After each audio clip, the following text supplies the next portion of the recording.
Like in every novel plot, the heroine, before her reincarnation, was a violin prodigy admired and respected by everyone around her. Although there were always some who hated her talent and refused to acknowledge it. And of course, the reason for her death had to be different from other stories. Instead of dying in a car accident, she was killed when a luxury car ran her over.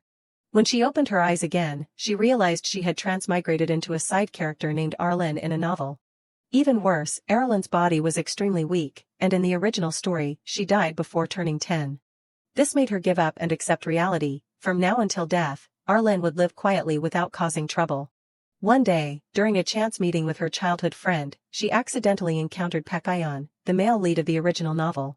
His smile was like the sun, bright enough to drive away the dullness in Arlen's life, and that meeting completely changed her future. Could Arlen continue living with such a fragile body? What kind of miracle would occur? And would the male lead love her or the heroine? Could she change the original storyline? Follow this exciting story with Lisa Manhwa. The story opens with the frightening sight of a strange purple liquid being hurriedly poured into a dish. Here it is. That disgusting diet was brought before Arlen. Drink it, the little girl felt despair and fear. No. Why has it come to this? Pekayon kept pushing the liquid toward her, urging, "What are you doing, not drinking?" His voice held a trace of sadness. "Arel, I went through a lot to get this for you. Don't you really want it?" The handsome boy with sparkling eyes was none other than Pekayon Alimand, Crown Prince of the Albrecht Empire. His words made Arlen feel conflicted. She shook her head and explained, "No, it is not that I do not want to drink." He pressed on, "Then what?" Arlen suddenly fell silent. I just want to spend the rest of my life peacefully." Patient's eyes glistened pitifully. "I went all the way to the peak of Mount Croan in Sahalan to hunt a monster and take its heart. They say it is good for your health. This can't be bought with money. I put my whole heart into this." Helpless, the girl finally gave in. "Fine, I will drink it, okay." Under Patient's eager gaze, Arlen forced herself to pick up the liquid and drink it all. After finishing, she felt utterly hopeless. "It is like everything I ate this past week is about to come back up." Pekayon, delighted, rushed to praise her. "You finished it. Amazing, Pekayon. Anyway, since you drank this today, you won't faint anymore." His warm words kept coming. "Don't faint again, okay? You can only faint with my permission, understood?" Hearing that left her speechless. Can't he talk more reasonably? Seeing the timing was right, Pekayon snapped his fingers. "All right then, since you have taken the medicine." His voice was filled with anticipation. "Let us get serious now." The scene shifted to the entire health council of Arlen under the royal knights. Even the maids were watching intently. 99 imperial physicians and doctors stood before her. Pekayon announced excitedly, "All of them are experts, gathered just for you." Signs were hung everywhere. "Hang in there, stay strong, Lady Arlen, wishing you good health." Feeling confused, Arlen asked, "Why? Why does it have to go this far?" He calmly replied, "Because." His face lit up with excitement as he pulled Arlen forward. "Since you have taken the medicine, should not we test just how healthy you have become?" Not wasting any time, he quickly set her in position. "Come on, Arel, 3 rounds of strength training." People around her cheered nonstop. "My lady, you can do it. Show us your strength, that rabbit doll is nothing compared to you." Wishing Lady Arlen good health, off to the side, she thought helplessly, "No, stop for a moment." Unsatisfied, Pekayon continued, "Cardio is also a must. 10 laps around the estate." She hurriedly ran forward. "At this rate, I will die before I get healthy. I am doomed." Exhausted, Arlen slumped on a chair. Pekayon walked over with a sigh. "Already tired?" His voice slowly echoed, "If you are this weak." She could only tremble, lifting her head in despair. "Please." Pekayon ignored her expression and added, "You must recover quickly so we can climb mountains. And hunt monsters together." She helplessly looked at his radiant face. "Anyone, please." Yet he kept comforting her, "But do not worry, I will definitely help you regain your strength." The more she thought, the more unfair life felt. "Someone, please deal with this male lead for me." The story then rewinds. In her previous life, Arlen had been a violin prodigy at 19. "Me, the one the whole world once admired for my God-given talent. But something unfortunate happened. She did not die from a regular truck. Turns out her end still involved a vehicle but a luxury sedan instead." When Arlen opened her eyes again, the scene before her stunned her. She had been reborn as a character in a novel. Noises kept buzzing around her. "My lady, what is wrong? Are you unwell? What is the matter?" She suddenly froze. She still remembered her actions from her past life. Counting the novels she had read, they were only a handful, so she quickly recalled which novel she had reincarnated into. It was the story titled The Male Lead Does Something with His Childhood Friend and Becomes Obsessed. That thought made Arlen even more pensive. Clearly, the character she had become in this novel was. A girl's image appeared before her, Arlen Sigria Halburn, daughter of Duke Halburn, one of the 150 great dukes of the Albrecht Empire, and the sole heir of the ducal family. At that, Arlen's eyes immediately sparkled. Isn't this basically a diamond spoon? I once had such happy days, too. But things were not as good as she imagined. The moment she woke, her head was spinning. When she collapsed, the servants rushed over, panicked, "My lady." The more she thought about it, the more tired she felt. Her body was gasping for breath after just a minute of activity. That is when Arlen realized this body is trash. Something bad was bound to happen. Once I realized I was a character doomed to die young, I could not describe the turmoil in my heart. Memories of my past life grew clearer with time. Just then, a maid's voice called out. Arlen slowly turned to look back. Little by little, I began hearing things a child should not have to know. Whispers filled the air. Right, I heard she is just the girl Duke Halburn picked up. No one even knows who her mother is. An illegitimate child becoming Halburn's heir, the end of the world. These words left Arlen deep in thought. A nameless girl the Duke suddenly brought home one day, entrusted to the estate's steward while he himself left for the northern front lines. Until everything worsened, she died before reaching 10, leaving the truth shrouded in mystery. In the original story, Arlen was an insignificant, blurry character. She appeared only twice, rumored to have an incurable disease, a side character who died early. The childhood friend absent from the male lead's life. But what must come will come. Whether changing her predetermined fate in the novel, or building a business, do not both require health first? With that thought, Arlen lay tiredly in bed. With this garbage body, what am I supposed to do? Even though I regained my past memories, I have no motivation. It has been nearly a week, and I have done nothing. Suddenly, Arlen glanced to the side. Come to think of it, that person should be arriving soon. Looking outside, her only guardian, Mehen, approached and knocked on the door. Lady Arlen, it is Mehen. The maids nearby whispered in surprise. It is Sir Mehen, let us go. Arlen's voice rang out, come in. The door slowly creaked open with caution. Mehen entered with a cold face and greeted, it has been a while, my lady. He was Mehen Revigen, representative of Duke Halburn. Seeing her still lying in bed, he spoke seriously. I heard you have been staying in your room, so I came by. Arlen glanced at him. Mehen, my pitiful guardian. Her expression surprised him. If anything troubles you, please tell me. The more she thought, the stranger it felt. Why does he talk like a civil servant handling complaints? She knew a little about this man. Mehen, the predator of House Halburn. A commoner, yet dubbed a genius early on. The Duke's representative and chief advisor, steward of the estate in the capital. His face was always cold and unreadable. Before regaining my past memories, I used to fear him because of that strict air. Thinking this, Arlen sighed wearily. Looking back now, he is just like an office worker in a terrible company. As if reading her thoughts, Mehen asked, my lady, do you have something to say? Arlen nodded. Her face still bore a gentle smile. It has been a long time, Mehen. Her change left him momentarily dazed, though he still nodded awkwardly. Yes, my lady. Seeing that, Arlen quickly shook her head. It is nothing, do not worry. He glanced softly at her and reminded, but I have heard from the tutors that you have not joined outdoor activities lately. Hearing that, she chuckled faintly. But Mehen, you never liked me going outside anyway. His expression froze instantly. Any sudden activity might affect her heart. It seemed Arlen already knew the truth. She mused aloud, don't worry. I will stay indoors obediently. Though he found it odd, Mehen still nodded. Understood. Time quickly passed. Sunlight streamed into the vast room. Mehen worked silently through stacks of documents, pondering. I can't put it into words, but something feels off. It has been 3 months since I last saw my lady. With that thought, he called out sharply, Dylan. A man stepped forward. Yes, Sir Mehen. His face grew stern. Summon all the tutors here. His eyes hardened with resolve. Notify everyone. The reasoning behind his actions was simple, even a capable man like Halburn's steward was at a loss in the field of child rearing. So, the conclusion was to leave it to specialists, the cream of the crop, graduates of Ernst Academy of Stewardship and International Etiquette, assembled with the Duke's funds. Thus, the teaching team for Arlen was formed, theoretically flawless experts. After hearing their opinions, Mehan reminded them, as expected, you all feel the same. Speak your thoughts. First was head maid Lena, who remarked, she seems strangely lifeless, as if her wit is gone. My lady stays in her room but eats well. Chief Steward Ern added sadly, she smiles less than before.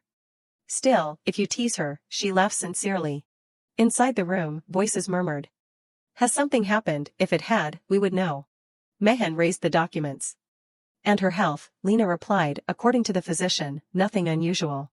Another quickly suggested, but suddenly staying inside like this, it is the first time. The maids grew worried. Before, it was the opposite, we had to stop her from going out too much. Hearing this chatter gave Mehan a headache. If we want to see her, she must leave her room. Why is this happening? At that moment, Lena stood up as if remembering something. Ah, tomorrow's the day. Everyone grew expectant. The day my lady goes to the royal palace. Looking ahead, Arlen was surprised. So it is that day. She recalled the original story. The day she meets the male lead, not quite, rather, the gathering of the empire's talents like the crown prince and noble heirs. Ern cheerfully waved. Have a wonderful time, my lady. Following the guided path, Arlen looked around. In a world running on advanced magic, everything was dazzling, especially since this was the royal palace, the center of wealth and technology. But the suffocating air made her uneasy. And this wretched body barely walking, yet she already felt like dying. While lost in thought, a servant called out, Here we are, Lady Arlen. Approaching a large hall, she slowly stepped inside. Children were still playing together. So these are Albrecht's future. They mingled as if the place were fun, like watching celebrities. Suddenly, a black-haired boy with blue eyes caught her gaze. The more she thought, the more her mind wandered. That one becomes the famous playboy, and that one the crazy swordsman, right? So much happening made Arlen sigh as she sat down. And they even form a love triangle that shakes the empire. Removing her hat, her face showed no joy. It is strange knowing someone's future while knowing you won't be part of it. Just then, a familiar voice rang out, His Highness, Crown Prince Pekayon. Arlen turned in surprise toward where everyone was gathering. He is here. A figure with white hair appeared before them, the male lead of the novel. Seeing his features up close, even Arlen was impressed. His beauty was enviable. Can that really be the face of a 7-year-old? He greeted warmly, Hello, everyone. His voice echoed in the hall. What shall we play today? Pekayon remained friendly to all. If anyone has an idea, speak up. A pair of twins grinned while eating. I can't think of anything. The children discussed eagerly. Let us play outside. Yes, I love playing outside. The lively atmosphere drained Arlen further. Or let us play hide and seek. Me too. Children's cheerful voices filled the air. That is fun, let us go, but Arlen only wanted to sit still. Look at their stamina. At this point, she only wanted to leave quickly. Just go outside already. Her eyes flickered with thought. Of course. But still. A truth made her heart ache. No one really cares about me, do they? She recalled the original Arlen, a precious jewel of Duke Halburn. Though described with flowery words, the gossip behind her back was completely different. Reality was far worse. Even within Halburn Castle, her existence was like that of a side character. Regardless of status, everyone treated her the same. Back when she first transmigrated into this body, once I realized I had reincarnated, I had only one wish. A simple, tiny wish to have a warm, happy family who loved me more than anyone. Sadly, in this life too, I did not have it. Thinking of this, Arlen sighed and reminded herself, don't hope anymore. Without overthinking, she slowly stood. For now, I will just go outside. A servant nearby hurried up. My lady, I will guide you out. Arlen smiled gently and shook her head. It is fine, I can walk on my own. The woman was startled for a moment. But, my lady. Stepping into the hallway, Arlen sank into her own thoughts. In the novel, Arlen was weak, unable to play much with the children. Even though she tried hard not to be excluded. She asked herself again, why should I? In this life, she decided she would not care. I do not want to. I will just kill time and go home. A gentle breeze blew, making her hair sway. Better to rest in the shade like this. Everything here felt so relaxing, far more comfortable than struggling to please someone. A faint smile appeared on her lips. The breeze was refreshing, and her complicated thoughts scattered. Suddenly, a rustle came from the nearby bushes, drawing her attention. A white tail poked out, surprising her. A cat. A pure white cat with sharp eyes appeared. I sometimes see it around here.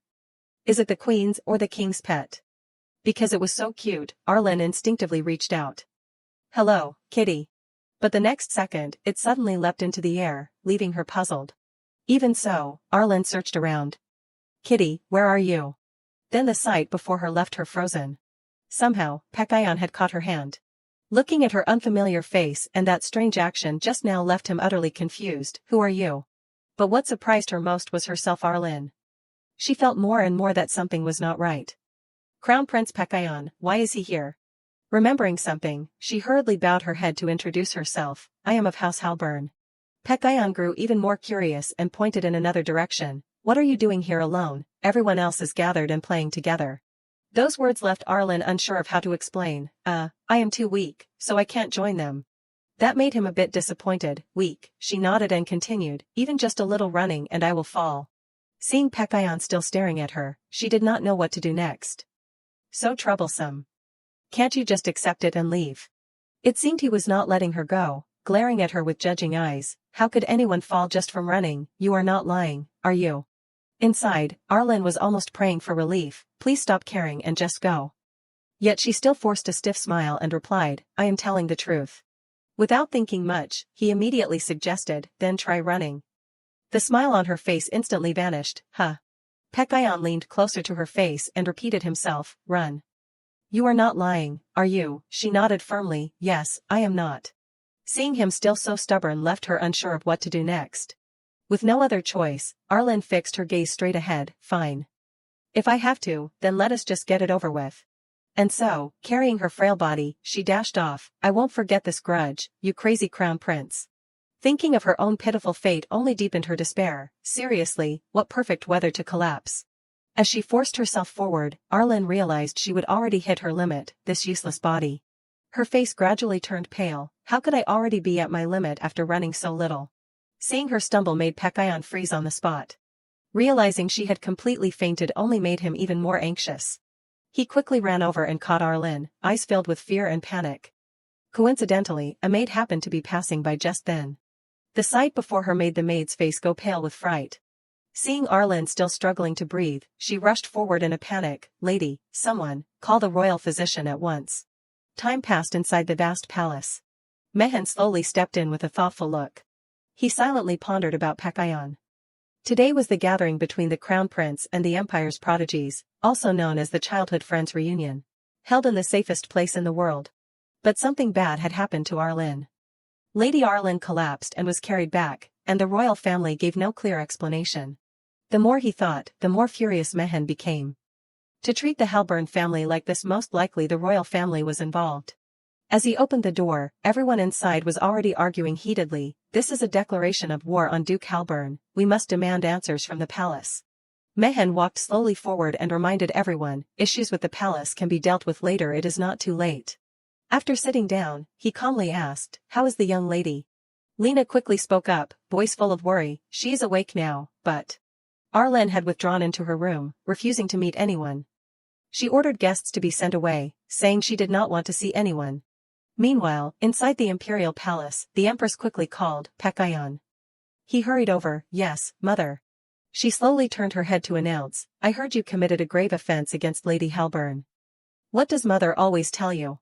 He looked down at the floor with sadness and recited, always be kind to every child. Those words only deepened her disappointment. You know well when a wrong is done intentionally, the responsibility is even heavier. This left Pekayon stunned. Could it be? The empress's voice rang out like an order, immediately go to the Halburn estate and formally apologize to Lady Arlen. He realized the gravity of the matter in silence, that order. Her next words shocked him so much he froze. Until you are forgiven, sweet tea and desserts for the crown prince, even a single piece of chocolate, are completely forbidden. Realizing his favorite treats were banned left him in despair. No. My snacks. Elsewhere, Arlen sat alone at the table, deep in thought. She casually tasted a baked cookie in her hand. The more she thought, the more confused she became. Am I like a sunfish? Remembering the scene of her collapse gave her a headache. She knew her body was weak, but collapsing after just a short run. She gently set her cup down beneath the table, thinking she could still do something. Suddenly, a voice rang out, I heard the idiot ordered guests away. This caught Erlen's attention. The servants nearby whispered to each other, she probably just wants attention. Poor Lord Mehan. One even glanced at Arlen with a warning look, a young man at the age of love having to babysit. It seemed the servants all looked down on Arlen, pitiful, all because of that fool. She unconsciously recalled her past self. I am used to this kind of situation. The mocking words echoed in her mind. Still think you are a genius, acting so capable, look at you now. Hope your arm breaks. And that is when she realized, they try to lie to my face, but their backs reveal the truth about me. She could even hear words that cut like knives. Do they look like friends to you? In the end, they are only your rivals. This made Arlen stare blankly into the distance. This life is no different from the last. Exhausted, she sighed. All I wanted was to be loved by my mother. Inside the study, Mehan still held a stack of documents. His face thoughtful, he sighed. Taking care of a child is this difficult. Arlen's words echoed in his mind. Don't worry, I will be obedient. Thinking of that pained him a little. Perhaps I should care for her more. Back then, Lady Arlen Sigria Halburn was the daughter of my master, and I had raised her since she was small. Even though I fully entrusted her to the child care unit, I could not help but worry.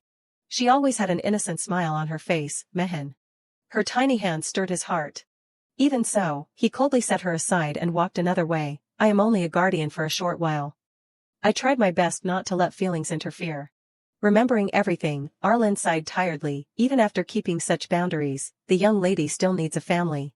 Holding the communication orb, Mehan grew furious at the missed calls. So please answer, damn master. Just then, Dylan walked in, calling out, Hey, Lord Mehan, I think maybe you are overthinking this. He gave him a thoughtful look. Dylan smiled, nodding as he shared his thought. To Lady Arlen, perhaps you feel more like family than even the Grand Duke whom she has never met since birth.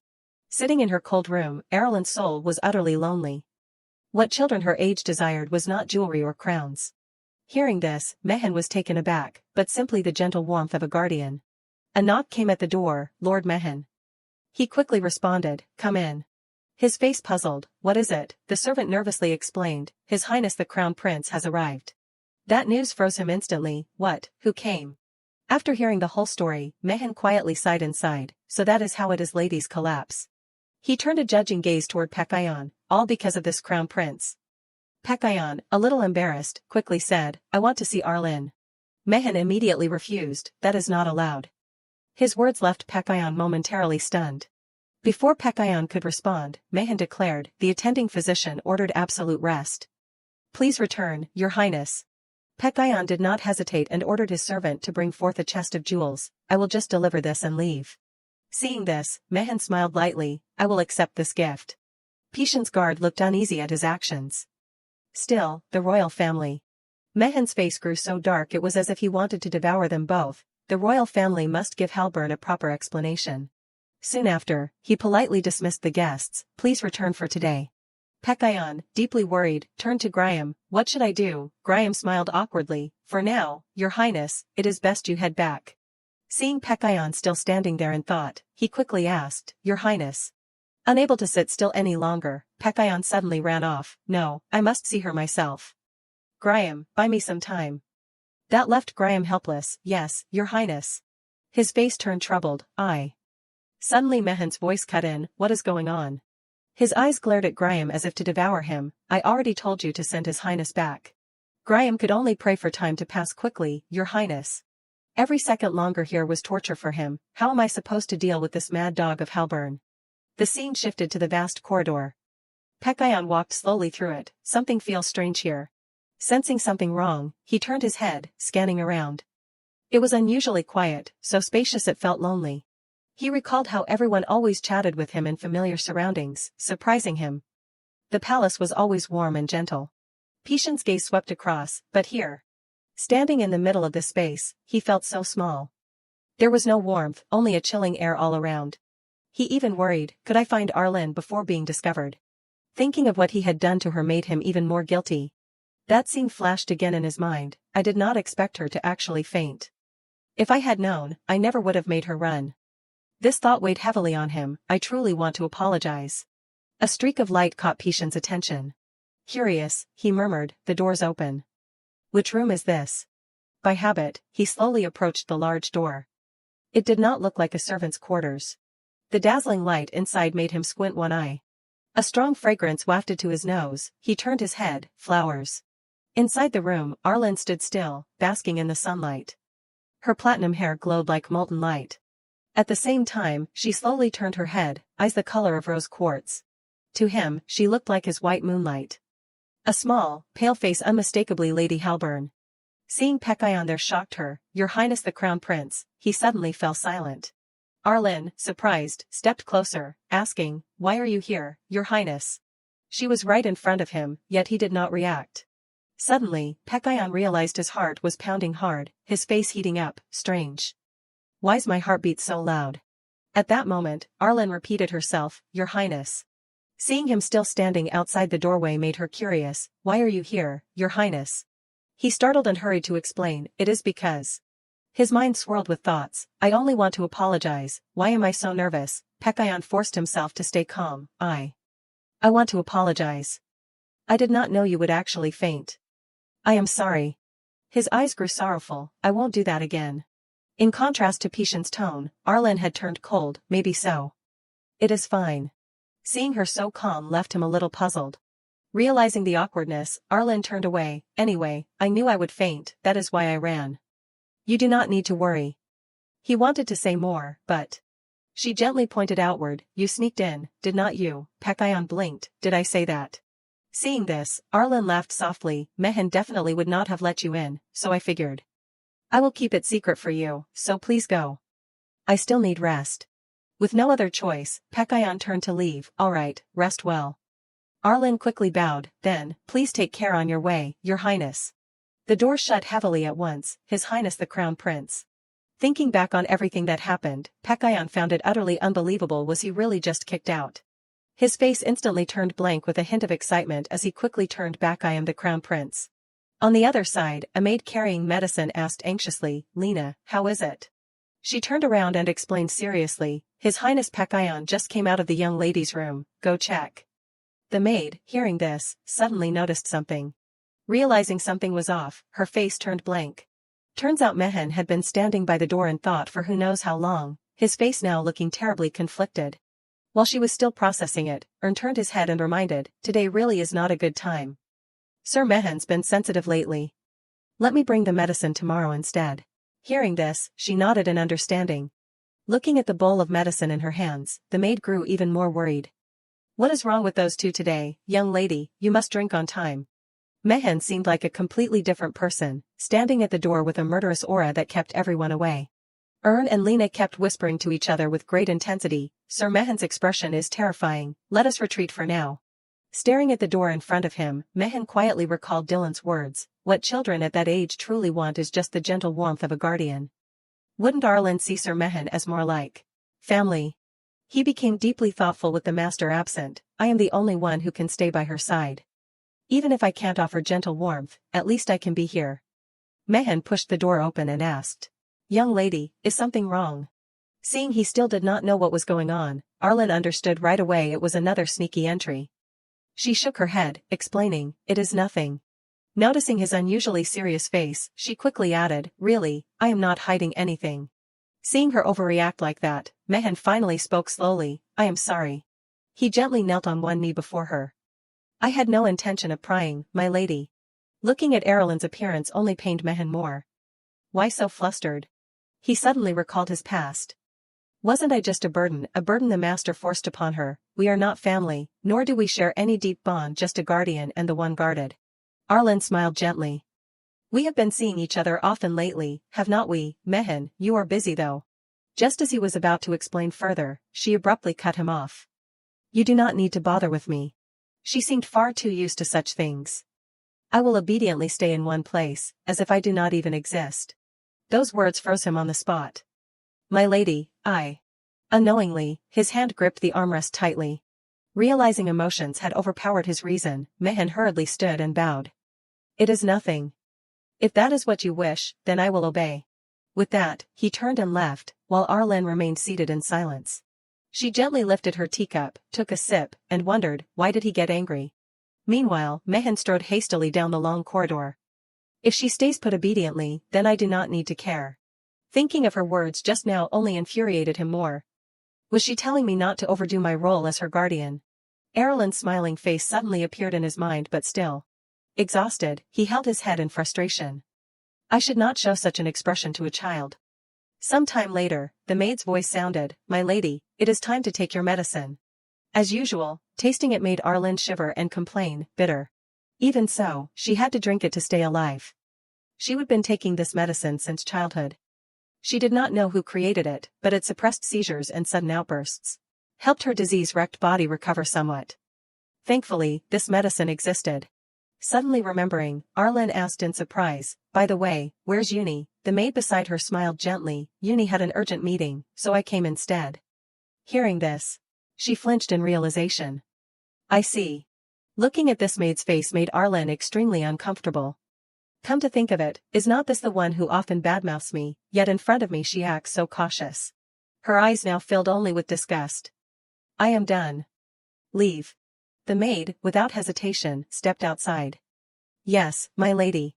Time passed, sunlight streamed into the room. Arlen let out a relieved sigh finally, some peace. The scene shifted elsewhere. This man was the Crown Prince's chief guard, Graham, who had recently been desperate to resign.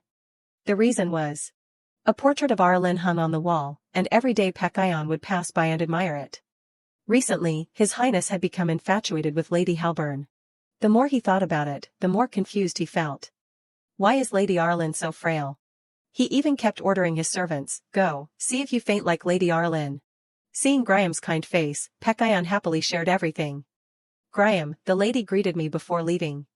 Doesn't that mean something?" His face showed some thought.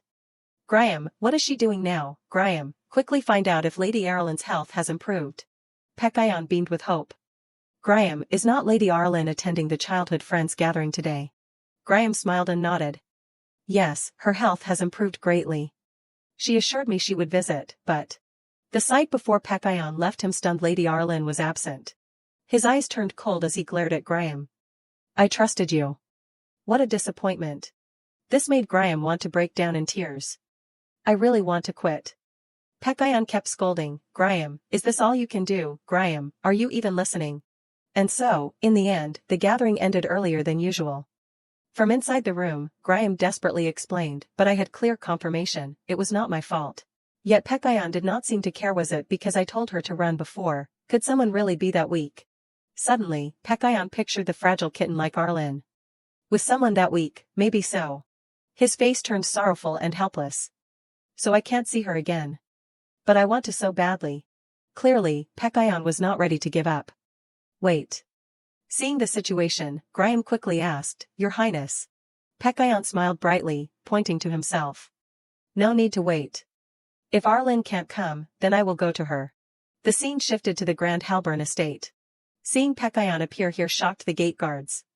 "See Crown Prince, Your Highness."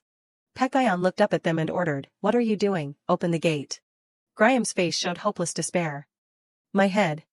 He hurriedly suggested, I will go announce first, okay." After a moment of thought, Pekayon rejected the idea. Wait. Plans were already forming in his head. If I suddenly appear and startle her, she will like it more, right? He quickly dashed forward. "Graham, change of plans. Follow me." Seeing Pekayon so stubborn, Graham nodded helplessly. Yes, I am coming. Please do not cause a huge incident." Walking down the familiar corridor, Pishan's eyes glimmered with hope. It is clearly that way. Looking around, he thought, the atmosphere in this mansion is chaotic. Before, it felt lonely and cold, but now. He realized everything here was vastly different from the palace. This time, the atmosphere was strangely sharp. Coincidentally, some maids walked by, chatting. So rude, what kind of personality is that? Their gossip instantly caught Pishan's attention. Graham, seeing this, was confused. "Your Highness, what are you doing?" Pekayon quickly gestured, "Shoo." Meanwhile, the maids kept badmouthing Arlen. "That look she gave, like telling me to get lost after delivering the medicine, it is unacceptable. That fool thinks she is something." Even Graham, listening from the side, felt uncomfortable for Arlen. "Without Sir Mehen, she is nothing. Just half-baked." Hearing this made Pekayon freeze. Fool, half-baked, what do they mean? But he quickly signaled Graham not to cover his ears. "I need to hear this." The maids, oblivious to the two behind them, kept chattering. "Even half-baked, nobility is still nobility. How many people care for her? Why treat Sir Mehen so coldly?" Honestly, without him, is not she useless? At that, another maid sneered, useless indeed. Everyone knows she will die soon anyway. Doesn't even know her place. Pekayon could no longer hold himself back. He snapped angrily, who said she does not know her place? The two maids jolted, turning back. Who? Patient's furious gaze bore straight into them.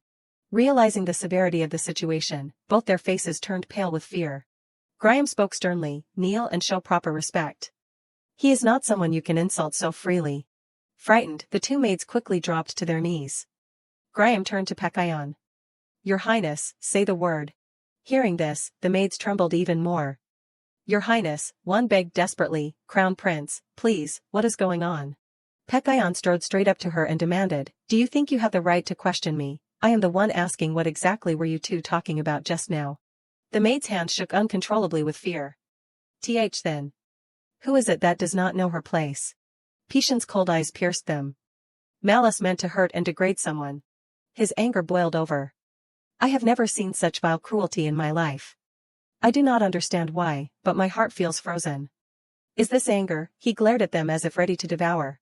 You were so loud just now, why so quiet? Lost your tongue? Around them, people began whispering, what is going on with the Crown Prince? I do not know either. The maid bit her lip in terror. This is getting out of hand. If it keeps going. Just then, Mehen arrived, clearly displeased. Why is the Crown Prince here? His face showed obvious irritation as he looked at the maids. What on earth is all this noise? The two maids, trembling, looked at him with tears. Sir Mehen, it is this time we are really done for. Suddenly, her eyes caught sight of Arlen. The more she thought, the worse it seemed. Arlen. Meanwhile, Arlen was still confused, not understanding what was happening.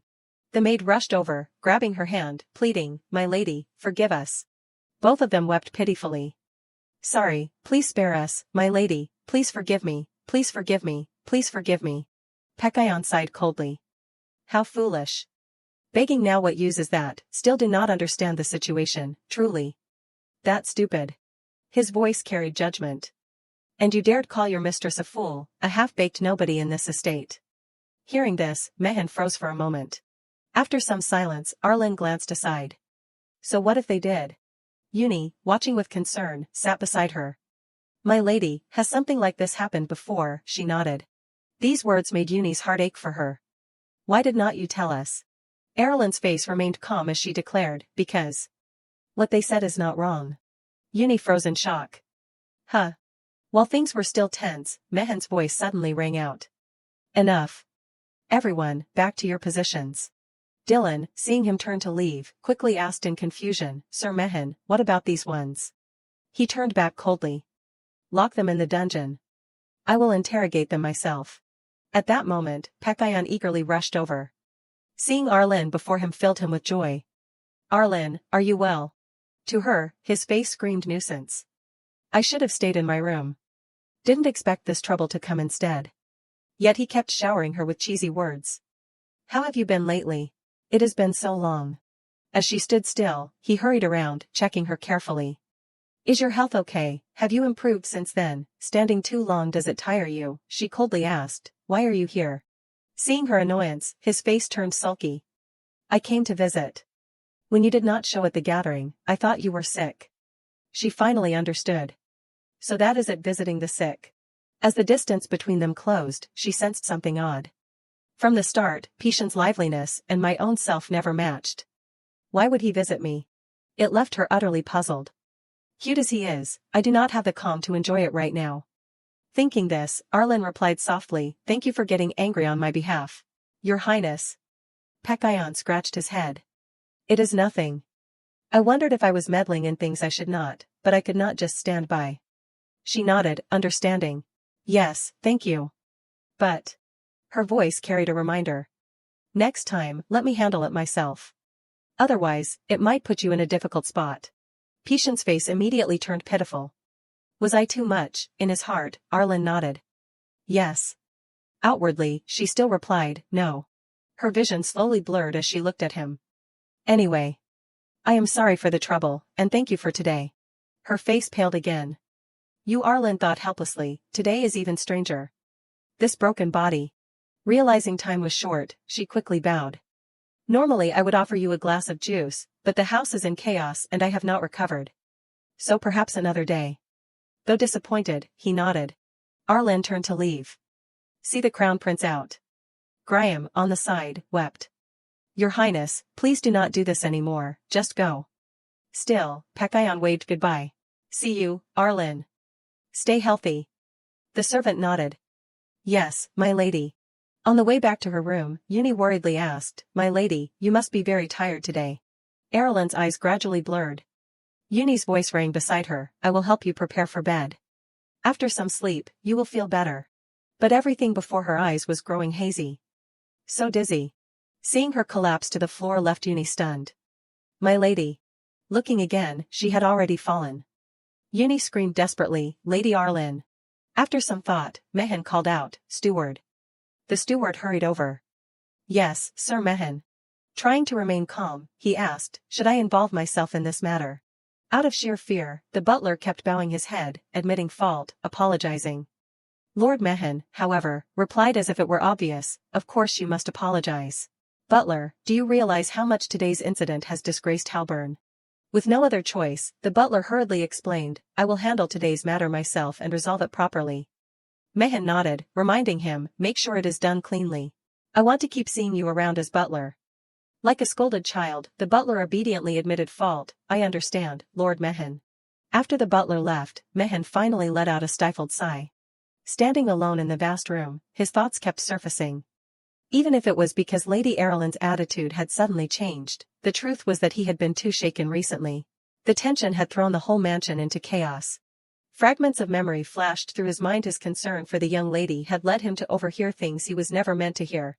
Just as he was lost in thought, Dylan burst through the door, shouting, Lord Mehen. Seeing Dylan's anxious expression piqued his curiosity. I am not deaf, Dylan. What is it? Dylan gradually calmed down and began, right now, Lady Arlen. Mehen sighed, as if already guessing. She wants to be educated. Why? Before he could finish, Dylan interrupted immediately, Lady Arlen has fainted. His expression changed completely. What? Inside the room, Uni was still tending to Arlen with worry. Dylan's voice trembled, the attending physician has been summoned already. Should we contact the magic tower? Or perhaps the temple instead? Arlen's small body convulsed repeatedly, making everyone nearly choke with anxiety. Uni's eyes held both sorrow and helplessness. She is already showing signs of seizures. At that moment, Mehen rushed inside, his voice loud with worry. What is her condition? Everyone, startled to see him, stammered, Lord Mehen. Uni recounted everything. I do not know. She suddenly collapsed and now she is convulsing. Mehen's face grew darker as he asked, what is the physician doing? Uni sighed and continued, he examined her earlier and is preparing medicine now. They said tonight will be very difficult. Mehen pressed a hand to his forehead in despair. Why the sudden seizures? After a brief thought, Uni quickly relayed what she knew. They said it could be from extreme psychological stress today. The lady took her medicine, so it should be fine. But her body was already weak. As if remembering something, Mehen's hand trembled as he demanded, medicine right, has she taken her medicine? Uni quickly nodded. Yes, she has. But sensing something wrong, she suddenly rushed off in another direction in haste. Wait, Mehen was left bewildered. What on earth is happening? Just then, Arlen slowly regained consciousness, softly murmuring in a daze, Mother. That single word pierced Mehen's heart like 1,000 blades. Realizing something was wrong, he turned slowly toward her. She was still in deep distress. In her dream, she could run freely only in that world. Mother. Everyone knew the nightmare always began the same way, with the image of a grand piano. Arlen stepped onto the stage, approaching the piano, a violin somehow already in her hands. Her expression did not change at all, and the sight before her froze her in place. Her mother sat alone in the judge's chair. Arlen's voice narrated, My mother was a beautiful, talented woman. And I was her daughter, exactly like her. Her only wish, back then, her mother smiled gently and suggested, I want my daughter to become the very best. Those soft words cut into Arlen's heart like knives. I believe in you. You can fulfill my dream. You can do it, right? What had to come, came. When her mother's words ended, the accompaniment began from the unattended piano. The familiar sound echoed throughout the hall. Arlen stood frozen, unable to lift her violin, staring at one person only. She asked herself questions, too far. What expression does mother have? Tears streamed endlessly down her face. She cried out helplessly, "Mother." The more she thought, the more confused she became. Why would you do this to me? What am I to you? Her hand slowly reached forward. Mother. Everything blurred into haze. Do you love me? You still love me, right? She would probably never know the answer. Countless unspoken words, yet the deepest one was, I miss you. Seeing her mother walk away, Arlen staggered forward. Mother. The violin slipped harshly from her hands, crashing to the ground. She did not care, only struggling to run forward. Mother. Darkness seemed to engulf her completely. She ran blindly forward. Mother. Her lonely figure appeared in the darkness. She asked herself, will I be left all alone? In this darkness. She reached out her hand, but nothing happened. Terrifying, suffocating darkness. At her most desperate moment, a warm hand reached toward her. Mehan gently embraced her, giving her a completely different feeling. Who is it? Mother. He said nothing, only stroking her small body softly. For the first time, she felt warmth and blushed with emotion. She wished time would stop, yet lay helplessly still, waiting. It is all right now, Lady Arlen. By late night, Mehan sat by her sickbed, caring for her with all he could. Remembering what he had done, he startled, blaming himself. I unconsciously held her hand. Recalling Arlen's words in her delirium, Mehan worried deeply, wondering, what kind of feelings drove her to search for the mother she never met. He studied her sleeping face quietly. She truly misses her mother. In this vast mansion, is there no one she can say that to? As Arlen mumbled mother, Mehan seemed to decide something. If that is the case. Lady, I am here. Time passed long, until finally the morning sun warmed Arlen's room. After a long sleep, she slowly opened her eyes. Feeling groggy, she rubbed them several times. The sight before her startled her into disbelief. Staring at Mehan's sleepless face, she suddenly blurted, Mother. He quickly turned his head aside, reminding, I am not your mother. Arlen's mind was still blank, unable to process what was happening. Remembering something important, Mehan asked urgently, is your body all right? But she ignored the question, continuing to call, Mother. He could only reply helplessly, I am a man. Missing her mother too much, tears flowed endlessly. She could only cry, Mother. Seeing her like that, Mehan could not bear it and tried to comfort her. Her strange reactions puzzled him deeply. Honestly, children are such unpredictable beings. He recalled the past, when Grand Duke Halburn first brought the child home. Back then, countless hostile stares fell upon the tiny Arlen in his arms, while another's gloomy concern looked elsewhere. Everyone wondered, who is this child's mother? Speculation spread, some said the daughter of a courtesan, others guessed an illegitimate child of noble blood. Yet she bore Halburn's blood, proven by the guardian stone reacting only to his lineage. It resonated with Arlen. Voices rose around Mehan. She is the Duke's child for sure. But then, who is the mother? Perhaps the child was born of true love. Hearing this, he was stunned. Grand Duke Halburn in love, this is the first time I have heard such nonsense. Forget it, his private life has nothing to do with me. Mehan gently took Arlen's hand, guiding her forward. That is my stance. But the child. She is the subject of rumors, of course she will be curious about her parents. Through her growth, Mehan had witnessed much. Yet surprisingly, to this day, she had never once asked about her mother. He had even gone to great lengths to prepare answers for the day she might ask, but they proved useless. She never asked anything about her parents. It left him troubled, holding the prepared files. At some point, it became so obvious I stopped wondering. Perhaps she is simply not curious. Back to the present, Mehan gazed at pitiful Arlen with heartache. I always thought so. But is it really not like that? Her voice trembled, Mother. Her small hands clutched the blanket tightly. She had only been enduring, suppressing it. Trying to calm herself was futile.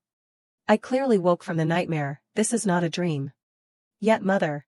Seeing this, Mehan spoke, Lady, you do not seem calm yet. She choked, I do not mean to trouble you. When she did not answer, he patiently called again, Lady Arlen. Her voice shook, Mother. He sighed. With no choice, he indulged her. All right. What isn't a title? Call me however you wish. Hearing this, Arlen was dumbfounded. Strange. The Mehan I know would surely push me away. She glanced aside wearily. You hate me. He firmly denied it. I do not hate you. Who am I to hate you, lady? That is impossible.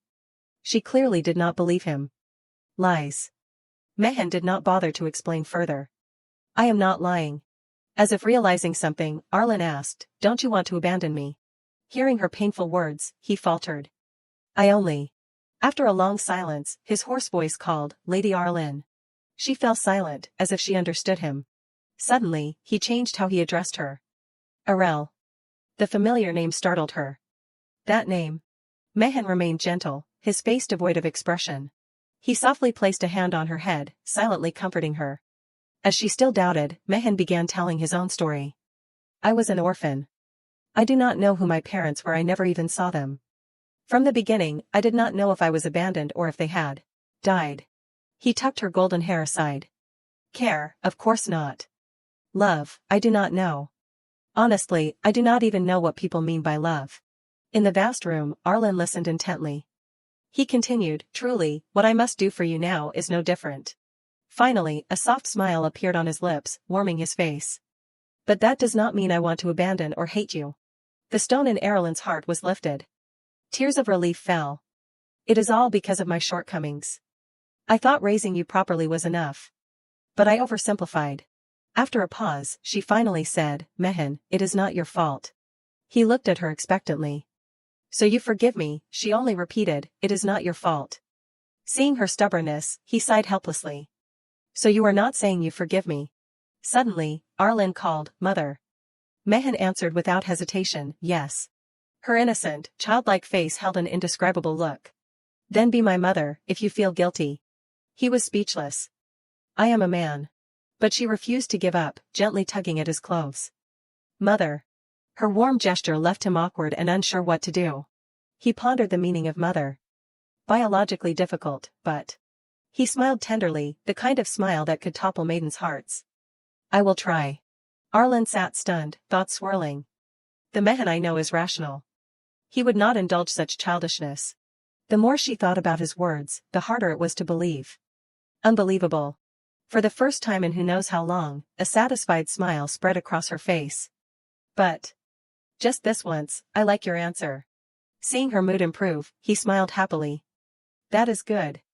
Stay that way often, Lady Arlen. Some time later, the doctor entered, focusing on Arlen's treatment under Mehan's watch. Seeing her condition improve greatly, Mehan slowly turned to leave. Uni was already waiting outside.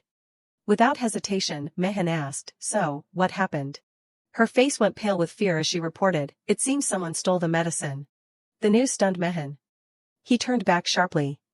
What? Uni recounted everything. The day she was supposed to take her medicine, because you were there, I did not give it. The next night I stayed up late and forgot. Then another maid said she gave it instead. Her voice shook more. But that maid was among those who caused yesterday's commotion. When I went to confirm, she was already dead in prison. Suspicion filled him. The cause of death, Uni sighed. They said suicide by hanging. Mehan knew someone was pulling strings. Impossible. Not suicide. His eyes grew cold. Where is the stolen medicine? Uni shook her head helplessly. Still not found. After a pause, he ordered seriously, for now, treat it as suicide. Uni, does anyone else know? She quickly shook her head. No. Before leaving, he added, keep it secret. Focus on the young lady's health. Uni nodded. Yes. After she left, Mehan stood alone in the large room. His face twisted with rage. How dare they do this inside my mansion? Just then, the physician finished treatment. Mehan quickly asked, how is she? The doctor replied seriously, she is much better. Heart rate, pulse, and mana response are all stable. The result pleased Mehan. Thank goodness. The doctor glanced back at sleeping Arlen. She needs monitoring, but her improvement is remarkable. She seems stable even mentally. What method did you use, my lord? Mehan did not know how to answer. I did not do anything special. In truth, the only thing different was how close the two had grown recently, him always at her side. Even the doctor approached him, saying, however, the worrisome part is that her body seems to be weakening over time. At this rate. Before he could finish, Mehan snapped, enough. The doctor realized he would gone too far. I apologize. Mehan's expression did not change. No need to apologize. Just pay special attention to her health. The doctor bowed obediently. Yes, understood. Looking at Arlen, still recovering from her long sleep, he thought, the fact that she can still speak and walk at all is nearly a miracle. When she suddenly saw Mehan appear, she was utterly bewildered. So that is why I hope the master shows himself at least once. Seeing him acting so strangely, Arlen asked in surprise, what is wrong? Mehan gently sat down right next to her. Tonight, my lady can eat anything she wants. This information made her face visibly brighten up. Really, that is great. This warm smile once again touched Mehan's heart. In his head, he was quietly thinking. Anyway. He gently called out, my lady. Arlen turned to him a bit blankly. Mehan gently extended his hand toward her and suggested, may I hold your hand? Seeing him take the initiative like this for the first time left her momentarily frozen. Without thinking much, she immediately extended her hand toward him. In his heart, Mehan had already made up his mind. This small hand and these cheeks are definitely what I must take care of. He gently reached out and took her tiny hands. Good thing I realized sooner rather than later. Now, I just have to raise her well. The scene shifted to a vast place, at the same time, the childhood friends gathering at the royal palace. Pekayon sat there in deep, almost uncomfortable thought. His attitude left everyone extremely surprised. Your Highness, what is wrong? Does anyone know? I do not either. Only Graham at the side seemed to have guessed something. Everyone was confused. Of course, His Highness could not be in a good state today, because... He stared at the letter in his hand. Lady Arlen fainted, so she probably can't come today. This gave him quite a headache. She fainted again. In his mind, various thoughts kept surfacing. How can someone faint so often? Is her body made of glass, if she is still suffering from illness right now? People behind him whispered to each other non-stop. Go ask. No, you go. At that moment, the twins came over, asking curiously, Your Highness, why do you look so gloomy? Your Highness, why do you look so sad? Pekayon did not seem to care about the two of them. Go.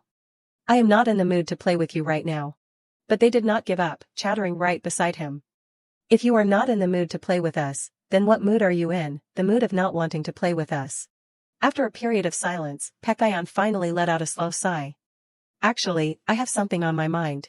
This statement made the twins extremely curious. Your Highness, what is it? Tell us, what is the matter? He slowly began to speak. The thing is. His face looked almost childlike as he continued asking the two of them, a few days ago, I went to visit the sick. Should I go again? One of the twins smiled softly and said, It is fine. If you want to visit, just go again. Graham, hearing this from the side, was startled and worried. Wait, stop. Pekayon looked extremely eager. So it is really like that, is not it? The twins nodded in agreement. This time he could not stop crying. Not wanting to waste time, Pekayon hurriedly stood up and walked in another direction. You guys, sorry. I have to go. I have something to do. Saying that, he dashed forward. Graham, come with me. Let us go visit the sick. Hearing this, Graham's face briefly looked awkward. Your Highness. The twins then turned their heads in surprise, asking each other, wait, who exactly are they going to visit? Meanwhile, Arlen slowly opened the door and appeared.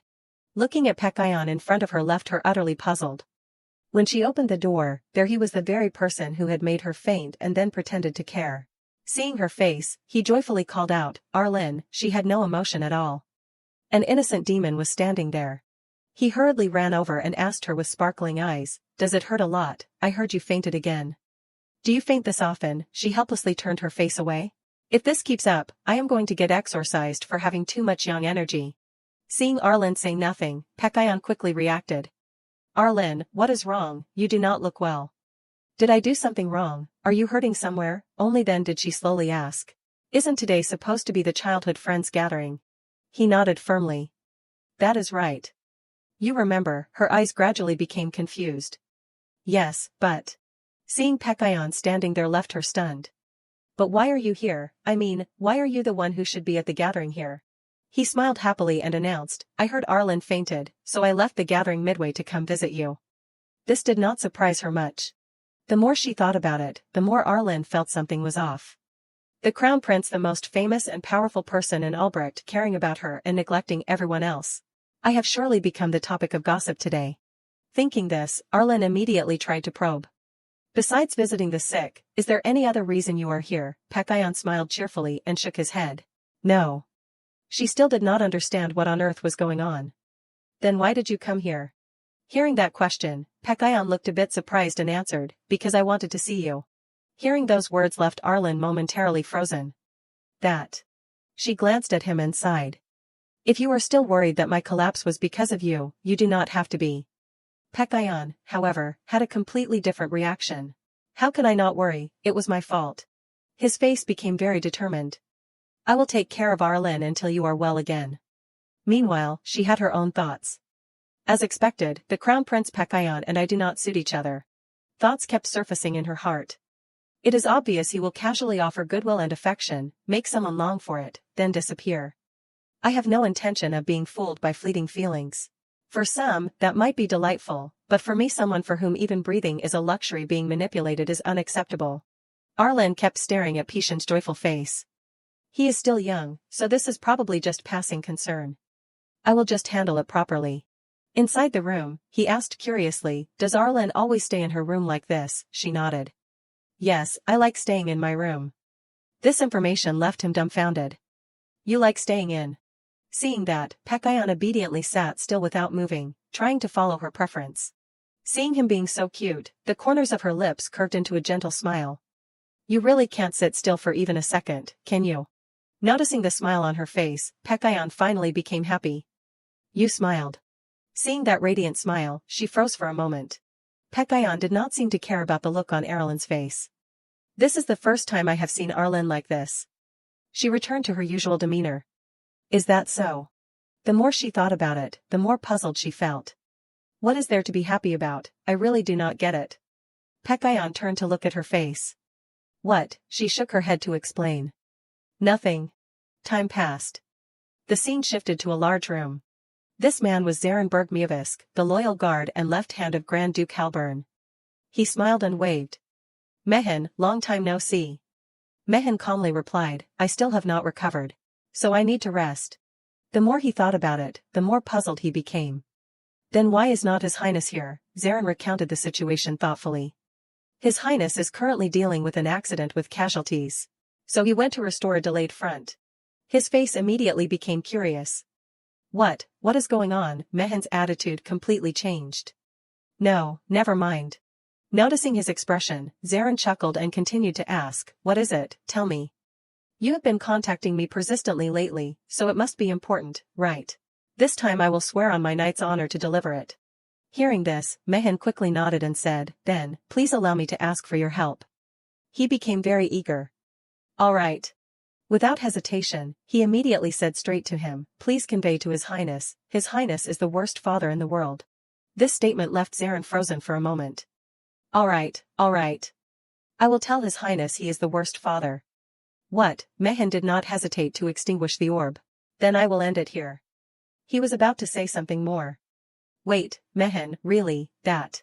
Finally, the room fell silent. Mehen let out a deep breath, feeling at ease. In his mind, he constantly planned Arlen's care. The core members of the child care team included 4 or 5 people, headmaid Uni, who had general medical knowledge. Headmaid Amber, in charge of meals. Lena, in charge of education and designing study programs. And Ern, a former knight protecting me when going out. Because they were all specialists. I never thought the childcare team lacked anything. But, looking at Arlen's face, they all clapped to welcome her. My lady, you did great, opening your eyes by yourself in the morning amazing, my lady, we always love and respect you. These words left her completely confused. These people. What is this? She quickly asked, what is going on? Did you all eat something strange? Everyone proudly wiped their tears. My lady, you finally spoke to us. This left her speechless. Has the whole group gone crazy or what? Annoyed, she pressed the book to Ern's face and said, I want to read. Go out. But he did not back down either. My lady does not need to read. My lady needs purity and innocence. You should live and look at the bright outside world. She looked away in irritation. I do not want to go out. This startled him. Why? Arlen turned her face and explained, because I do not want to go out. Hearing such words, Lena tried to calm herself. During the time my lady was sick, we reflected a lot. Did we focus too much on professionalism without understanding her heart? To convey our feelings, from now on we will show a completely new side. At the same time, Mehan walked over in annoyance and asked, "What are you all doing?" She hurriedly explained, "Sir Mehan, that is, we are just trying to be closer to my lady." His eyes showed slight irritation. "I hope you are not bothering her. If she is recovering and you can't take care of her properly, then stop." At that moment, Arlen tugged on Mehan's pants and called out, "Mom." Time seemed to stop there. Everyone froze instantly. "Mom." Even Mehan did not know what to say. "This." Everyone present immediately froze. "Mom." After a while, a murmur arose. As expected, Lady Arlen was born from the forbidden love of Sir Mehan and His Highness. They spoke their thoughts from the side. That rumor was not at the baseless one that got squashed. Now that you mention it, Lady Arlen and Sir Mehan do look a bit alike. Seeing this, Mehan sighed and informed everyone, "Stop spouting nonsense. My lady was looking for her mother."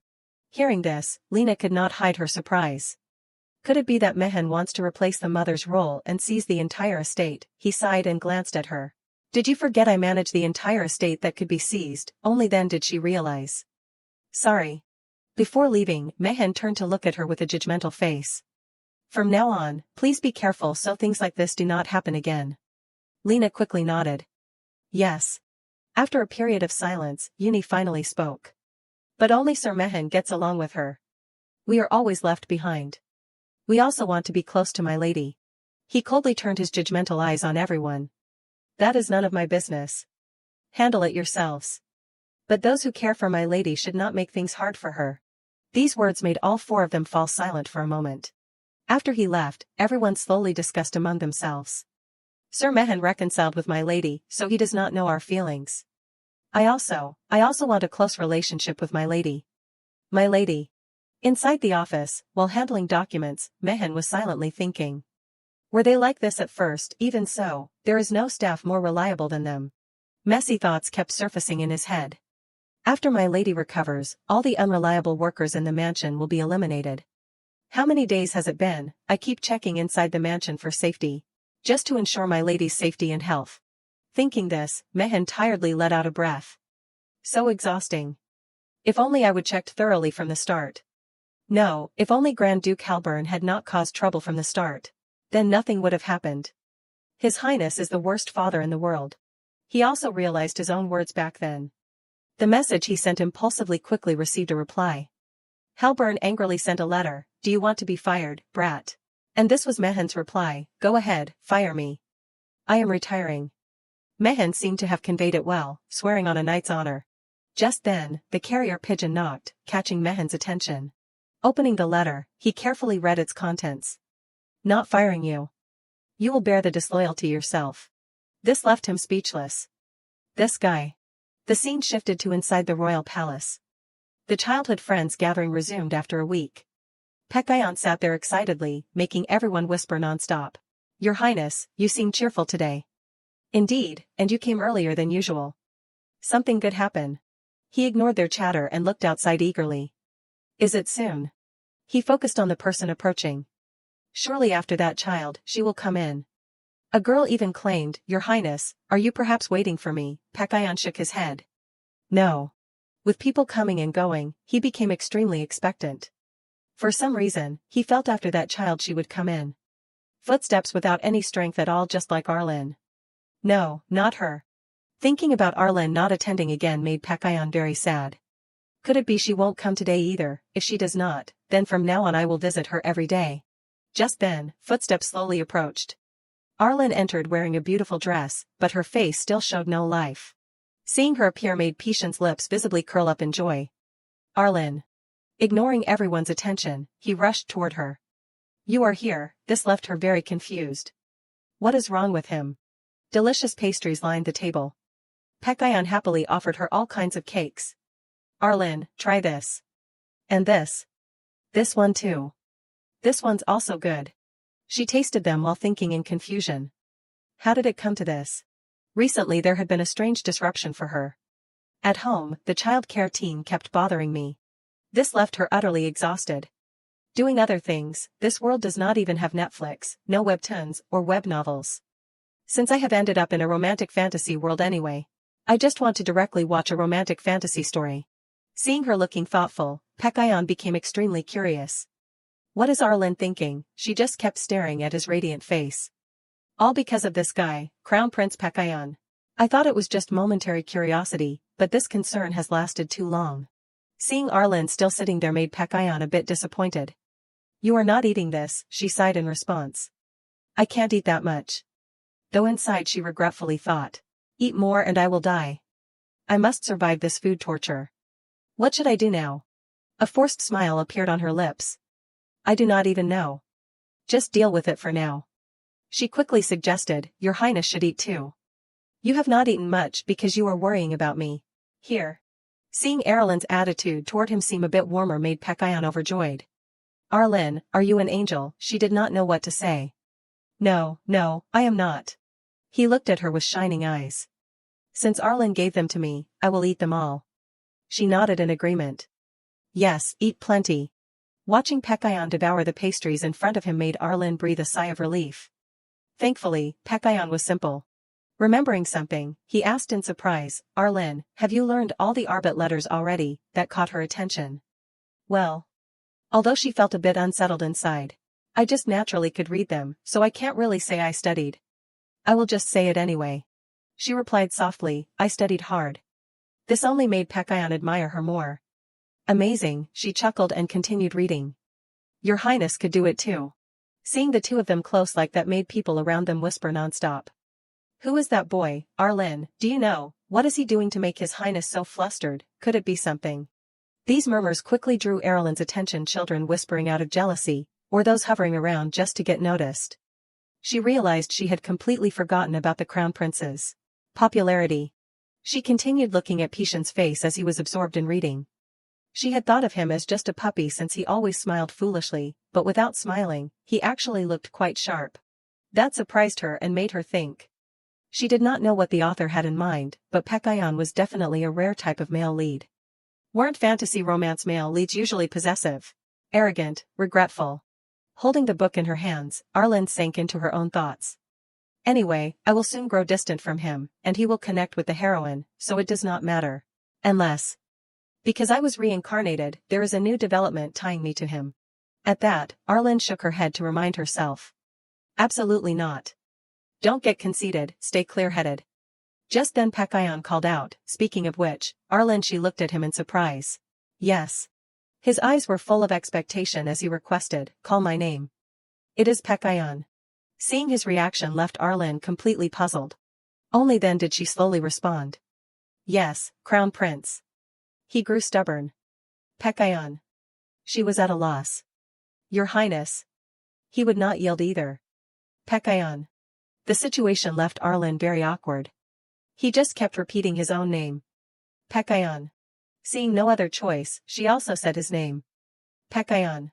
Getting what he wanted, he brightened with a radiant smile. Just calling my name should be fine, right? Still not satisfied, he urged again. Say it once more. Arlen did not think too much. Yes, Pekayon. Time passed, and the scene shifted to the vast corridors inside the imperial palace.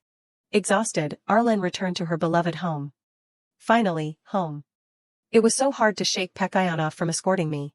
Suddenly, two people blocked her path ahead, startling her. While she was still confused, a guard suddenly spoke. Lady Arlen, Her Majesty the Empress calls for you. This information left her bewildered. Her Majesty the Empress. She did know a little about this person called the Empress. The Albrecht Empire, a vast nation that had unified all the kingdoms on the central continent into an empire. Many dazzling figures were like stars there, and among them, the most renowned was Empress Agony. To her, this woman was formidable. A peerless beauty who had received marriage proposals from all the greatest powers of the time, and wise enough to rival a monarch. That made Arlen deeply nervous.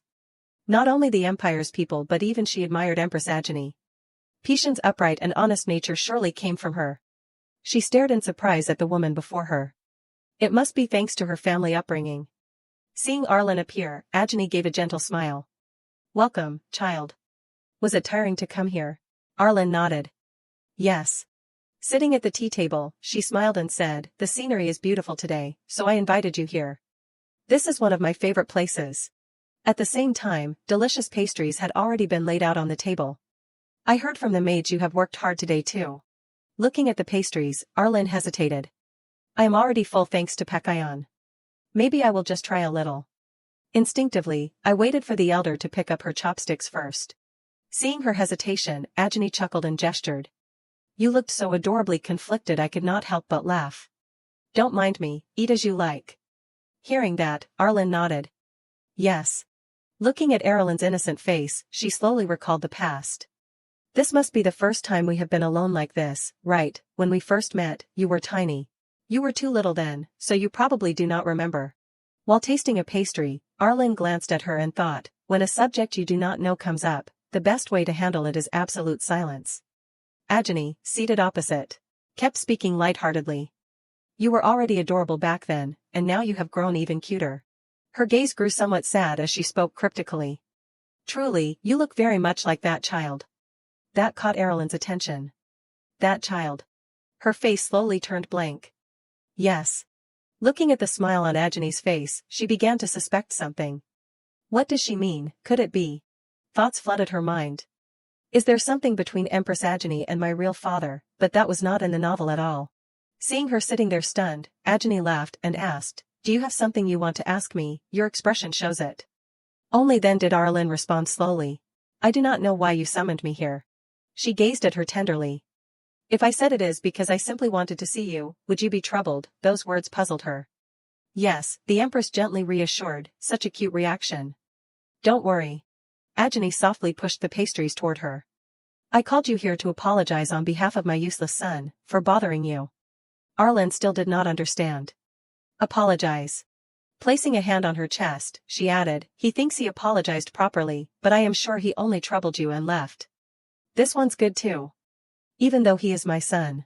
Pekayon is too energetic just like the Emperor. I wish he were only half like Tarion or Sirua. Worried Arlen might still be hungry, Ajani pushed another large piece toward her. Eat this one too, it is delicious. Arlen was at a loss. Please stop. Looking at the woman before her made Arlen thoughtful.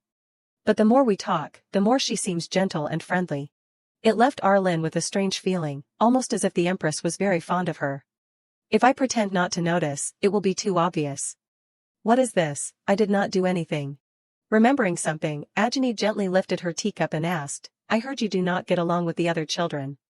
Are they bullying you? Arlen hurriedly shook her head. No, it is just that I was born frail, so I can't fit in well. Hearing that, the Empress was relieved. So that is it. I understand. Still, whenever you have a problem, ask me for help, alright, remember that.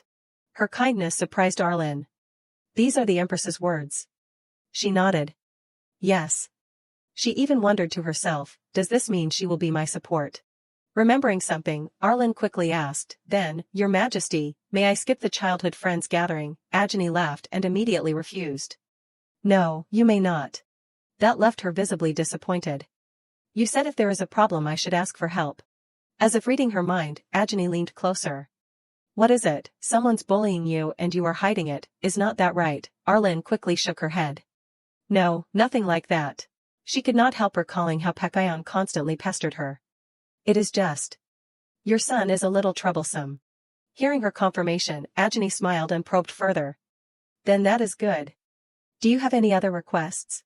After a long silence, Arlen finally asked, But Your Majesty, why did you include me in the childhood friends gathering? She had become very curious. I have always wondered.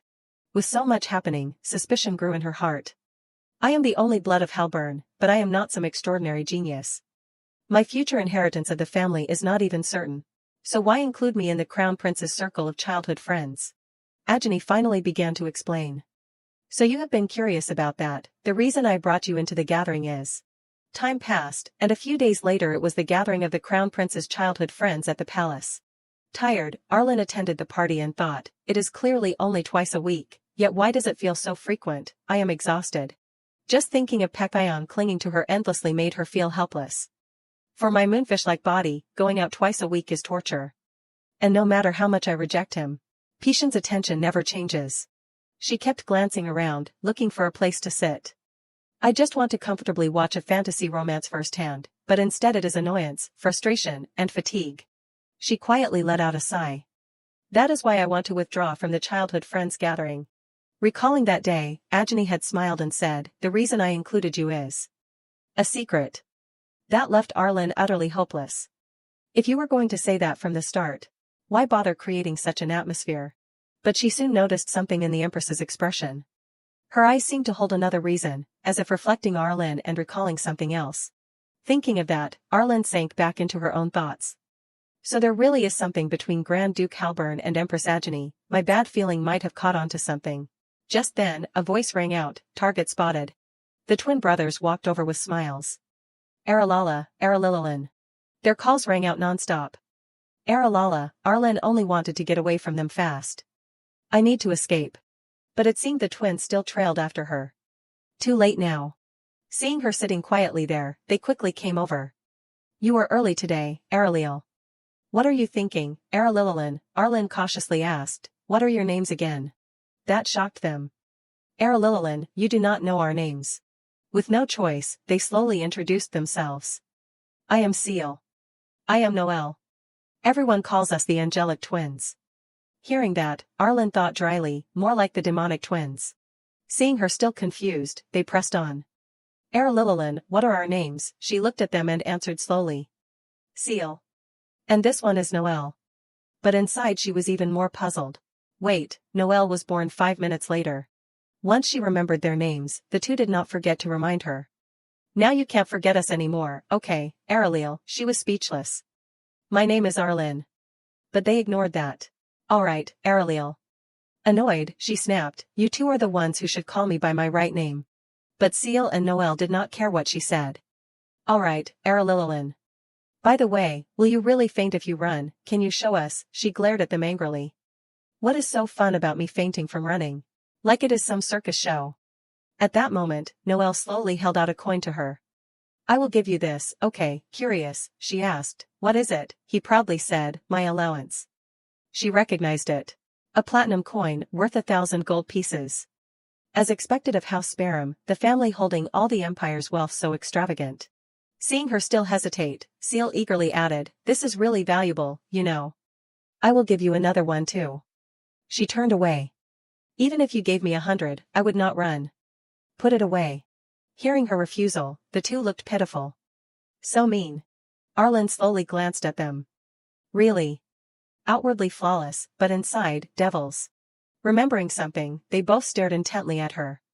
What is it, Aralililan? Have we charmed you? We are beautiful, right? Adorable, right? Cute, right? Their faces grew smug. Aralililan, we will even let you touch our eyelashes. And you can touch my cheek too. At their antics, Arlen grew uneasy. I know.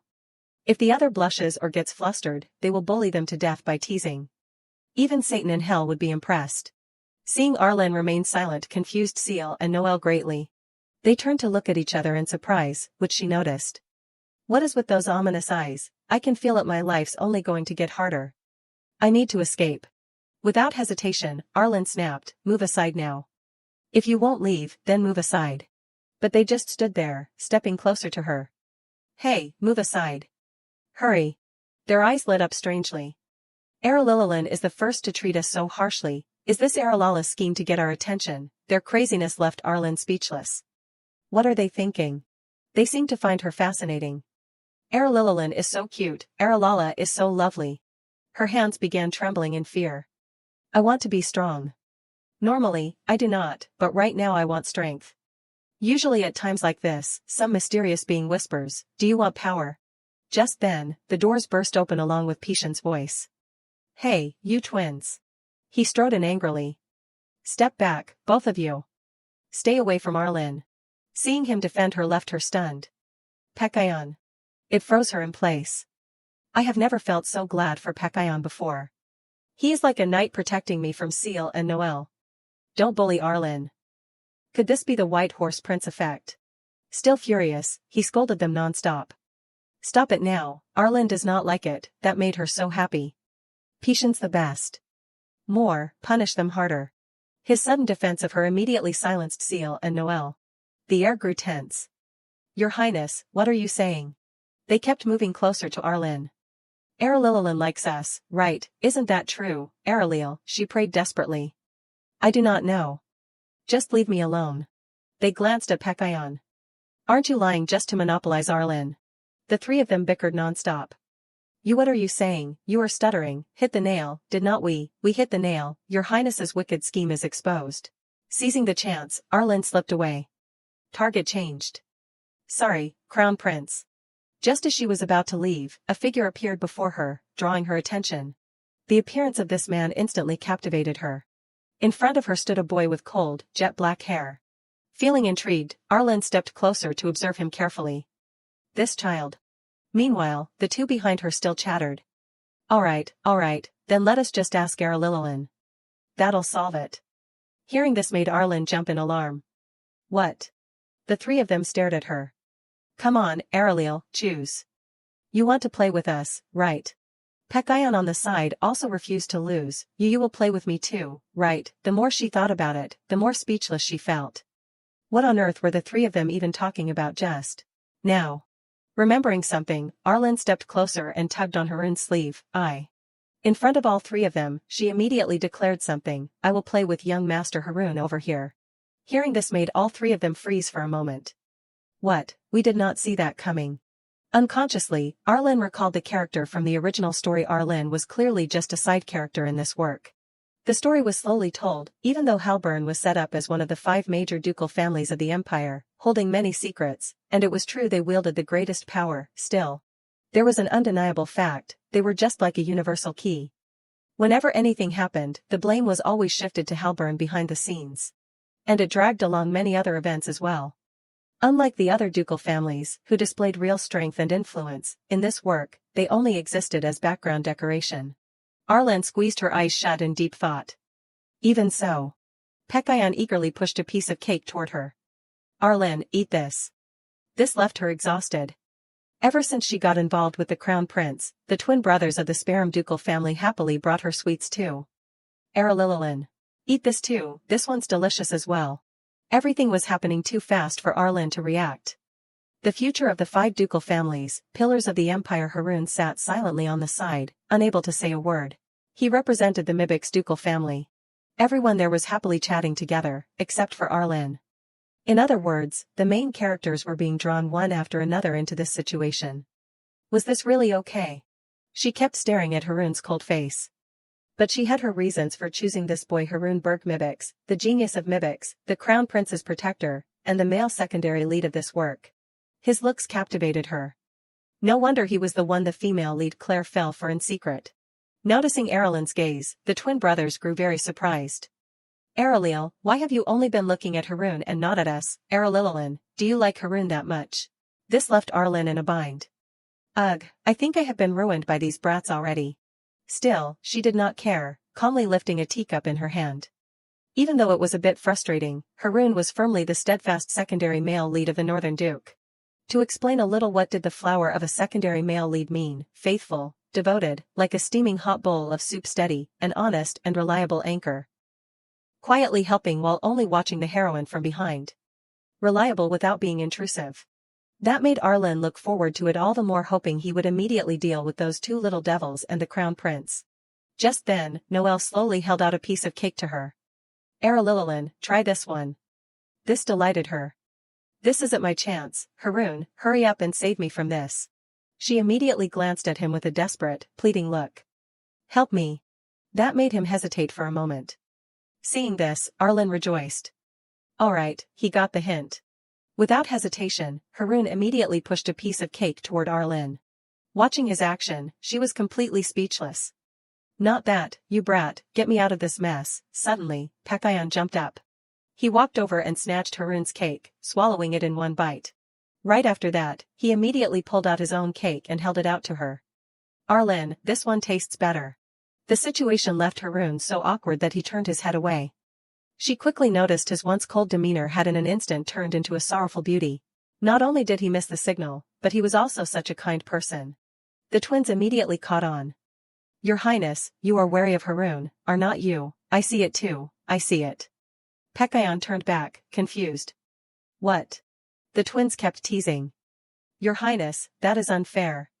You are jealous of Haroon, are not you? Yeah, that is dirty play, trying to monopolize her for yourself. Arlen furiously glared at the cake in front of her. Plan failed. Relying on the secondary male lead to escape was impossible from the start. Meanwhile, the three of them kept bickering. That is not it. Your Highness is mad, look, his face is red, shut up. Arlen was too desperate to say a word. I can't escape. I am trapped in hell already. Right then, the twins noticed her expression. Arlen must be thinking the same thing. She just sat there motionless. Such a lively and explosive event, and the two of them never stopped surrounding her. Right, Aureliel, right, her gaze grew distant. For a side character like me, this is just too much. Time shifted to late at night at the familiar Halburn estate. After returning home, Arlen clung tightly to Mehan's leg, which made him curious. Young lady, what is wrong? She sighed and spoke. Too many things happened. He nodded knowingly. It seems so. She still held tightly to his leg, silently thinking. The scent of dry wood her tense nerves slowly began to settle. To her, Mehan was like her only ray of hope. Mehan, who had raised her since she was an infant. Even if her past life memories had awakened, Aurelian's memories of him never faded. Her thoughts kept pouring out. No expectations, complete comfort, the only one I can rely on. She smiled faintly and called out, Mother, hold me. With no choice, Mehan bent down to lift her up. Mother. He gently held her in his arms with tenderness. Remembering something, he kindly asked, Did something happen at the summer gathering with your friends? This surprised her once again, only Mehan noticed. She silently recalled, Pekayon was basically a puppy, the twins were nuisances, and Haroon did not help her at all. If asked whether anything happened, yes, but nothing serious. Seeing her face, Mehan gently suggested, Please, feel free to speak. Did nothing truly happen? She nodded in confirmation. His face then turned strangely sad. As I thought. It seems I still have not earned the young lady's trust. Arlen quickly shook her head. That is not it. She did not know where to begin. It is just things that are hard to explain and troublesome. Remembering something, she hurriedly asked, Then, can I not attend the childhood friends' reunion? Her words startled Mehan, while the three on the side were also shocked beyond belief. He gently turned to her. The young lady does not want to go. The three on the side loudly voiced their opinions. We strongly object, absolutely not, the only lively activity is the childhood friends' reunion. Without thinking much, Arlen nodded. That is right. Her face carried a bit of sadness. As expected, she would not be allowed. Even if it was Mehan, the childhood friends' reunion was an order from the Empress. Contrary to her expectations, Mehan gently said, Then the young lady does not have to go. If you do not want to, it is up to you. I will handle the excuse. This deeply moved Arlen. Mehan. Suddenly, her hands clenched tightly. Surely, that was not easy for Mehan either. This was what being an adult meant, a steadfast protector. She quickly hugged him even tighter. Something I have never had before. Arlen suddenly spoke out, Mother. Her voice carried a touch of emotion. Mother. This sight made the three behind them, Uni and the others, feel incredibly uncomfortable. Their gazes seemed ready to jump in and hug Arlen themselves. At this rate, Mehan will monopolize the young lady. That can't happen, we have to show her the strength of the childcare team. The three of them seemed more determined than ever. Just wait and see, young lady. The image of a professional childcare team, all to win your affection. Time passed, and today was the day of the childhood friends' reunion that she had been dreading. Arlen's lips curled into a satisfied smile without stepping out of bed. Staying home, not going out bliss. It was all part of Mehan's arrangements. He kept his promise to her. Our young lady needs rest. He had even sent an official notice to the royal family, saying she would be absent due to health reasons. Thinking of this, Arlen grew even happier. Mehan is the best. He is truly my mother. Everything here made her even more delighted, the soft bed, warm sunlight, this light, the temperature, the humidity, everything was just right. At that moment, Uni called out in surprise, Young Lady Arlen. Her face turned extremely serious. Are you really okay? Realizing they had entered her room made Arlen groan inwardly. Anyone but these people. She turned her head away in annoyance. I am fine. Leave. Uni refused to go, adding, Can't we stay here and watch over you? We won't do anything. We won't even breathe too hard. Arlen still rejected them. I said I am fine. Leave. Hearing those cold words, Leon looked like he was about to cry. Young lady, you are too cruel. Their constant pestering drained her. As if the clingy ones in the palace were not enough. With no other choice, Arlen walked away. Now even this house won't let me be. Leon quickly called after her, "Young lady." She turned back irritably. "Hey, I am busy. Don't follow me, okay?" Those words left the two of them frozen for a moment. Yes. They realized this was a shocking declaration coming from a 7-year-old girl. Arlen stepped outside into the corridor with annoyance. That is right. If I hate the temple, then I will just leave it. Behind her, the servants kept calling, "Wait, please wait. Young lady, if you have a schedule, please tell us." A little later, chatter erupted. "After Lord Mehen, I am the one the young lady favors most." The three of them gathered, bickering endlessly. "What nonsense, I am the most qualified, I am responsible for her health, which is why you did not give her medicine on time." "Right, this is not the time to argue, we need to find the young lady first." From the side, Arlen watched all their antics. As expected, this childcare team never listens when I tell them not to follow. Just thinking about them tagging along made her feel even more troubled. Not long ago, they had been quiet enough, but somehow the childcare area had turned into a battlefield day by day.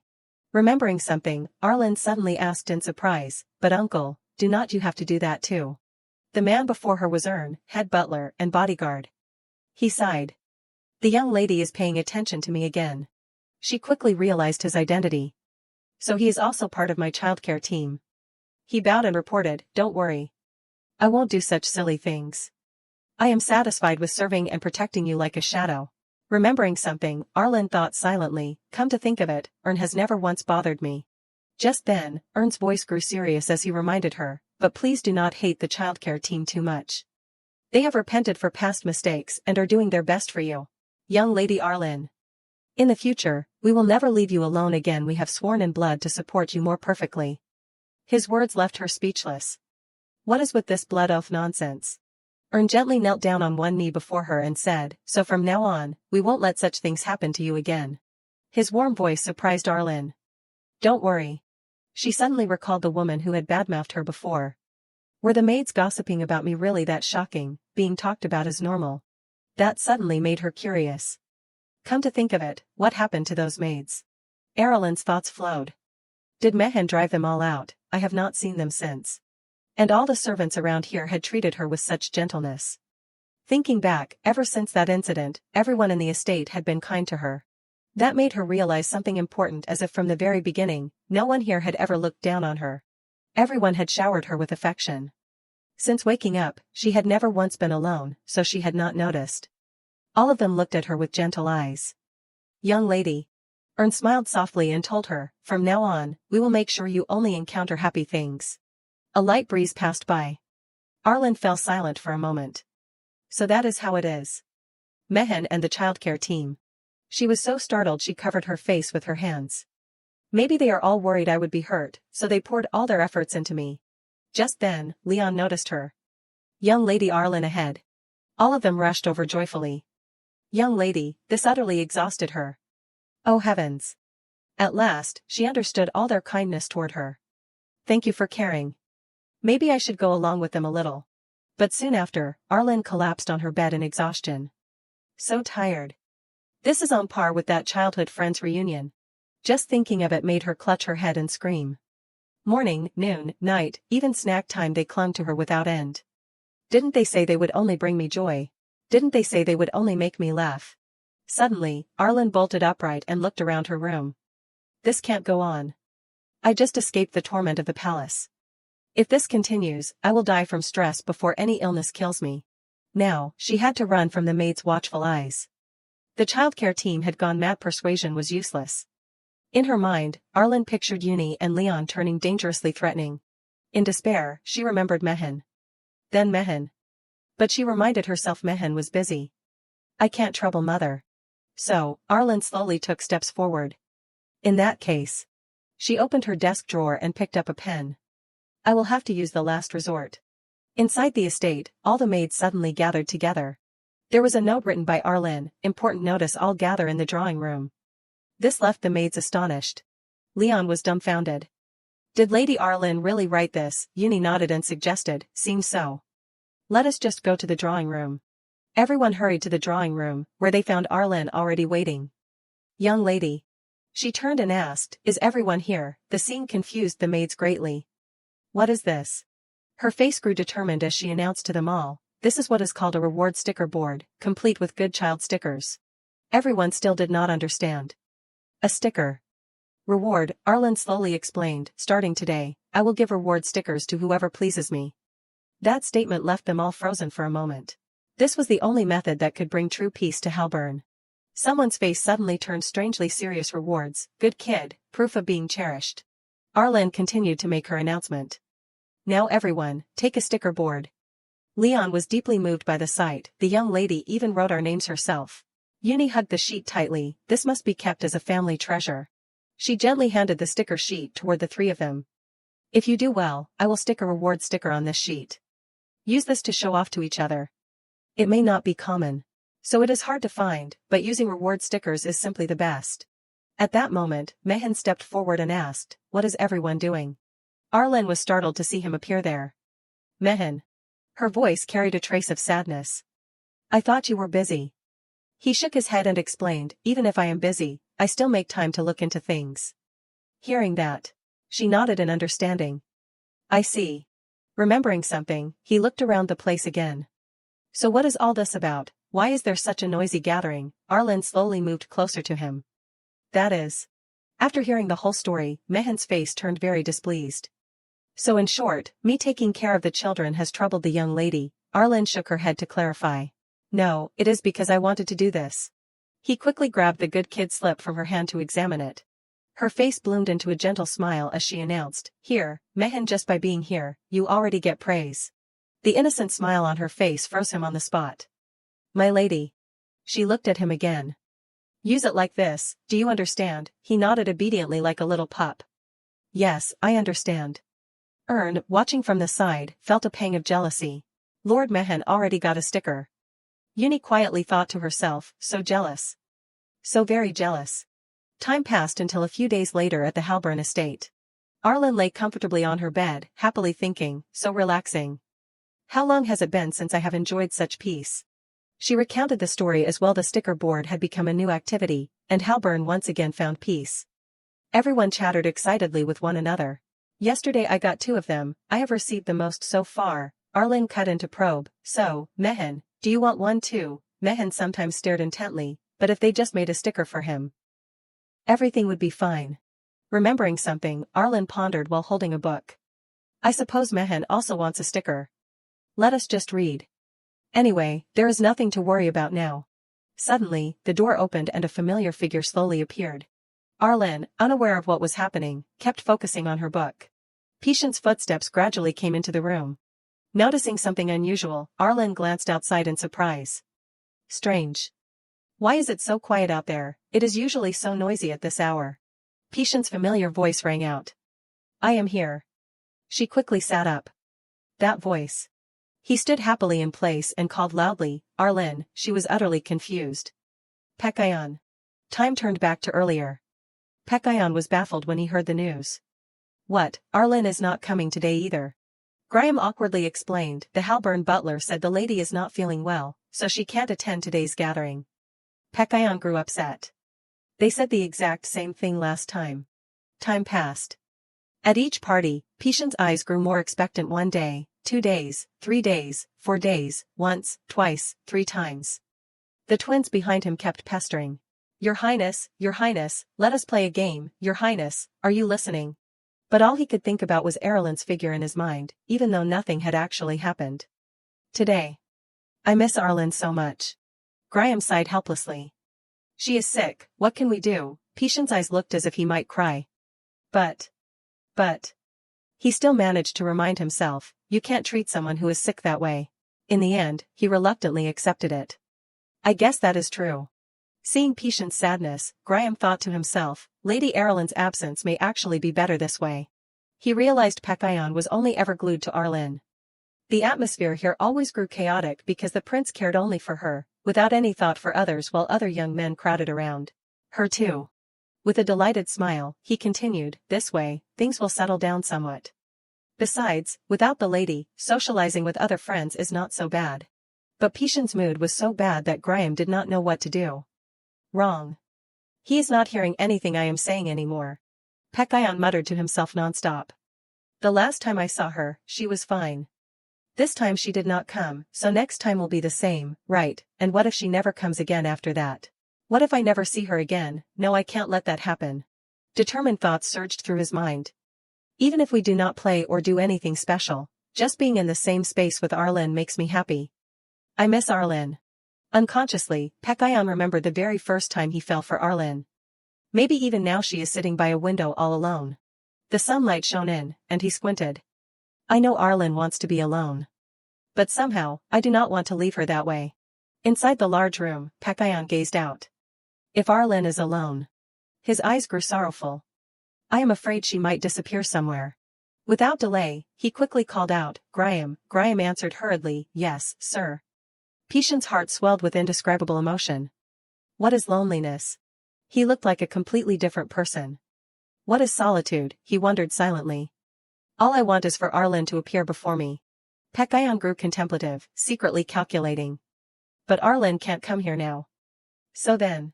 Back to the present, Arlen's voice sounded inside the room. So then. She looked at Pekayon before her, a bit at a loss. Your Highness. You came here. He nodded firmly. That is right, to visit you. She did not know what else to say. This whole visiting the sick thing. Really. With no other choice, she invited him to sit. I have no motivation left, nothing to say, no willpower. I avoided the childhood friends' gatherings to escape him. And now the troublemaker came here himself. What do I do now? While she was still thinking, he eagerly asked, Arlen, do you want to exercise with me? That startled her. Exercise, Pekayon nodded excitedly. Yes, I just discovered a shocking truth. Time shifted back a few days. Patient's voice rang out. Sir Jade, how does one stay healthy? The man was Jade, a royal guard serving directly under the emperor. Surprised, he asked, what do you mean, Your Highness, are you unwell? No wonder you were not focused in training today. Pekayon shook his head. No, I am fine. Thinking of Arlen, he grew embarrassed, unsure how to begin. It is just. I have a friend with poor health. I wonder if she were stronger, could she play more? Jade laughed knowingly. Ah, I see. Inwardly, he felt proud. The prince is truly kind. His concern for his friend is admirable. And so he explained all he knew.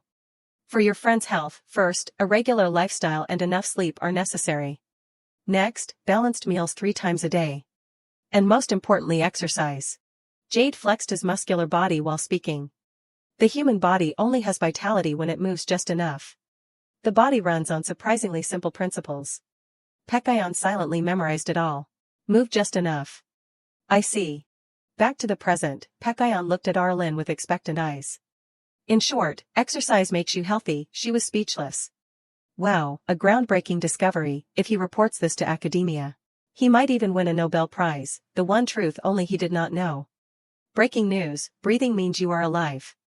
Who knew? Pekayon went on confidently. So, if you sleep well, eat well, and exercise, Arlen will become healthy too. She did not know what else to say. Really, she thought. I thought he came to see me for something important, but it is just a daily schedule to kill time. After explaining, he looked at her eagerly. So, Arlen, exercise with me. She frowned slightly and replied, sorry, that is too difficult. I can't. Arlen sighed and explained further. Even just walking a bit makes me dizzy. Pekayon understood. Then there is no way. She thought helplessly, as unbelievable as it sounds. People like this do exist, Your Highness. Then Pekayon suddenly brightened. Instead, let me tell you what happened while you were away. Today I trained, Arlen thought. I do not want to hear it at all. But a gentle smile appeared on her face. Still. Since he is so cheerful and cute, I will listen just this once. Remembering something, Pekayon leaned closer to her face. By the way, what have you been doing lately, Arlen? The close distance froze her on the spot. He did not notice her expression and happily called, Arlen. She slowly reminded him, hey. Could you step back a little? Pekayon jolted and retreated. Sorry, I did not mean to. She secretly breathed in relief. Goodness, I thought I was about to be bewitched. Pekayon continued to compliment her. But. Arlen, your eyes are such a beautiful pale pink. She smiled slightly. People say it is the color of rose quartz. He kept praising. I see. It suits you perfectly. Truly beautiful. Patient's lips curled into an innocent smile. If Arlen were a gem, you would be even more beautiful. A light breeze blew. Her face showed no emotion. Seriously. Where do kids learn these lines? Still, it sounded sincere, so it was not annoying. Yet she kept her cold expression. Unfortunately, I do not have many reasons to laugh. Pekayon eagerly stood up, hand over chest. Then today, I will make you laugh. She was flustered. No, I did not mean it like that, but he ignored her. Come on, look here. No really, it is fine. He had already made a silly face, leaving Arlen speechless. Please, at least listen to what people say. Meanwhile, someone who could not laugh before a wild dog's presence spoke up. Chief Attendant. Mehan grew very displeased at Graham's arrival.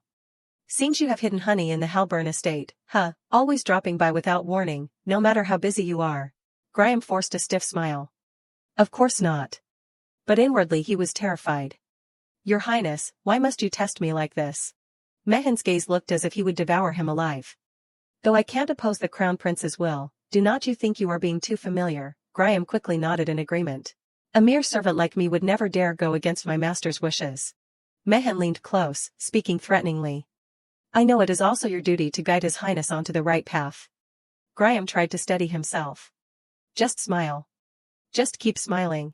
But tears were already rolling down his cheek. Your Highness. One day, you will know how devoted I was to you. After a long conversation, Pekayon happily asked, Today was fun, was not it, Arlen? She nodded politely. Yes. But inside she thought, exhausting. 2 whole hours non-stop. I have to send him away now. Remembering something, Arlen turned and reminded him, but I am not well, so I should rest today. Thank you for visiting me. Thanks to you, I had a pleasant day. Understanding her hint, Pishan's face turned pitiful, leaving her awkward. What is with that look? Isn't this brat supposed to be a little devil? How much more does he plan to torment me? She continued gently, I do not know when we will meet again, but I hope you stay safe until then. Just then Pekayon suddenly said, No, Arlen. His words froze her instantly. A bit flustered, he still spoke his mind. I would be really sad if Arlen kept not coming like this. I told you, I would take care of you until you get better. She was startled. What is this dangerous opening line? Pekayon did not hesitate as he declared, so I have decided. His face was firm as he announced, From now on, I will come here. He even smiled happily. That is best. Arlen forced an awkward smile. Why are bad premonitions always right? She quickly protested. No, that won't do. You do not need to worry about me, really. But he ignored it. How could I not worry? It is all because of me. Arlen. I will definitely visit you every day until you are better. Arlen felt utter despair. Just one visit already crushes me with pressure. And now every day, she hurriedly said, Really, it is fine, do not worry. The more she thought, the more confused she became. Wait. No matter how stubborn this kid is, he is still the crown prince of an empire. Visiting the estate daily is nearly impossible. Tomorrow his busy schedule will sweep him away. This made Pekayon full of hope. And today's words will soon be forgotten. Don't take it seriously. And that is exactly what Arlen thought. I believed that. But then a familiar voice rang out. Arlen, she could not face it. Forgotten, what forgotten? Pekayon excitedly ran in.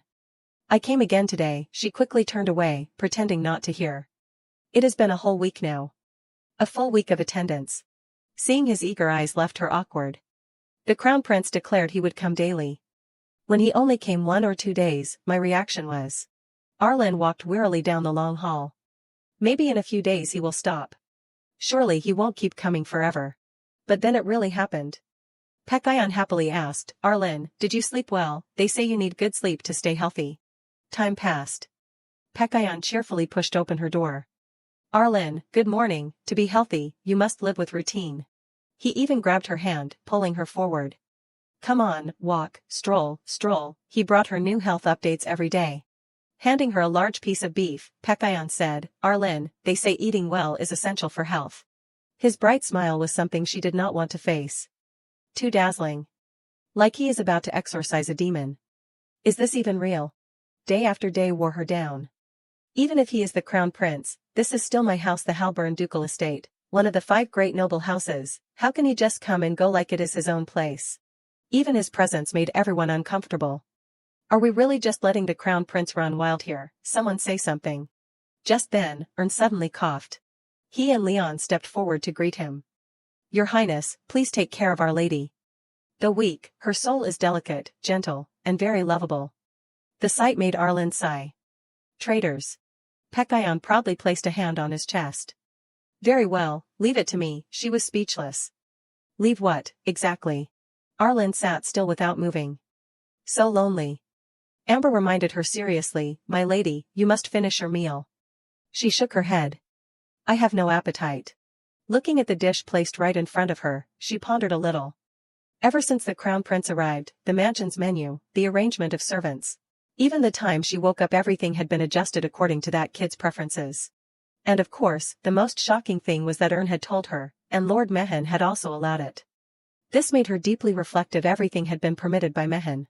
At this moment, Pekayon continued speaking, Arlen, I heard that to stay healthy, one must eat a balanced diet. She nodded in understanding. I know carbs, protein, fat. These words left him completely confused.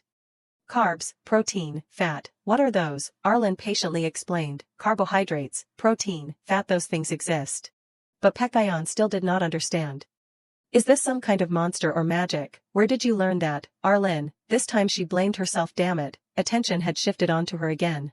Anybody else, please? Watching from the side, Leon was thrilled. My lady and His Highness really are a perfect match, are not they? Uni also laughed and added, it seems His Highness really likes my lady. She thought helplessly, caring for children might truly be hopeless now. She then looked at Ern again. He was moved to tears. Your Highness. This made Arlen determined to step forward. Fine, better to wish for things that could actually come true. Pekayon, noticing she had finished eating, was surprised. Did Arlen finish everything? I will have to research this carb protein fat magic later. Without hesitation, he quickly ran up to her and suggested, then let us go for a walk outside. You need exercise to be healthy. Slowly reaching his hand out to her with a friendly look, come on, let us go outside.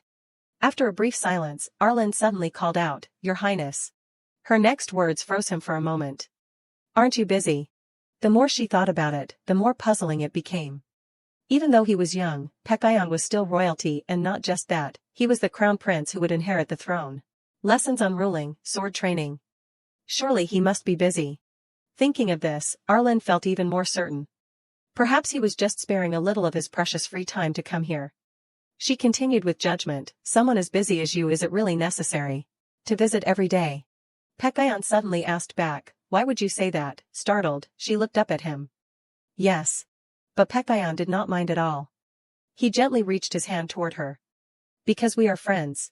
Then he laughed heartily. Arlen, you really worry over the silliest things. I am a bit busy, but it is fine. She slowly asked, why? He softly held her hand and led her forward. I come because I want to come. Just thinking of playing with Arlen filled Pekayon with joy. I like playing with you, Arlen.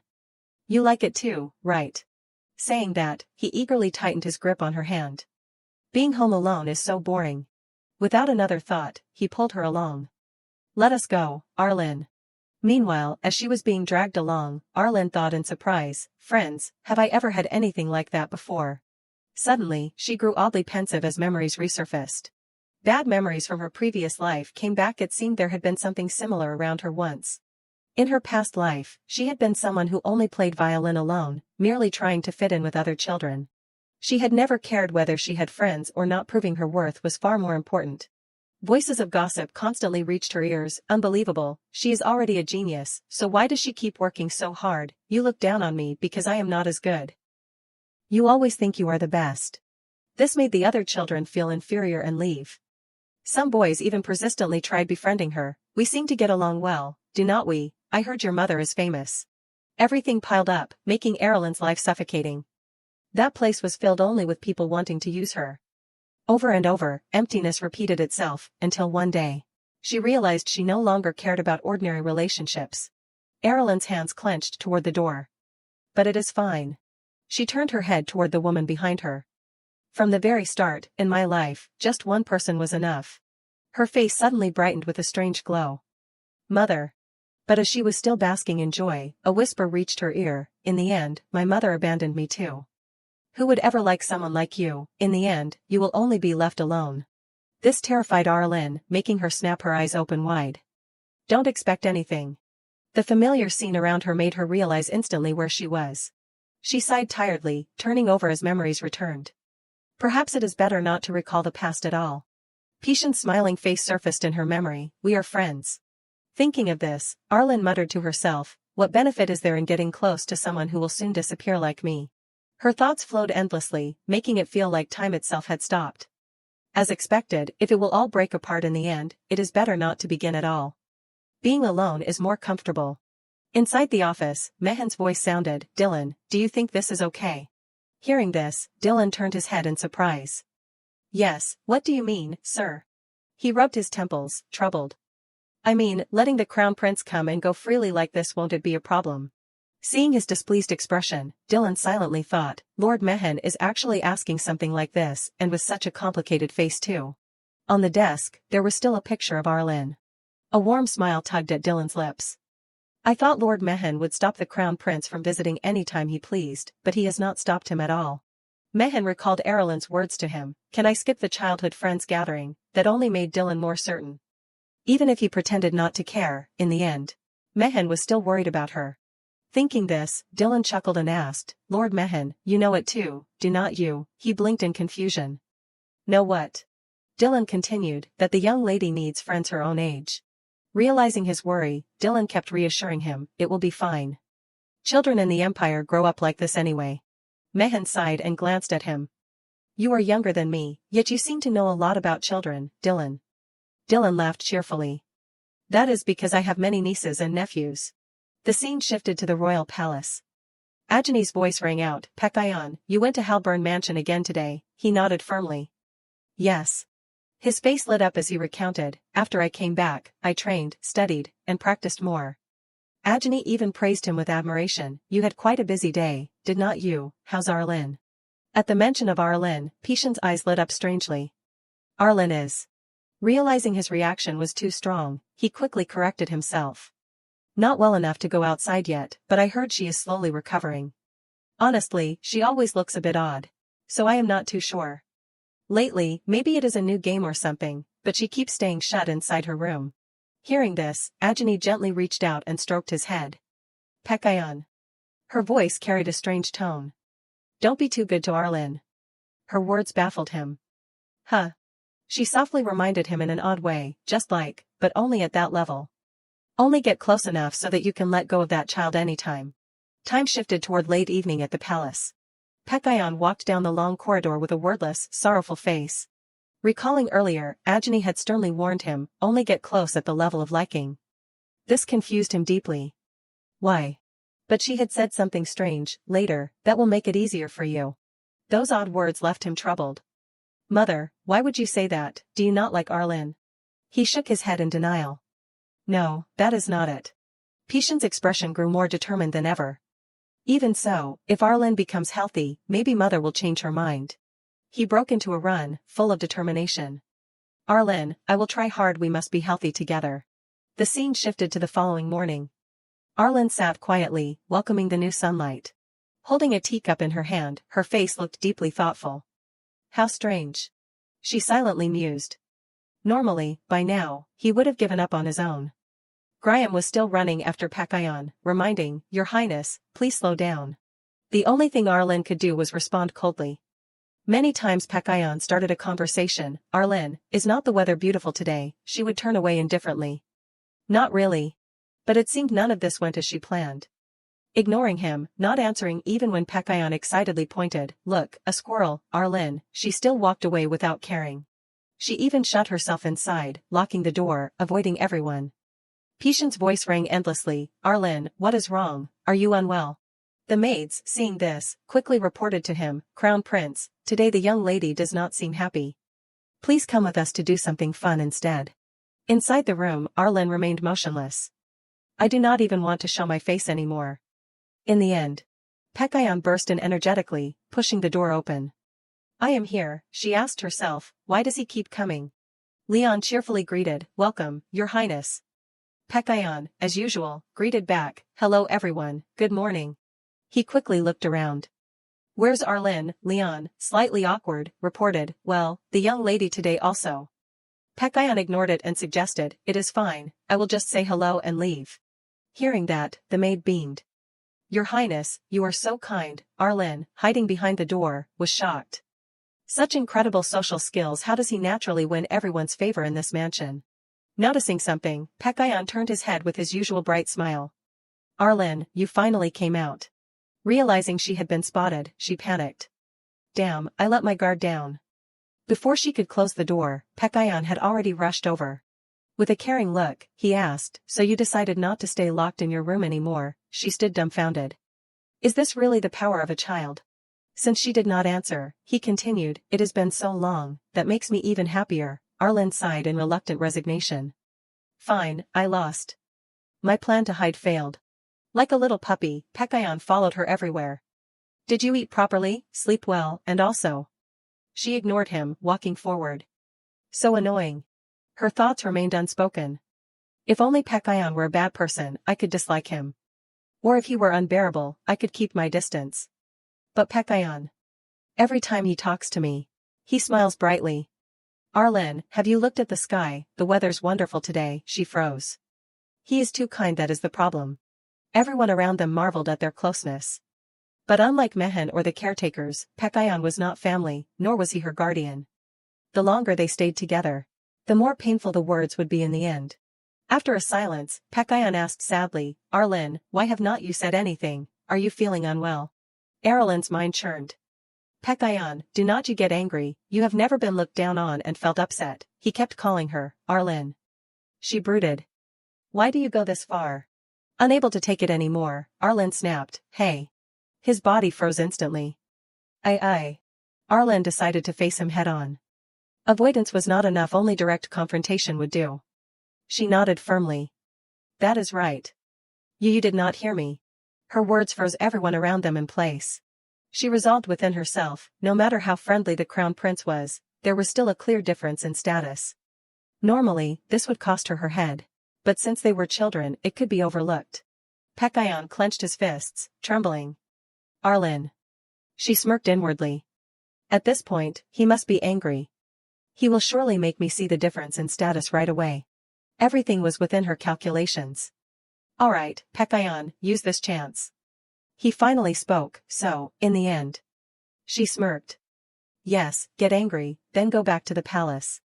But contrary to her expectations, Pekayon blushed, placing his hand on his chest. So, you are comfortable with me now? Arlen was speechless. What? Delighted, he rushed toward her. Arlen spoke casually to me, finally, oh my god, thank you, I am so happy. She was dumbfounded. This is not how it is supposed to go. Flustered, she quickly retorted, no, your highness, I am speaking casually right now.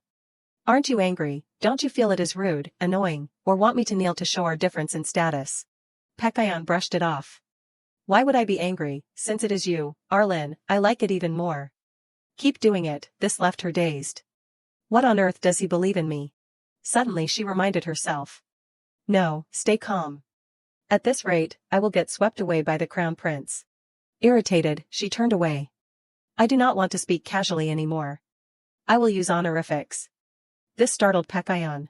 Completely baffled, he asked, why? I already said you can speak casually. She turned cold, avoiding him. I do not want to. Go away. His face grew firm. No. Since Arlen said she does not like it, I do not like it either. She was speechless. This guy. She was still constantly trying to subtly push him away, go away, but he kept getting closer to tease her, I do not like it. Seeing how stubborn he was, Arlen was extremely confused, thinking, why is not this working? Usually, just being impolite makes people uncomfortable and avoid me. She continued to look at Pishan's face, which still had a smile. I need something stronger, even stronger, to make Pekayon turn away immediately. And so Arlen chose to grab Mehen's leg and beg, which surprised him, Princess. A plan formed in her head. After a few times, I understand now. This is what happens when you are exhausted. Today, the crown prince has been especially persistent. So that must be it. He looked at her worriedly, Princess, are you all right? She still held tightly to his leg, refusing to let go, Mom. Seeing that he did not react, she continued to call out, Mom. Mehen had no choice but to nod, yes. He gently picked her up in his arms, secretly thinking, as expected, that is what she calls me. Should I be thankful that she restrained herself when there were other people around? After a moment of silence, Arlen said to him seriously, "Hey, I am being obedient now, so grant me a wish." Hearing this, he chuckled and replied, "A wish should be for me since I have received so many reward stickers." She sighed and replied, "So, you won't grant my wish?" Mehan shook his head and explained, "No, anything is fine. Please feel free to tell me." In his head, he was already secretly thinking of different items, a wish. Does she want something? Does she want a gift? Even different locations appeared in his head, or does she want to go somewhere? Arlen looked up at Mehan with expectant eyes. "Read me a fairy tale, when I go to sleep." These words made him freeze for a moment. A fairy tale. Seeing that his attitude did not seem good, Arlen was disappointed. Is it too difficult? What she just said surprised him, and he secretly thought, I thought she would ask for something big when talking about a wish. It is just. He gently picked her up and walked out of the room. "No, as many as you want." Arlen's eyes immediately became expectant. "Really, I thought you would be busy, so it would be difficult." A gentle smile appeared on his lips. "I have enough time to read you fairy tales." In his head, he was secretly thinking, I am qualified enough to be a guardian. But it is probably still a long way off. Mehan gently carried her forward. "Now is your bedtime." "I will read right away." Arlen looked at him with expectant eyes. "I want to wish every day." Hearing this, he chuckled and decided, every day might be a little difficult, but I will try. Remembering something, Mehan asked with concern, "Have you been getting along with His Highness the Crown Prince lately?" Arlen replied with a very sulky face, "No." Can't Mehan stop Pekayon from coming? These words immediately caught his attention, and he secretly thought, according to the report, they seem to be getting along quite well. Could Dylan have missed something? He continued to probe. "You do not like His Highness the Crown Prince." She did not know how to explain. "It is not that." He nodded in understanding. "So." Arlen unconsciously remembered Pishan's smile. "It feels awkward." "Pekayon is kind." Her face became strangely pensive. "So, I feel like I am being mean. I do not want to hurt him, and I do not want to be hurt either." Hearing this, he nodded in understanding. "I see." In his head, he secretly thought, she has a childish side, but she is not like a child. At this moment, Arlen also slowly let go of Mehan's hand and said some very incomprehensible words. "I know, I won't live much longer. If I get close to me, Pekayon will suffer."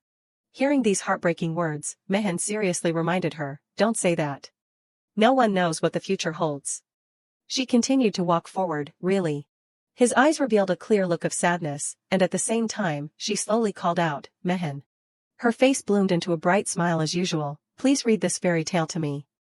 This made him secretly think, it is like she does not know anything. Even though the child is wearing a bright smile right in front of me, I still have a feeling of unease in my heart. The story began, a gathering of childhood friends, a place where the future of the empire, carefully selected by Empress Agony, came together. A day passed as usual. Today, Prince Pekayon was once again surrounded by children. Seal listlessly knocked the chess pieces forward. "How boring." The twins became extremely tired and sighed, "Tedious. There is nothing interesting." People around them kept discussing, "It is the first time I have seen the twins without any energy. Hey, do not get noticed." After a moment of silence, the twins seemed to share the same thought. The two of them continued to discuss very enthusiastically. "Seal, what do you think?" "Noel, maybe it is because of that." I think so too." "I think so too." "It is all because." The two of them angrily stood up and shouted, "Aurelin is not here. Goodbye, everyone." The two of them walked out with annoyance. "We were having fun, so much fun. The feeling of teasing His Highness is so refreshing, and Haroon too." Remembering something, Seal immediately spoke, "Noel, but I heard a secret." He turned his head in surprise. "A secret?" Seal did not hesitate to whisper into his ear, "The secret is that His Highness is secretly meeting Aurelil without letting us know." This made Noel extremely angry. "What? This is an act of betrayal." The two of them wore extremely bright smiles. "An act of betrayal? Then we must take revenge, right? Let us follow His Highness." Time shifted to the next morning. The twins disguised themselves and set off, and so today we have decided to follow His Highness all day to see what he will do when he plays without us. "We can't waste time," the two of them kept urging. "Browning, hurry up." The servant could only bow his head in understanding. "I apologize, my young masters." The scene shifted to Pishan's side, His Highness's first schedule, education for the successor. This surprised Seal and Noel. "His Highness is busy from early in the morning. But we have to study that when we get back to the residence too." Next is His Highness's second schedule, afternoon tea with Empress Agony. Looking at their attitudes, the twins could not help but be startled. Her Majesty the Empress and His Highness look so close. Until the third schedule, sword practice. Pishan's skills impressed the twins. He is practicing with Haroon, the knight family that protects the royal family. I heard he does physical training every day without fail. Witnessing this scene made the two of them very tired. His Highness really has a busy schedule. When will he meet Aureliel? I am so sleepy. Noel. Seal, wake up. What if we get carelessly discovered? The two of them continued to stare ahead. But, can I sleep for a little while? We have to make our meticulous surveillance a success, right? We are watching. While still practicing enthusiastically, Pekayon suddenly announced, "Wait, stop here." The servant hurriedly stepped forward and asked in surprise, "Your Highness, is something troubling you? You have not seemed to be able to concentrate well lately." Hearing this, he paid attention. His eyes became very sad. "Actually, I have something that is troubling me." After listening for a while, everyone seemed to have completely understood what he meant. "So, the friend that your Highness is referring to is the Lady of Hellburn. You are always worried about that frail lady, are not you?" Pekayon nodded to confirm. "I am following Sir Jade's advice, but I want her to be even healthier." The more he talked about this issue, the more anxious he became. How can Arlen be healthy? That is my worry these days. Hearing this, everyone was stunned. Health. And so everyone kept discussing together. How about exercise? I was thinking that too. I was thinking about that too. The room was filled with lively discussions. A healthy body will have a healthy mind. I do not know what that is, but it sounds amazing. That makes a lot of sense. Graham was speechless on the side, thinking, "Hey, you guys, she's the one who used to faint." Pekayon kept saying very sadly, "Of course, I think so too, but how can Arlen exercise well? Arlen gets dizzy just by walking a little." Everyone heard this and shared the same thought, just do it. This information finally made Pekayon realize something. He realized something even here. A bright smile finally appeared on his face. "I see, now I understand a little." Graham was still secretly thinking, what exactly does he understand? He immediately took out paper and pen to write, "Just do it." Immediately after, he became determined, "I have to go see Arlen." Just hearing this made Graham want to chant a prayer, "Lord have mercy." The scene shifted to another place, and Pishan's voice rang out, "Arlen." She helplessly asked herself, "Who is it?" He ran excitedly towards her. "Let us exercise." She just wanted to run away from him as quickly as possible. Who is the devil that turned the prince into an exercise fanatic? He was still enthusiastically speaking. "I found it." Arlen walked in another direction. "Get out of here." But he kept suggesting right next to her, "Exercise. Exercise will make you healthier." This made her even more tired. "No, from the beginning, my body is not the type that can be cured by exercise." He still did not care and continued to pull her forward. "Let us start by conquering walking. Just walking for 10 minutes is enough." Arlen clearly did not want to face this. Tiring, annoying, what if I faint while walking? He became very certain. "Don't worry, before you fall, I will help you." Hearing this, she was curious. "How will you help me?" Pekayon immediately picked her up in his arms, like this. The more she thought about it, the more speechless she felt. Is this the average 7-year-old in this world? What an unrealistic strength. He still did not notice her expression and chuckled. "How is it? Can you do it?" Thoughts kept appearing in her head. "I really do not know the reason for this unconditional favor. I really need a stronger method, but I completely do not understand." Seeing that there was no other way, Arlen walked outside. "Fine, let us go then." He ran excitedly forward. "Great." The two of them walked outside step by step. Next. Remembering something, Pekayon suddenly called out, "But, Arlen."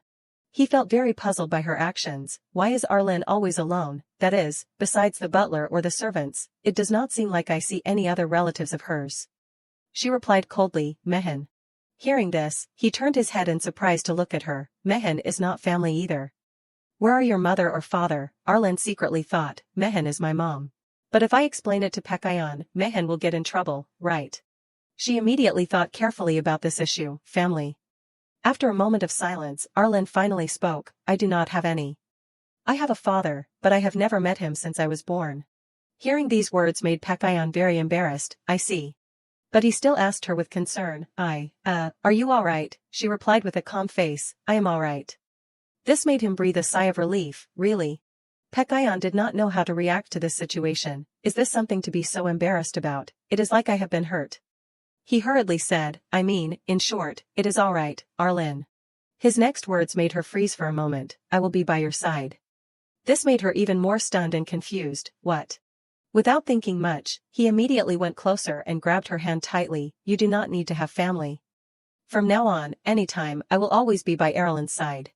Realizing his emotional words, Arlen did not know how to respond. Does this crown prince know how dangerous the words he just said were?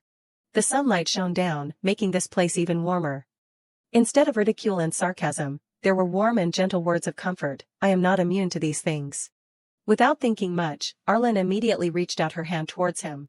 Recognizing the smile on her face, he became very happy. Arlen is smiling. But the next second, the smile on her face was completely extinguished. Another figure stood in front of her and asked uncomfortably, "Do you believe that? Do you want to rely on someone again?" This person did not forget to come closer to Arlen and whisper, "You have to take responsibility for your own life. You are not going to irresponsibly bet on someone else again, are you?" The words were simple but like knives cutting into Erlen's heart. "You have been through enough, so you know. In the end, they will be disappointed and turn away." Realizing this, she hurriedly let go of Pishan's hand. Seeing that she was acting strangely, he called out in surprise, "Arlen." Once again, she had completely closed her heart, not allowing anyone to touch it. "I know, this is entirely my problem. My problem is that I can't become a character in a novel who lives a complete life after remembering my past life, and I can't become a person who fits into this world." Arlen suddenly spoke, "Pekayon." She told herself, "Anyway, I am going to die soon. I just need to take this on myself and disappear, and it will be over." Her voice had become extremely cold. "Don't come here again from now on." These words made Pekayon freeze for a moment. She knew that she could not hurt his heart any further. He was as free as the sunlight without any blemishes. "I wish you would not know this world," Arlen coldly declared. "Now, I do not want to see your highness anymore." He still did not understand what the heck was going on. Why, suddenly? Without saying much, she turned away uncomfortably. "No matter how hard I try to explain, the crown prince, who is always welcomed and loved everywhere, probably won't understand. Because you never have memories of being alienated, despised, or abandoned."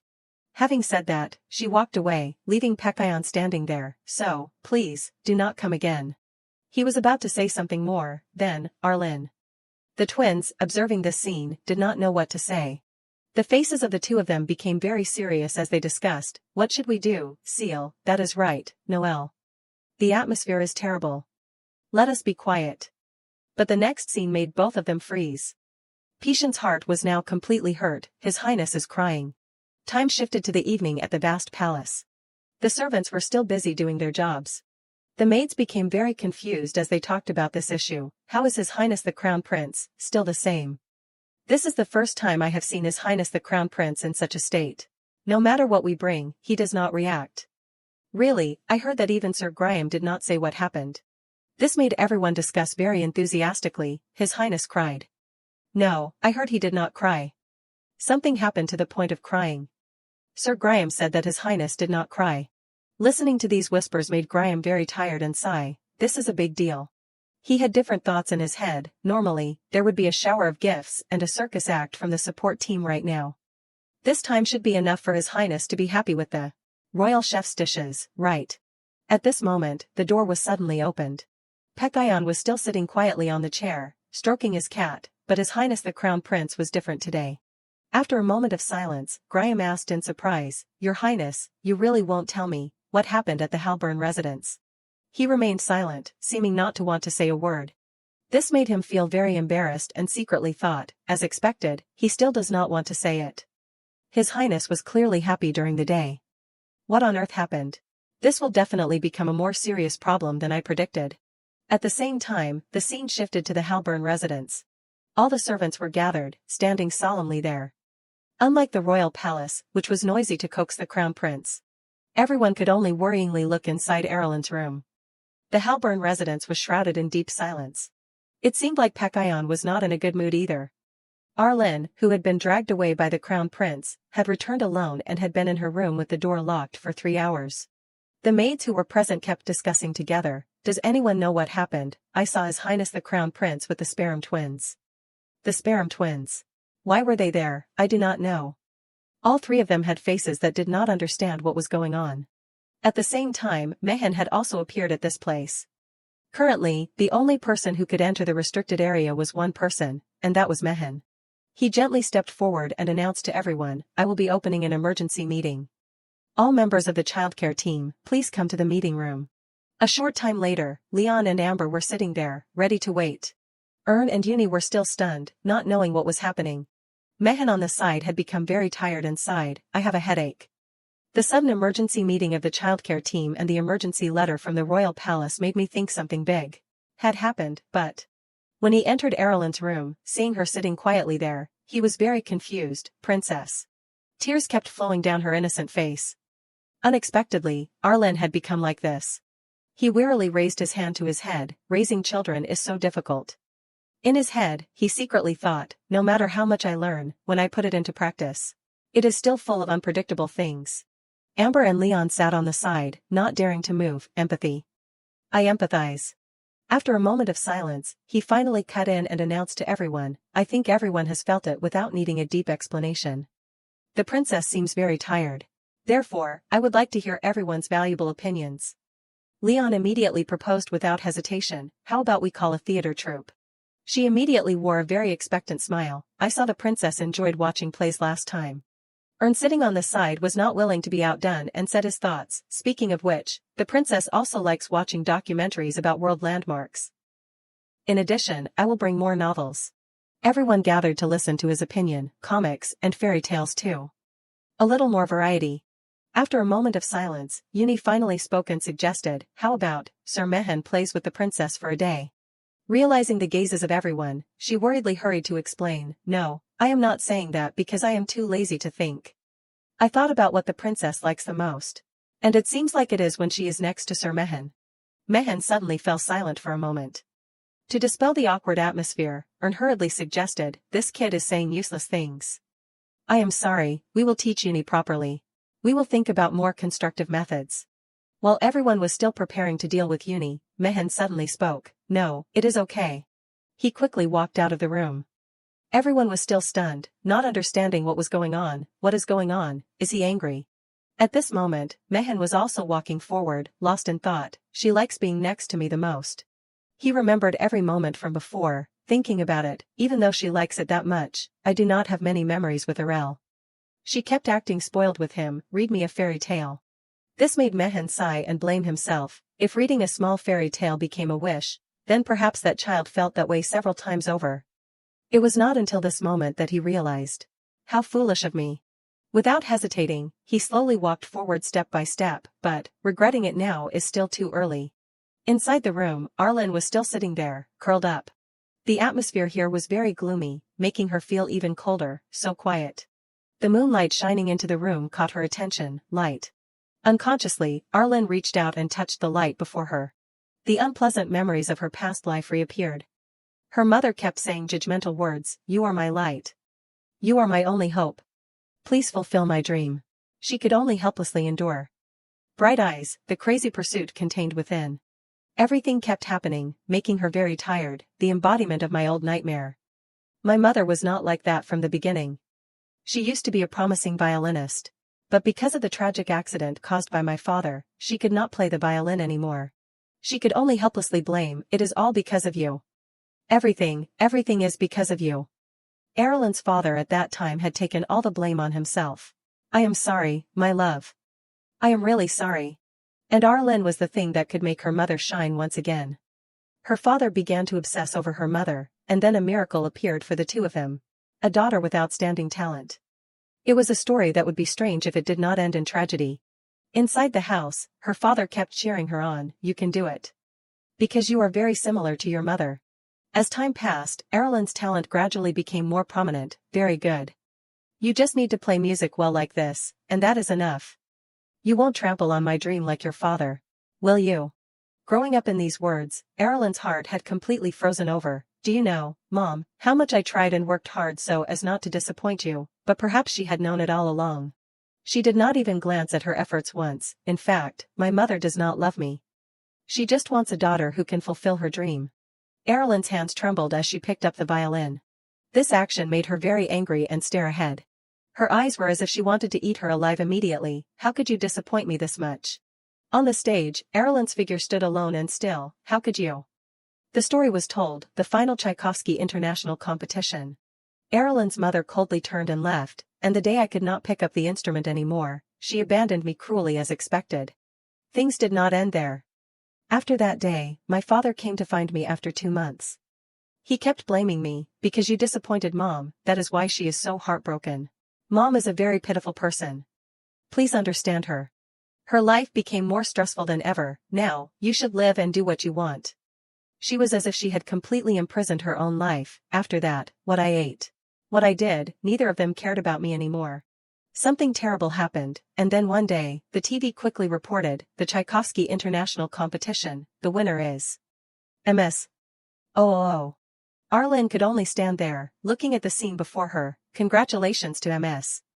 Oh, for fulfilling the dream of violinist. Oh. This is the result achieved after great difficulties last year. On the TV screen, her mother was affectionately holding another woman, making her desperate. Mom. Her hands gradually trembled as she touched the screen. I am still here. I am here. She desperately shed tears of helplessness. I am still alive here. Why? A voice rang in her ear. Give up now. Something gradually pushed Arlen to the bottom of society. Who would look for someone abandoned by their family like you? At the same time, Arlen woke up. How contradictory. Unconsciously, she remembered Pishan's smiles for her. Arlen. He kept looking at her with warm eyes. From now on, I will always be by Erlen's side anytime. So, you do not need to have family. Just thinking about everything that had happened made Arlen shed tears. I only met you after I learned how to give up, and now I have met you, right when I am about to die. She desperately clutched her pillow and thought, it is really the end now, but I won't live like my mother. Because I do not want to achieve what I want by hurting others. A familiar voice rang out, Princess, it is me. Arlen immediately looked outside. Mehen just arrived. Why? He gently sat down and reached out to touch her face. Princess. Looking at Erlen's appearance at this moment made him feel very heartbroken. Tomorrow, let us go out and play, okay? Time shifted to the next day in the vast city. Dylan looked at the scene before him in disbelief. What the heck am I seeing? He unconsciously remembered everything from yesterday. Until yesterday, the desk was full of reports and documents. But today, it has turned into something completely different. Today, it is all travel brochures, lists of cake shops, event information. Can a person change so much in one night, really? Mehen looked at the business card before him and asked in surprise, then, where is the best place to go with the princess? Dylan could not hide his surprise. It does not suit you at all, Sir Mehen. Remembering something, he hurriedly spoke. All right, this is my job anyway. I think Sherrod is the best. His words kept ringing inside the room. Since we are in the Pagrita imperial capital, traveling by carriage also requires stable operation related to magic, and the Feraltri family is highly regarded. Most importantly, the scenery is very beautiful. Mehen hesitated slightly and then gave the order. The short distance is what I like the most. If the princess's condition worsens, we will return immediately. Get ready. Dylan nodded in agreement. Yes, understood. In his head, he secretly thought, choosing a place to play with an atmosphere like approving a business plan. Noticing something, Dylan was a little curious. Are you leaving right away? Mehen nodded to confirm. Definitely. He hurriedly bowed respectfully behind him. Then, I wish you beautiful memories upon your return. Looking at Mehen's back, he slowly thought, how strange. There is also a day when I see off Sir Mehen, the ghost of Halburn. This made him thoughtfully glance in another direction. Sir Mehen must be very worried about the princess. As usual, Dylan quickly sat down and continued to do his work. I do not know. What is the point of thinking? His nimble hands quickly approved each file. As he worked, Dylan comforted himself. It will probably be all right. This is for the princess. The scene shifted to the bottom of the residence. The carriage had been prepared there. Arlen, wearing a beautiful dress, slowly walked towards it. She blankly looked at everything outside. Mehen followed closely behind. The beautiful scenery here made her admire it. Looking at her small back, he worriedly thought, how long has it been? Not a business trip, but a trip. Although I am going for Arlen, I feel much lighter. Suddenly, she pulled on his clothes. Mehen. Hearing this, he reacted, yes, princess. She looked at him with very radiant eyes. We are wearing matching outfits today. Mehen chuckled and pinched her cheeks, teasing, it is just the same color. Seeing her sad, he secretly thought, it is just a similar jacket color. Is it worth being so happy about? He hurriedly nodded in response, yes, it is a matching outfit. She did not forget to add, and matching hats too. He nodded to confirm again, yes, matching hats. The two of them slowly strolled through the bustling streets of this place. Let us go. It is too crowded here, because this is a famous tourist destination. Noticing her expression, Mehan delicately spoke. You do not like it. She shook her head to explain. No. The scene before her made her very curious, but Mehan, the water under my feet. What is this? He chuckled in response. This is the reflecting pool beneath the magic field. He continued to pull her forward, mechanically explaining, Sherrod is a city built by covering an entire lake with a special magic field. I am not a specialist in magic, so I do not know the details very well. It seems there is also a legend that the great magic beast Sherrod is sleeping here. Arlen walked and looked around, cold. How magical.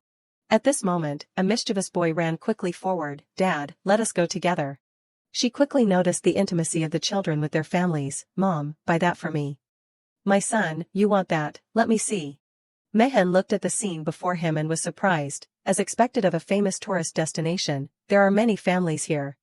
Indeed, I should pick up the princess. He turned to look at Arlen. Princess. She was still standing there alone, speechless. After a moment of silence, she slowly grasped Mehan's hand. It is okay. Mehan is here. Her eyes became very gentle. Mehan promised to be my mom. These words made him freeze for a moment. Without knowing when, his face had turned slightly red. Really? He hurriedly nodded in agreement. Yes. Feeling a little confused, Mehan continued to probe. But why not father but mother? Arlen said her thoughts. Because I have a father already. Even though I have never met him, I still have one. He sighed and gently picked her up in his arms. Why does that make sense? It makes too much sense, so I can't claim the father's position. Mehan nodded in understanding. I see. Walking through the vast space of this place, the two of them continued to discuss. Anyway, Mehan is better than father. Anyway, I have never met him. I like Mehan. That is obvious. The scenery is good, but how about we go eat something, okay? He carried Arlen in his arms and angrily thought, how hard did I work to raise the princess so that I can't be inferior to that master who has never even looked at her. The scene this afternoon was inside the restaurant. Mehan asked with concern, is the meal to your taste? She nodded to confirm, it is very delicious. This made him breathe a sigh of relief. That is good. I heard there will be a water music performance soon. Let us wait and watch. A voice rang out, buy flowers. There are many beautiful flowers. Please come and see. Hearing this, Mehan immediately suggested, I will buy you a bouquet. Okay, Arlen nodded in agreement. After receiving the bouquet in her hand, her face became very happy, so pretty. Thank you, Mehan. He kept paying attention to the emotions on her face. Then, has your mood improved a little by coming here? She nodded firmly. Since mom is trying hard, I have to cooperate. This made Mehan chuckle. Cooperate, very good, little one. In the back, a crowd of people kept gathering. It is starting. Hurry up. Mehan kept instructing. Anyway, if you are feeling a little better, then I am glad. Arlen nodded, looking at everything around this place. It is all thanks to Mehan. Remembering something, she continued to suggest, Mehan, when I die, please do not build a grave for me. Her words became very suggestive. Just put flowers on my path, okay, with these flowers, because that is the first flower Mehan bought for me. He hurriedly reacted, Princess, what are those words? Her next words made him freeze for a moment. I know too. Arlen wore a sad smile that words could not describe. My illness cannot be cured. I will die soon. While he was still thinking, she continued to ask, so Mehan also does not want to be attached to me, right? He hurriedly shook his head in response. No, it is absolutely not like that. She wore a relieved smile on her face. If it is not, I believe what Mehan says. Her voice became weaker and weaker. Even so, do not build a grave for me, okay? Holding the bouquet in her hand, Arlen seemed to have accepted everything. It is just, I do not want to be alone in a place no one visits anymore. A gentle breeze blew by. Mehan was stunned in place by these words, Arel. While the two of them were still emotional, a man quickly offered, hello, intimate father and child. There is a very fun game. Would you like to participate? Mehan quickly turned his face away. Let us not. Those things right now. Arlen became very excited again. I want to try. The guy was overjoyed. Please fill out the registration form here. She continued to look at him. Mehan, is it okay? I want to try that game. Although he did not want to. He could only nod in agreement. Yes. The scene shifted to a large hall. The voice of the greeter kept ringing. The rules are very simple. I am sure everyone has heard the story of the princess locked in the tower. Right, this is just like that. It is just that the special thing is. He excitedly pointed to the sphere right in front of them. The guardians here are the princesses. This made the crowd happily discuss, we are the princesses. The rules were continuously broadcasted to everyone by the man, and the children come to save you by solving the secrets of the magic residents are the heroes. Now, then, let us watch the brave images of the young heroes together. A voice kept ringing inside the large hall, it must be scary, but everyone is very brave. Please show our children on the screen too. People praised those adorable faces.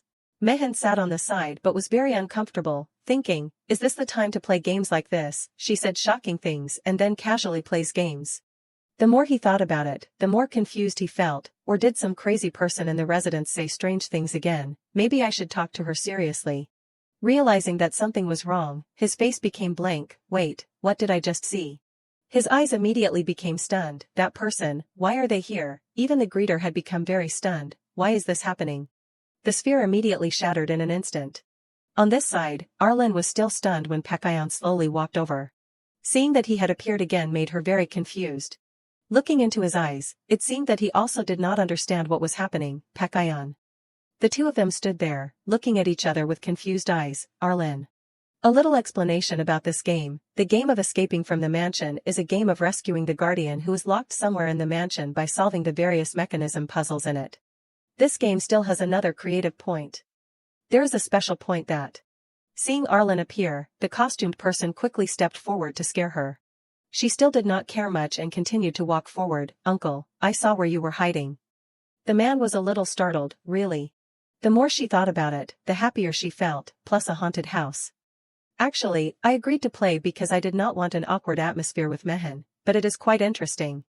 Without thinking much, she immediately used the key to open the door in front. In my past life, I also wanted to try escaping from this room. This key opens this door, right? As soon as the door was opened, Pishan's figure suddenly appeared in this place. Arlen stood there blankly, thinking that she was hallucinating. She even called out to confirm once more, Pekayon. He also did not understand what was happening and called out, Arlen. Very quickly, the attitude on his face completely changed, Arlen. Just as he finished speaking, she decisively closed the door tightly. Pishan's voice rang out, Hey Arlen.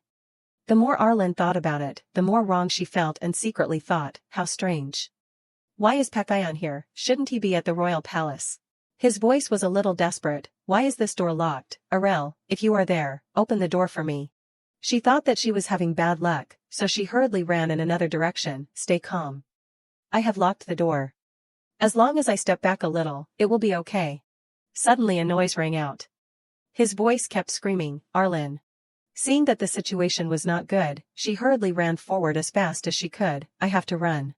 At the same time, Pekayon had also caught up with her and kept searching. Arlen, where did you go? She did not know what to say in this case. Break down the door. How? After searching for a while, he finally discovered her. Found you. His actions made him very confused. Arlen, why are you running away? She did not know how to explain. You are asking me that. And so the two of them kept playing chase in the wide hallway. Arlen, where are you going? Wait a moment. She could only try her best to run as fast as possible forward. Don't chase me. Pishan's hand slowly reached out towards her. Arlen. Feeling a little strange, she slowly turned her head. Finally, the door in front slammed shut, leaving Pekayon outside. Looking at the eerie scene here made Arlen a little scared. I did not intend to come here, because I am afraid. She was trying to chant a prayer to get through this, if it was not for this terrible body.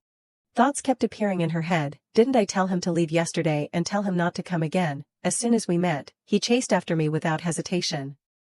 Pishan's voice kept ringing. Arlen, are you there? Suddenly, strange noises rang out, making her very scared. Having no other choice, she hurriedly shouted to signal Pekayon. Stop, are you going to break down the door again? This is property damage. Seeing that it had become silent on the other side made her breathe a sigh of relief. But it seemed like he was not willing to give up. A happy smile appeared on the corners of his lips. It is really Arlen. Unable to bear it anymore, she hurriedly asked, How did you get here? Shouldn't you be at the royal palace right now? You definitely did not come here to play. Could it be that you followed me again? Pekayon thought for a moment. She could only sigh wearily. You do not even intend to lie. Finally, he told the story. How did you know? Is it that obvious? She continued to repeat what she had just heard and seen. As soon as I saw you, you said, I am so glad I found you, and then you chased after me. How could I not know? His voice was somewhat sad as he interrupted, but Arlen said not to come to the Halburn residence. After a moment of silence, she continued to say words that were like rubbing salt in Patient's heart. You still do not understand why I said that, go back. Leave me alone. She closed her eyes tightly with determination. You may not understand now, but one day you will understand. Pekayon did not bother to listen to what she said. I do not like it. These two words made Arlen startled and hurriedly raised her head to ask, what? He kept asking questions as if his heart had been completely hurt. Why do you want to be alone? She just wanted to reply to get through the situation. I am more comfortable alone. This made him stunned, really. Having no other choice, Pekayon looked towards the door with desperate eyes. If you really want to be alone, I will obediently retreat. I also won't look for you according to your wishes. But Arlen. His words were somewhat suggestive. Do you really want to be alone? These words made her silent for a moment. Her whole body was trembling strangely. I do not understand. Why are you going to this extent for me? Pekayon was peacefully there, thinking about what she said. Why am I going to this extent? It is because. Her words had hurt him. Is this what you mean by don't come again? Even those words were deeply imprinted in his head. Now, I do not want to see your highness anymore. He had noticed Arlen's expression when she said that sentence. I have never seen Arlen have such an expression. Even in her eyes, there was something very strange. The prince, who was always welcomed and loved everywhere, probably won't understand. Because you will never have memories of being alienated, despised, or abandoned. This made Pekayon realize something. Even though she says cold words, her face is as if she herself is being hurt. He had even thought a lot about this issue. So, is Arlen always worried about being alienated and despised? It is not okay, but she is pretending to be okay. His eyes gradually became sad. How strange. Why do I feel sad when I think of Arlen like that? Like Arlen said, I have never had memories of being rejected since I was born. So, I am not sure if my thoughts are right, but currently. There was one thing that made him sure. I want to know if Arlen is okay. Finally, Pekayon spoke. I can't leave you alone. Seeing that he was stubborn like this made Arlen helpless. I do not understand. I have no value or meaning for you to be concerned about me. If it is you, should not you be able to have any friend you want? Why me? He gently replied, because it has to be you. His eyes were more determined than ever. Value and meaning to be concerned about. I do. The friend that I want.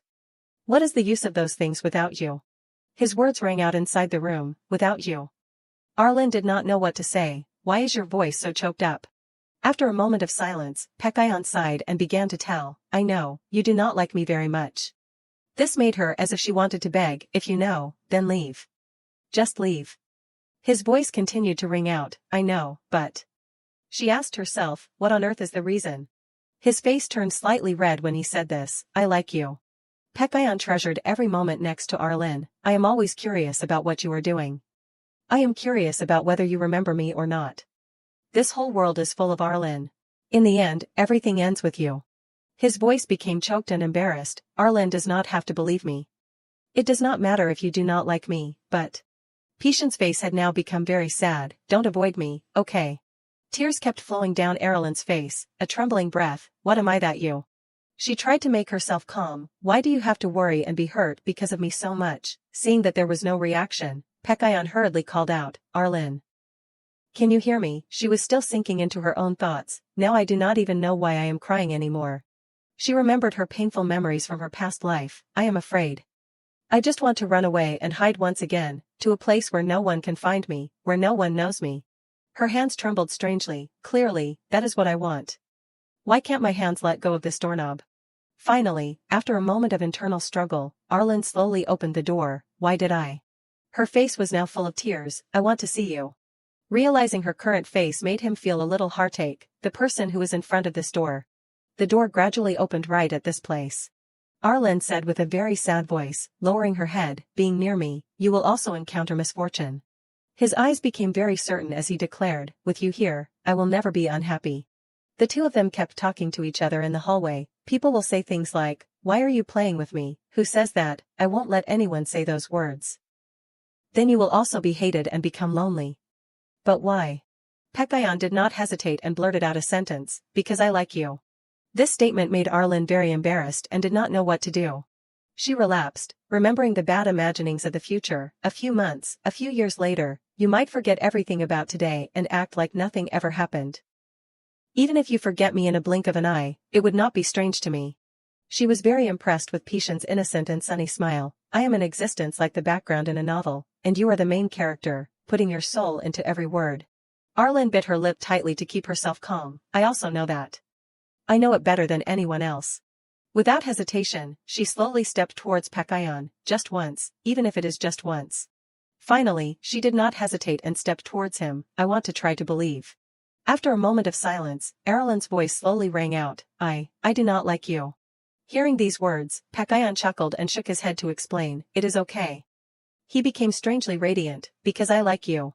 This smile seemed to shake Erlen's small heart. Looking at his smile, always shining like the sun in the middle of summer, I once thought I would burst into flames or disappear into ashes. Finally, the two of them reconciled, but the truth is, have I always been avoiding this moment? And finally, the story ended. After a commotion, the atmosphere between the two of them became very awkward, accompanied by a little embarrassment. Pekayan still wore a bright smile, making Arlen a little surprised. Is it just me who feels that way? Remembering something, she continued to ask, tell the truth. How did you get here today? Skipping school, right? Pekayan heard this and startledly confirmed, that is right. But I promised to try harder tomorrow. There was another thing that made her curious. How did you know I was here? He quickly coughed once. Someone told me. Hearing this made her even more suspicious.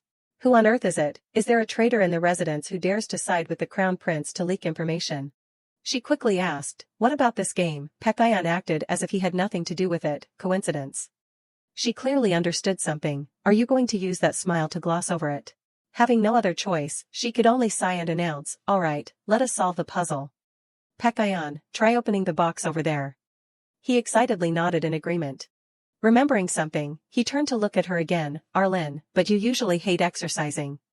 Why can you walk so well here? She was still trying to pretend not to hear. Pishan's eyes brightened with radiance. Is it possible to exercise when you are happy? Realizing that the item in his hand was broken made him very sad. Why is this broken? I did not use much strength. At this moment, Arlen also slowly opened the treasure chest. It is solved. He excitedly ran towards her. Arlen solved it. Great. Looking at the paper in her hand made her thoughtful. It is like a map. If we follow it, we can find the princess's room right away. Remembering something, she turned to look at him again. But Pekayan, who is the princess you have to save? He calmly replied, I, Graham, Arlen and Mehan, right. She nodded without hesitation. We have to save Princess Mehan. He also nodded firmly. I do too. I have to save Princess Graham. Suddenly, strange sounds rang out outside, making him startled. Pishan's face immediately became blank. That statue. It moved just now, right? She thought this was absurd. Why is it suddenly like that? Don't tell jokes like that. The two of them continued to stare intently at the statue in front of them. How strange. I thought it was moving. Realizing that something was wrong, Pekayan hesitantly spoke. Speaking of which, I have not seen any other children since just now. Arlen had also sunk into her own thoughts at this moment. I am not afraid of demons, but I hate mysteries like this. Could it be that this is some kind of hidden camera prank? She quickly reminded, Pekayan, do not say strange things. Let us quickly go to the last room. The scenes before her made Arlen freeze for a moment. Her whole body was sweating with fear. What is it? What is this abnormal feeling? Seeing this, Pekayan hurriedly grabbed her hand. Arlen, are you all right? What is wrong? A big change seemed to be appearing in this place. She realized that this place was very dangerous. My instincts tell me that I have to run. Realizing the seriousness of the situation, Arlen hurriedly pushed Pekayan back. Her actions made him very stunned. Arel. He hurriedly called out in despair, Arlen. The scene shifted to another place. Voices kept ringing out, Mom, my daughter, are you very scared? At the same time, when Graham saw Pekayan appear at this place, he also hurriedly ran over, Young Master. He quickly helped him stand up. Young Master, are you all right? At this moment, he slowly asked, Graham, what is wrong? Explain it to me. After a moment of silence, he finally decided to tell the story. The strange magic that the mage in charge is also talking nonsense, so I do not know exactly. But it seems that there was an error in the magic that was set in the mansion. Pishan's attitude completely changed. Error, Graham wearily sighed and nodded before these things. Yes. Therefore, we went to find the children ourselves. Do you know how surprised we were when all the recording spheres in the Guardian's room were broken? Anyway, fortunately, the young master is all right. Realizing the seriousness of the problem, Pekayan hurriedly spoke, Arlen is still in there. At the same time, Mehen also ran over to this place in fear and called out, what do you mean? The scene transmitted to the inside of the castle. Arlen was still trapped at this place. She wearily struggled to sit up, it is too dark. What happened? The unfamiliar scene here made her feel a little scared. I felt a strange energy, so I pushed Pekayon, but I was dragged along. The more she thought about it, the more she wanted to run away from this scary place as fast as possible. I am doomed. When I am with Pekayon, I still feel safe to some extent. But now, just taking a wrong step can cost me my life. At this moment, movement suddenly appeared behind Arlen, making her hair stand on end in fear. Having no other choice, she could only crawl down and sit under the table. Different thoughts kept appearing in her head. The instincts of the weakest person in the world are telling me that it is not a human. Could it be that I mistakenly took on the challenge that Pekayon had to take? Something is wrong. This is not. Arlen's whole body was trembling hideously. A strange sound rang out, making her pay attention immediately. Footsteps. At the same time, a mysterious person also slowly appeared at this place. His scary eyes stared intently towards her. The scene shifted to the outside. Mehen's scary voice kept ringing out, where is the person in charge of the mansion's barrier? Where is the person responsible for security? The man hurriedly spoke to explain, first, please calm down. His face became very uncomfortable as he gave an order. I have found very interesting parts in the financial reports and safety inspection records of the Feraltri family. Surely you have understood my meaning, right? You, the mages of the Magic Tower branch, will have to explain this situation clearly. The man fearfully slowly reached out his hand. No, why are you making things so difficult for me? After a moment of inspection, the man slowly explained, magic reaction phenomenon, Sir Mehen. It seems that the worlds have been superimposed on each other. This is not possible unless it is a high level mage. He turned to look at the man. What does that mean? He hurriedly explained what he knew, in other words. His voice was a little scared as he announced, barriers cannot be superimposed on each other. Even if they can, the power cannot be increased. There is usually only one reason why barriers are superimposed. Meaning that Arlen was still in danger, the appearance of another world in one location. To put it more simply, Lady Arlen is. Seeing Arlen's small figure, the man slowly called out, you. A very scary smile appeared on his face. Can you see me? Time stopped flowing at this place, and even Arlen did not dare to breathe loudly, trapped in the parallel world of this mansion. The man's reminder voice kept ringing out, even in the same location, but completely two different worlds. Such places are usually called parallel worlds. His eyes glanced at Mehen somewhat apprehensively, like another world that you might have been able to reach if you met a certain condition. That is also a type of natural phenomenon. Everyone here silently listened to the words that this man said. Even if this is a parallel world, the structure will be similar because the space is shared. However, it is probably more accurate to say that the residents are different, such as high-level demons or the demon race. The more he thought about these things, the more worried Mehen became. Parallel world, that place. Realizing his worry, he continued to speak. Perhaps in this case, the same barrier magic arrays have been stacked to create a crack in the location. This is not the usual skill of a mage. Even if you know the principle, it is not easy to imitate. After a moment of silence, Mehen finally spoke, ignore those things. There is only one thing I want to know. His eyes had now become very sharp. Can our princess be safely brought out? This word made the man unsure. His eyes gradually became scared as if wanting to avoid that. At this moment, a strange flow of magic appeared in the sky. Everyone present became very stunned and asked, what is this? Is the barrier burning? How could this phenomenon happen? The man hurriedly reminded everyone returned to your original positions to stabilize the barrier. They quickly ran forward. Where is Sir Anson? Quickly invite him here. The people around became very scared. What on earth is happening inside? Mehen stared ahead with scary eyes. Arlen. Inside the dark space, Arlen had also become very scared. That is right. What on earth happened? The mysterious man walked towards her step by step.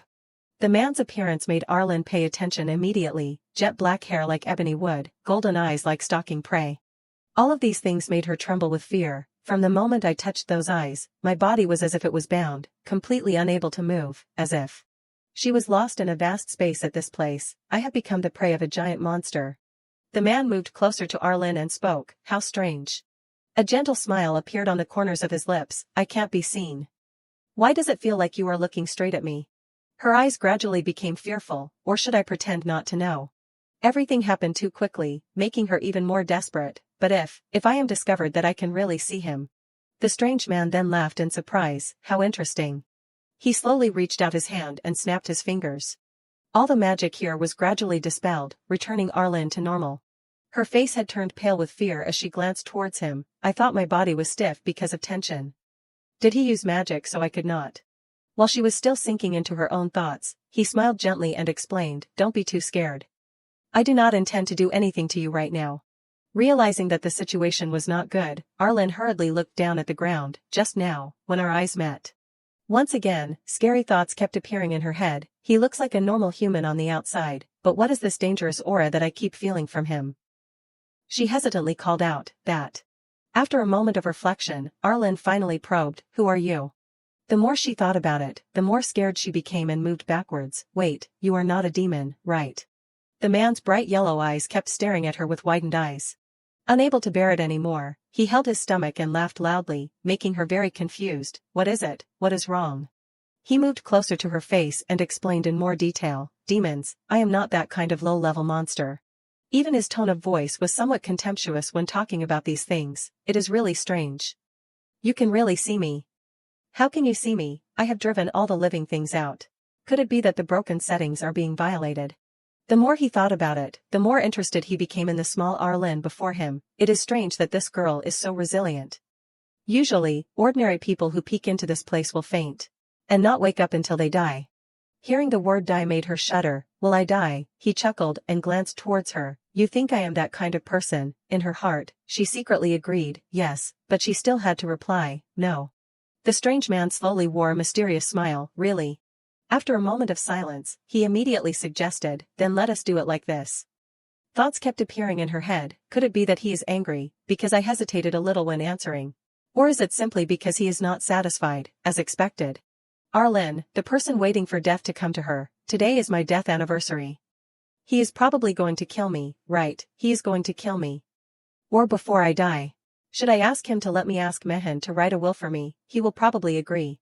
Feeling that this girl was too interesting, the man chuckled, then. It seemed that he also had no intention of harming her. This is also fate. He suddenly stood up, giving Arlen more hope for a new life. What is it? He is sparing me. After a moment of silence, Lucas suddenly asked, while we are meeting, I will ask. Have you ever seen anything very big, or strange, or special here? Hearing this, she blankly remembered. After searching through her memory for a while, Arlen calmly pointed forward, over there. It is at the end of the hallway connected to the main hall. Hearing this, he nodded in understanding. I see. Before leaving, Lucas did not forget to give Arlen a gift. Thank you, I got useful information thanks to you, so I will give you this. Holding the strange egg in her hand, her face became very blank. Resurrection egg. Unable to waste any more time, Lucas turned to leave, not forgetting to say goodbye. Hold it tightly, and you might be able to survive. A piece of advice for you is that you should quickly go to the opposite side. His voice was a little strange, if you do not want to be caught up in it and die. Hearing this, Arlen startled and reacted, what? And so Lucas completely disappeared at this place, making Arlen unable to believe it. He disappeared. If he is not a demon, then what on earth is he? I just have the feeling that I have been bewitched. Realizing that she could not sit here and think anymore, she quickly stood up and reminded herself, but, he told me to run in the opposite direction. I can't run. The lights have also turned on. That is good. A layer of protective shield made her confused. What is this? A shield? A huge explosion appeared right at this place, making Arlen freeze for a moment. Crazy. She realized that her life was about to end right here. This is crazy. Give me time to run. Everything at this place seemed to have been broken. A space rift appeared, causing Arlen to fall. Her screams echoed throughout this place. Finally, Arlen had returned to reality. She still did not know what had happened to her. Thoughts kept appearing in her head. What happened? Did I die and go to heaven? This time, she slowly opened her eyes and looked around this place. Did I return to the mansion? The scene before her made Arlen quickly pay attention. It turned out that it was the shell of the egg that Lucas had given her. It had been broken into pieces from some time ago. The egg. A strange imprint appeared on her hand, making her blink. What is this? This imprint became clearer and clearer, making her freeze. A star. The scene shifted to another side. The mage sighed and announced, the barrier seems to have stabilized. He turned to inform everyone, now, you can go inside. Pekayon did not hesitate and immediately ran forward quickly. Arlen. Graham could not stop him on the side. No, young master. He ran forward quickly as if he wanted to find Erlen's figure. Not wanting to miss any chance, he even searched through every room, not here. The more he searched, the more his face became worried hideously, not here either. Bad thoughts kept appearing in his head. Arlen, where are you? Could it be that you were transported to another place instead of the mansion? On this side, Mehen also kept running to search. Princess. His heart was like it was on fire at this moment. Arlen. He hurriedly looked at the small Arlen before him. Princess, are you all right? She shook her head and called out, Mehen. Pekayan kept running over to ask her, Arlen, are you all right? Are you injured anywhere? Is there anything uncomfortable? Her eyes gradually blurred as she looked at the images of the two people. What on earth happened in there? Everything happened too continuously, making Arlen very tired. I thought I was okay. Now the feeling of fatigue has come crashing in. Pekayan hurriedly reached out to support her. Arlen, what is wrong? Dizzy. She gently leaned into Mehen's arms and informed the two, I am just going to sleep for a bit. Before falling asleep, she did not forget to tell the two, it is okay. Don't worry. Mehen hurriedly called out, Princess. Waiting one day since the princess and Mehen left for Sherrit, Uni worriedly looked outside. They are coming back late. Leon chuckled and added on the side, although I am unwilling, perhaps Mehen was right. She also chuckled and nodded in approval. How great would it be if the princess could return with a happy face? At the same time, Mehen was also constantly thinking, I thought that the princess would have a good time and return to being the normal princess as before. He uncomfortably suddenly spoke, why? All the doctors were trying to treat Arlen. The princess is in this state again. One of the doctors turned around to announce, first of all, the treatment is complete. Arlen hurriedly asked, how is it? Is there anything wrong? The doctor smiled gently and announced good news. Upon examination, the princess has no major abnormalities in vitality, only. This man was a priest of the church. He immediately said what he was speculating, she is sinking into a deep sleep. The magic therapist also surprisingly added, as far as I can see, there are no deformities. The magic reaction is also normal. A doctor from the medical association walked in. Reading a report in his hand, I also think so. Perhaps she is just exhausted and continuing to sleep.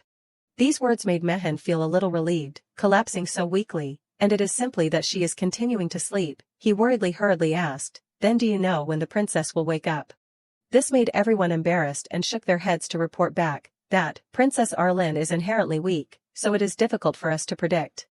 Some time later, Arlen was trying to accept this fact. Alright, everyone, please go outside. Inside the room, Mehen slumped on the bed in helplessness. I am sorry, Princess. It is all my fault. His hands had been holding tightly to her small hand since some time ago. As her guardian, I should have been by your side, but I could not protect you properly. His voice was a little hoarse with helplessness. I just wanted the princess to be happier.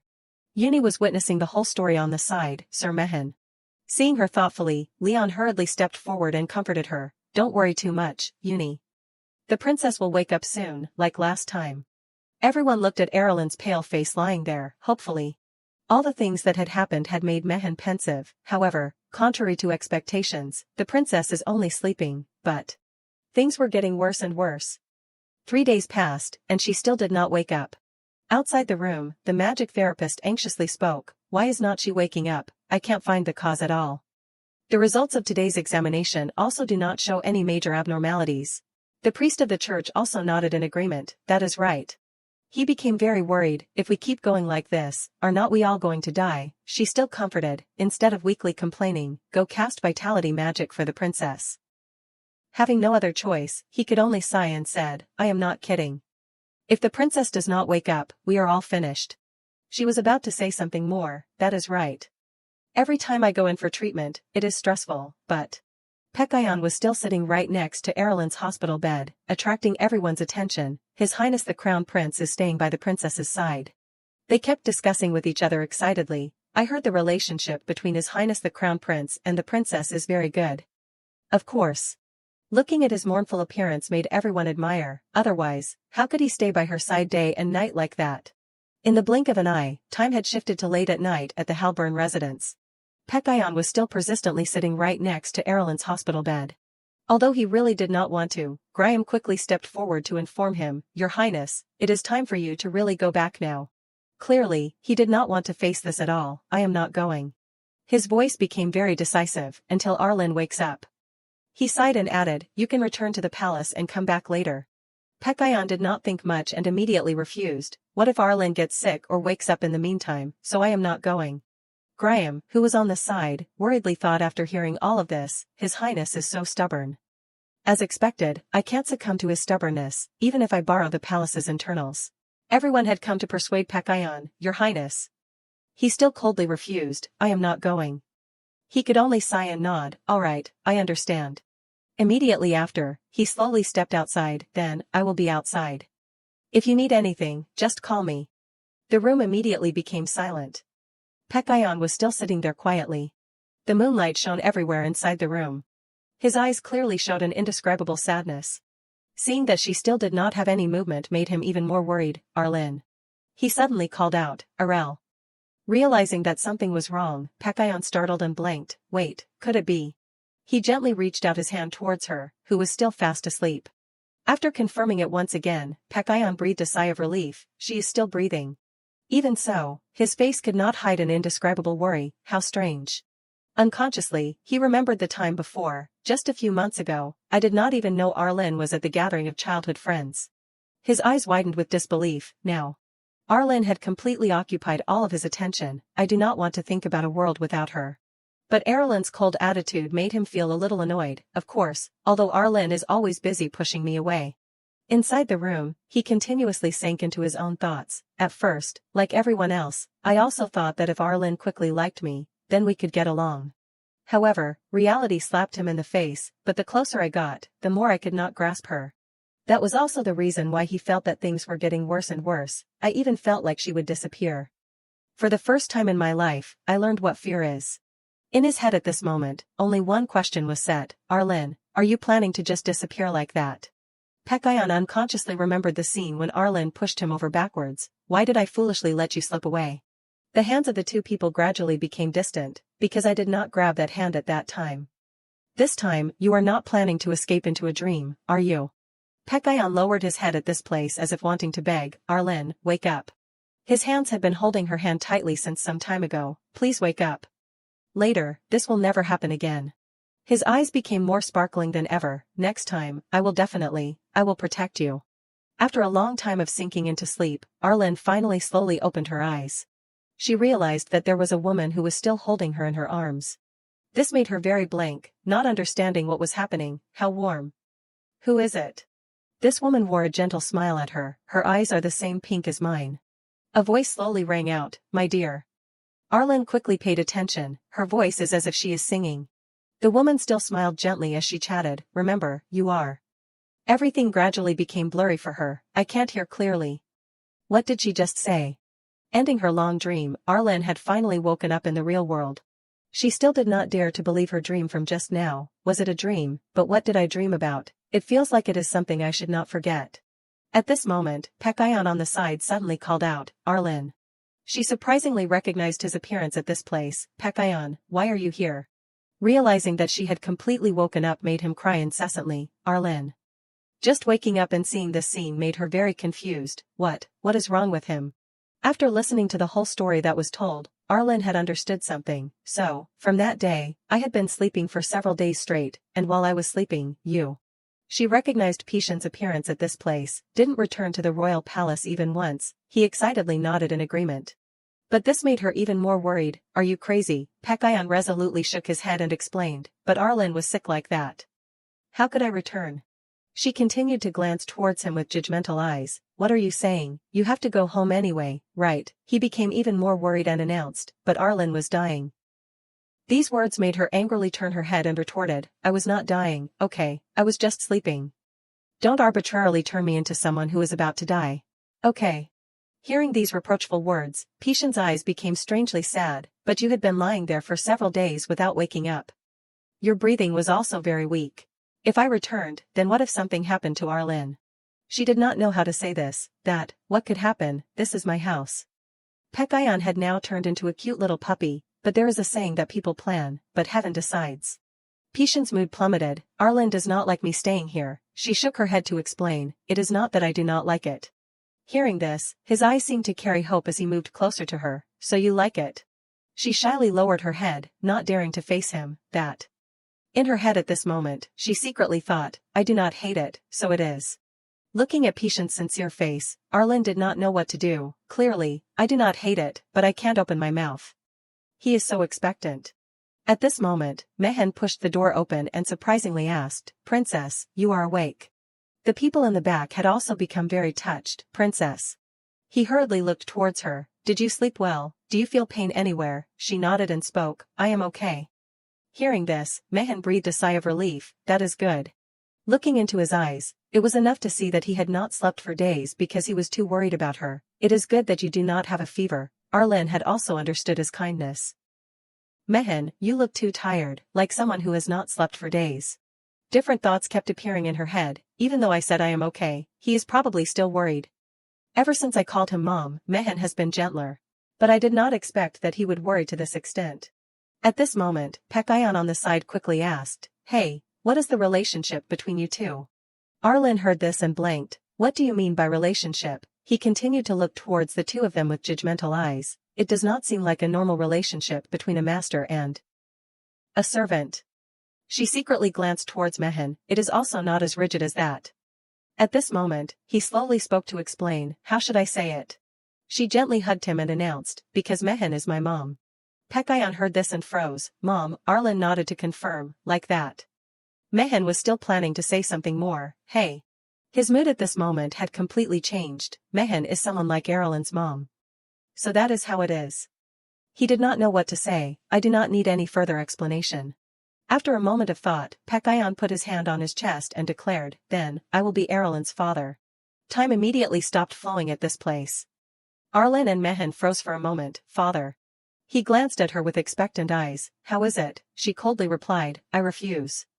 This made him even more stunned. Why? I can be a really good father. Believe me one time, Arlen. Time passed, and then Pekayon, who insisted on being my father, after an examination and being informed that there was nothing abnormal, finally returned to the royal palace after a full 5 days. Before leaving, Pekayon did not forget to wave goodbye. I will be back. Wait for me, Arlen. But things did not go as well as he had predicted. Saying that he would be back, but Pacello saw that Pekayon had appeared and said with a scary voice, Your Highness. You finally made me come in person. He fearfully hurriedly stepped back, Sir Pacello. And so he was dragged away to practice. To be exact, he was escorted away by his uncle from the royal palace. Arlen sighed and surprisingly asked, How scary. Who is that person? Mehen, while adjusting her clothing, explained, he is the head of the Royal Education Academy and also the person directly responsible for teaching the crown prince. The princess will probably have few opportunities to meet him. He did not forget to tell her one thing, although he looks like that, he is a true educator. The prince will probably be all right. Arlen thoughtfully spoke, is that so? He nodded a little helplessly, it is just that it will be a little hard. This made her worried. Will Pekayon be okay? Mehen suddenly called out, Princess. He became very thoughtful, sitting there quietly and announcing, I was very worried. His eyes drooped down as if showing an unusually deep meaning. Arlen blankly looked at his current expression at this moment. Without thinking much, she immediately spread her arms out and suggested, Mehen, hug me. These words made him freeze for a moment. Very quickly, a smile appeared on his face. The princess is really clingy. She gently hugged him and explained, because Mehen is my mom. He surprisingly asked, how did you endure not doing this for the past time? A very happy smile had also bloomed on the corners of Arlen's lips, but, everyone likes it when I act mature. If I cry, act spoiled, or am stubborn. He felt a little heartache as he listened to the words she had just said. People might find it annoying and not want to see me anymore. His tone of voice became sad as he called out, Princess, no, Arel. After thinking a lot, but in the end, he could only say 2 words, I am sorry. She surprisingly glanced towards him. For what? He did not know how to explain this. For everything. Perhaps Mehen had felt regretful because he had neglected her too much for the past period of time, because I had left you alone, because I had abandoned you. Because I did not realize, because I made you sad. He frowned with helplessness, only knowing how to blame himself, everything. Her eyes became more sparkling when hearing these words. After a moment of silence, Arlen gently comforted, Mehen, it is okay, really. You do not need to make that face.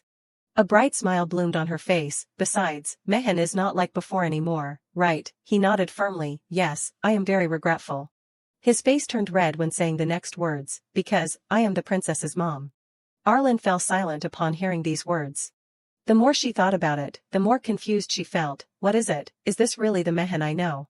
It was the first time she saw this expression of his. Mehen is a strict, sensitive, and meticulous person.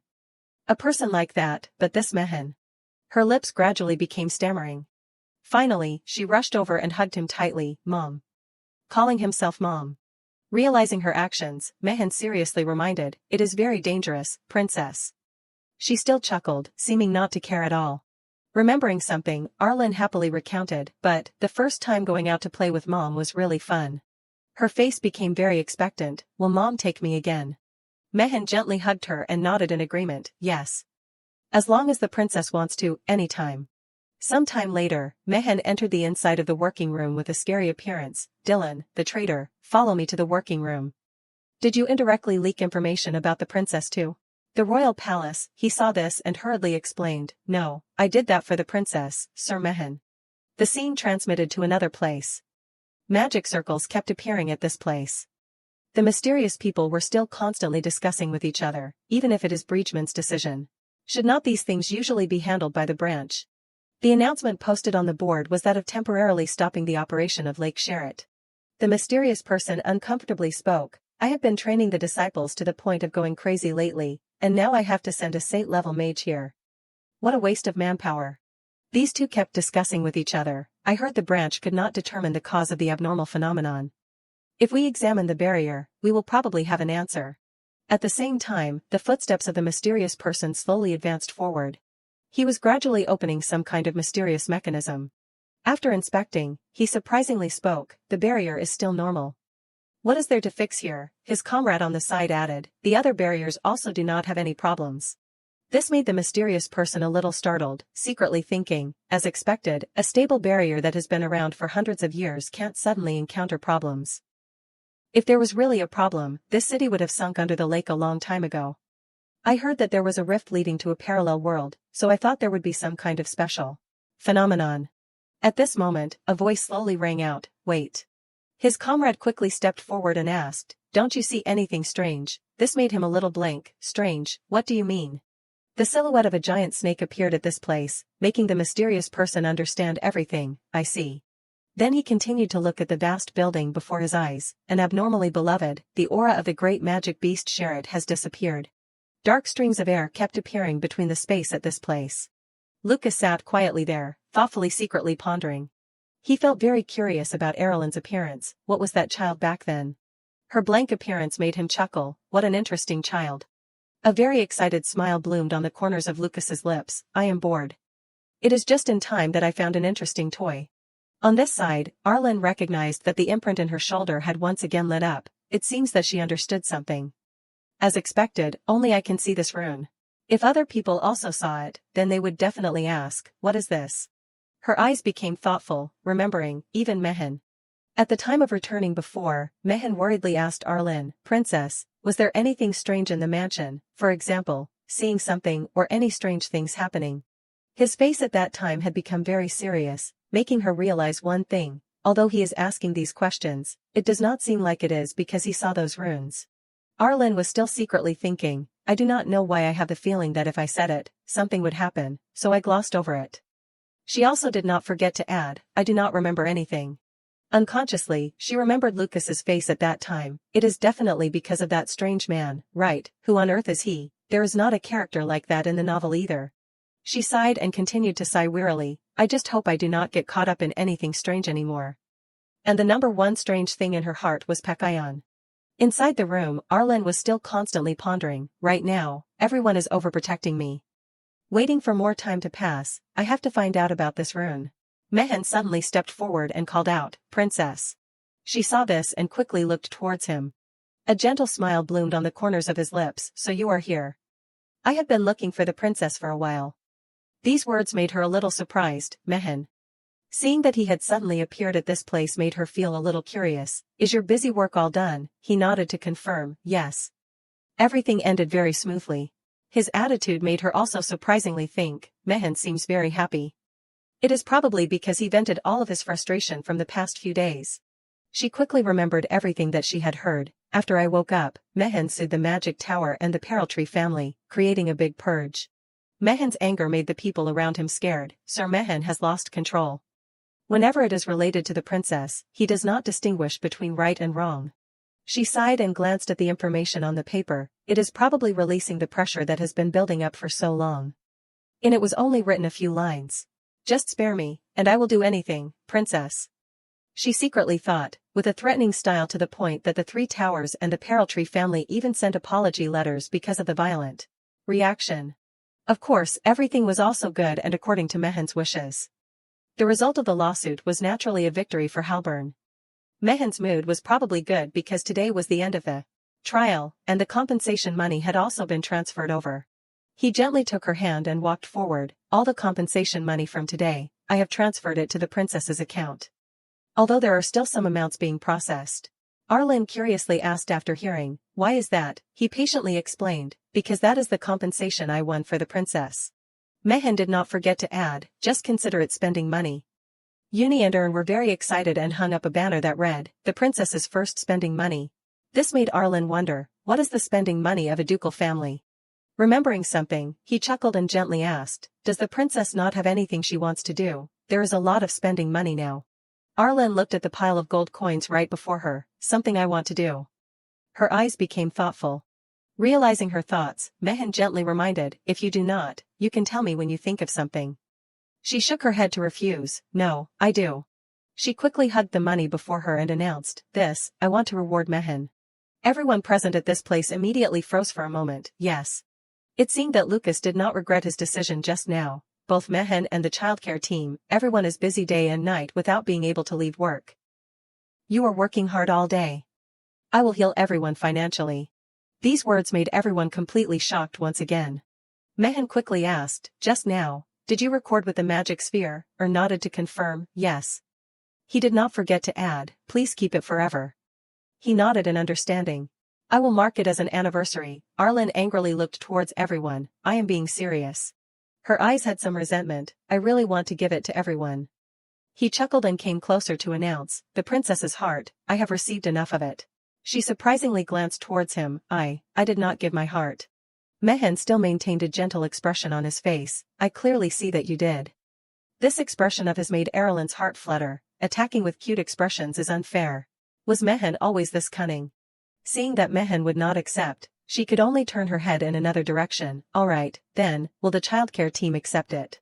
Uni on the side quickly said her thoughts, the princess's first reward, we want envelopes, put it in envelopes. Ern on the side had also become very touched. Absolutely no spending. I will keep it for life as loyalty. Arlen, after hearing, was speechless, thinking, it is probably to put it bluntly used as a charm. Even so, Arlen immediately took out an envelope, to the beloved Uni. She secretly thought, if I am begged, I will still do it. A radiant smile bloomed on the corners of Mehen's lips. When the princess just woke up, I was very worried, but seeing the princess is still as usual, I am very glad. His head was filled with his own thoughts. For the time being, everything will focus on the princess's recovery. I will send a message to Zarin in the north. Surely he knows already. The scene shifted to the front lines in the north. An uncomfortable voice rang out, what did you say? The man said loudly with great anger, Lady Arlen fainted. This made the people around him constantly discuss together, really, why, hearing it directly from Mehen. No. Why would a small, lovely lady like that faint? Zarin sighed and hurriedly reported back, I also do not know the details. I only know that the lady fainted. The more the man thought about it, the more confused he felt. No. Why did not you listen to the most important part? You do not care about the lady. Go die to atone for your sins. The two sides immediately argued with each other very enthusiastically. No, Mehen arbitrarily reported and then cut off contact. I called many times but he did not answer. Why are you blaming me? It is because you treat Mehen rudely often, so you were treated like that. Suddenly, Duke Halburn walked in and gave an order, that is enough.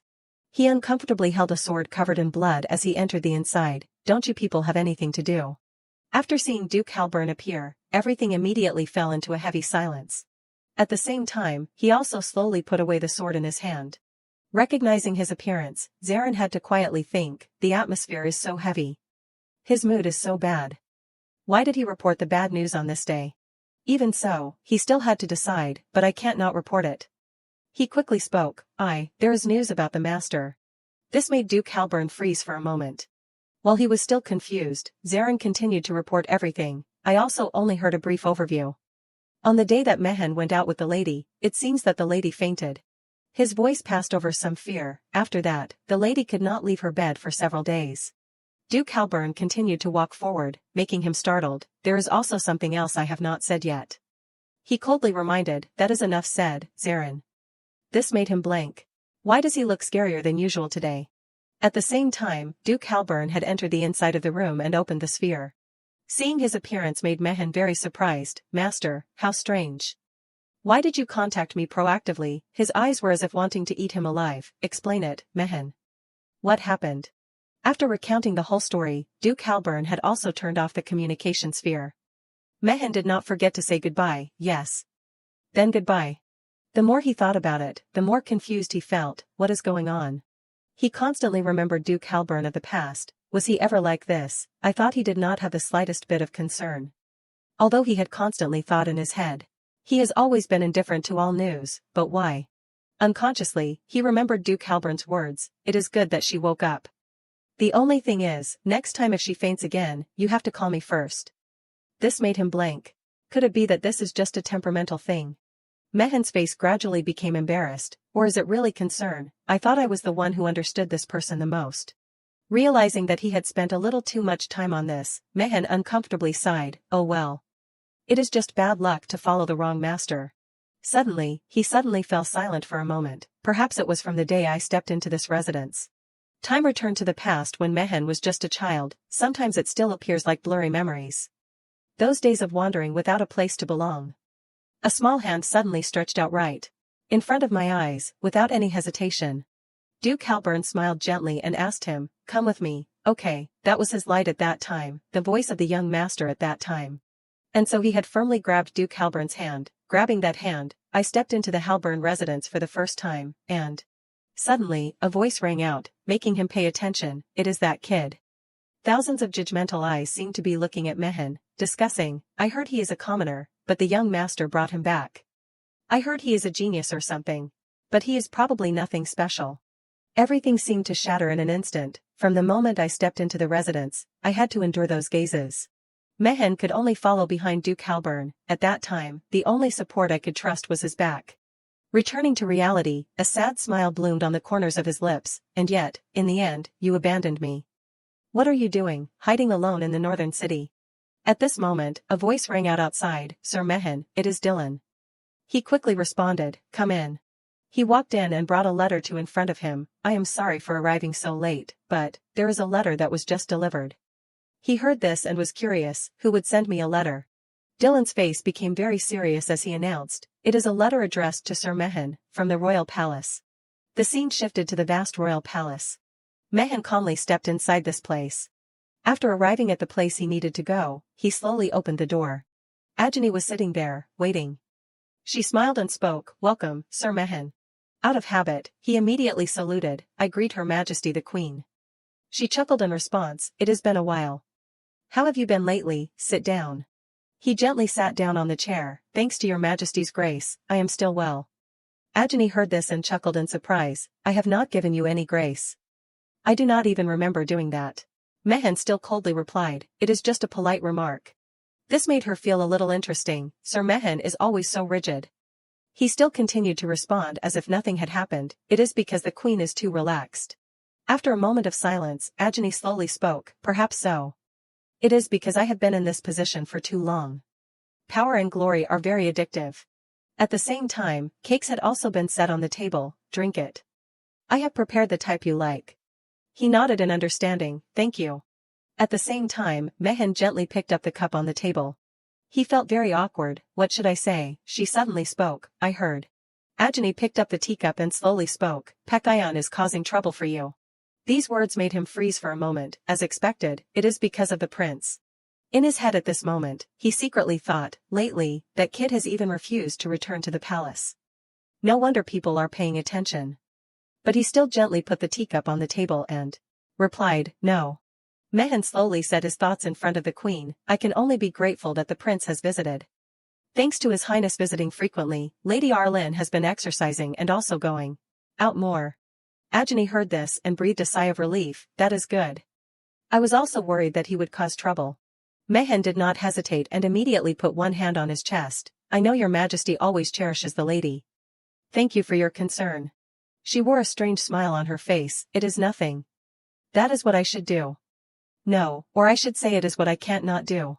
It seemed that Ajani felt very familiar with Arlen, because that child is very similar to someone, although she does not look much like Grand Duke Halburn. These strange words made Mehen fall silent for a moment. Not like my master, then who does she look like among the people I know? Unconsciously, he remembered a beautiful figure in his head. There is only one person I can think of. At the same time, this woman also had an acquaintance with Ajani. Queen Ajani does not have a deep relationship with the Halburn family, so when she sees the lady, she should remember that time. His eyes slowly looked up towards the front, if so. He recognized the thoughtfulness on her face. His sadness is easy to understand.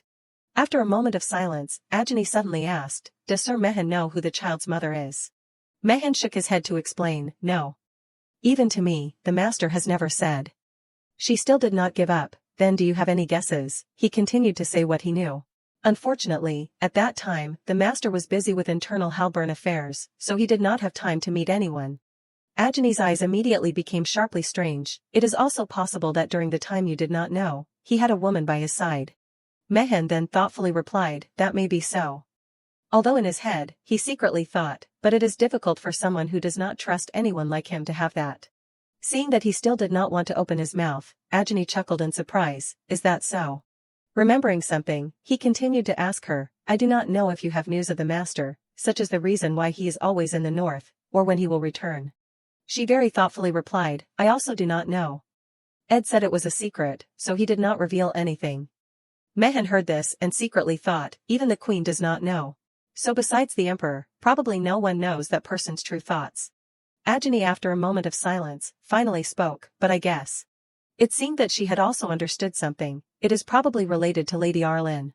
These words made Mehen fall silent for a moment. Seeing that the atmosphere seemed awkward, she praised, by the way, that child is really lovely. Small and cute. Just looking at her warms my heart. Ajani also wore a gentle smile on her face, as expected of Sir Mehen. Although you are a genius, I did not expect you to have a talent for raising children. Arlen, who was reading a book on this side, was a little blank. Is someone mentioning me? I keep feeling itchy in my ears. Mehen shook his head to explain, no. It is because the princess is growing up healthy on her own. Ajani continued to chat, I heard the prince will start coming to the residence from today. He nodded to confirm, yes. He is probably arriving now. Remembering the scene of Pekayon studying diligently, she smiled gently and chatted, over the past week, he has been studying and practicing very diligently, just to meet Lady Arlen. It is just that the direction of the change seems a little different from what I predicted. The scene shifted to the vast residence. A playful voice rang out, Arlen. Pekayon pounced over and hugged her tightly as he happily spoke, I missed you so much. Doesn't Arlen miss me? I miss you. I long for you. I am always thinking about you. Arlen, can you hear me? Why are not you answering? She was a little speechless and secretly thought, I am already tired before anything has even started. While she was still thoughtfully pondering, he continued to speak, to meet you, I accepted twice the homework and lessons from my teacher. I also endured hellish training. That is enough to show how much I missed you, right? She did not hesitate and pushed him away, sending him flying into the distance, get out of here. This made him very sad. Pishan's eyes sparkled indescribably, we only met again after a week. Arlen gritted her teeth angrily and thought, how wonderful a peaceful week was. Even so, she did not have any animosity towards these things, even so, I am also a little bored. Without thinking much, Arlen gently raised her hand and stroked Pishan's head, because I did not hear this annoying voice. She asked with concern, are you all right? He happily nodded in agreement. Remembering something, his face immediately became strangely thoughtful, Arlen, actually during the time I was away from you, I thought a lot. She heard this and curiously glanced, about what? His next words made her freeze for a moment, about my actions in the past. I should have thought more for you. Saying that Pekayon kept rummaging in his pocket, so I prepared this. Arlen gradually became blank, not understanding what was happening, what is wrong with him today, what did he prepare? Before she could react, he took out a piece of paper written with complete content with the title, You Can Also Become a Sword Saint. His face became more expectant than ever. Erlen's training plan. I discussed it with leading experts to make it after the things before. In the middle of the wide room, Pishan's voice kept ringing out. I realized that it was probably because you were too weak that you encountered danger. Although I am very sad. I can't always be by your side, so I made a systematic plan. How is it, isn't it amazing? Looking at the paper in Pishan's hand with the content, you can also become a sword saint, she coldly refused, I am not doing it. He startled and became stunned, what? She continued to repeat her words, I politely refuse that plan. His face gradually became blank and confused as he asked, why, what do you not like about it? This is something that was prepared after gathering the best experts. She calmly nodded and glanced towards him, you do it yourself. Seeing that she did not care at all, he hurriedly followed, Arlen, you said you would live harmoniously with me from now on. She uncomfortably replied, I never said that. He still did not give up, you said you would do as I said, right, this time, she chose to ignore him, I also never promised that. A radiant smile bloomed on the corners of his lips as he suggested, then at least read the summary, okay, just following it, Arlen can also become healthier. She slowly spoke, the content of that is. Her eyes became very judgmental, making me become a sword saint, right? This made Pekayon fall silent for a moment. She continued to turn her head and criticize, I can't even run. What can I use to, you also know, right, how unreasonable this is. Even if he received unpleasant words, Pekayon still did not care and continued to hold the document towards her, that is exactly why it is the goal. Try reading it. Arlen. It is not too late to refuse after reading it. Holding the pieces of paper in her hand, her face immediately became blank, why is he so confident, I can tell right away that it is an unreasonable plan. Immediately after carefully reading the schedules written on the paper made her thoughtful, walking, posture correction. This schedule is quite good, huh? Recognizing her expression, Pekayon smiled and spoke, first, what I care about the most is Erlen's basic physical strength. The strength exercises start from easy. I will first focus on posture correction and walking steadily. His voice kept ringing out, for 7 days, 3 days will be. Arlen hurriedly interrupted, wait. Stop. The more she thought about it, the more confused she felt, 7 days a week, do I have to do this every day? He surprisingly replied, that is how you can increase your endurance. She was speechless and did not know what to say, what I mean is, that is the basics. She sighed and held the pile of documents in her hand, handing it to Pekayon, I knew it. I will pretend I did not hear anything. Having said that, she coldly turned and walked away, leaving him standing there, making him a little blank, wait. Arlen, where are you going? Pishan's eyes had become very pitiful, this is the plan that I stayed up all night, asked for help, set aside training and life to pour all my heart, blood, and sweat into. His face was as if he was about to cry, even so, you are still not doing it. Seeing that there was no other way, Arlen had to sigh, alright, I understand. She secretly thought, why can't I refuse every time I know? At this moment, Pekayon moved closer to her with an expectant face, really, you agreed, right, don't say you are not doing it later. She continued to glance towards him, but you also know that. Arlen wrote clearly that her body was not easy to become healthier, there is no guarantee that my illness will be cured thanks to training. It is not that kind of illness anyway. Pekayon still did not give up, I know. You just need to believe me. She was also a little speechless, thinking, believe what, you are not listening to anything I am saying. While she was still thinking, Pekayon gently put his hand on his chest, I know, but, by any means, I will pull Arlen to become healthy. Having said that, he excitedly pulled her forward, do you want to try starting with something easy first, come here, Arlen. Towards his actions, she did not have any hatred. Alright, it is good too. Anyway, after what happened, I also recognized the need for physical strength, more importantly. The time by Pishan's side also made her feel comfortable, during the time I am alive, showing everyone a healthy appearance is also not a bad thing. Probably nothing will happen, right? Time passed, and Erlen's face gradually became pale. A few hours later, I regretted this decision intensely. Remember that. The scene shifted to the outside. The sun was shining on everything here, the so-called it will probably be alright always kills people. Erlen's footsteps gradually became rushed. On her face at this moment, there were many drops of sweat flowing down. Because she had reached her limit, she hurriedly collapsed and said helplessly, no. I can't anymore.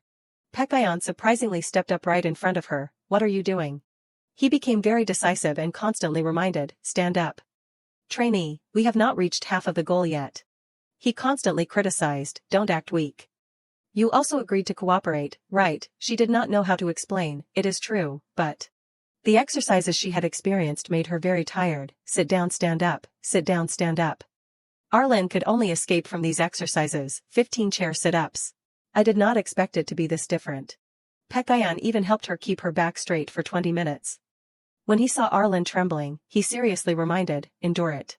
Because she was too tired, she shed tears of helplessness. I am about to die from reaching my limit. I really tried my best. It seemed that Pekayan also did not intend to let her go and called out, Arlen. He looked at her with worried eyes and asked, really, you are already tired from just this much? He looked at her and then sighed softly, I am very serious. This made her also speechless, thinking, serious about killing people, right? Pekayan smiled gently and reached out his hand towards her, having no other choice, let us stop here today. Now, grab my hand and stand up. This made her very happy, really, you are letting me rest. She looked at him with very touched eyes, as expected, Pekayan is still human, huh? Suddenly, he spoke again, only. Perhaps the next second she had completely taken back her thoughts just now, just 2 more laps. The smile on her face gradually became more forced than ever, devil. Having no other choice, Arlen could only run forward quickly, indeed, the devil is right here. Everything was proceeding according to Pishan's plan, and so, she frantically threw herself into training.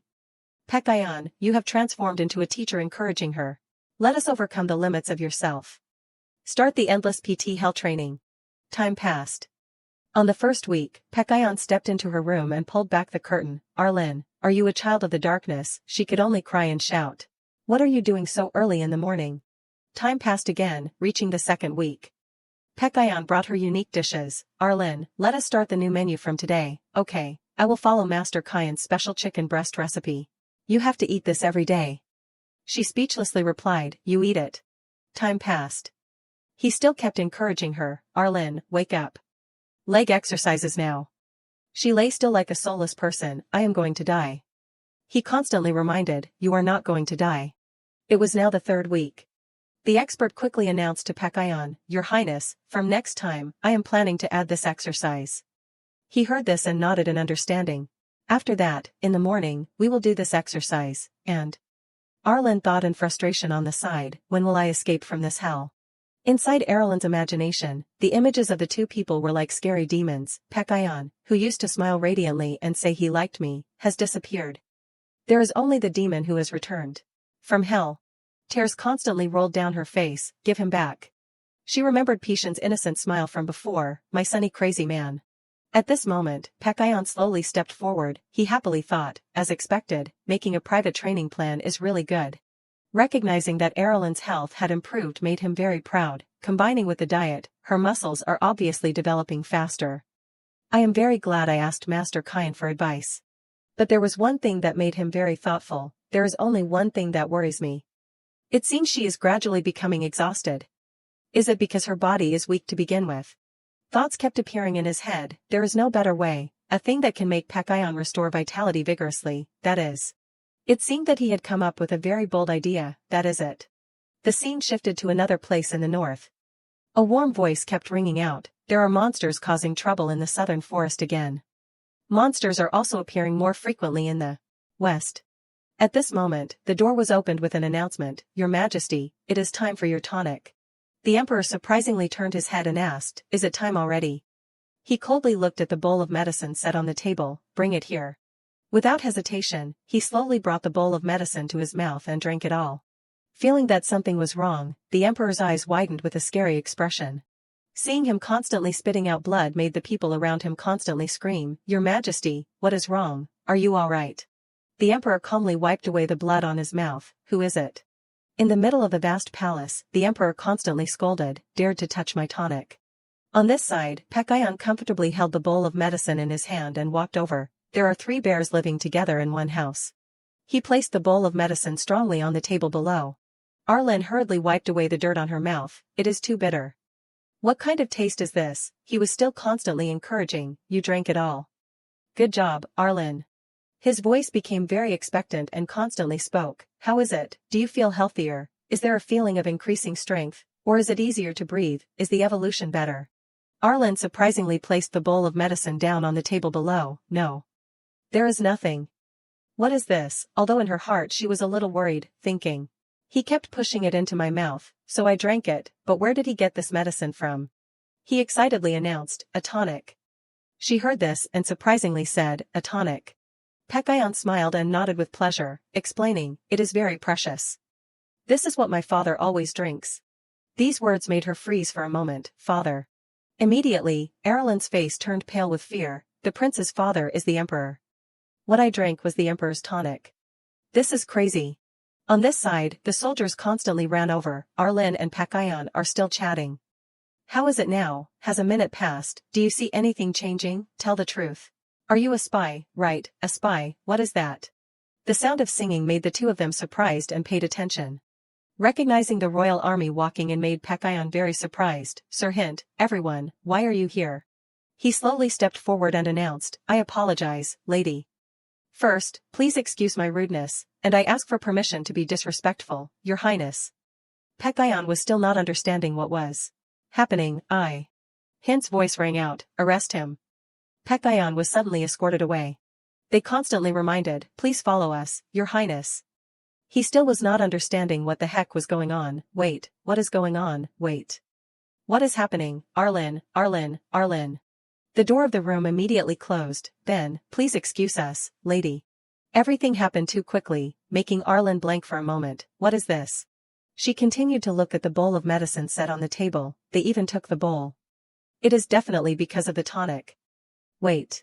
Her eyes shone with joy that could be seen, if so, then, won't I be able to stop training for a period of time? The scene shifted to the vast royal palace. The emperor's voice rang out, Pekayon. The emperor's face at this moment had become very scary, is this your prank? Pekayon hurriedly glanced in another direction as if wanting to avoid, which made him even more angry, this kid. His face became very uncomfortable as he constantly reminded, there is nothing else you can touch and yet you dared to touch my tonic, is that how I taught you? Even if you were joking, you have to know your limits. Pekayon wearily sighed and glanced in another direction, I was not joking. The emperor uncomfortably stood up and shouted loudly, if you were not joking, then what is it? Don't tell me you dare to say that you drank that tonic. If you are lying, then. He was so scared that he clenched his hands tightly.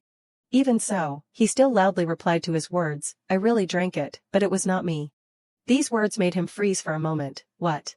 The more he thought about it, the more confused he felt, if it was not you, then who drank it? Pekayon slowly recounted, that, actually, it was. After hearing the whole story, the emperor had also understood something, so it was, you thought that if your sick friend drank it, she would be healthier, so you brought it for your friend to drink. He nodded in a very certain way, yes. Seeing his son act like this made the emperor very helpless. He did not know how to express his feelings with this foolish son, honestly. Tears constantly fell down his face because he was moved, how kind like an angel. Looking at Pishan's awkward expression, the emperor became even happier, if it was just out of curiosity or joking, then I would have punished him to learn a lesson. But with this reason, I can't be angry. How lovely. Having no other choice, he could only cough once, all right. If it was a good intention like that, then I can forgive you once. Pishan's eyes immediately brightened up noticeably. He did not hesitate and rushed straight into his arms, father. The emperor chuckled and nodded, my lovely little dumpling. Remembering something, he asked, that sick friend is Lady Halburn, right? This made him a little surprised, how did father know? He gently replied, you made such a commotion. Who would not know in Pagursa? Saying that, he chuckled and chatted, rumors that you like Lady Halburn have spread throughout the royal palace. This made him blush in surprise, like. The emperor teasingly teased, so you do not like her.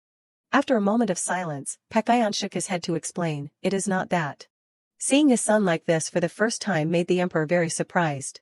Recognizing that his son had grown more than he thought made him very happy, my son, since when have you grown this much, to the point of blushing when looking at someone else? This made him feel very happy, the person who made you tremble like this. It seemed that the emperor knew something, it is just a pity that it is Lady Halburn. Even so, there was one thing that kept making him feel very confused, perhaps that is why they are still silent. The emperor recognized that the closeness of the two people was getting closer every day, even though you go to the Halburn residence every day, constantly immersed in that lady.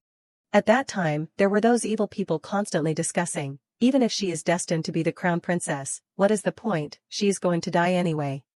They all thought that. Unconsciously, the emperor remembered the intimate scene of him together with his wife, this kid is really like me, loving someone to death and that is it.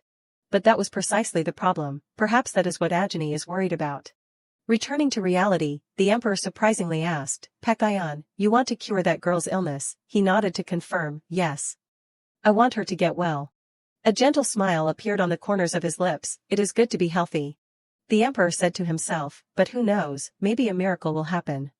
He continued to say, then if you are healthy, what about you becoming the crown princess? Pishan's face suddenly turned red. This made him very amused, look, your face is as red as a tomato. He gently raised his hand to stroke his head and instructed, son, do not be impatient. Your achievements are not built overnight. Health is the same. You have to progress slowly. He nodded in understanding, yes. Seeing that his son was understanding, the emperor smilingly decided, as for the tonic, let father help you out. Time passed, and Pekayon had finally returned to the Halburn residence, making Arlen a little speechless, really. As usual, he waved his hand to greet, Arlen. The subordinate on the side reminded, Your Highness, the items have been wrapped up like this. Let me hold them for you. She felt very confused, that kid, why is he back so fast? Arlen's face turned ashen noticeably, daring to touch the emperor's tonic. I thought he would be confined for at least a month. At the same time, she also saw the scene of Pekayon and his subordinate right before her, who would have thought? Looking at the prince's radiant expression and the things he is holding. It seems His Majesty gave him even more things. Even the royal guard followed. Mehan on the side remembered the scene when Pekayon was 1 year old. He was speechless, thinking, as expected, he is really a son-doting emperor. How can he stop the prince? He quickly asked Arlen, by the way, princess, the Sparham twins just sent an invitation to meet. What are you planning to do? She wearily shook her head, refuse them. The series of things that had happened had made her very tired. Is my house a meeting square? Why does everyone want to come and meet? I am already dead tired because of Arlen. Her eyes gradually became thoughtful, if I add more, then. Suddenly, she remembered something, wait. Why did not I think of this? I have it. She secretly remembered the plan in her head, a way to escape from this hell. When that comes, even Pekayon has to pay attention to other children and can't force me to eat and drink anymore. Arlen suddenly called out, Mom. Mehan heard this and paid attention, yes, princess. She did not hesitate and decided, I want to participate in the gathering of childhood friends. These words made him very surprised, yes. It seemed that she had her own plan in her head. Moreover, a smug smile bloomed on her face, if I am playing, I can't train, right, she quickly announced again, I have to make new friends. At the same time, Pekayon had also heard the words she had just said. His face became even more confused as he asked, new friends, then what about me? The scene shifted to the vast royal palace. In the middle of a party of friends, people constantly ran forward, hurry up. His Highness the Crown Prince has arrived. Haroun sighed in fatigue, today will also be the same as usual. The meeting of childhood friends, now I can see the future even without looking. All the children would also surround Pekayon, children driving themselves crazy to be noticed by Crown Prince Pekayon, and a Pekayon who does not care about those children. And I will sit and wait boredly. Thoughts kept appearing in his head, anyway, it is a little interesting to have to clean up the troubles that the twins cause. After the break-in at the Halburn residence. They are being monitored, but right now they are quite quiet. As expected, this meeting is a waste of time. Suddenly, the scene before his eyes made Haroun pay attention immediately. Arlen was still sitting quietly in a corner, making him blank, what is that? It seemed that he had been attracted by that small figure, platinum hair, a body that is a little smaller than people of the same age. It looks so familiar. That is definitely. Arlen's face was revealed at this place, making him startled, Arlen. Seeing him appear made her very blank, Haroun. Time returned to the past. Arlen was secretly calculating, my plan is like this. She was secretly utilizing the Shield of Friends by using the resting time that was created by my power. The first step in the plan. I will participate in the gathering of childhood friends and make new friends, a typical example of two small girls holding hands tightly, we are friends. That was also the reason for her to be able to stay away from Pekayon and, using the reason that there were fun social activities with new friends, to legally escape Pishan's exercise. Recognizing that her plan had no loopholes made Arlen very proud, that is a perfect plan, with great ambition. Reality slapped her in the face, but just as I arrived at the gathering of childhood friends, I realized. All right. A voice rang out, that is right. All the children around this place looked at Arlen with hateful eyes, I am being envied right now. Things did not end there. Not only that, Seal saw her and was surprised. You are here, Aurelian. The twins quickly ran towards her and called out, long time no see, Aureliel. She could only run forward quickly. I have been discovered by the worst villains, the Sparum devils. The voices of the two of them constantly rang out. Where did Aureliel go? Aurelian. Arlen was still hiding on the side, observing. Have they left? She glanced towards Haroon, who was still sitting right next to her. While I was hurriedly running away, I met Haroon. His actions made her very confused. I do not know why he is sitting next to me, but I am still pretending not to see because I am too embarrassed. At this moment, Haroon suddenly spoke. That. His face turned red with embarrassment. You are sick. These words made Arlen freeze for a moment. At this moment, she slowly spoke. You can speak. These words made him unable to say anything. A gentle smile bloomed on the corners of her lips as she chatted. It is the first time I am hearing your voice. Her warm smile seemed to pierce through Haroon's heart in an instant. His face immediately turned red, making him hurriedly turn his head in another direction. Arlen saw this and confusedly asked, It seems Haroon is the one who is sick. Are you all right? He hurriedly shook his head to explain, I am not sick.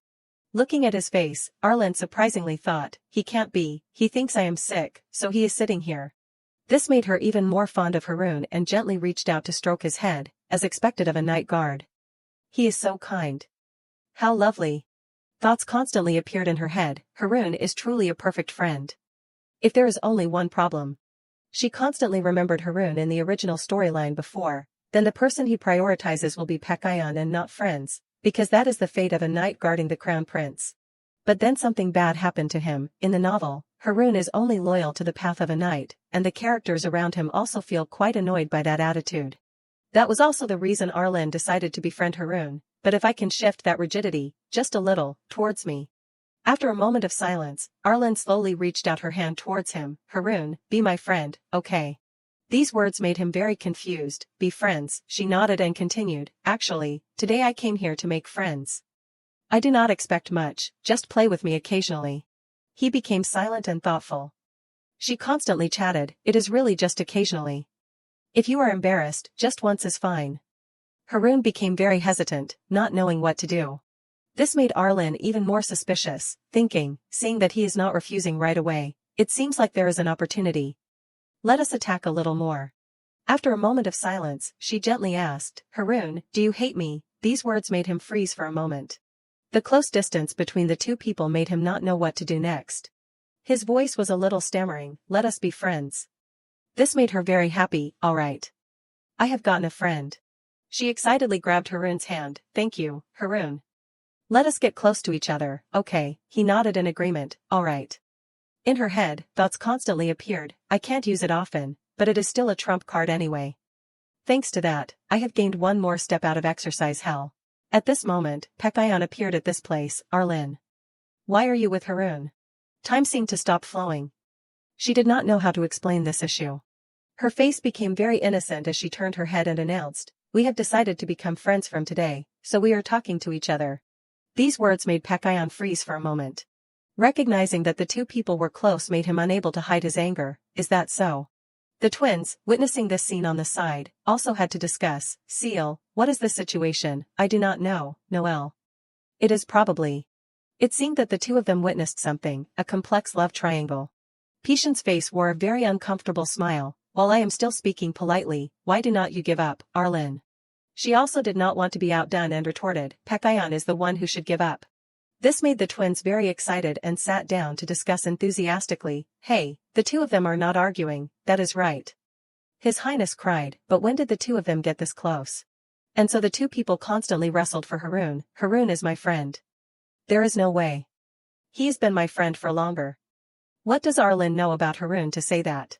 This made the twins feel the story was very interesting, His Highness has become forceful. Seriously speaking, Arlen can't win against His Highness in terms of knowing each other first.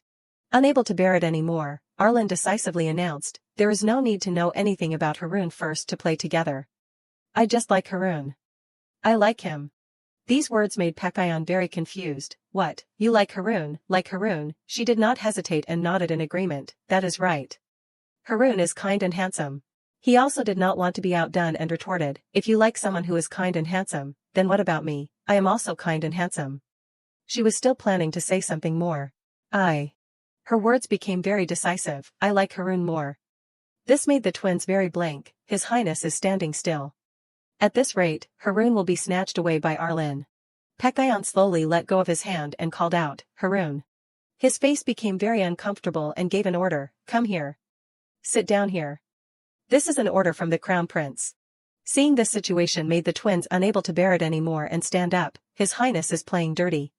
This is the first time I have seen His Highness do this. Arlen grabbed Haroon's hand tightly, not willing to let go. Why are you treating Haroon like this?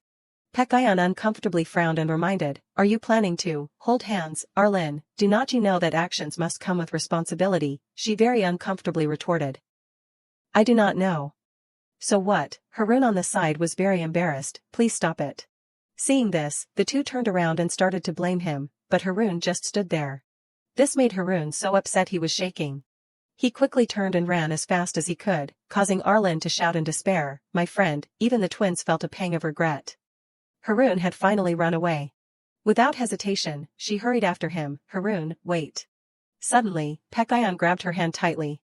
She turned around, annoyed, and reminded him, let go of me, Pekayon. He was incredibly stubborn and would not let go. She repeated quickly, just let go a little. Unable to take it anymore, Pekayon loudly questioned her, what is it? What is the reason? Arlen slowly turned back to him. What? His voice was a little hurt. You chose Haroon last time. And you were doing it again this time too. These words left her frozen in place.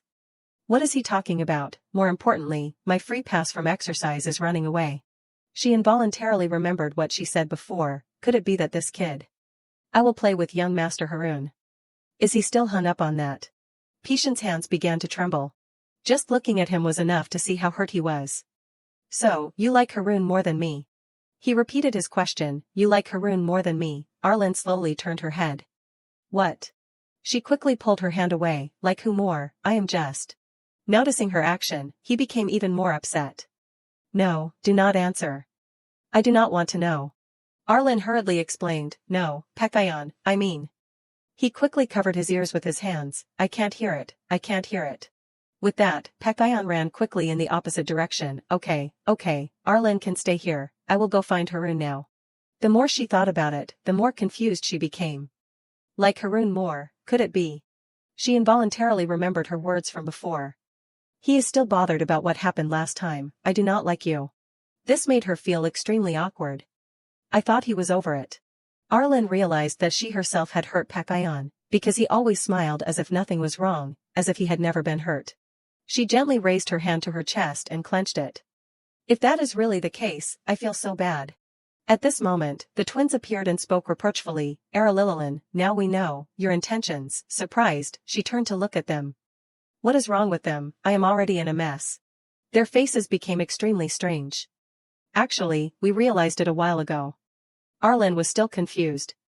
What, this time? The twins stared intently at her, what you are planning to do? Realizing the situation, Arlen's face immediately became awkward. What is going on? Could it be that they realized my plan to use friends as shields? The others are one thing. But the twins are a bit of a problem. While she was still lost in thought, the twins continued to analyze. Because Haroon ran away, so he could not score any points, you changed your target to His Highness. Did not you? You were blinded by winning the best friend game, you knew beforehand that we were secretly preparing the bonus, did not you? Hearing this, Arlen was speechless. A game, you guys see this as a game. The mood of the two people at this time had become very happy, but do not worry, instead of Haroon and His Highness ran away, we will become your best friends. What, are you grateful, happy? She turned away coldly and left. No, I do not need it. This made both of them extremely disappointed. What, why? The scene shifts to another place in the vast royal palace. Haroon sat there tiredly and sighed helplessly. I agreed to be best friends, but it turned out like this. Just thinking of Arlen made his face turn red. Next time if I see Arlen, should I avoid her? I do not know why, but when I am near her, I feel awkward. His eyes slowly glanced in the direction next to him. But he realized that Pekayon was still sitting there listlessly. In the short time I ran away, what happened? Pekayon suddenly spoke, Haroon. Hearing this, he paid attention. Yes. Although in his head, he felt a little worried. I did not do anything, so why do I feel uncomfortable in my heart? Pekayon slowly asked, how long have you been close to Arlin? He just wanted to deny it. I have never been close. But then he reminded himself, if I say that, His Highness probably won't believe me. Haroon replied seriously, we just became friends today. Pishan's eyes became very expectant, so, is it me or Arlin? This question just made him want to escape. This is so tiring. His face became awkward. That question, does it mean anything? Pekayon nodded in confirmation. Yes. Haroon slowly spoke, it is you. This made Pekayon silent for a moment. I see. Thank you. Looking at Pishan's actions, Haroon secretly thought, a magnificent Pekayon is worried about someone like this. The more he thought about it, the more unbelievable he felt. Every action of Arlen's puts him in heaven and hell. Next, Pishan's mood plummeted. Arlen seems to like Haroon. Seeing Pekayon so desperate, he did not know what to do.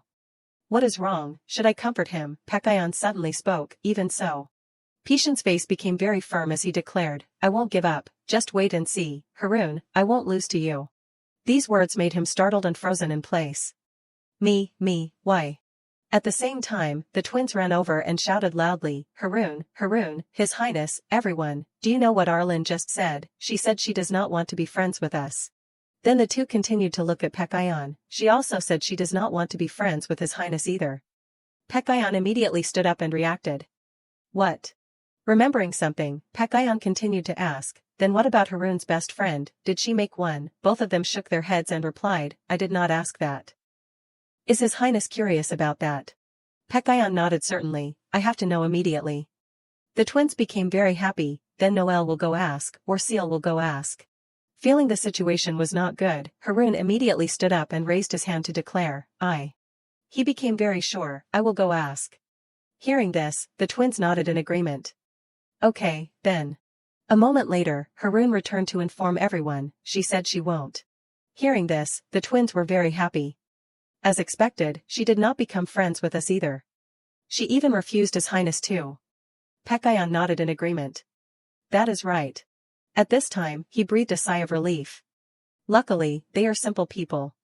In fact, he did not even get close to Arlen.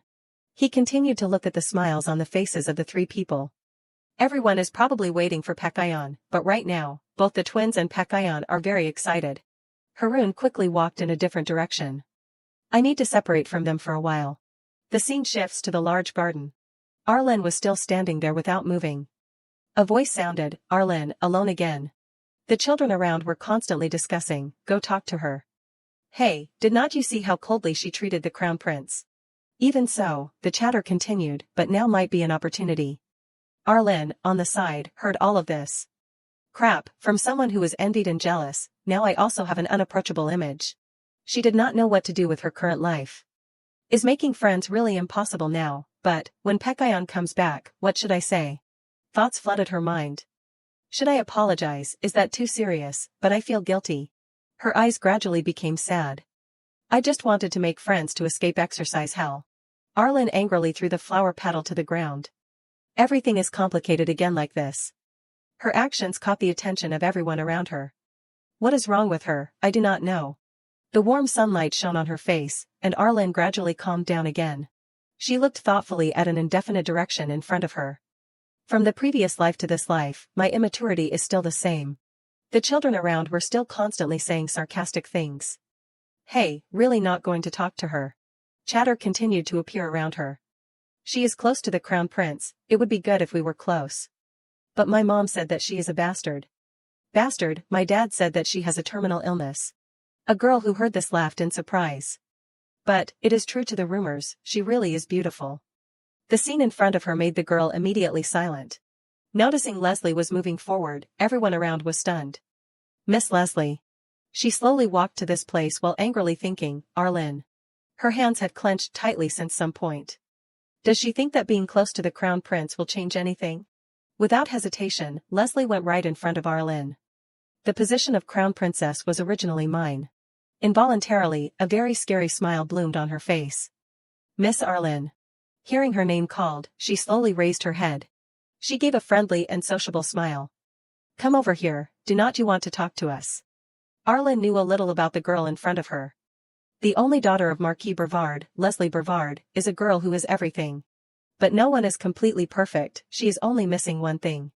That is the issue of her family, that the Brevard family is only a marquis, not a duke. Even so, Leslie still received respect from everyone, but that does not matter, because I will become the crown princess of this empire. It was also the reason that during the gathering of childhood friends, she was very outstanding. In gatherings of friends since childhood, no young lady is more worthy of that position than me. Even Leslie's mother constantly whispered in her ear, "Daughter, you will be the crown princess. If not my daughter, who can sit in that position, I will definitely make you the crown princess." These words made her very smug. My respected parents always say that, so I never doubt my destiny to become the crown princess. In a chance encounter, Leslie saw the appearance of Pekayon. Her face became strangely cheerful. Crown Prince. Pekayon did not pay attention to her and continued to run quickly forward. Arlin. This made her very angry. Calling that name in front of me. Thoughts kept flashing through her head. Arlin, could it be the young lady of Duke Halburn, the one who is always silent and only smiles in a corner? Leslie witnessed the close scene of the two people, a person who is dying and has nothing outstanding. Seeing her anger, the girls around could not help but step forward and say, "Don't worry too much, Leslie, His Highness would never like someone so stupid." This made her feel a little more at ease. I think so too. The corners of her mouth formed a wicked smile. But, that scene, who will be the future crown princess? She was determined to push the two people far apart. I can't just stand by and watch. Returning to reality, Leslie reached out to her, "Miss Arlin, come here, do you want to chat with us?" This friendliness of hers caught Arlen's attention. What?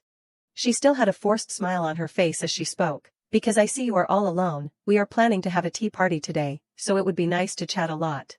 Her eyes had become more judgmental than ever before. "Now there are no crown prince and young master to protect you, you won't be able to refuse in front of everyone. Right, taking this opportunity, I will completely cut off your relationship with the crown prince." Arlen's eyes suddenly lit up. Tea party. It seemed like she really cherished this opportunity. Isn't this a savior? Leslie was slightly startled. The scene shifts to a large room. Leslie's voice sounded, "Everyone, I have invited a special guest." Everyone present at this place stared at Arlen. "It is Miss Arlen, everyone, please welcome her warmly." Everyone around this place immediately chatted, "Welcome, Miss Arlen, nice to meet you." She worriedly thought, "This is my first time participating in something like this. I feel really embarrassed." She quickly said, "Thank you for inviting me, Miss Leslie." She laughed enthusiastically and replied, "It is nothing, this is just one of the things that someone who will become the master of high society like me has to do." Her strange words immediately caught her attention. The master of high society, is not that the queen? Even so, she did not pay much attention. "Whatever, it is awkward to meet Pekayon, it is much better here, do not think too much." She continued to stare ahead. "Besides, maybe I can make friends here." Leslie slowly raised the teacup in her hand. "Now, everyone, please enjoy the tea party." Arlen secretly thought, "I can't miss such a good opportunity." Time passed, and everyone chatted with each other very happily. Remembering something, Leslie suddenly called out, "Speaking of which, Miss Arlen, I have something I want to ask, is that okay?" She nodded in agreement. "Okay, what is it?" Her face became very suggestive as she asked, "What is Miss Arlen's relationship with the crown prince?"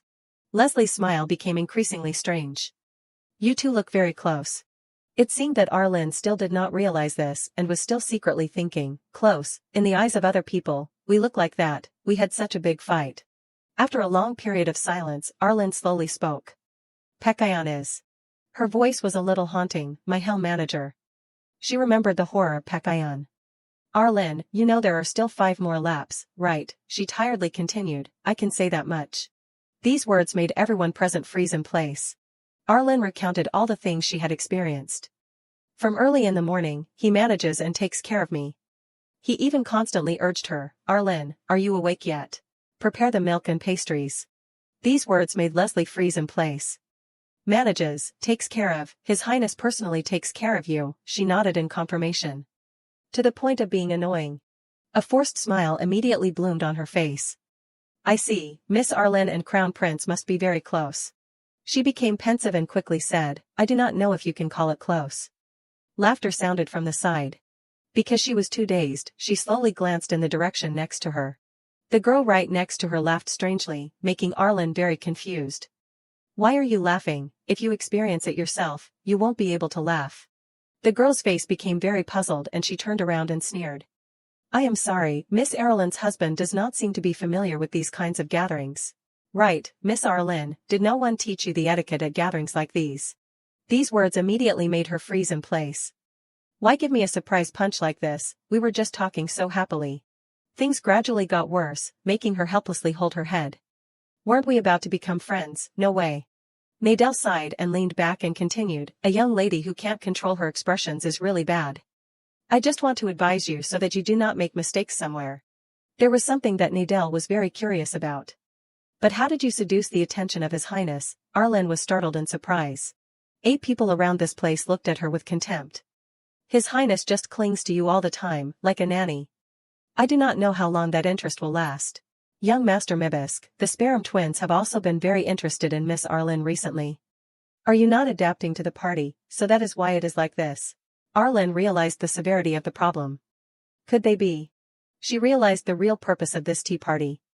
They called me here to publicly look down on me. Nadell kept smiling mockingly. A young lady who knows how to keep her honor should not be like this, and clinging to men too. Arlen sat there without moving. What is going on? What is this familiar feeling? Her eyes gradually looked up at the front. Surely something like this has happened before. She involuntarily remembered the mockers of the present and the past. From now on, we will take care of you. Even if you enjoy privileges thanks to your parents, you should be more careful in your behavior. Arlen also realized one thing. So that is it, these children are also. Sarcastic words rang out from the previous life. Why do not you shut up, don't try to stand out. She felt there was no difference at all. Nadell was still constantly opening her mouth. We say this because we are worried about you. She realized that in this world, no one is completely good to her. I forgot that these children approached me all had other purposes, not because of me. Nadell gently placed the teacup down on the table. So from now on, you have to listen to us, understand, Miss Arlen, she asked uncomfortably, why? While they were still dazed, a smug smile bloomed on her face. Why should I listen? Her voice was a little scary, making the people inside the room immediately silent. Who dares to say anything about me? Noticing their bewildered expressions, she mocked, why are not you saying anything, I am asking. Nadell was confused and thought, what is going on? The Arlen I know is not like this. Arlen pointed directly at Nadell and criticized, is Miss criticizing my behavior? She immediately trembled with fear. No, what I mean is. Leslie quickly reminded on the side, Miss Arlen, you should stop. She immediately glanced at her. Miss Leslie. It seemed like she was going to deal with her right now, that you have been silent from beginning to now. Her face was very calm and without hesitation refuted her. So from now on, the same too, it is best to be silent. She is the only princess of the Duke Halburn family, Arlen Sigria Halburn. In the past, she was a person that everyone had to hate, the Arlen that we know is a child who is always silent in a corner during friend gatherings. Even no one bothered to pay attention to her. Initially, everyone treated Arlen according to the position of a princess, but the children heard rumors, one after another. The discussions never stopped, heard that I do not know who her mother is, even the Grand Duke Halburn completely treats her like air, heard that even the maids in the Grand Duke's mansion despise her. Because she was too familiar with these things, Arlen did not care anymore. At the same time the children gradually forgot about Arlen or acted like they did not see her. All the children had completely turned their backs on her, should have been angry at the children's contemptuous and disdainful attitude, but the children's eyes became surprised, Arlen again. On her face, there was always a gentle smile, always smiling like an idiot. It was also what the children were confident about, so surely today will be no different than before. Returning to reality, Arlen asked uncomfortably, why is everyone silent? Nadell could only hold her breath because she was too scared. This is not the Arlen we know. She flashed a scary smile on her face. Who is going to say anything to me? The room was filled with a fearful atmosphere, and no one said a word to anyone. Arlen stepped in front of Nadell. Miss. She hurriedly nodded in agreement. Yes, yes. She quickly called out, name. She hurriedly responded, Nadell. She continuously questioned, father's title. Nadell trembled slightly. Viscount. Hearing this, Arlen slowly pointed at her. Miss Nadell, do you know, this is just a friendly gathering, so that is it. Her eyes became extremely scary as she placed her hand on her shoulder. If it was a regular social party, you would not be able to talk to me. Thank you for your advice, but... Her voice had a hint of intention. I have never allowed you to advise me. Even Erilyn's eyes, when looking at Nadell, seemed to want to devour her. Advice from someone who is unworthy is just excessive lineage and a sin created with words, do you know that? These words completely made her tremble. Unable to take it anymore, she immediately burst into tears at this place. Nadell was just a child crying pitifully. Mom. Arlen maintained a calm attitude as she glanced at her. Realizing that the atmosphere here had completely changed, she asked herself, just children like this, why would an Arlen in the past want to make friends so much? At this moment, the servant slowly opened the door. Excuse me, do you need more tea or pastries? Noticing that Nadell was still constantly crying, the servant was startled in surprise. She hurriedly stepped forward to comfort Nadell. What happened? Arlen slowly spoke. Just. Her face had become extremely calm. I was telling Nadell a truth a little too early, that in this world, nothing is solved by crying. Hearing this, the servant was stunned for a moment. Yes.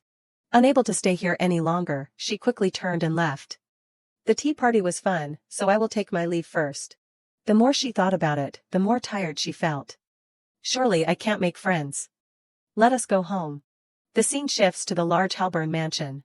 Mehen was still processing the pile of documents stacked on the table. He thoughtfully read the documents in his hand. The Sky Tower is coming. This place called the Sky Tower is the Holy Land of Mages. This place is very vast, the headquarters of the Mage Tower and the home of all mages. Mehen knew the information about this place well, a place where one cannot know if it exists in the sky or in the universe, or if it even really exists. From that Sky Tower, they expressed their official intention to visit the Albrecht Empire. He continued to bury himself in work. It must be because of the Sherrod incident. First of all, I have to request a meeting with the Tower Lord. At the same time, Dylan slowly walked inside. Sir Mehen. He gently placed the pile of documents on the table.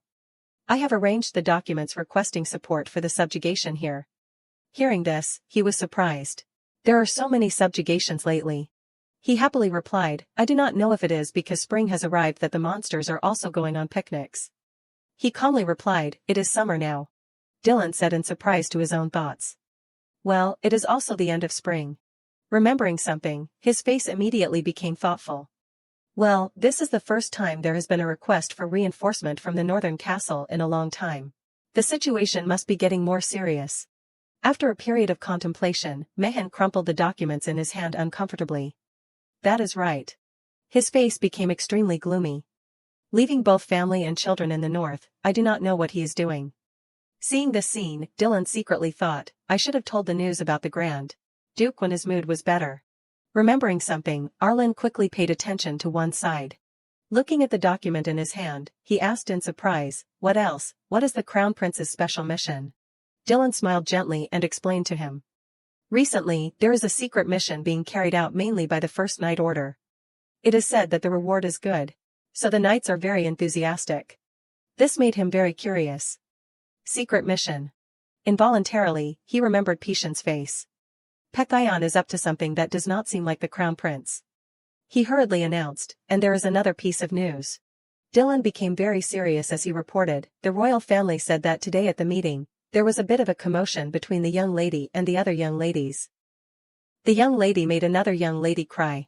These words made Mehen very dazed. The young lady also knows how to argue, and even made the other person cry. He sighed and replied, because they are children, they will just argue and grow up. He did not forget to sigh and add, and it is better to hit others than to be hit. Mehen had to nod in agreement. That is right.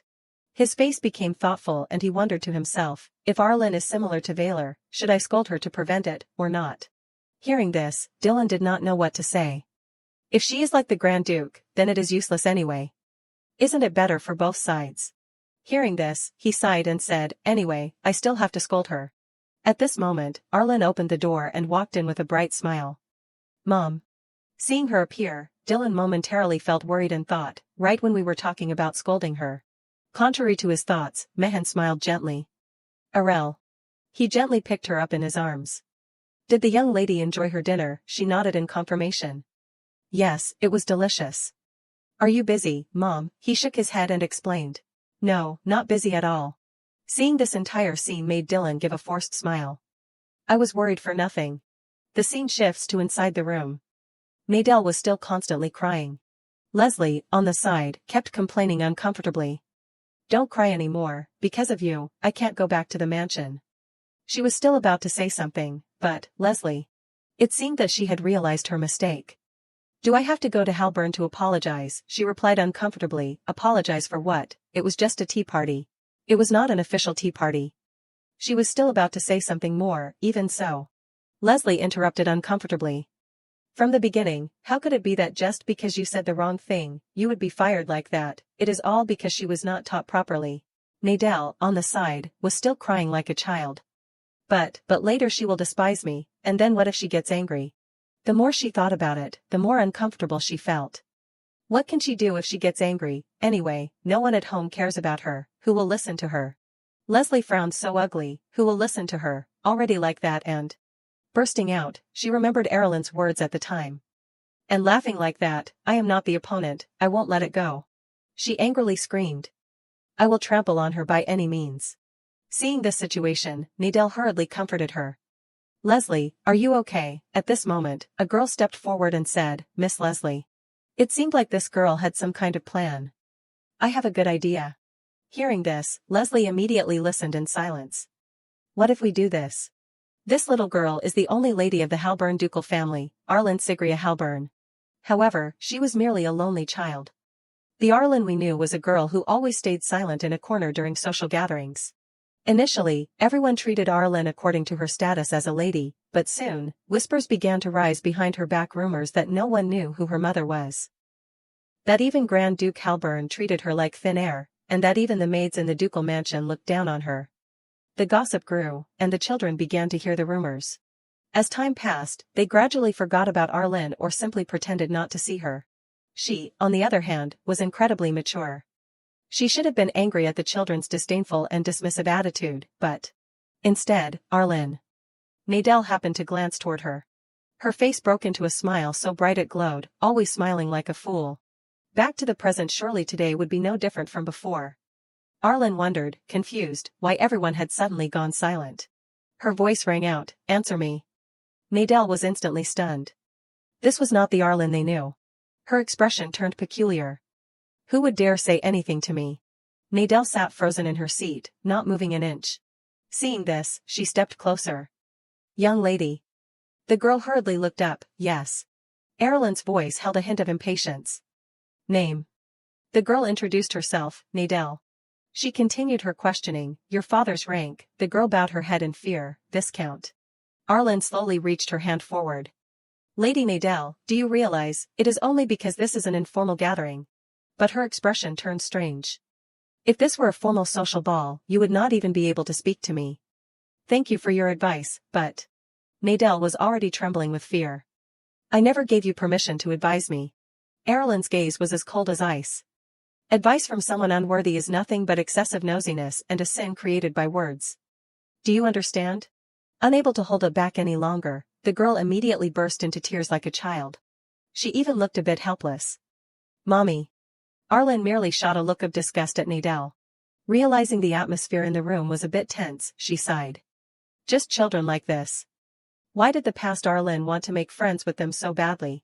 The maid opened the door and entered, asking with a smile, excuse me, would you like more tea and sweets?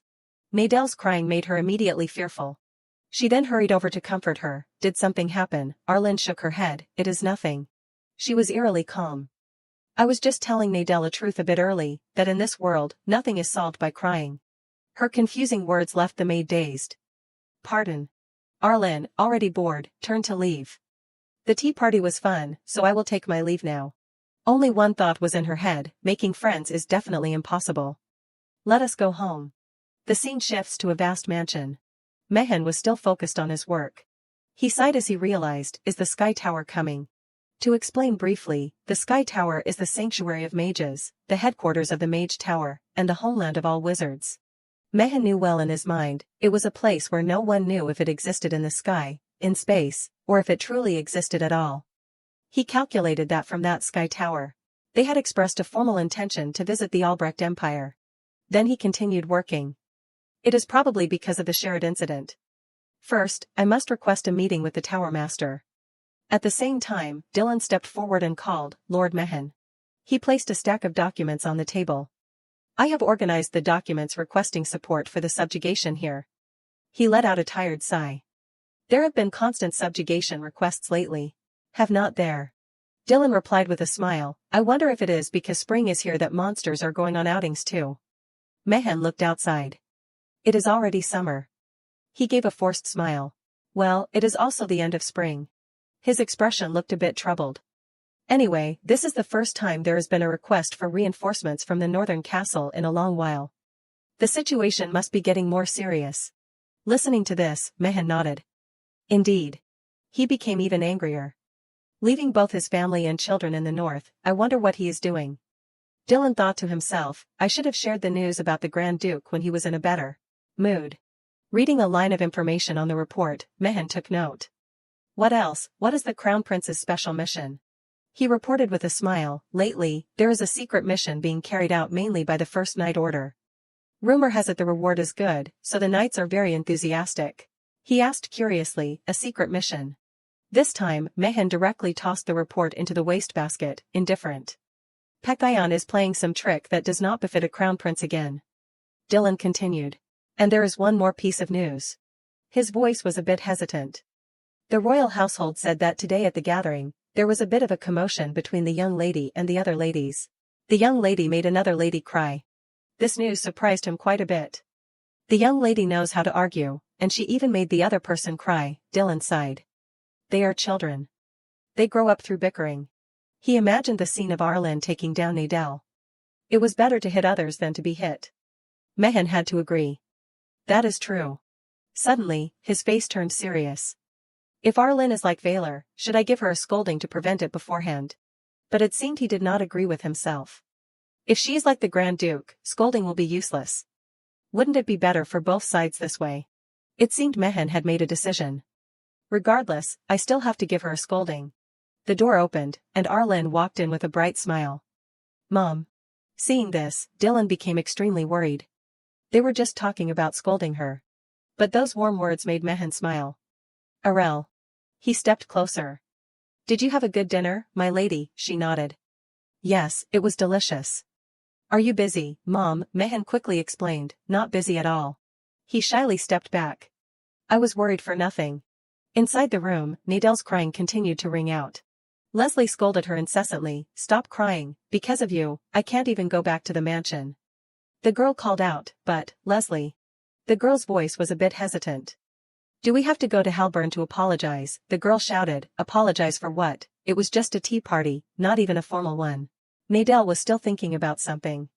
Even so. The girl interrupted, from the start, how can someone be attacked like that just for saying one wrong thing? It is all because she was not raised properly, Nadel cried even harder. But what if she looks down on me later and gets angry? Leslie did not seem to care much. What can you do if she gets angry? Anyway, no one at home cares about her. Who would listen to her? The more she talked, the more annoyed the girl became. Even so. Thinking of Erlen's smile made Leslie irritable. She even mocked me as if I were not her equal. I won't let this go. The girl screamed frantically, I will find a way to trample over her. Seeing the girl react like that, Nadel stepped forward, Leslie, are you okay? At that moment, Cornelia stepped up, Lady Leslie. She wore a smug smile on her face. I have a good idea. Hearing this, Leslie immediately paid attention. How about we do this? On the other side, Arlen was still leisurely eating and drinking. Uni smiled and approached. Next, it is time for exercise, my lady. Hearing this, she took note. Exercise. Suddenly, she remembered Pishan's face. As expected, you. His voice was a bit sad. Do you like Haroon more than me? Arlen bowed her head. After parting with a face like that, he probably won't come today. She shook her head and walked forward. No, I am going to read a book. Uni saw this and asked with a smile, shall we go to the library right away then, my lady? She nodded in agreement. She did not forget to mention, just in time, there is a new book that you like. Arlen felt a bit expectant. Really? The moment she opened the door, Pishan's face appeared. Seeing him suddenly present there made her freeze. His face showed a smile. Arlen, it is time for exercise, is not it? At this moment, she only felt immense dread. Why are you here? Sometime later, Pishan's voice echoed in the room, 8, 9. He used his hand to stop the stopwatch. 10. There was a hint of disappointment in his eyes. Arlen, your performance is gradually improving. The tonic seems effective. He did not forget to announce, you worked hard. Let us stop here for today. Arlen nodded tiredly, yes. She quickly glanced in another direction. At first glance, Arlen realized Pakayon was not sad at all. He was no different than usual. She did not know what he was thinking behind that radiant face. She let out a soft sigh. Then should I also act as if nothing happened? Arlen's heart felt extremely chaotic. But how can I do that? Isn't it uncomfortable? Isn't it awkward? While she was feeling down, Pakayon pulled up a chair to sit. You are tired, right? Come sit here. Arlen nodded, yes. He was still like a chirping bird by her side. Why are you so well behaved today? Pakayon even felt excited. You did not even cry for help. She gave a sad smile. It is because I am uncomfortable that I am like this. Suddenly, he asked a question, by the way, Arel, can I ask you something? Arlen turned her head to look at him. What? It seemed he had heard something. I heard that during the childhood friends gathering, you had tea with the other ladies. Did something happen there? The place went silent for a brief moment. Then she replied, nothing happened. Pakayon found it hard to believe. Really, she asked back, what do you want to know? He gave a sad smile. I wondered if Arlen encountered anything unpleasant. She lowered her gaze to avoid him. He must have heard something already. How could the crown prince not know what happened at a childhood friends gathering? But she still replied coldly, I am fine. Pakayon turned his head toward her. Arel. Arlen's expression was perfectly calm. If you worry, it will be harder for me. So just pretend you do not know. But he did not listen to those words. How could I do that? In the end, that happened because of me. She clenched her palms. It is complicated. It just started because of you. Arlen suddenly turned her head back to comfort him. It is not your fault. Pakayon looked incredibly pitiful again. I am sorry. He did not hesitate to take the blame upon himself. For making you go through something like that, I am sorry, Arlen. She went silent for a moment. Sometimes. Her view of Pakayon had changed. Pakayon seems even more mature than I, who carries memories of a past life. In his position as a crown prince, he deserves forgiveness more than an apology. A strange emotion rose in her heart. And yet, in important moments, he is always warm and kind. Perhaps. Arlen remembered Pishan's innocent smile. It is just his natural disposition. She was lost in her thoughts while thinking, meanwhile, I always say words that hurt him and can't treat him well. She even reminded herself, now, instead of pushing that feeling away, I want to reciprocate. Arlen gently comforted him, Pakayon, it is not your fault, so you do not need to apologize. But he was still very self-reproachful. But, Arlen wanted to make friends, and only because of me. She smiled gently. I am fine now. Her voice was a bit warm. You are the first one. Pakayon still did not understand. What do you mean? Memories of her past life flashed through her mind. Throughout my past life, I only liked being alone. It seemed she felt her current life too. I only knew how to play the violin, and in this life too. Arlen wanted to change everything. The first friend I have had since I was born. Her voice was a bit warm. It is you. Pakayon froze for just a few seconds. His face suddenly turned as red as a tomato. Arlen, can I hug you? She quickly refused, no. He still stepped closer, just once. Having no other choice, she accepted. Fine, just once. And so, Pakayon rushed forward to embrace her. Arlen. She even felt it was hard to understand. He likes me this much, why does he make me so embarrassed? Thoughts kept appearing in her head. Even though I know Pakayon has a predetermined female lead, at times like this, I feel like Pishan's feelings will never change. Suddenly, Arlen asked a question, if you stay like this, what if you end up liking someone else besides me? His voice was extremely firm. That will never happen. She found it hard to believe. There has to be a what if. Naturally, Pakayon still would not accept it. No, that is impossible. Arlen sighed. That means. His attitude suddenly changed. Does Arlen not trust me that much? These words made her go silent for a moment. I do know. She did not know how to respond that now she could trust him, but she already knew the future. Time passed quickly until a few days later. In the vast garden, Pishan's voice rang out, at today's gathering. He decisively declared, Arlen, do whatever you want. She was a bit confused. Pekayon shyly explained, since I am Erlen's first friend, if Arlen has a second or third friend, it is okay. So I won't bother you. He did not forget to announce, everyone heard that. Today is Erlen's free time. The Père Noël and Seal immediately protested, what, I am going to play with Arlen. No way, Arelil, she thought silently, I am fine because I can be alone.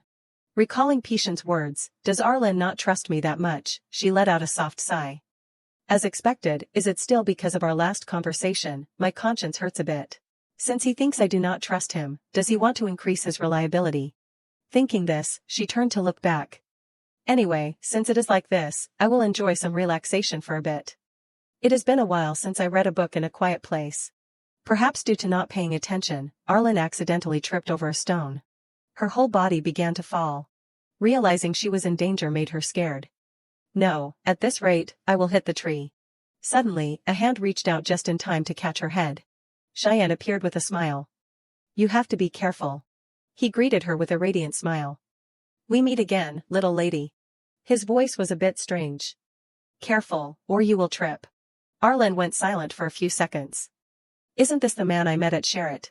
She curiously asked, why are you here? Cheyenne announced, naturally, I came to find you.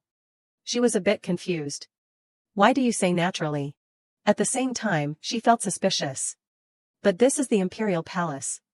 How did you get in here? He appeared nonchalant. There is no place I cannot enter.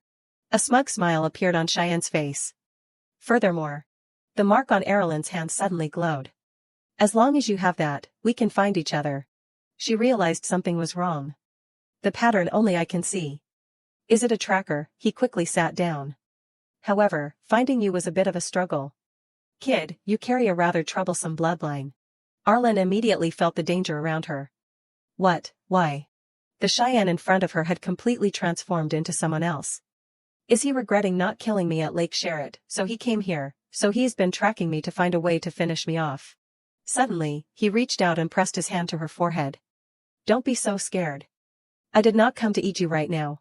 Arlen blankly reached up to scratch her head. She seemed to think about what he said. Meaning, you will eat me, right? Cheyenne burst out laughing. We will see. He stepped closer to chat.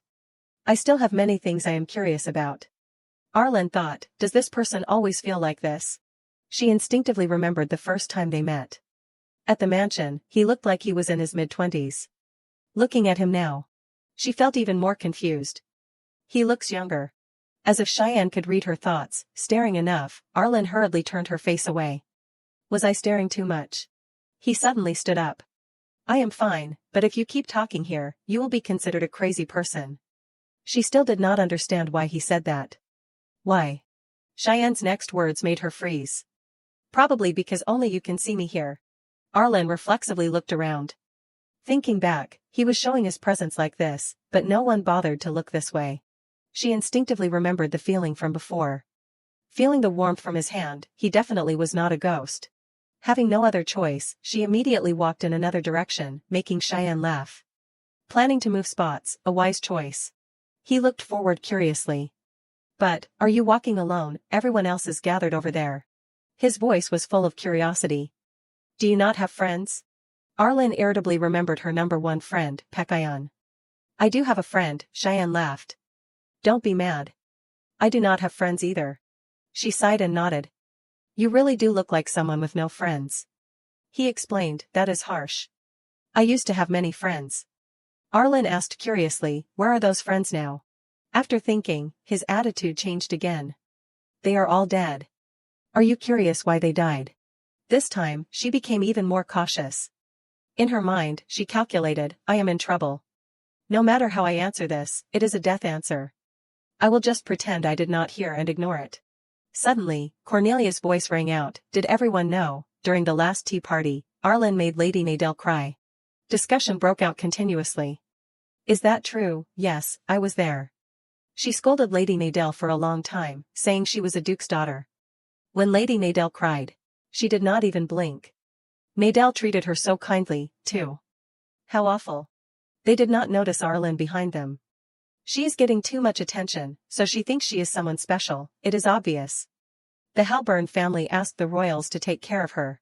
She thought silently, rumors spread that fast already. Her palms clenched. Badmouthing is one thing, but I did not expect the truth to be distorted like this. Cheyenne, off to the side, laughed in surprise. This little lady seems quite hated, huh? She sighed and replied, I am just not the type of person who is loved. He asked curiously, is that so? That is surprising. You are cute though. She went silent for a moment. Cheyenne continued reaching toward Arlen. Or rather. His words became extremely frightening. Shall I help you? I can resolve this quietly and cleanly. She shot him a glance and replied, no thanks. She had her own thoughts. Furthermore, his idea of clean was surely far from hers. Right then, Cornelia suddenly mocked, what is the use of doing that? I heard she won't live much longer anyway. The others asked curiously, what do you mean she won't live long? Arlen listened silently from the side. It means she is about to die. When will she die? I do not know that, but... She still gritted her teeth and endured these words. It is best if she dies soon. Hey, that is a bit much. Why, Lady Dorothy hates Arlen too. Listening to this, Cheyenne laughed in surprise. Seriously. He was incredibly curious.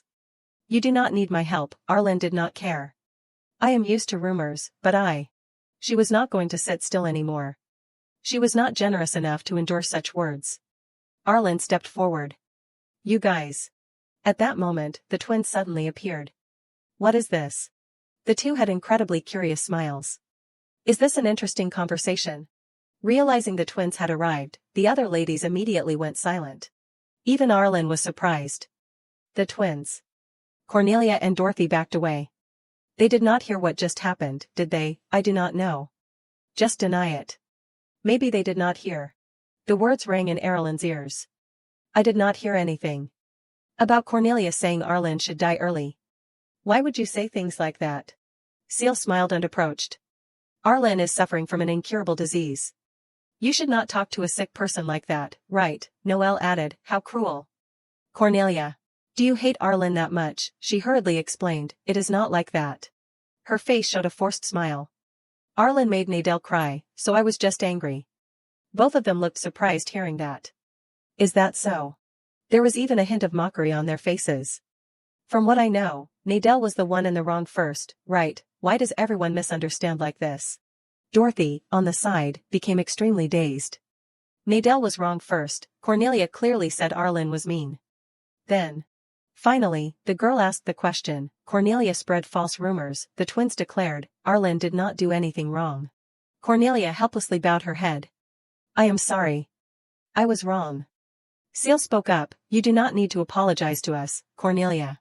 Immediately after, he suggested, but Cornelia, from now on, it would be better if you did not come to our close friends meetings anymore, would not it? Noelle approached her and announced, this is not a place for such low-class children. The cold words rang out. Cornelia knows best what I mean, right? Out of pure fear, both of them hurried away. Sorry, Seal laughed in surprise. Those two are really fast. Then he continued chatting.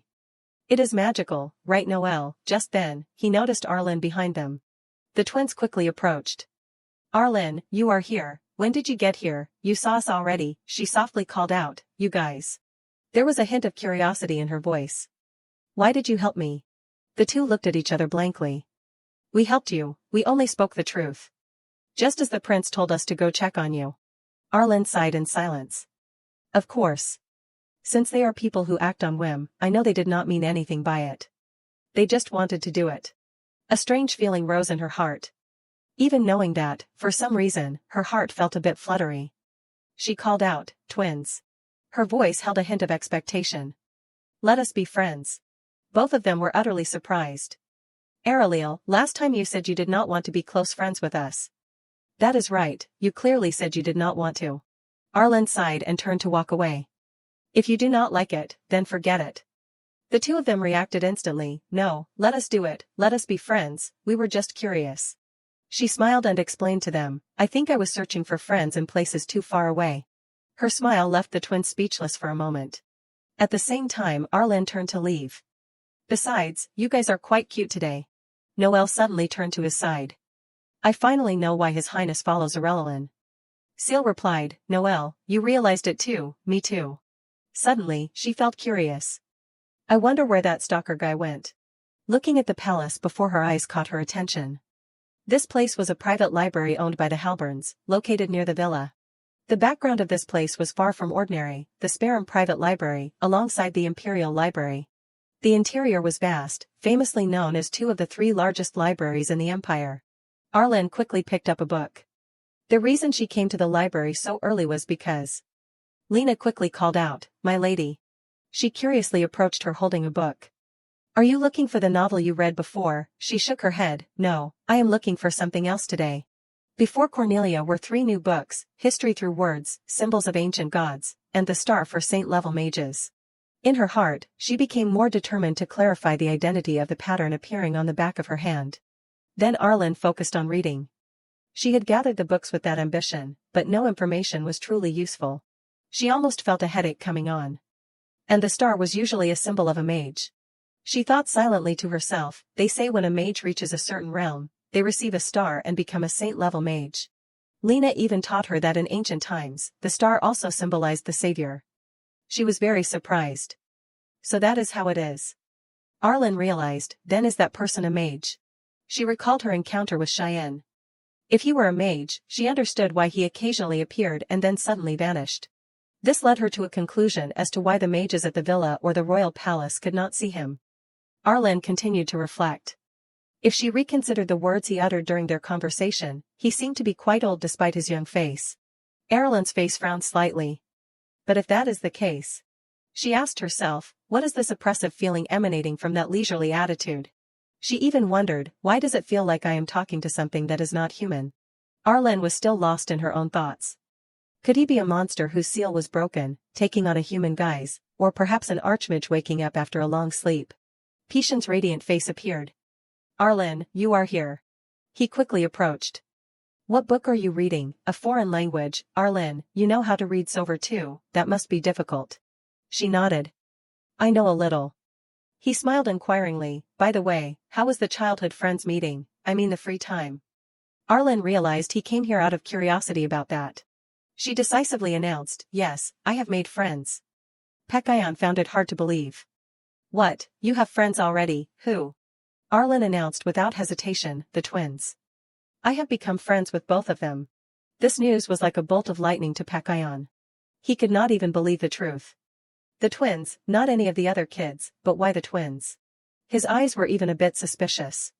"It took me so much effort to become friends with Arlen, yet the twins got the friend position in just a few hours." She was confused. What is this, is he sulking? She did not know what to say.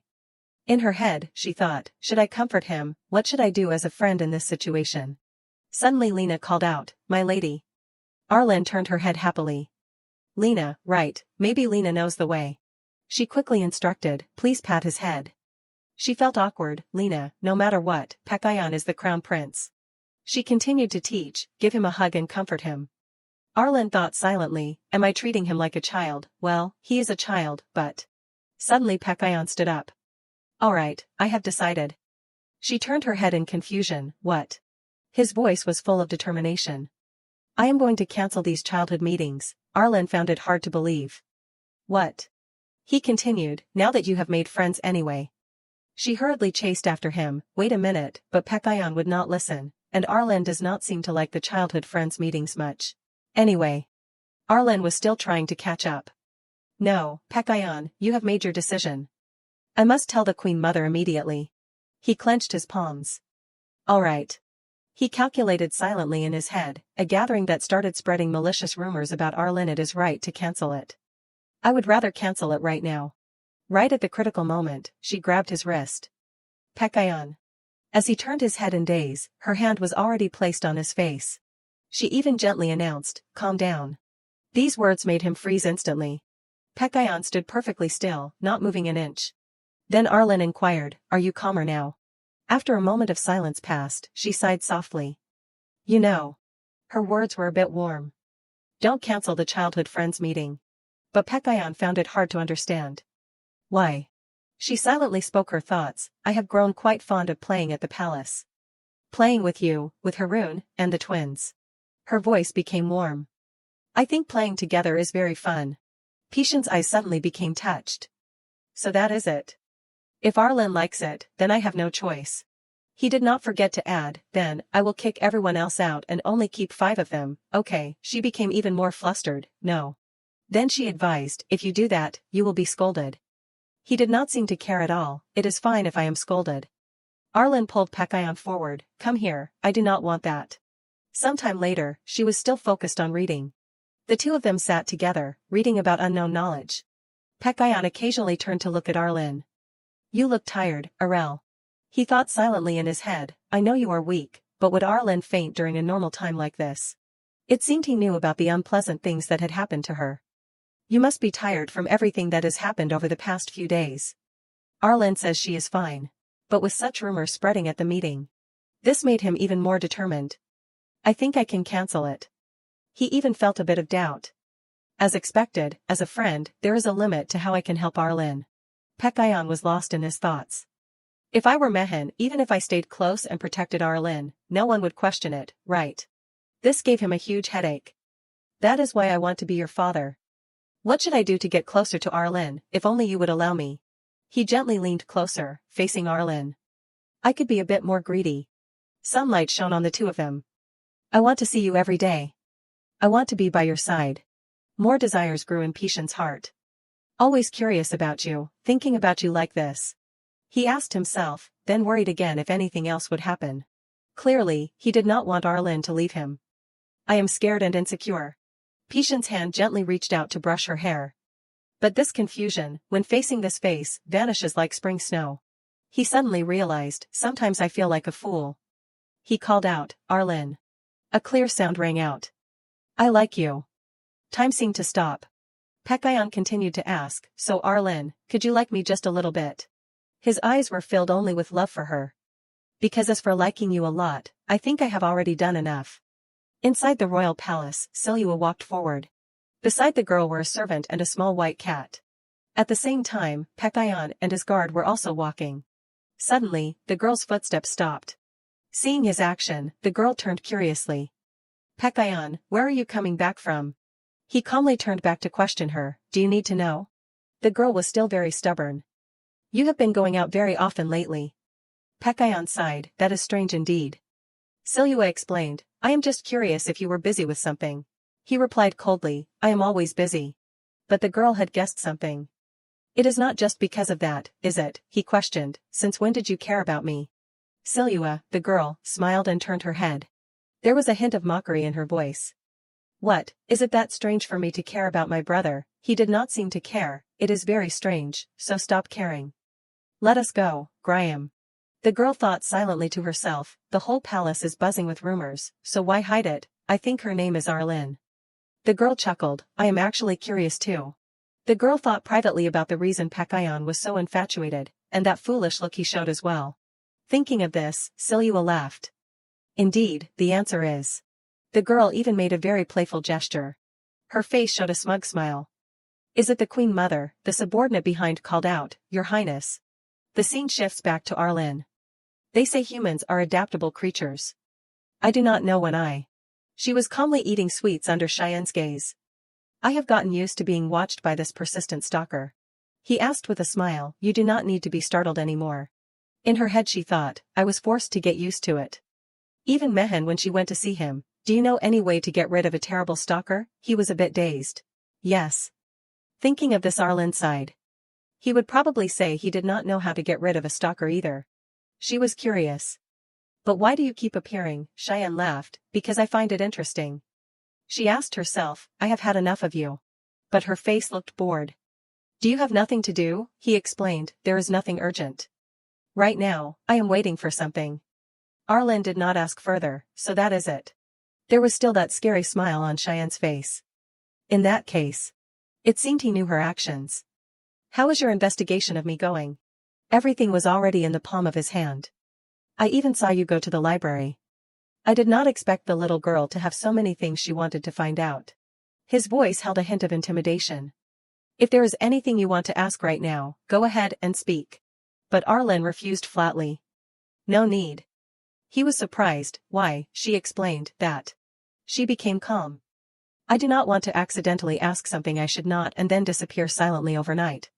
I want to live as long as possible. Seeing her so cute made Cheyenne laugh. Arlen was dazed. Why are you laughing? He found it unbelievably interesting. This is truly. Our little girl is so adorable. Then he continued to urge her, ask. Arlen shook her head, no. Cheyenne announced, I won't do anything to you. Ask. This left her very conflicted. What is this? He is not joking. He really wants me to ask. Then she asked without hesitation, what is your identity? He smiled radiantly, it is a secret. She continued to probe, that thing at Sherritt, what was it? Cheyenne shook his head, that is also a secret. This made Arlen bored. You are teasing me. He placed his hand on the table. If I answer that, I am afraid I might accidentally touch you. She did not ask further about it.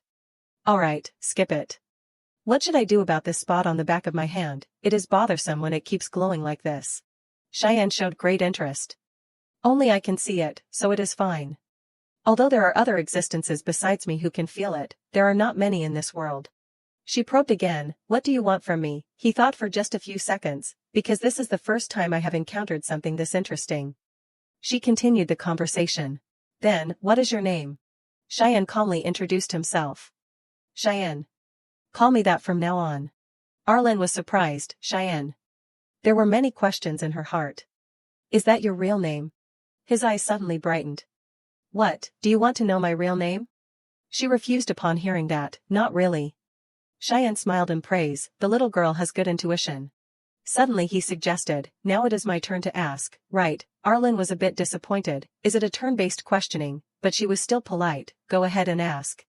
His voice was a bit strange. In this mansion.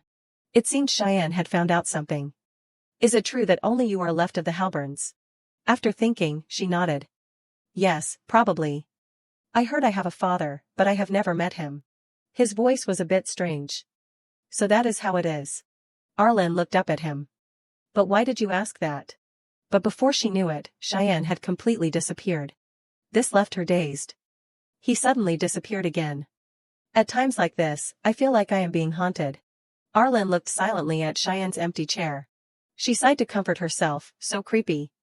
I need Mehen. At this hour. She rushed inside the mansion. I wonder if he is in the study. Arlen prepared to open the door. I will just open the door gently to see. If he is too busy, I will go back. At that moment, Mehen coincidentally opened the large door. Seeing her appear made him very surprised. My lady. She quickly hugged him. Mom, Mehen picked her up. I was just about to look for you. Do you need anything? Realizing her current expression, he noted, so it turns out you needed me. Arlen asked innocently, but Mehen was going to look for me, this is your busiest time, though. He was a bit awkward about that. Then he pulled out a letter. There is something I need your permission for. She recognized the letter. An invitation, this pattern is definitely from the royal family. Arlen held the letter and began reading.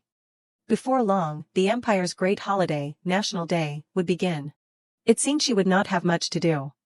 At that time, not only the royal family but the upper class would be busy, so the childhood friend meetings would probably take a break. She continued reading silently. Therefore, before that, the children planned to host an informal social tea party prepared by themselves. Everyone will work together to complete a wonderful tea party. After reading the letter, Arlen was dazed. What, such a cute and lovely event, but does this need my permission? Mehen continued with a bit of difficulty, yes, the problem is. His voice rang out calmly, the invitation method for this social gathering. Arlen listened silently. There will be parents, meaning the children's families. While working, Mehen called out, Dylan. He asked curiously, has there been a reply from the Sky Tower yet? Dylan announced, yes, they said they will visit on the upcoming National Day. He added, it seems that because this is a visit after 154 years, many people have requested a meeting, making the prior coordination quite complicated. Mehen nodded, I see. His voice became calm. If it is the Sky Tower, they might know about the young lady's illness. We must arrange a meeting. Dylan bowed as if in agreement, I understand. But in his heart, he felt troubled. It truly is like walking on thin ice. Thoughts appeared in his head. Lord Mehen must have a headache too. At a time when even the occasional calls from the Grand Duke have been cut off, they are holding an informal family gathering at the palace. Mehen held his head and groaned, why did Her Majesty the Queen choose this exact time to hold such an event? Perhaps he felt extremely tired. National Day is approaching, and troublesome matters are increasing. Back to the present, Mehan spoke. I do not know how you will answer, but... His throat suddenly choked up as if he could not say anything. Finally, he spoke up, if you wish, you do not have to attend. It is just that there won't be a guest, and it will be an awkward gathering. Arlen listened silently. And Valor no, the Grand Duke won't come. She looked up at him. Mehan. She seemed to understand clearly. Even if it were just empty words. Mehan would not say her father was coming.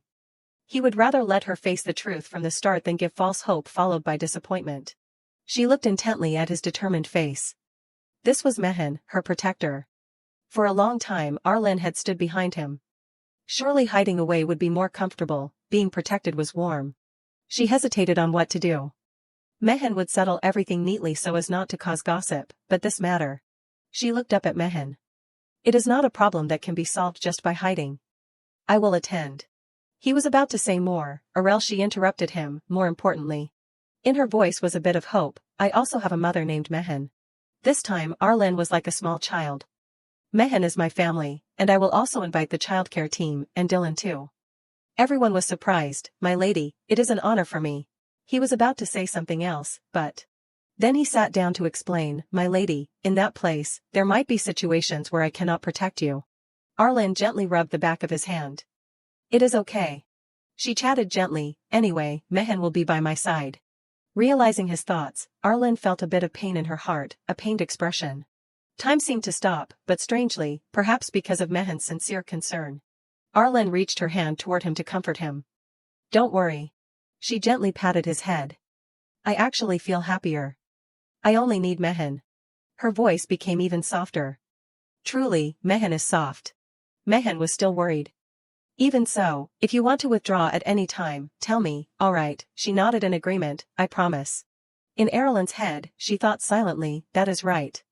Is it absolutely necessary to be bound by a household registry to be family? I will use this chance to show them. She seemed to have a resolution. Hell is also a place worth living, and non-biological family is also family. The scene shifts to the palace.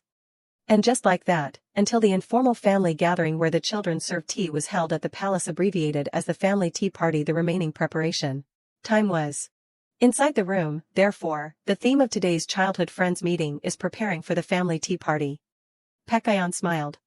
The venue for the tea party will be the hall in the Crown Prince's palace. He turned and spoke his thoughts. The scale, schedule, and guest list have been pre-selected by the royal household. What we need to decide are the hall decorations, tea and desserts, and the dress code. He did not forget to take everyone's opinion. Does anyone have any ideas? Everyone quickly raised their hands. Me. Arlen was still using the skill of hiding behind the child next to her. Everyone was very proactive. She let out a soft sigh. There really is a lot to prepare. As expected, it is a party where money just flows away even if you are just standing still.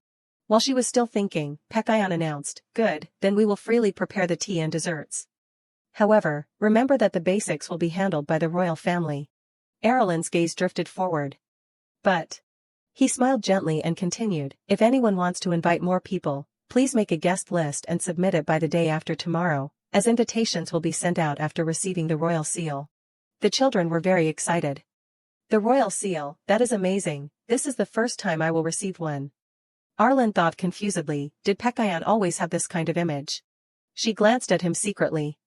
She had thought he was like a puppy, always radiant as the sun, but at times like this, she saw that the Crown Prince male lead was indeed a male lead. Arlen asked herself, since this party will revolve around Pekayon, I probably won't be able to meet him until it is over, right? The childhood friend meetings had also taken a break for a while. On this side, Pekayon was still announcing, and we need decorations or flowers for the dining table called a centerpiece. Everyone should prepare plenty. She seemed to realize something was wrong. It felt like someone had just looked in this direction. He wore a radiant smile on his face. Then he continued his speech, finally, the dress code. Any attire representing your family or personal symbol is fine. Cloaks embroidered with the family crest of your school or knight order are also acceptable. You are free to prepare. Arlen suddenly became worried. What is this, a honey trap? You startled me. My poor heart. The younger kids behind were screaming incessantly, Your Highness the Crown Prince. Pekayon said happily, then everyone please prepare well and see you at the tea party. Everyone nodded in agreement, yes. The scene shifts to the vast library. The space here was extremely magnificent. The children ran off eagerly. It is done, now let us go play, Arlen was still thinking, dress code and symbolic flowers. That is so hard to think of. Maybe I should go home and ask the childcare group for their opinion. Suddenly the twins approached and called out, Areliel. Her face looked dazed. Are you two still here? Seal explained, we want to prepare for the party with Areliel. Noelle added, we are friends now. Arlen felt tired again. Did I overdo it by saying let us be friends? Both of their eyes lit up visibly. Preparing alone is too much, preparing alone is so boring, let us do it together, okay, she just wanted to leave this place. This enthusiasm it seemed they would not let go until she agreed. Arlen flatly refused, I do not like it. Both of them heard it as I like it. Okay, she irritably repeated, I said I do not like it. The two of them did not seem to care at all. Then we have decided to do it at Areliel's house, Arlen did not know what else to say. What about my opinion? Listening to these words only made Leslie more annoyed. The crown prince and even the twins they just helped a little and now they are acting so close. Just then Pekayon stepped up and called out, Leslie. This made the girl suddenly realize something was wrong. Then she hurriedly turned her head. This voice was. Patient's face appeared before the girl. Crown Prince. Leslie quickly approached with a radiant smile. Yes, your highness called, he spoke irritably, you. The joy from before had vanished from his face. That is enough. I see clearly what you are thinking. Every terrifying word rang out clearly. This is the last time I will overlook this for the sake of the Marquise family. Perhaps because she was so frightened, Leslie began to cry piteously. Her mother immediately comforted her, stop crying, Leslie. Your beautiful face will swell up. But the girl would not listen. Mom, I hate Arlen so much.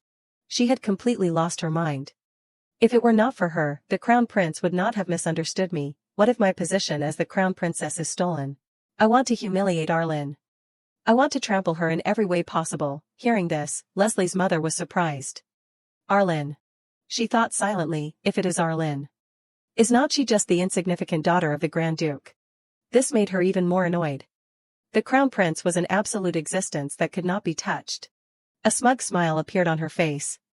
But what is a flawed young lady worth? Leslie's mother quickly reached out to comfort the girl. Stop crying, Leslie. If you are aiming for the position of crown princess, you can't just let this go. Her face wore a distorted smile. Don't worry, daughter. Just think of the future. Mother will take care of this for you. The scene shifts to a large room. Arlen's voice rang out, so. She looked at the pile of items before her in surprise. All these samples are. Her eyes were filled with disbelief. Were they brought from the merchant guild directly under Sperum? Both of them smiled and nodded. That is right, we prepared them for our Lily. See, it was the right choice to consult with us, was not it? She asked, confused, if that is the case, would not it have been faster if I just went to your place? The two of them looked blank for a moment. That is a good point. Areliel, but we had our own reasons. Both of them spoke in unison, we wanted to tour the Halburn mansion. After entering the mansion, the two of them skipped around happily, leaving Arlen surprised. What is with these dignified rascals? Noelle was still touring with interest. Seal, come look at this, here is a piece from the reminiscence of green time, he gasped in disbelief. Good heavens. Then he continued to explore other areas. Noelle, over here is the 10th moon masterpiece by the great painter Marquis Grandel. Hearing this, Seal ran over. The one next to it is even the third moon. Amazing, two works from the Grandel moon series are hanging right next to each other. Their faces became ecstatic. The Grandel painting style from 300 years ago is perfectly intact, there is no doubt, these are authentic, why are such precious treasures here? Arlen looked utterly exhausted. Even though I am at home, I really want to go home. Browning could only bow his head. My lady, I am truly sorry. She sighed and thought to herself, well, such a reaction is natural for the twins.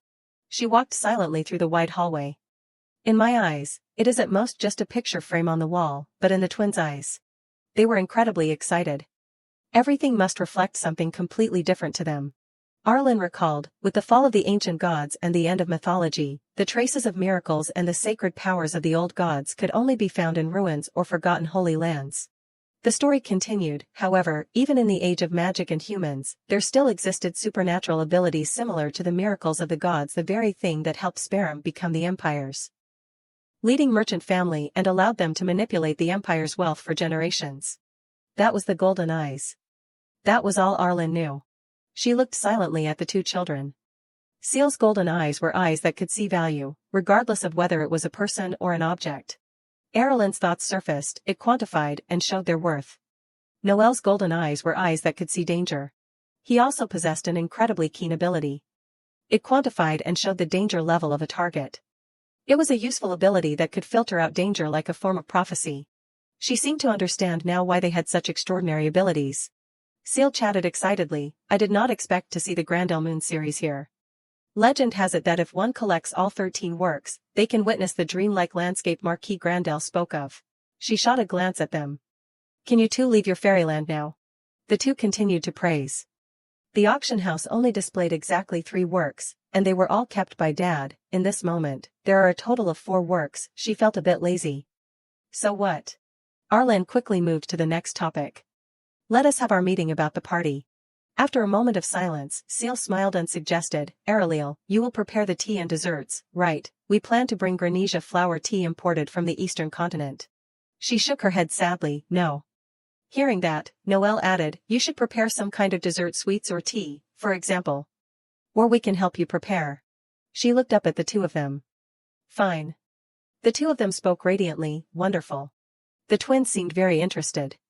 What kind of flowers and decorations will you choose? We are choosing marigolds, golden yellow, because the Sparum crest is a golden heart on a tilted fishing rod. Arlen thought for a moment. I think I will choose lilies. Halburn's flowers have always been white lilies. Seal was quite surprised. Lilies, all right then. Noel asked brightly, what about gifts? Have you thought of the gifts yet? She looked up at them. Just anything suitable. Noticing the twins' strange gazes, Arlen was dazed. What is with that disappointing look? Both of them remarked in unison, Arlen is so vague, Arlen is so careless. She reminded them, please do not call me by my full name only at times like this. This time, they quickly changed their minds. Then for the gifts, just pick a few items you like from the samples. We will see if they are appropriate gifts for the party. Immediately after, the two of them stood up. Areliel would not know what to do without us. You would definitely be humiliated. You truly are a girl who needs to be looked after. Realizing something was off, Arlen was puzzled. Strange. Even during the badmouthing incident before. Were they always the type of people so willing to help like this? She glanced at the twins. I did agree to be friends, but I did not think they would be this enthusiastic for that reason alone. Noel was still chatting, this one suits Areliel. After a moment of silence, Arlen called out, you guys, what exactly is the reason you like me? Her words made both of them freeze for a moment. Then the twins turned to look at each other. The reason we like Arlen. They shared the same thought, Halburn. Because she was surrounded by all sorts of secrets and mysteries, and we thought she would be unique and unusual. But this thought was quickly rejected by them. At the very least, they could not like Arlen just because she fit those expectations. On the contrary, their first impression of Lady Halburn was. At that time, both were very surprised. Is she really Lady Halburn? Something like that. The twins even felt a bit of disdain. Was Noel wrong? Her danger level is 23. Too normal. Dull. Not interesting. And so they had not cared about her at all. After seeing that His Highness cared for Arlen, I thought she was just a new card to tease him with. It only went that far. Time passed, and one day, when I had forgotten about Lady Arlen. The moment Seal saw her appear, it was unbelievable to him. His face slowly turned red. Unbelievable. Noel turned to ask, confused, what is wrong, Seal? Her long hair fluttered in the wind. Her stats were normal and nothing special. She could not be called extraordinary. Even Noel felt surprised. On the contrary, the value of Arlen Sigria Halburn. The numbers seemed to have changed too low compared to Halburn's reputation. The twins stared at her face, stunned. It had changed. Both could not hide their surprise. Unlike the time we saw her before, there has never been anyone like this, right? This is also the first time someone cannot be converted into data. This time, they glanced at each other. This was unprecedented. They even found it extremely interesting. It was definitely from that moment that we began to get to know Arlen seriously. What on earth was the cause? Areliel's personality changed. But the golden eyes would not react just for that. The twins gradually realized, Areliel had a weak spot for kindness. They were even quite surprised by her decision, and it seemed she liked Haroon too. Seal and Noel sat to one side and wondered, why does not she like us? She does not like us, but she does not avoid us either. Does that mean she does not hate us? Finally, they realized one thing, and so we discovered for the first time, we were not acting based on family or needs, not calculating or bound by value and stats. The two played together happily. Right, they were just children. She was simply our joy. As Erilyn's image appeared in their minds, they thought, then why should not I be fond of her? This interesting friend, Seal spoke up, still dazed. Why ask the reason I like you? The two smiled, approached, and said in unison, because Erilyn is our friend. She still found it hard to believe. Is that all? The two laughed. Does there have to be a reason? Is it not okay to like you without one? Arlen shook her head. It is not that it is not okay. The thoughts in her heart grew. Her eyes said, I like you guys, but I do not know your goal, so I am suspicious, openly displaying such wariness. A single thought shared by the two of them, even if I want to pretend I do not know, I can't pretend when she is like this. The two smiled and chatted. Seal, as expected, Arlen can't do without us, right? I think so too, Noel. She could only change the subject. Let us continue choosing gifts. The two were surprised. Arilil, are you embarrassed? Are you shy? Truly, Arlen is so cute. On this side, Patient's crisis detection expression was activated. For some reason, I feel like I should go to the Halburn mansion. Graham, he calmly placed the documents on the table. Your Highness is not allowed to go out until the invitations are finished, Your Highness. After some time of selection, Noel smiled. Then let us take this for the gift. This should mean everything is decided, right? She nodded in agreement. I think so too. The twins shared a thought. At this rate, Aurelien might just become the protagonist of the party. If it is Arilil, I do not mind letting you be the protagonist. Naturally, Arlen flatly refused. No thanks, I will pass. A knock at the door surprised her. Who is it? Amber already brought the snacks earlier. The door opened. Seeing the familiar face made Arlen surprised. Mehen. He approached and inquired, how is the party preparation coming along, my lady? She nodded. We just finished settling everything. The two did not forget to hold out a paper before him. We have made perfect decisions, since it is Mehen, you can take a look. He nodded calmly. Yes, thank you. He thought silently, as expected of the Sperum family, their eye for things is impeccable. I thought the young lady would be tired, but she looks quite healthy. At that moment, Seal spoke up curiously, by the way, Lord Mehen, do you still have no intention of coming to Sperum? Father said if he could have Lord Mehen. Noel continued from the side. He would even change the imperial laws to allow polygamy. Seeing their radiant faces made Arlen freeze. My mother is being proposed to. But she turned to look at Mehen. What is with that bored reaction? Is this not the first time? He spoke irritably, I refuse. Please convey to Duke Sperum that I do not need the attention of men. These words made the twins suddenly burst out laughing. They laughed uproariously. So harsh, father was rejected, father will be so sad. They even bantered back and forth. Father truly likes Lord Mehen, though, Mehen is too cold. Finding these two too annoying, he sighed. No way. The Duke does not like me. He just likes seeing me embarrassed. In his head, he thought of the current Duke Sperum's golden eyes. It seemed to be high-level eyes that could see talent. Because of that, most talents in the Albrecht Empire were directly or indirectly related to the Sperum family.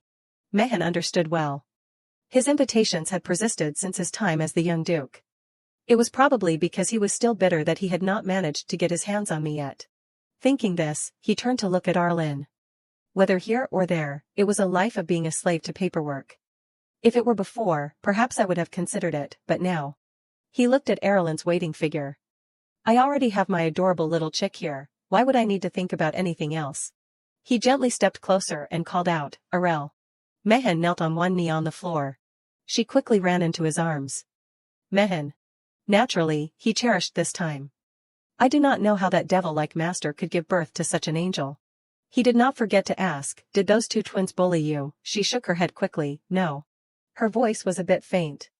What is wrong? If I say it, Mehen will handle them. He laughed, a warm laugh. Of course. Arlen still found it hard to believe. Really, the twins in the back were dazed. They were in disbelief. Noel, I have never seen Lord Mehen laugh like that. It turns out he knows how to laugh. It is a dream, Seal. I am dreaming right now. After saying that, they both turned to look at each other. They even used their hands to pinch each other's faces. Seal, it is not a dream. What? Sometime later, the twins had returned. Today was so fun, Arellan, we are leaving now. She nodded in agreement. Seal teased playfully, don't be sad that we are not here. Arlen looked bored. Fine, just go quickly. Noelle still would not let her go. We know everything that you are just shy. The carriage slowly rolled away. See you at the party then. Mehan gently held her hand. The young lady should head inside too. She nodded in agreement. He seemed to understand. You must be very tired. Arlen agreed, tired from being bothered all day. But her heart felt unusually warm. But it was fun because I got to do something with friends. Arlen continued the conversation. Anyway, the twins helped a lot, but I decided on all the decorations and gifts. Mehan was quite surprised. Is that so? You must have been very happy, my lady. A radiant smile appeared on her face. Suddenly, I feel expectant. Right. This moment made Mehan freeze. Perhaps he did not know how to react. But he still nodded gently in agreement. Yes, that is right. Time passed, and the tea party decorations were prepared magnificently. Arellan's joyful face appeared, wearing a faint, expectant smile at the thought of presenting that party as a gift. Mehan felt warmth in his heart, standing before this blissful sight. He asked himself, why can't I just be comfortably happy? At that time, Mehan had to listen to unpleasant words. Has the invitation arrived yet? It is a royal invitation. We should have heard news by now. Why have not we received any information? He gently gripped Arellan's hand. Damn it. I was truly a fool to think that he was human too. It seemed he had learned a lesson, time, whether known or unknown, this heartache. The scene shifts to the vast royal palace. And just like that, the day of the fateful tea party arrived. On another side, at a castle covered in snow. The soldiers inside grew silent and anxious. They looked at the orb showing 48 missed calls. What should we do about that? A man sighed and groaned. Let it be. That is the Halburn direct line. If you do not want to die, just stay still. When the Saren Knights return, they will handle it. The soldier beside him was surprised. By the way, where on earth did the Saren Knights go? The man sighed and announced, I heard they went to the abyss. This was a terrifying place that made the soldier jump. Why go to such a dangerous place? He shook his head helplessly. Who knows? Inside a dark space, a dragon roared frantically. The lonely silhouette of a man appeared in the snow. Rumor had it he went to see the dragons. Finally, the day of the family tea party arrived. Dorothy was extremely surprised. The girl smiled in praise, your table is decorated so beautifully. The boy nodded in response, I used magic for it. Cool, right, my teacher said he would come with my parents. The girl chatted radiantly, really, my mom said she would bring my uncle too. Only Arlen sat sadly in a corner. In my case, the inner palace people decorated everything, so there is nothing for me to do. I guess I will just stand here and arrange the flowers. She immediately adjusted the vase in front of her.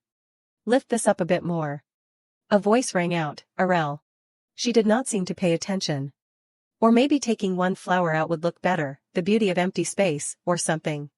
The voice grew clearer, Arel. Only then did she notice.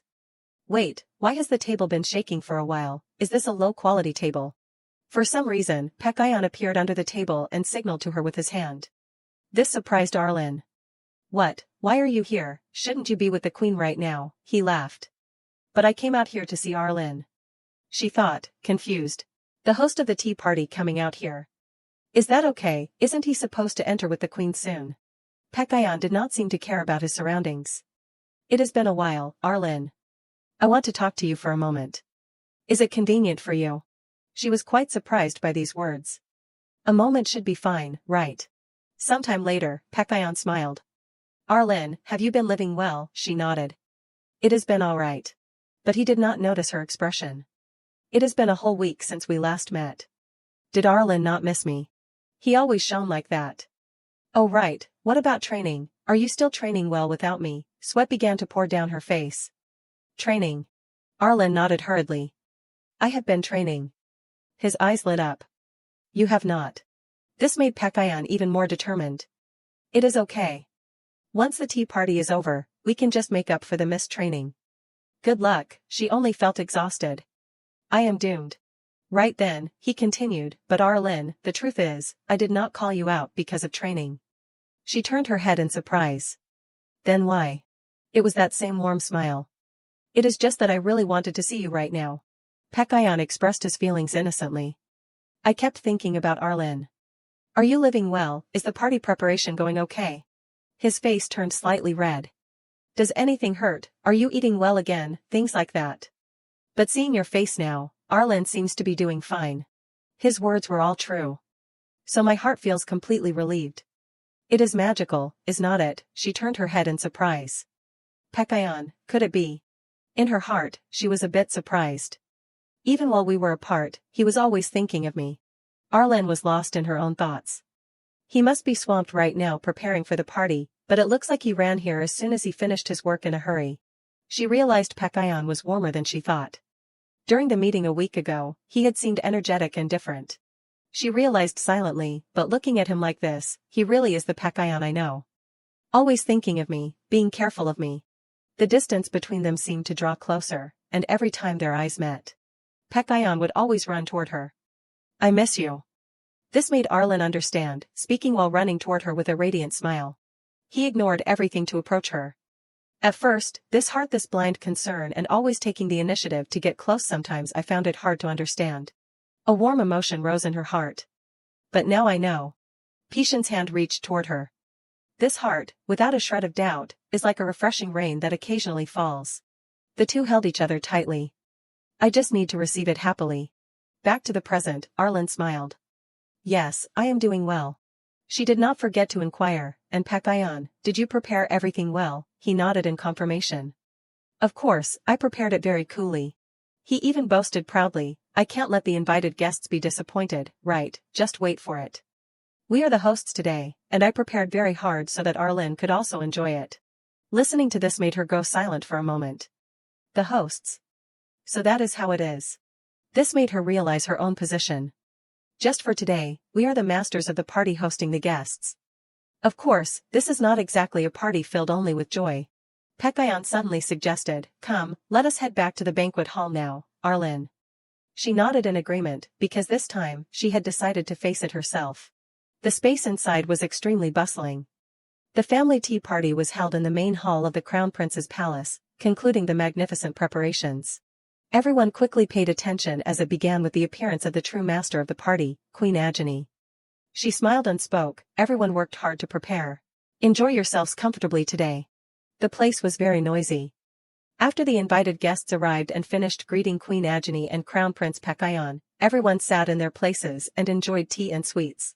Arlen sat silently on one side. That was a part of the party. She turned her head to look around. I can even see people I have only seen in the newspapers. A voice rang out, catching her attention. Archmage Koyan, it is an honor to meet you. Debes explained with a smile, I am also here as a guest today, so please enjoy yourselves. Everyone bowed, yes. Arlen realized, over there is clearly. This man was Duke Vebes, the pinnacle of Albrecht's swordsmanship. He looked around the room and remarked, quite a lot of familiar faces gathered here, are not there. She was still silently evaluating from behind. Is that him? So that is Haroon's father. Even though he is smiling, his aura is incredibly powerful. Suddenly, he turned his head. The moment he saw Arlen, a faint smile appeared on his face. It seemed he had just looked in her direction. She felt the atmosphere become a bit suffocating. What is with that interested smile? For the next 30 minutes, I am not going to look that way at all. Arlen continued to glance around, and on the other side, she saw a man with smooth golden hair and sharp yellow eyes. She seemed to recognize the man before her. He must be the wealthiest man in Albrecht and the father of the twins, Duke Sparham. The twins were currently chatting with him. Dad, oh Dad, did Mom send you the divorce papers yet? Noel pinched his cheeks and called out, Dad, oh Dad, try drinking this. Seeing the look in his eyes made Arlen hurriedly avoid him. I do not really want to look this way either. She quickly redirected her gaze to the side. Forget it, I will just. Both of them appeared before her eyes. Better to focus on my own guests. Lena said with a smile, your first tea party, my lady. Lena was the one selected after a fierce screening by the childcare team. She smiled and spoke, Mehan, Lena, thank you both for coming. He replied, it is our honor to be invited by the young lady. She also nodded, this is naturally where we belong. Suddenly, Lena let out a soft sigh. But if you truly feel thankful, please go back and continue studying the ancient Aslan chronicles. She looked a bit dejected. I can't do that, Lena. Arlen continued to look around the interior. Most of the tables were now full. She wondered if all the guests had arrived. Suddenly, she noticed something was not right. Mehen also turned his head and spoke. That should be the last guest, right? She was surprised, the last guest. Silua slowly stepped inside. The crown prince's guest was entering. Looking at the girl's portrait caught Erlen's attention. Silver hair just like Patience and red eyes. She seemed to realize, but with this completely different aura, she was clearly Patience's younger sister, Princess Silua. Her expression was somewhat calm as she watched the girl's actions. It seemed she was right. Arlen suddenly realized something was off, but why was she getting closer? She stared dazed at Silua as she approached her direction. Immediately after, the girl smiled and asked, "So you are Arlen Sigria Halburn?" A smug smile appeared on her face. It truly was not a waste of my expectations. Time seemed to stop right there. Arlen still did not understand what was happening. Silua thought silently to herself, it was so difficult to finally meet like this. The girl's gaze flickered toward the back. That is right. It turned out Pekayon, standing in the distance, looked extremely annoyed. He even frowned as if silently signaling the girl. Why did not you introduce her from the start? Why keep her so well hidden? Silua turned back to Arlen, completely unbothered. I only knew once I met her. The girl seemed to find it incredibly interesting. Who else would dare to have such a blunt expression in front of the imperial family? Sweat trickled down Erlen's face. Confusion, surprise, wariness, and a vague sense of dread. This only made the girl more excited. Has anyone ever looked at me with eyes like these before? Silua's voice rang out, it truly was not a waste of my expectations. Arlen was a bit taken aback. Just then, Queen Agony stepped forward and called, Silua. Having no other choice, the girl turned to leave. Well then, it was a pleasure to meet you, Lady Arlen. The girl's sudden action surprised Arlen. She knows my name. Looking at the girl's back, she asked herself, but we have never met. Silua quickly walked toward the queen and Pekayon, who were standing there. He was annoyed and about to say something more, you. The girl did not seem to care. Instead, she asked smugly, what? Silua continued to approach him. Can't I take a little look? Are you afraid she will wear out, or afraid she will be eaten? Because you kept her so hidden, I could only see her in a place like this. I only said hello once, so why are you so sensitive? This action made him even more irritated. I simply hate it when you approach others. Have you ever done anything that I actually liked? The girl would not back down.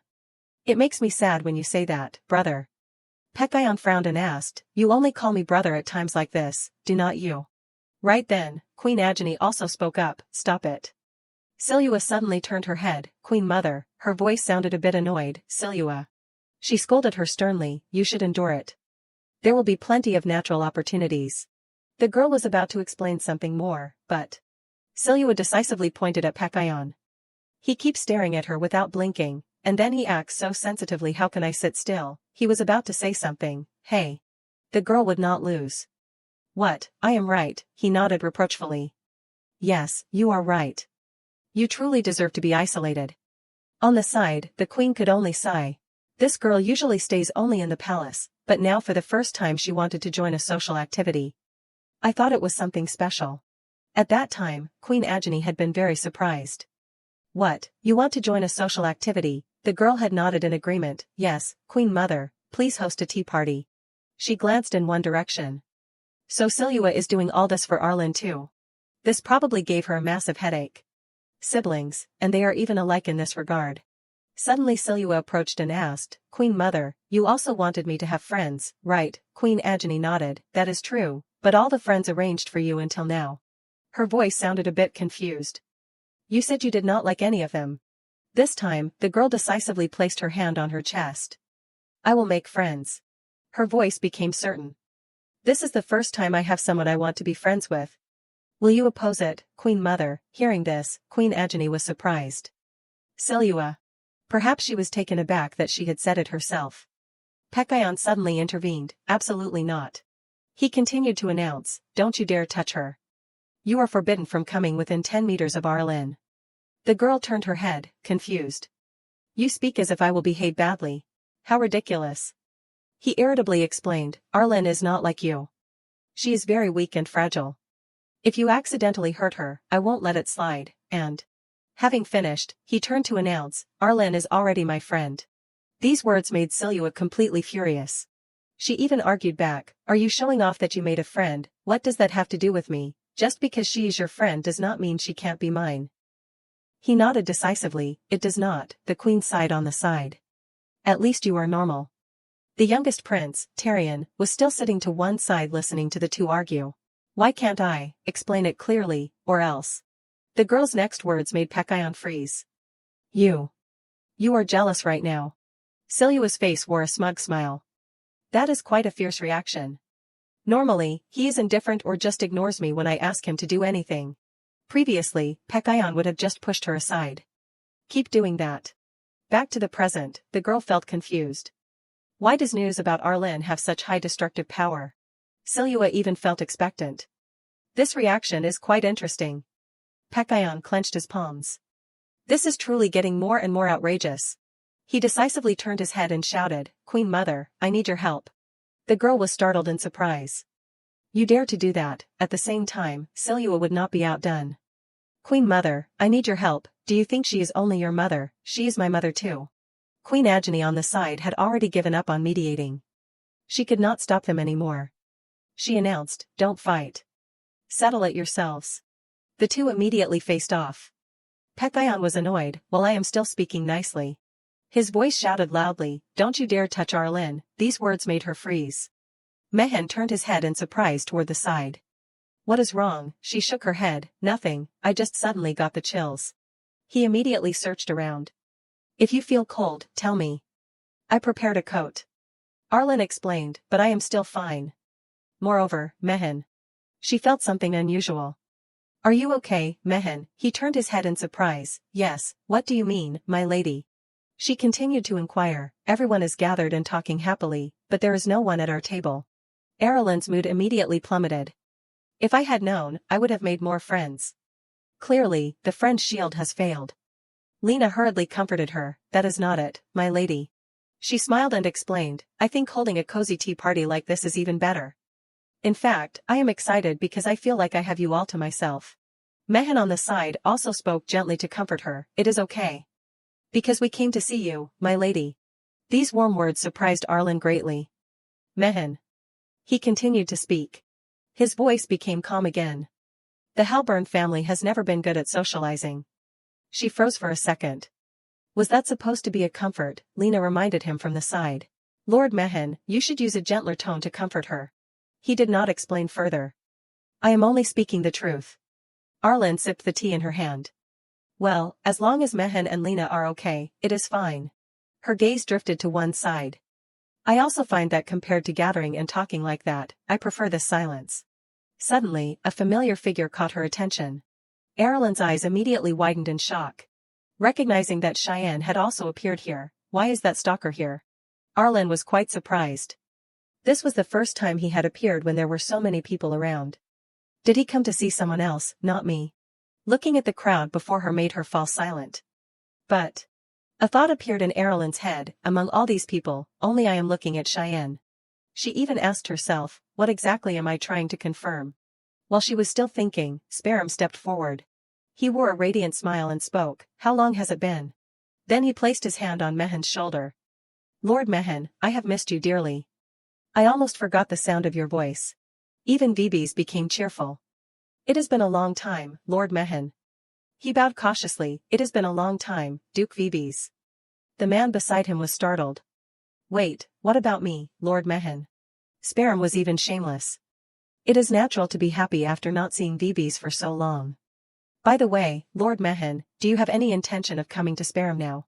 He remained cold. I must refuse. He laughed, as expected, you heard everything and ignored it. Suddenly Mehen realized something, where did you leave the twins? He let out a tired sigh. Don't even mention them. If I do not mention them, they already bother me enough. Arlen thought from behind, the Duke's arriving has made the table quite noisy. She fell silent, having realized that while Hellburn was not liked, Mehen was different. He really is like a mother to me.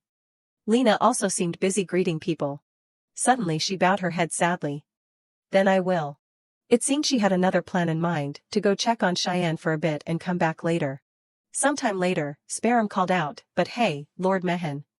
He excitedly spoke his plan. "Lady Arlen is indeed as cute as the rumors say. If possible, how about letting her live with my sons for a while?" Later, Mehan flatly refused. "No. Even if I die, I will never let that happen." He gave a forced smile.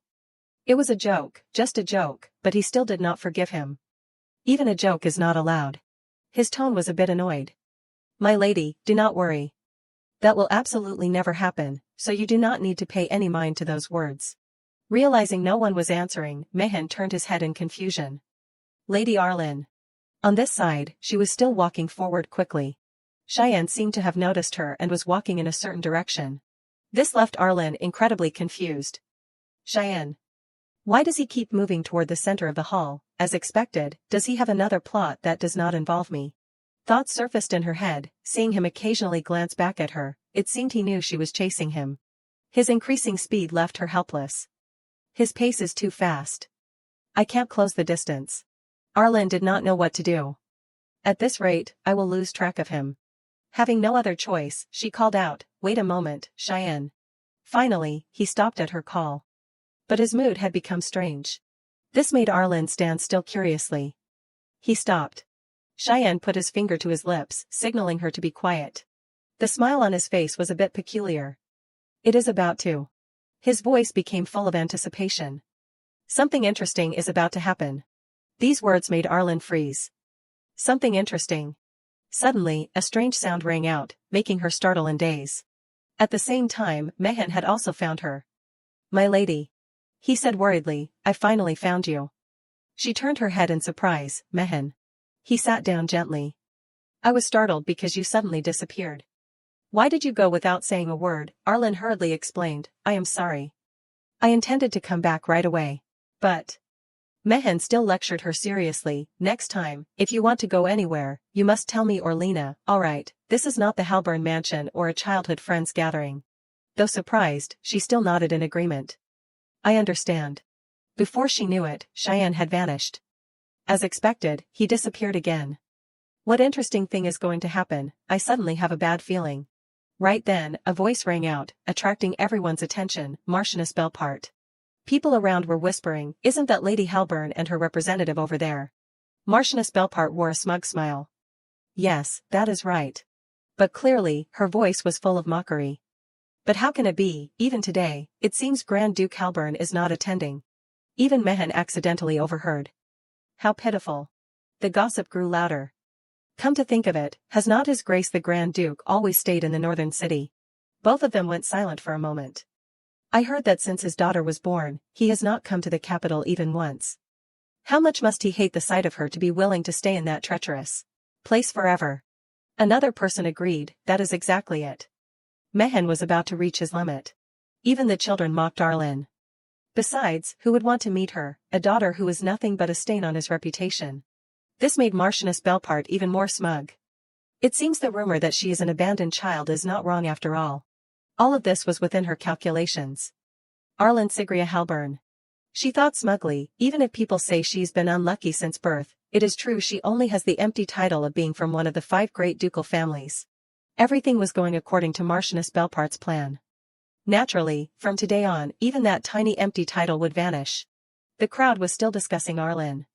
Is Halburn's glory coming to an end here? Not knowing her place, how dare she the position of crown princess meant for my daughter? At the same time, Mehan's expression grew worse. He closed his eyes, not knowing what to do. I did not want Arel to go through this. He seemed to feel helpless. Even though I had Valor back then, I probably can't become such a great support. Suddenly Mehan reached out to comfort Arlen. However, now as her guardian, he had to protect Arel. Then he stood up and called out, "Let us return to the mansion, my lady." She looked up in surprise. Mehan. He felt helpless himself. It seemed there was no longer any value in staying here. He wanted to leave this place quickly, even if it meant offending the royal family. Just then, a tall figure stepped inside. "I heard some interesting things." The familiar voice made Mehan freeze. He hurriedly looked up. Valor stepped forward and asked, "Who said I was not coming?" Even the people at the party were startled in surprise. Marchioness Belpart had not anticipated this happening. Duke Vibes, standing to one side, was incredibly surprised. He walked toward Mehen and Arlen. Looking at the man who had suddenly appeared made her curious too. Who is that? His light purple eyes flickered toward her. Hello. He wore a radiant smile and greeted Mehen, my dearest friend. The story was told, born into the Mubisk ducal family, a military family, I was called Zarin. Everything gradually changed. Being the second son, I could not inherit the ducal title, but I inherited the marquis title, vast lands, and many assets a scale enough for me to enjoy parties for the rest of my life. But something unpleasant happened. However, I had a dream I wanted to achieve even if I had to turn my back on everything. That was. Zarin became incredibly excited. To witness a dragon, a legendary creature, that was it.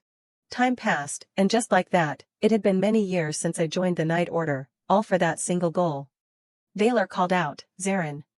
He stepped forward dazed, yes, your grace. He asked, didn't you say you wanted to see a dragon? Get ready.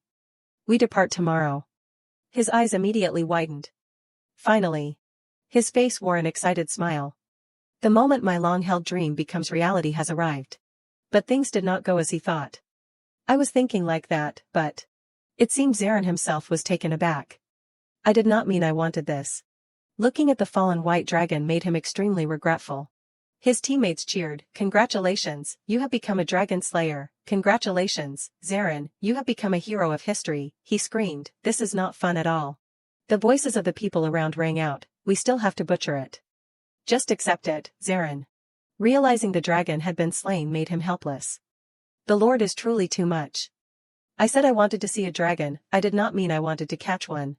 But before he knew it, Valor had vanished, leaving him frozen. Your Grace. He hurriedly looked around.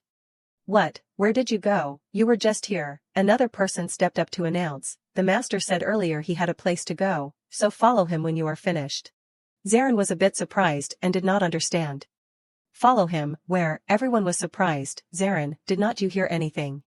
Back to the present, seeing Valor appear changed the look in everyone's eyes. This time, he had given the order. He smiled at the two of them.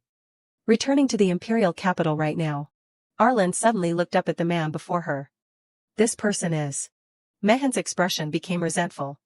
Why are you only just now? He immediately explained, because I received the invitation late. But hey. His voice became terrifying. Am I bothering you? Why is it so quiet? It seemed all gazes were focused on the three of them. Arlen lowered her head silently and realized, in an instant, this giant hall had become as silent as a grave. She secretly looked up at the front, at the deep purple eyes. She seemed to be trying to evaluate this man, and the platinum hair just like hers. This made her realize immediately in that moment, even without an explanation, she knew who that person was. Time seemed to freeze as Arlen looked toward Valor. He was her father. He was a terrifying man, Valor Siluan Halburn, the head of Halburn, the place where the sea is covered by the most mystery in the Empire. He always created a shell for himself. Countless secrets were held in his hands, with the power to cause anyone in the Empire to collapse if he so wished. Valor maintained very good relations, yet he remained perfectly loyal to the royal family, and was the only one among the 5 great dukes to be granted the title of Grand Duke. Until Arlen was born, such a man suddenly, one day, left for the north and did not return for years, immediately after bringing a baby girl called his daughter back to the mansion. Valor's lonely back appeared. Even in his absence, Halburn's power would not easily crumble. However, Arlen had become pitiable, the short-lived young lady of Halburn, who was believed to have been abandoned by the head of the family. It was merely idle gossip to satisfy the capital noble's sense of superiority. Marchioness Belpart on the side was incredibly angry. Why? She looked toward Valor. Why is the Grand Duke appearing here? This made her even more confused. Didn't he not even care about his daughter? At the same time, Valor spoke up to break the silence. You were so loud earlier, so why are you all mute now? Keep talking. Let us see who dares open their mouth to gossip about Halburn. His eyes looked as if he wanted to deal with everyone. I am curious to see that face. Marchioness Belpart's whole body began to tremble. If she said even one wrong word, that bloodlust felt as if it would take her life. Seeing the situation was not good, Mehen hurriedly spoke up, Master. He quickly stepped in to intervene. That is enough for now. The priority now is Her Majesty the Queen's opinion, so please go and greet her first. This only made Valor more annoyed. The 8 people behind him were startled by his gaze and then. but he quickly changed his expression. Let us do that. Everyone around thought in surprise. Immediately, he has been calmed down. Mehan instructed, I will silently handle the remaining matters after the party ends. Only now did Baylor notice the little girl, Arlen. Both of them immediately looked at each other for a few seconds. She was a bit surprised to notice his strange gaze. He is looking. She even hid behind Mehan in a bit of fear. This way now. Baylor's face broke into a radiant smile. Hello, daughter. Time seemed to stop. She did not know how else to respond. Out of habit, she quickly hid behind Mehan. He coldly turned his head and declared, I will let you enjoy your father-daughter reunion to your heart's content later. Now, let us go. He replied in surprise. My dearest friend, we have only just met again and you are already nagging. Seeing no other choice, Baylor sighed, all right, I am going. Mehan did not forget to add, and do not go causing any trouble, do you hear? He nodded, yes, yes. Finally, Baylor stepped toward Queen Agony. Only then did Mehan gently explain, you must feel awkward and scared, but there is no need to be so afraid. Despite how he looks, he is not a bad person. Arlen nodded sadly, yes. Her expression was a bit troubled. Though she had hidden away due to the pressure, it seemed he really was not a bad person. She silently watched his departing back. However, in the novel, the Grand Duke of Halburn's returned to the capital. She realized something was unusual, it was supposed to happen after her death. Events were unfolding differently from the novel she knew. Thoughts kept racing through Erlen's head. What was the reason? Was it because she had changed, or was it because Pekayon had changed? The novel had not even truly begun yet, so why? Sweat trickled down her face. If future events also diverged from what she knew, what would she do then? Suddenly, she remembered the scene of the twins playing happily with her. If the story were to truly start with the appearance of the female lead. Even thinking of Pishan's radiant face, the things that had changed so far, and Pishan's feelings for her. An unpleasant emotion surfaced. She had thought that everything could eventually return to its original place. But it seemed Arlen was still being overlooked. Believing that the destined story would begin brought her both a sense of unease and, paradoxically, a sense of relief. Deep down, she had silently accepted it. Even if she had to face death according to the plot, Pekayon would surely forget her like a miracle and return to his predetermined fate. She let out a soft sigh. That was why even if Pekayon were to suddenly change one day, she had tried to prepare herself mentally so she would not be hurt. She gripped Mehan's hand tightly. What should I do now? Arlen became even more anxious. Was her death drawing near? What if the female lead did not appear, even though she had prepared herself? A terrifying thought entered her mind, what if the Pekayon she knew suddenly changed? As her mood plummeted further, she wondered what would happen then. Right at that moment, Mehan suddenly spoke up, my lady, are you all right?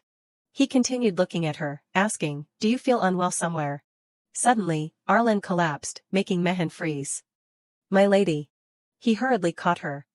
My lady, you do not look well at all. Mehan urgently suggested, first, let us return to the villa. She looked up at him, Mehan. But her vision was becoming increasingly blurry. Inside, she suddenly felt warm. Mehan. At least she still had Mehan. There was one thing Arlen was certain of, even if Pekayon were to suddenly change, Mehan would definitely stay by her side. She tried to force a bright smile to reassure him. Mom, will you continue to love me? This sudden question surprised him. Yes. But in his heart, he felt confused.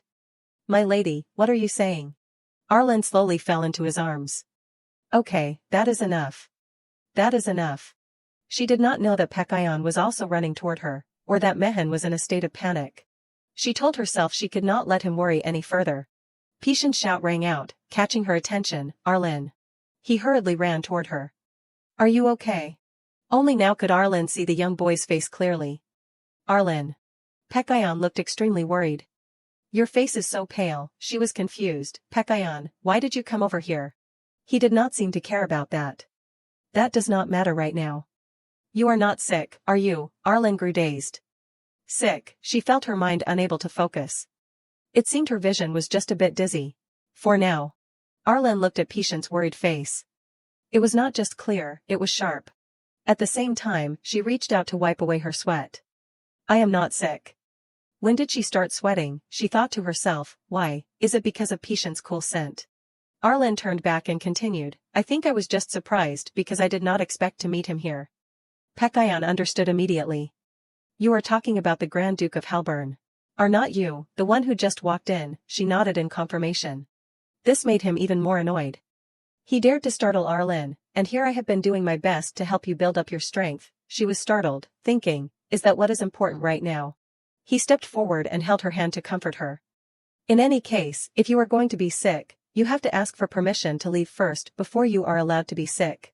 But Pishan's face turned serious.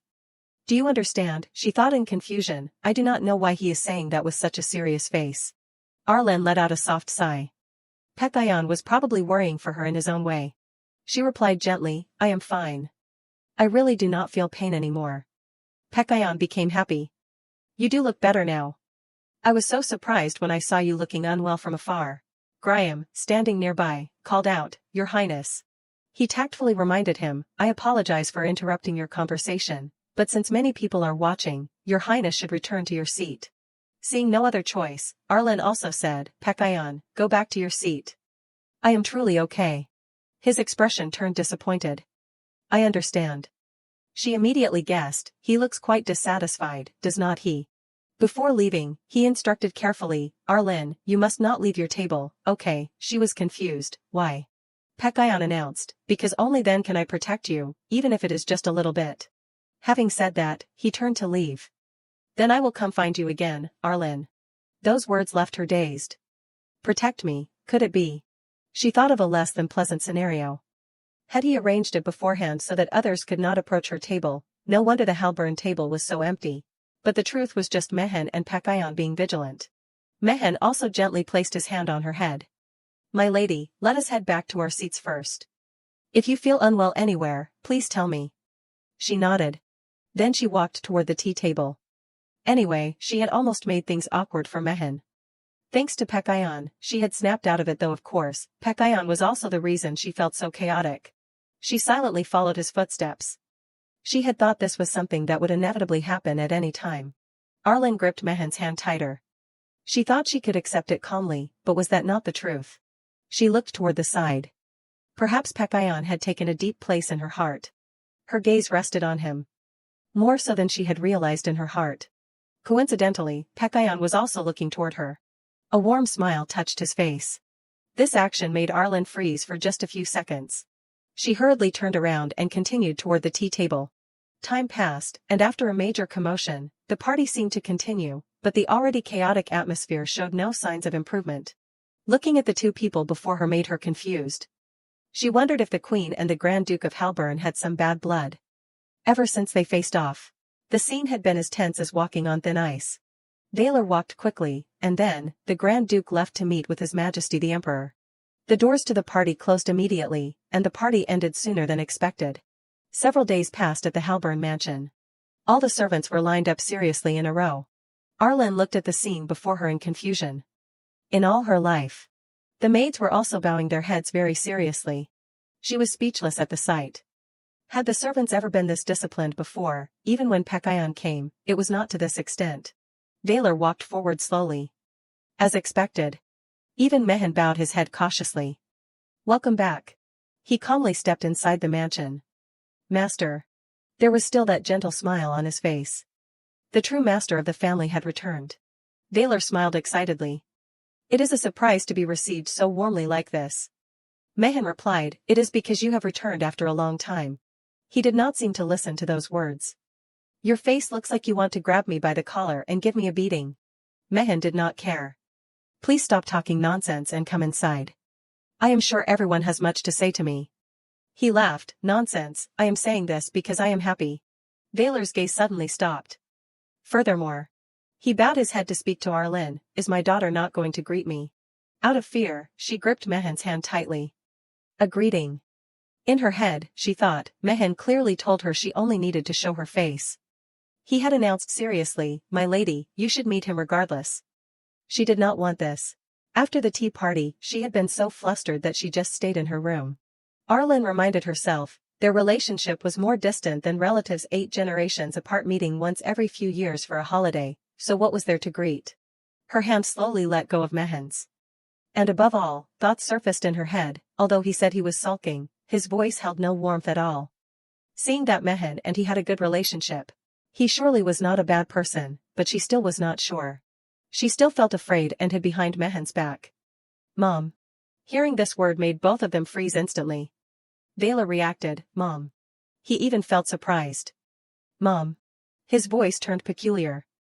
Mehen, it seems while I was away, you have become my daughter's mother. If you are the mother of my daughter, then you are my wife. Vela laughed as if nothing were wrong. Then I should have asked sooner, my lady. This only made Mehen angrier. Unable to take it anymore, he let out a loud laugh. He scolded angrily, Stop laughing, you bastard. Arlen was still crying out, Mom. Time passed, and Vela's voice rang out, Time truly is heartless. Who could have known? His face showed a bit of mockery. That Mehen would become a mother to a child like this. He calmly sipped the tea in his hand. Keep talking. If you want to get beaten more, I am happy to oblige, master. He sadly covered his mouth with his hand. Goodness. You are being too harsh to the child's father. But Vela's voice turned peculiar again. Aren't you going to be gentle with the one who is about to become your family? Mehen repeated irritably, I told you to tone down your speech. He seemed to find it amusing. Why, my dear, a husband meeting his wife after a long time feels quite heartbroken. Mehen did not know what else to say. Shut your mouth. Please. Vela did not care. By the way, when was our wedding anniversary? Mehen was about to reach his limit listening to these words. I do not recall us ever having a wedding. He angrily overturned the tea table and shouted, How many times have I told you to stop, you piece of trash? Sometime later, he reminded himself, saying that if he could actually do it how refreshing it would be. But Mehen still tried to endure and patted Arlen's head. He could not do that. It was not good for her education, nor for her soul.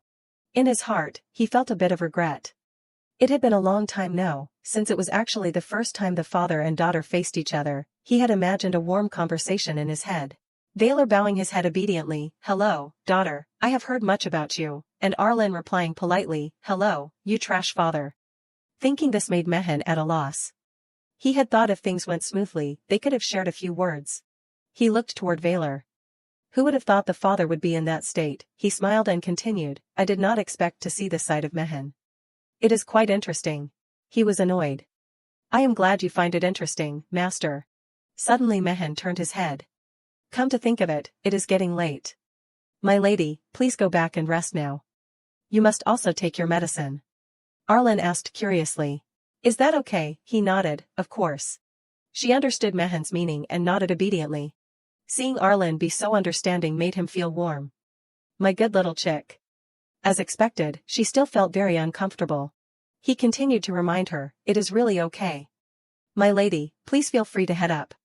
Arlen nodded. Then Mehen did not forget to instruct, take Lady Arlen back to her room. I have things to discuss with the master, so everyone else may leave. The servant nodded, yes, Lord Mehen. Before leaving, she happily waved goodbye. See you later, Mom. Having said that, the door to the room closed immediately. Vela's face immediately turned regretful. As expected, she did not even spare me a glance. Even though I anticipated it, still. He was about to say more. If my daughter continues to be afraid of her father like this, what does my lady think about Mehen? Threw a pillow at him. Perhaps he could not take it anymore. It is karma, you bastard. After beating Vela for a while, Mehen finally calmed down. So then. All the newspapers were placed on the table. Urgent news, the glorious return of the Grand Duke of Halburn, the Sarin Knights, the successful dragon subjugation. This surprised him even more. What on earth did you do before returning? He sighed and explained, anyway, leaving the northern city empty is not an easy thing to do. Mehen questioned, and yet you still went to hunt a dragon. Vela misinterpreted his meaning. Are you worried about me? I am not hurt anywhere, so do not worry, my dear. His face turned sour. If you call me my dear one more time, I will sue you for workplace harassment. He sighed, that is too harsh, really. Mehen continued to probe. Then, is there a reason you had to go to such lengths to return? After a moment of silent thought, Vela smiled. Didn't you advise me to? Back then, Mehen had spoken his feelings. This is not an invitation or a debt. It is my final advice as your best friend. At this rate, if the young lady truly collapses and can no longer get back up, are you confident you won't regret it? Speaking of this, Vela became contemplative. So, I am just following through. But Mehen still had many questions in his heart. Is that really all? He asked curiously, do you need another reason? He had clenched his palms at some point. Then you should have returned sooner, I told you for years, yet you did not even show your face once. The more Mehen thought, the crazier he felt. Coming only now. You really want to die at my hands, do not you? Valor did not seem afraid of the threat at all. If I die at your hands, it would be an honor for me. He gritted his teeth, trying to stay calm. All talk. Finally, he still inquired, if you knew you would regret it, why bother going to that northern city in the first place? What on earth did you go there for? Valor explained. Because I made a deal. Mehen was surprised. A deal, he nodded in confirmation. Unfortunately, due to a gag order, I can't tell you the details. This made him feel like he had guessed something. If it was a gag order. Thoughts appeared in his head, wasn't it a type of top-tier secret oath restriction, making it so that even if one wanted to violate it, they could not? Unable to hold back, Mehen asked the question, why did you have to go to the northern city to the point of carrying such a high-level restriction on yourself? Finally, Valor asked, have you been giving her the medicine regularly? Those words made him realize something. He continued, it is very precious, so you must give it to her properly. Valor's voice echoed inside the room. Once a month, where did that medicine of unknown origin sent to the mansion come from? If you did not dig to find out, you would not be the Mehen I know. He slowly remembered everything. The only medicine of unknown origin that was effective for Erlen's condition. In a situation where the temple, magic, and the medical association did not know what Erlen's illness was, that thing became the only ray of light. Mehen began to recall everything carefully. The investigation to find its origin and components had led to a certain passage and ended at the royal palace furthermore. A vague and discreet place where it was not clear which palace it was. He understood well. Because digging deeper would be troublesome, he had buried it. Mehen finally realized the truth. Could it be that medicine was arranged by you? This surprised Mehen even more. So you stayed in the northern city until now because of that medicine, Valor smiled slightly. He confirmed without hesitation, if not me, then who else? This made Mehen completely understand. In the end, you really are. If only you had told me sooner, it would have been so much better. Valor explained, because this is not something that can be discussed over a communication tool when you do not know who might be eavesdropping. He thought silently. He was right, so he could not say anything. His gaze toward Valor changed. Although the thought had crossed his mind, he had suppressed the suspicion because he felt that Valor personally venturing into a dangerous place for his daughter did not suit him at all. But Mehen was truly surprised. Then, the fact that you returned and immediately vanished into the royal palace was also because of that deal. Time seemed to stop. He felt this matter was too complicated. His eyes flickered toward Valor. Even so. He continued to watch his back. You are still the trashiest father in the world, do you know that? He did not seem to care much about those words. Then he turned his head and commented, and you? It seems you really have become a mother, Mehen. Sweat poured down his face. What nonsense are you talking now? Valor explained, I do not know what happened during that time. He discovered the two were very close. But because I see that both the child and you seem very sincere. He turned and walked forward. So I found it a bit strange. I won't speak for the child, but you were someone who never knew how to cross a boundary. Valor spoke his assessment seriously. Wealth, status. You were only loyal to the things I unilaterally placed in your hands. You were absolutely never greedy for anything more than that. Mehen listened silently. Isn't this the first time that you have given such great concern and poured your feelings into someone like this? It seemed both were thinking of Arlen. Mehen spoke up, I have not taken care of the child as well as you think. Because there were times I left her lonely so that I could withdraw at any time when the master returned. Perhaps I am the one who ruined her. Both knew Arlen was just a pitiable girl. That child. She should have been able to grow up happier and healthier. Having said this, Valor walked up to him. I did not hand Arlen over to you expecting you to raise her perfectly. From the start, you had no experience. It is natural to have shortcomings. Mehen looked up at him. If that is the case, then why? He wore a radiant smile. Because it is you. You know I only trust you. Those words made Mehen freeze for a moment. But very quickly, he accepted the truth. Then as the only person you trust, I have one question. In his mind was only the image of the adorable little girl, Arlen. He seriously questioned Valor, is she truly your biological daughter? This question made him freeze for a few seconds. But Mehen was still waiting for an answer. A gentle smile touched his face, a calm face, not wavering in the slightest. He gave no answer to this question, but perhaps because he had been by his side for so long, he could vaguely sense it. His hand lightly touched the chair. You. Baylor. You truly are wavering. Returning to the past, from his childhood days, from the moment he followed his footsteps into the mansion. Time gradually passed, until he became the representative of this family. The two had always stayed side by side. He had gradually become a member of this place and realized that this was not merely a family. As everyone well knew, the truth was that Halburn held countless secrets. At that time, Mehan felt confused. Why did you stop before the wall? Baylor at that time slowly turned his head and called out, wait. In his hand was a key. Wait here, Mehan. He watched silently, because the method of handling those secrets. The two faced the giant door. Was something far beyond common imagination. He slowly put the key into the lock. The scene inside made Mehan's eyes widen. It was a completely different world. This was Halburn's secret library, a place where only the direct lineage who awakened to Halburn's supernatural power could enter. Clearly, the background of this place was far from ordinary. It was the resting place for all the secrets and history that Halburn had buried for many years. Back to the present, Mehan was still thinking. Of course, he had only seen him enter and leave a few times and could not know exactly which secrets were hidden. However, one thing was certain. It seemed Valor and Arlen shared a bond. After Valor, the current Grand Duke of Halburn, Arlen would be the one to inherit Halburn. The door slowly closed.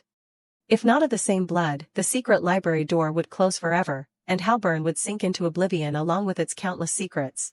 Mehan's expression became even more troubled. The sacrifice over 6 years for Arlen and the reaction of the protection stone were clear truths, but the attitude and the cold eyes toward the child. All this time. He absolutely could not see it as a father-daughter bond. Suddenly he remembered a familiar face. It was not that he had not thought about it. This gave Mehan a headache. But if by some chance all predictions were wrong and Arlen was not of the direct lineage, he had to consider that to find a way to protect the child. Therefore, he turned to look toward Valor. Please answer me, Master. After a moment of silence, he finally spoke, I do not know where you heard such rumors. Mehan questioned decisively, aren't you the one who knows better than anyone that it is not like that? Even he felt curious. Why are you only asking that now? He sighed, I have always thought about this, but I felt this was not a matter that could be asked over a communication device when I do not know. Who is eavesdropping? Understanding Mehan's point, Valor smiled slightly. He stepped closer. Is that so? He looked a bit annoyed. That expression again. It was as if time had returned to when they were children, to the young master who had brought me back when I was an abandoned, wandering child. No matter how tired he was, Valor would always wear a smile, give me the most precious and best things, and teach me what friendship and trust meant. As time passed, Mehan's suspicion grew. Since when did he have only this face that made it impossible to see into his heart? He stood there, watching Valor's back. It was because he still remembered that radiant smile that despite all the suffocating and confusing situations over the past 6 years, he could not leave Halburn. Valor's back still looked incredibly lonely, even if everyone else were to turn their backs on him. Mehan's eyes remained resolute. Then at least I must understand you. His heart was still full of turmoil, for he had an obligation to protect this mansion. Mehan continued to question, whose bloodline is it? After all, that child is definitely not your biological daughter. Valor laughed, turned his head, and replied, you seem quite certain. He explained coldly, I happen to know every relationship you have had with a woman since puberty. So did you think you could deceive me? He actually felt surprised. So, you knew everything and yet you let me deceive you all this time? Mehan stepped toward him. I was not entirely certain until now. Valor asked, what do you think? Mehan was about to reach his limit. Can I punch you once? Don't just stand there laughing. Answer my question. Valor gripped the door handle tightly. That child is definitely my daughter. The bloodline cannot be wrong. He was about to say more if that is the case, then. He suddenly interrupted, however, Mehan. His voice dropped slightly. Don't you remember? A familiar image gradually appeared before their eyes, that this mansion once had a time. The silhouette of a girl suddenly appeared. There had once been a presence exactly like that child. The girl possessed platinum hair and pink eyes. On this side, Erlen's hair was still fluttering in the wind. She felt a bit annoyed and speechless. The wind. Uni, standing behind, felt happy. Goodness, I did not expect the young lady to go out for a morning walk on her own like this. Lena was equally touched. Finally. This day has come for the Halburn family. Arlen silently covered her ears. I only went out because it was too noisy inside the mansion. She felt tired. Perhaps because the master had returned, everyone in the mansion was being very serious. Servants were constantly discussing among themselves. Has His Grace the Grand Duke returned for good? Since he is not leaving again, it must be so. People were still excited. As expected, it would be a waste to have a talent like His Grace the Grand Duke guarding the northern city forever. Arlen ignored these stories. On the contrary, in the places where the Grand Duke was not present, the atmosphere was completely lively. She told herself, but perhaps that is the normal attitude of people when dealing with Grand Duke Halburn. If I had not read that novel, I would probably be the same way. When meeting Valor, she had felt afraid. Of course, she was a bit surprised by his sudden appearance. Arlen remembered that moment. But since he was not a character she cared much about, after becoming familiar with him, he just felt strange and new. Valor smiled and called, "My dear daughter," while she remained cold. "The person I once saw in the novel." Her gaze drifted to the clear blue sky. From the beginning, whether in her past life or now, she did not know what it felt like to have someone called a father care for her. Erlen's footsteps suddenly stopped. And yet, she cherished this life. Thinking back, this was the path she often used to walk with Pekayon. Her heart realized something important. To be honest, habit is a very scary thing. Uni and Lena, off to the side, were still monitoring. I must record that the young lady went for a walk of her own accord. It is probably time to prepare for the 52nd album. Arlen seemed to ignore those two. Still, in the past, she would have been breathless after just one loop, but now she could walk while lost in her idle thoughts. She was submerged in her own thoughts. At this spot, she had once told Pekayon not to come looking for her anymore. There was also a time she had slumped down and said she could not do it anymore right here. Arlen sat on the bench, exhausted. Every time I sit on a bench like this, Pekayon would always bring me water. A gentle breeze blew. She sat in silence for just a few seconds. Suddenly, she turned her head back. For the first time, she felt curious. I wonder what Pekayon is doing right now. On this side, Pekayon was still very dejected. The tea party is over, yet I still can't go to the Halburn mansion. I told her I would visit. A desperate voice rang out. I am so disappointed in you, Graham. Graham, beside him, explained, Your Highness, there are some things that simply cannot be helped. What am I supposed to do about the fact that Grand Duke Halburn has returned? He was still very dejected. What does that have to do with anything? He announced. It has a lot to do with it, you know everything, so why do you keep pretending you do not? Hearing this, Pekayon shouted, Don't talk as if it is not a big deal, this is an incredibly serious situation. He was still throwing a tantrum in the room. What on earth is it then, Graham? People around were whispering, I did not expect the world-renowned Prince Pekayon to throw such an unreasonable tantrum. It is truly a rare sight. Even Graham was feeling desperate. He has moved past the melancholy mode into the whining mode. Your Highness, I am the one who wants to cry right now. Suddenly a servant ran in to announce, head attendant, I have something to report. He turned his head in surprise, Yes, speak. The person approached and whispered in his ear, making him startle in surprise. Graham's mood did not improve much. So that is it. But he still replied politely, All right, I understand. Pekayon noted from the side, What is it, what happened? He seriously announced the news he just heard. Your Highness, Grand Duke Halburn has currently entered the palace. This news made Pekayon freeze instantly. Then he slowly lowered his face. Grand Duke Halburn is at the royal palace right now. He did not hesitate to run forward like the wind. Graham, get ready. From now on, we must face this head-on. Pekayon caused a commotion throughout the palace. Hurry up, Graham, this is our chance to meet Arlen.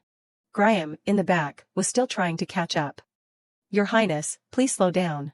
But in his heart, he felt incredibly troubled. Honestly, I knew Your Highness liked Lady Arlen, but I did not expect his feelings to be this deep. Graham looked at Patient's back and thought, lately, at first glance, he reminds me of His Majesty the Emperor's youth. Time returned to the past. That time was truly terrible as well. At that time, His Majesty the Emperor was someone many people were attracted to. When Edward was still the crown prince, he was considered a rare playboy, a hopeless dandy. That was before he met the Queen. One day, he fell in love with Queen Agony at first sight. Realizing His Majesty had suddenly left made the women around him surprised. Your Highness. He did not hesitate to walk toward Queen Agony. Overnight, he had completely changed, becoming a man in love who only looked toward Queen Agony, known as Edward's Reformation event. But back then, she had been incredibly annoyed. Of course, Queen Agony did not accept the Emperor from the start. On the contrary, she almost loathed him. This made Edward desperate, but despite Queen Agony's refusal, he lay to one side throwing a tantrum. If Agony does not come out, I refuse to go back, Graham called out helplessly. Your Highness, it has already been 8 hours. Edward even felt angry. Why did you stare at Agony for more than 3 seconds? He could only try to stop him. Your Highness, you can't. The Emperor did not know what giving up meant. Despite his protests, Edward did not care. Your Highness, because no one in this empire can stop him, everyone can only wait for this terrible unrequited love to end.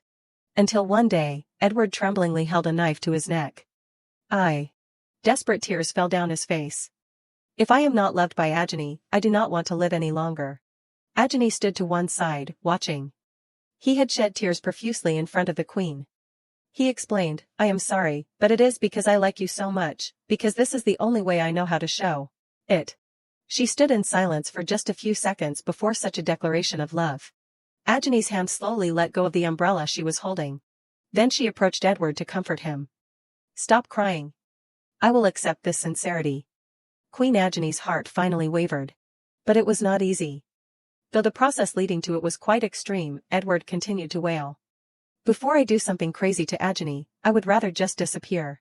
Everyone continued to advise him, Your Highness, please calm down and step back first. Your Highness, please come down. This is this old man's wish, and so Agony was summoned urgently.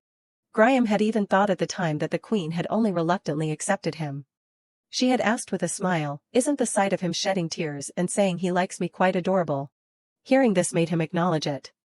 When he heard that sentence, he thought they truly were a match made in heaven. Back to the present, Graham looked toward Pekayon. Since he had inherited the bloodline of those two, he was still trying to search.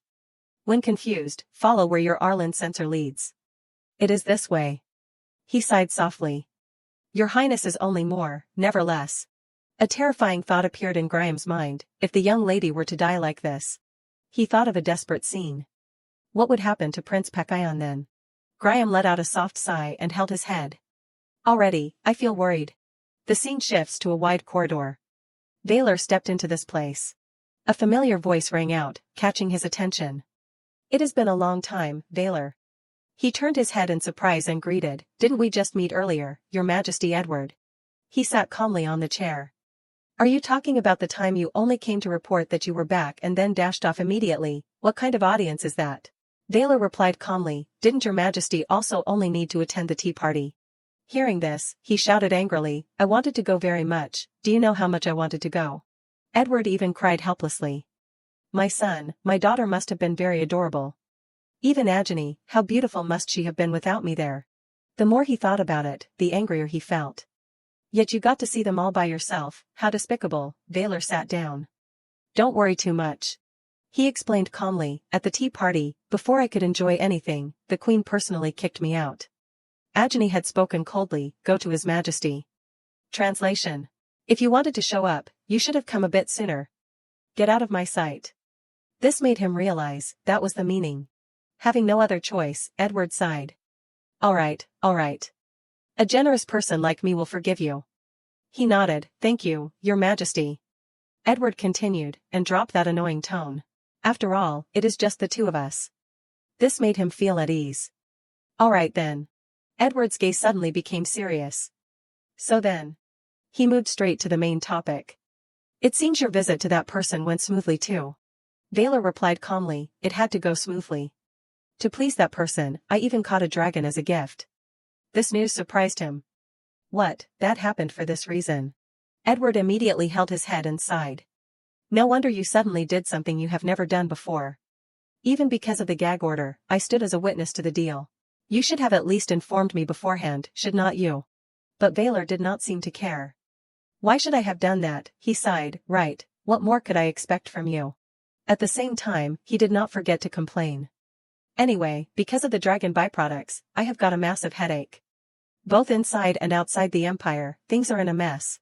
Edward's expression became troubled. Even the Sky Tower asked if they could get some dragon blood. He continued, they plan to visit during this National Foundation Festival. They are probably eyeing the auction.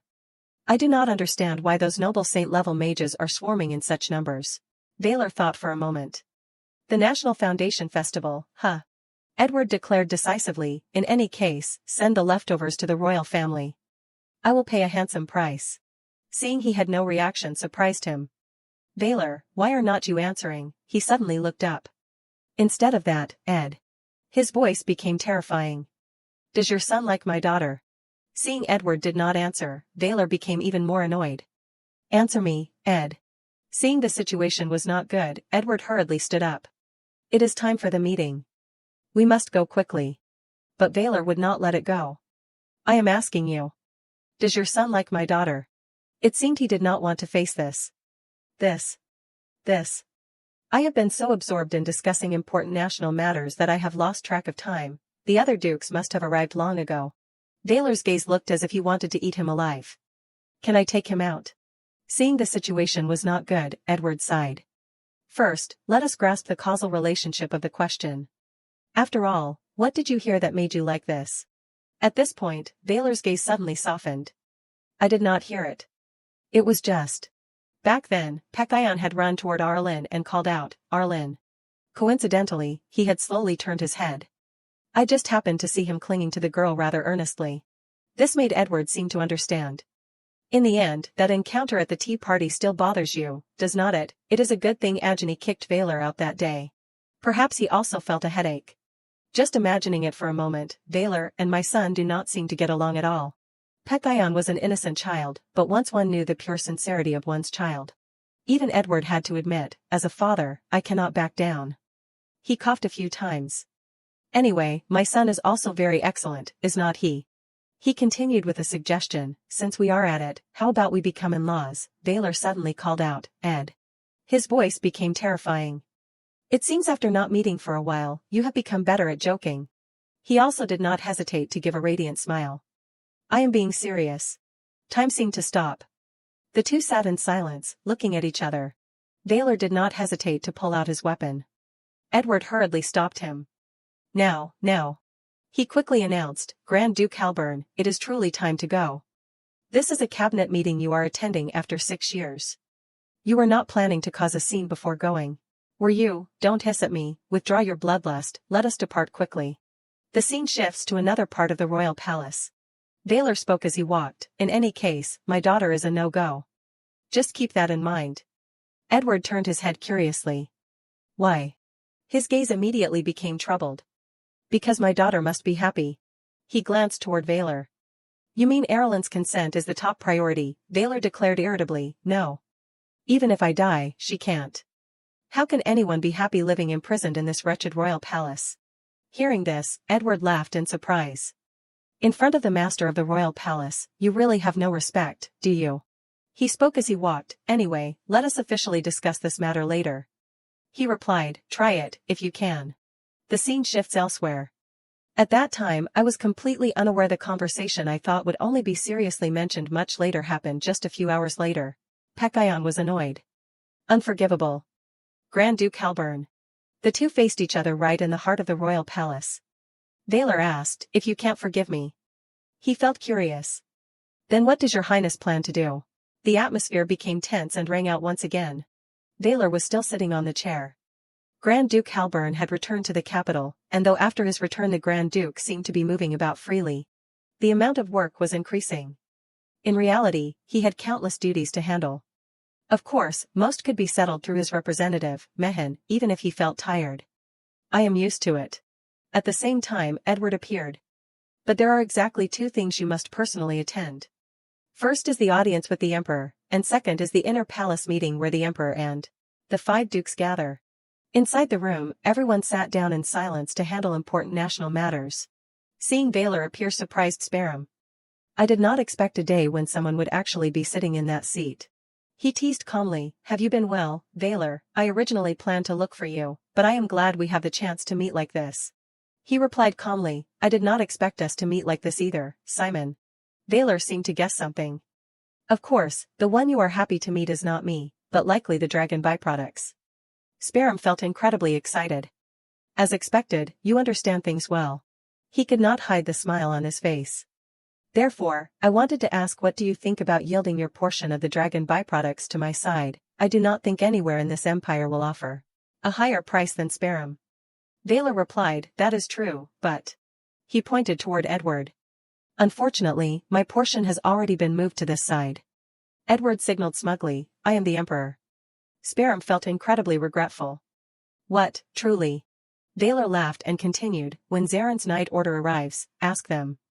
He nodded dejectedly, I understand. At the same time, Valor glanced in the direction next to him. But hey!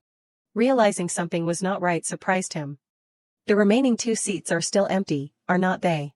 Hearing this, Edward announced calmly, Duke Gramwood is currently in the process of exploring new ruins, so I heard he cannot attend this meeting. And there was one more person. As for Duke Idicles, his face turned dejected again. Thanks to the grace of someone somewhere, he is still stuck in the Southern Empire trying to appease the Prince Regent. Valor laughed in surprise. Edward became even more annoyed. I am talking about you, Valor, he sighed softly, I am very sorry. This left him confused. By the way, I want to ask, after all, what did you do that made the Prince Regent cause a commotion for the past 6 years? Valor laughed. I did not say much. He was still very suspicious. It does not make sense for someone to be furious for years if you did not say much. Finally, Valor spoke the truth. I just told him to return my older sister, whom he forced away. These words made everyone in the room fall silent. Edward sighed, blaming himself. I accidentally mentioned something I should not have. Time returned to the past. It was a scandal that once revolved around the family of Grand Duke Halber and the story of Lady Sione, currently the Grand Duchess of Locke and also Valor's older sister. The story began, through a deal by her father, the previous Grand Duke of Halburn, with the Prince Regent of Locke. She was sold into an unwanted, forced marriage. This made Edward helpless as well. At the time, everyone thought it was absurd and forgot it, but if one knew the truth, it absolutely could not be taken lightly. However, things did not go as planned. Even if it were a family matter, the act of speaking about the Prince Regent's wife could lead to war. Valor's voice rang out, a long time has passed. So I won't pursue responsibility anymore. However, he sighed softly. You are not still planning to bring your sister back, are you? At the same time, Edward continued to advise him. I truly find that matter very regrettable, but as you know, it is best not to let war occur. In his voice was a bit of intent. I hope you clearly understand what I mean, Valor. After the meeting ended, Vibes called out, Valor. He approached. Are you planning to head back immediately? He nodded, because I feel Simon will likely be a nuisance. Hearing this, Vibes laughed. Dragon byproducts, true enough. The two walked along the corridor together, but neither spoke. Seeing this situation, Vibes smiled. Everyone else must be the same, but I myself did not expect you to return to the capital. His voice held a bit of mockery. I thought you planned to die in that northern city. Valor walked calmly. I did too.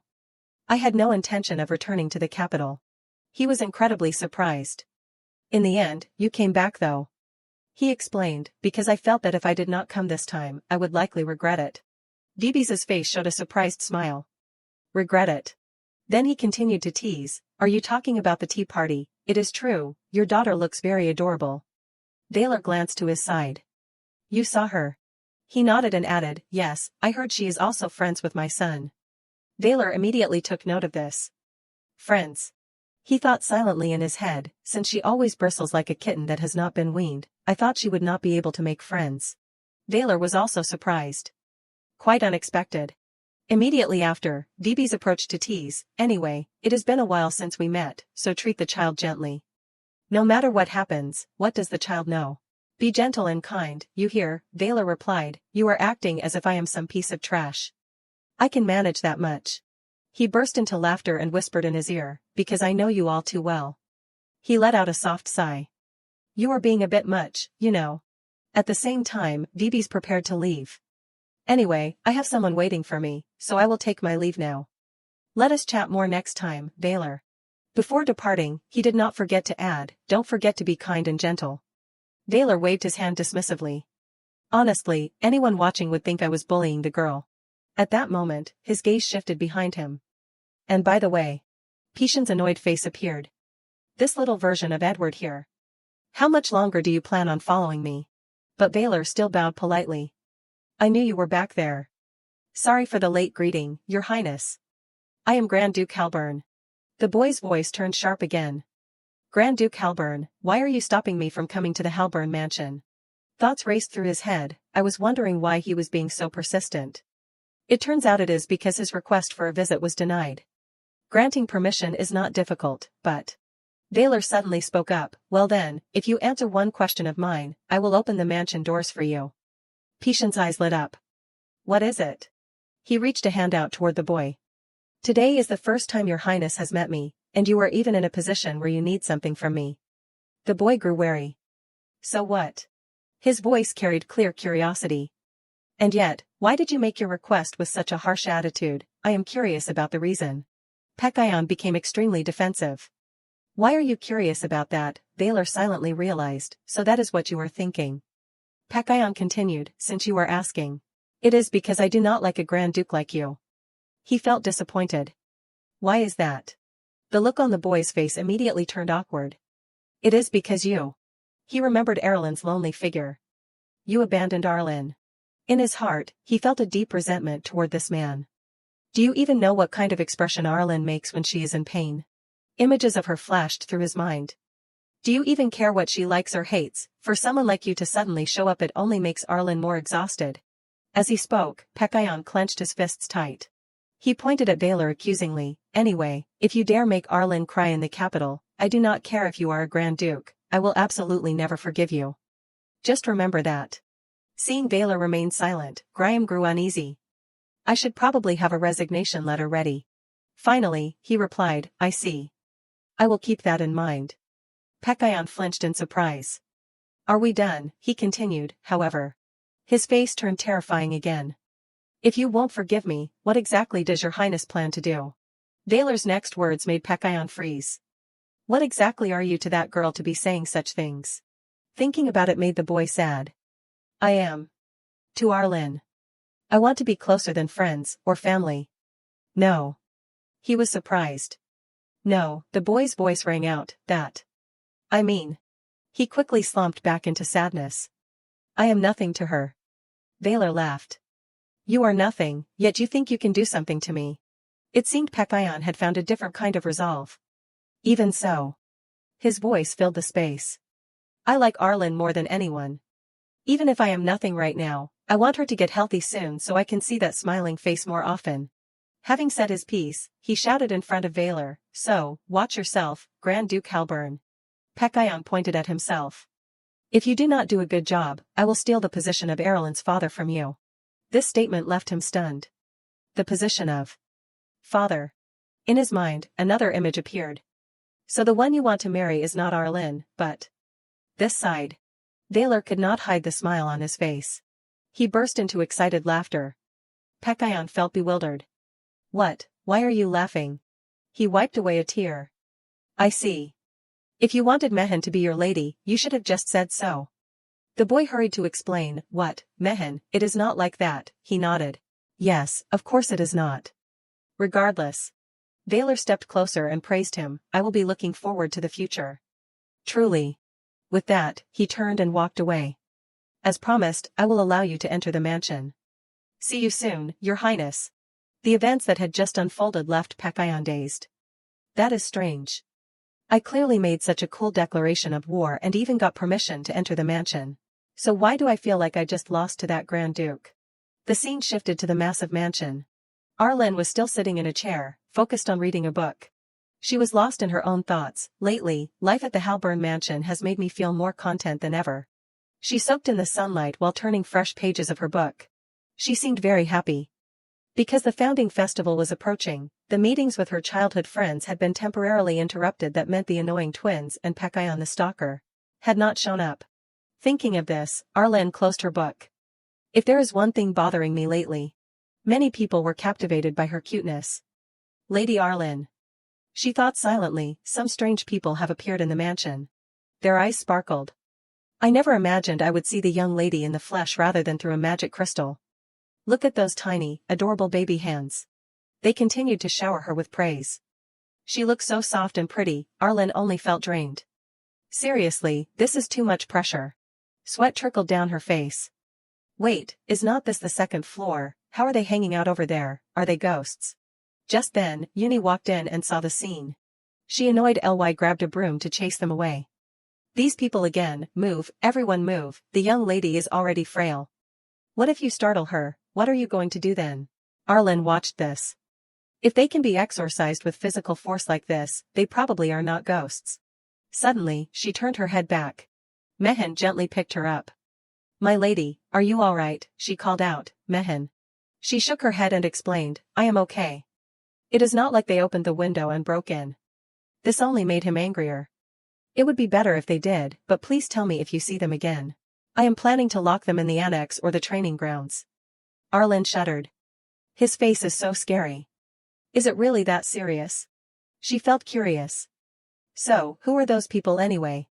After thinking, Mehen informed her, they are people you do not need to worry about, my lady. Arlen thought to herself, but I am worried. Finally, he explained, they are the Zarin knights who just returned from the north. This surprised her. The knights. She suddenly remembered something. Now that I think about it, all those strange people lately seem to be wearing uniforms. Erlen's voice echoed, so, those people are the knights who went dragon hunting with the Grand Duke. Though she was a bit disappointed, as one of them had a slightly different vibe. Zarin, sitting in a corner, was saying, I will definitely establish the Dragon Conservation Society. Meanwhile, Mehen carried Arlen outside. Perhaps. He explained seriously, because this is their first vacation in 6 years, everyone is just overexcited. You will likely run into them often at the mansion for a while. She nodded obediently. I see. Mehen continued to advise her, of course, you can just ignore them, my lady. She lowered her head. Yes. Erlen's expression turned sad but remained very compliant. This made Mehen find her incredibly adorable. As they walked, he asked curiously, you have not been feeling uncomfortable anywhere lately, have you? She was surprised. Uncomfortable. Mehen nodded and explained gently, yes. Although I hear all your news through the childcare team, still. His voice was full of concern. I wonder if you have any secret worries that you can't tell them. Arlen listened intently. Secret worries. Suddenly, her eyes widened as she remembered something. I do not have anything like that. Arlen recalled Cheyenne's face. The only thing I am hiding from Mehen is the stuff about the stalker. And since he has not come looking for me, there is nothing to worry about. She sank into her own thoughts. If I had to choose, maybe it is that I can't eat one more macaron after breakfast, other than that, not really. A memory flashed by. Arlen held Mehen's hand and looked back. Back then, Pekayon had also happened to turn his head toward her. He wore a warm smile, as if silently comforting her. This made Erlen's mind wander for a moment. It is not exactly. After a while, she called out softly, Mom. Mehen was listening to her as usual. Yes, my lady. She placed a hand on her chest. I wonder if your heart has ever pounded like thump-thump when you looked at someone. Realizing something was off, Mehen froze. Then he finally reacted. Yes, she continued, I mean, like when your eyes meet and it feels like time has stopped. Erlen's slightly awkward expression caught Mehen's attention. Are you asking me if I have ever been in love? Based on your expression, it seems so. Finally, he spoke slowly, as for me. But his voice sounded a bit disappointed. Since I have spent my life surrounded by paperwork, unfortunately, I have never had an experience like that. Mehen even pulled Arlen closer. Moreover, while serving my master, it does not seem likely to happen. I mean, I have a child like this even though I am not married. Erlen's mood instantly deflated. The atmosphere became serious for a moment, while Mehen felt secretly happy teasing her. Then he gently set her down. Arlen asked, should I hit that person for you? He was surprised. Are people hitting your master? It is fine, I have already hit him with my own hands. He had a sad smile on his face. So, why the sudden curiosity about that? Arlen was silent for a moment, her face visibly reddening. This immediately caught Mehen's attention. She is starting to use that tiny head of hers to worry again. Could she have taken an interest in some boy? This made him ponder further. But I have not seen any signs like that lately. Although she looked surprised when she saw the crown prince, at that time it felt more like her body was frozen because of Valor. Suddenly, his own face turned red. Or could it be because of me? Mehen once again fell into a tragic delusion. Could it be that she is afraid if I like someone, I will leave her? While Mehan was flustered, Arlen spoke up, anyway. She asked him with a glimmer of hope, Mehan, you have never felt that way, right? These words made him silent for a moment. As expected, since Baylor returned, I have been so preoccupied with matters on that side. He gently reached out to comfort her. Without realizing it, I made the young lady feel abandoned. I have told myself so many times that I would not let her feel this insecure again. Mehan gently pulled Arlen into his arms. And yet, I let it happen. Then he spoke tenderly again, Arel, do not worry. One thing is for certain. His warm words caught her attention. That bastard's return won't change me. Time seemed to stop as Mehan explained, no matter what happens, I will always be by Arel's side. The childcare team and I will keep looking after you. Even when we are apart. I am always worrying and listening for news about you. Arlen listened silently to these words. You do not have to worry about anything, no matter what it is. Her face suddenly turned red. Mehan. She looked at his determined expression. That is the face of someone thinking about something else entirely.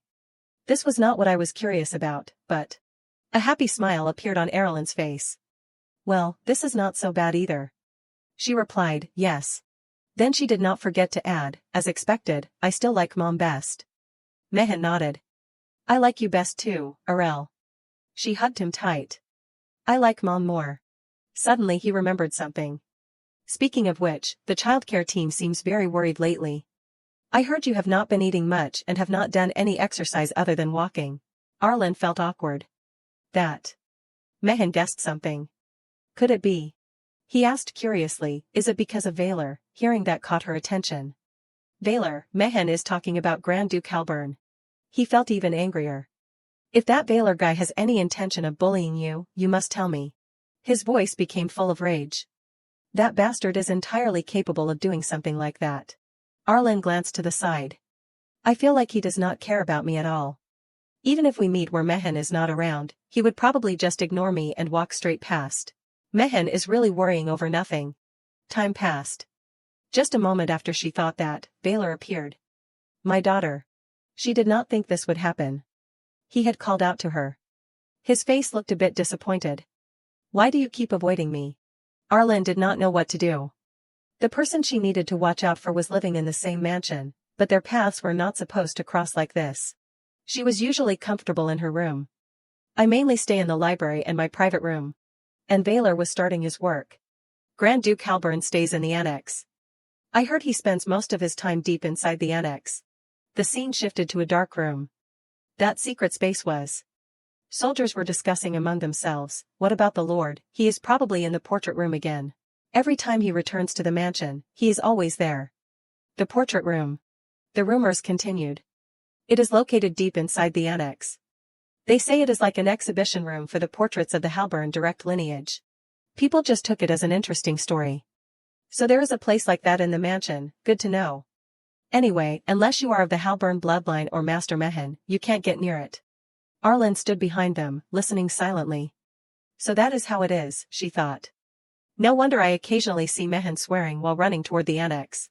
Her face turned pensive. Portraits of the Halburn direct lineage. I am a bit curious about that too. She turned to return to her room. But it is not worth the risk of running into father. Right then, the figure of a man appeared before her eyes, making Arlen freeze. Valor was also quite surprised to see her there. A surprised smile appeared on his face. Daughter. Time seemed to stop. She did not know what to say. Arlen's expression gradually turned to worry. Strange.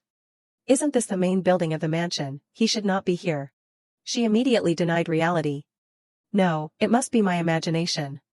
I definitely just saw wrong. With this frail body, is it a hallucination or an auditory illusion? It would not be surprising. Arlen's eyes slowly widened. Even if it is real, Mehan is not here, so he won't come closer. Noticing the direction he was walking made her even more terrified. He is coming this way. She did not know what to do. She had tried to ditch her childcare team to escape because she wanted to be alone. Arlen had firmly told everyone, I want to be alone. The maids were shocked. Yes, my lady, she could only blame herself. If I knew this would happen, I would have stayed obediently in my room. What was I thinking? Trying to enjoy some peace and glory.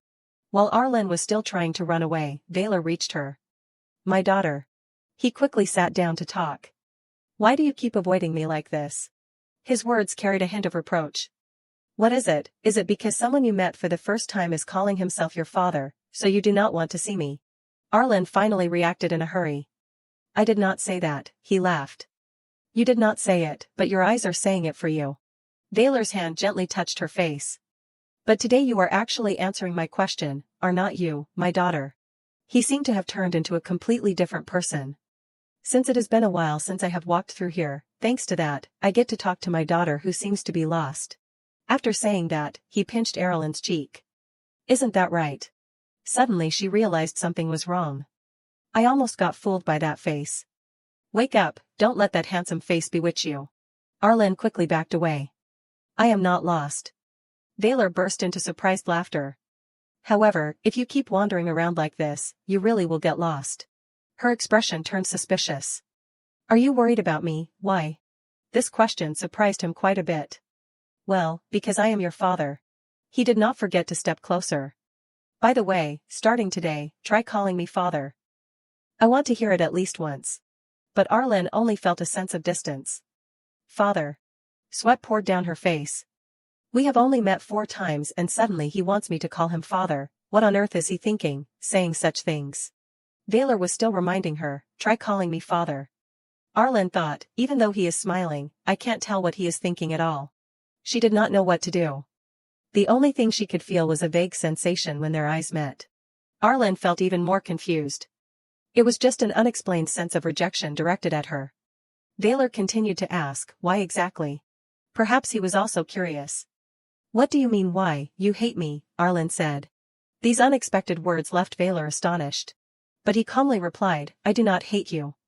She was not listening. You clearly hate me, Valor repeated, I told you, I do not hate you. Arlen immediately fell into deep thought. Pretending again. Don't underestimate my sensors, which have been trained to be sharper than anyone's at detecting malice and intent. She took a step forward. Like this. She gently placed her hand on Valor's face. Just me getting close makes him show a reaction of rejection. Erlen's clear, innocent voice rang out, isn't that right? This action made Valor freeze for a moment. Seeing him burst into laughter made her jump in surprise. Why is he laughing? He gently took her hand to comfort her. That is not it. The distance between them narrowed. If I hated you, I would have ignored you even if I saw you. Because I am the type of person who absolutely never does things I hate. This made Valor even more surprised. Isn't it actually my daughter who is avoiding me because she is afraid of me? Arlen immediately lowered her head and thought to herself, it is not because I am afraid that I do that. It is just. Her sad voice rang out, because you never once came to see me. So all this time, I thought it was because you did not want to see me. She asked again with a hint of helplessness, because you could not kick me out, you planned to go far away, to a place where you would not see me, right, but if you do not hate me. Erlen's eyes welled up with shimmering tears. Then why did you never visit me even once? Valor did not answer but only gently patted her head. His actions were always so gentle. She looked up blankly. Why? A sad smile appeared on his face. Why do your eyes look like they are about to cry? This thought confused Arlen again. Or is it that he is already crying? After a moment, he finally explained, because I was afraid things would get complicated. She was surprised. What things? Valor's figure looked lonely. Because I was afraid I would accidentally. His next words made Arlen even more terrified.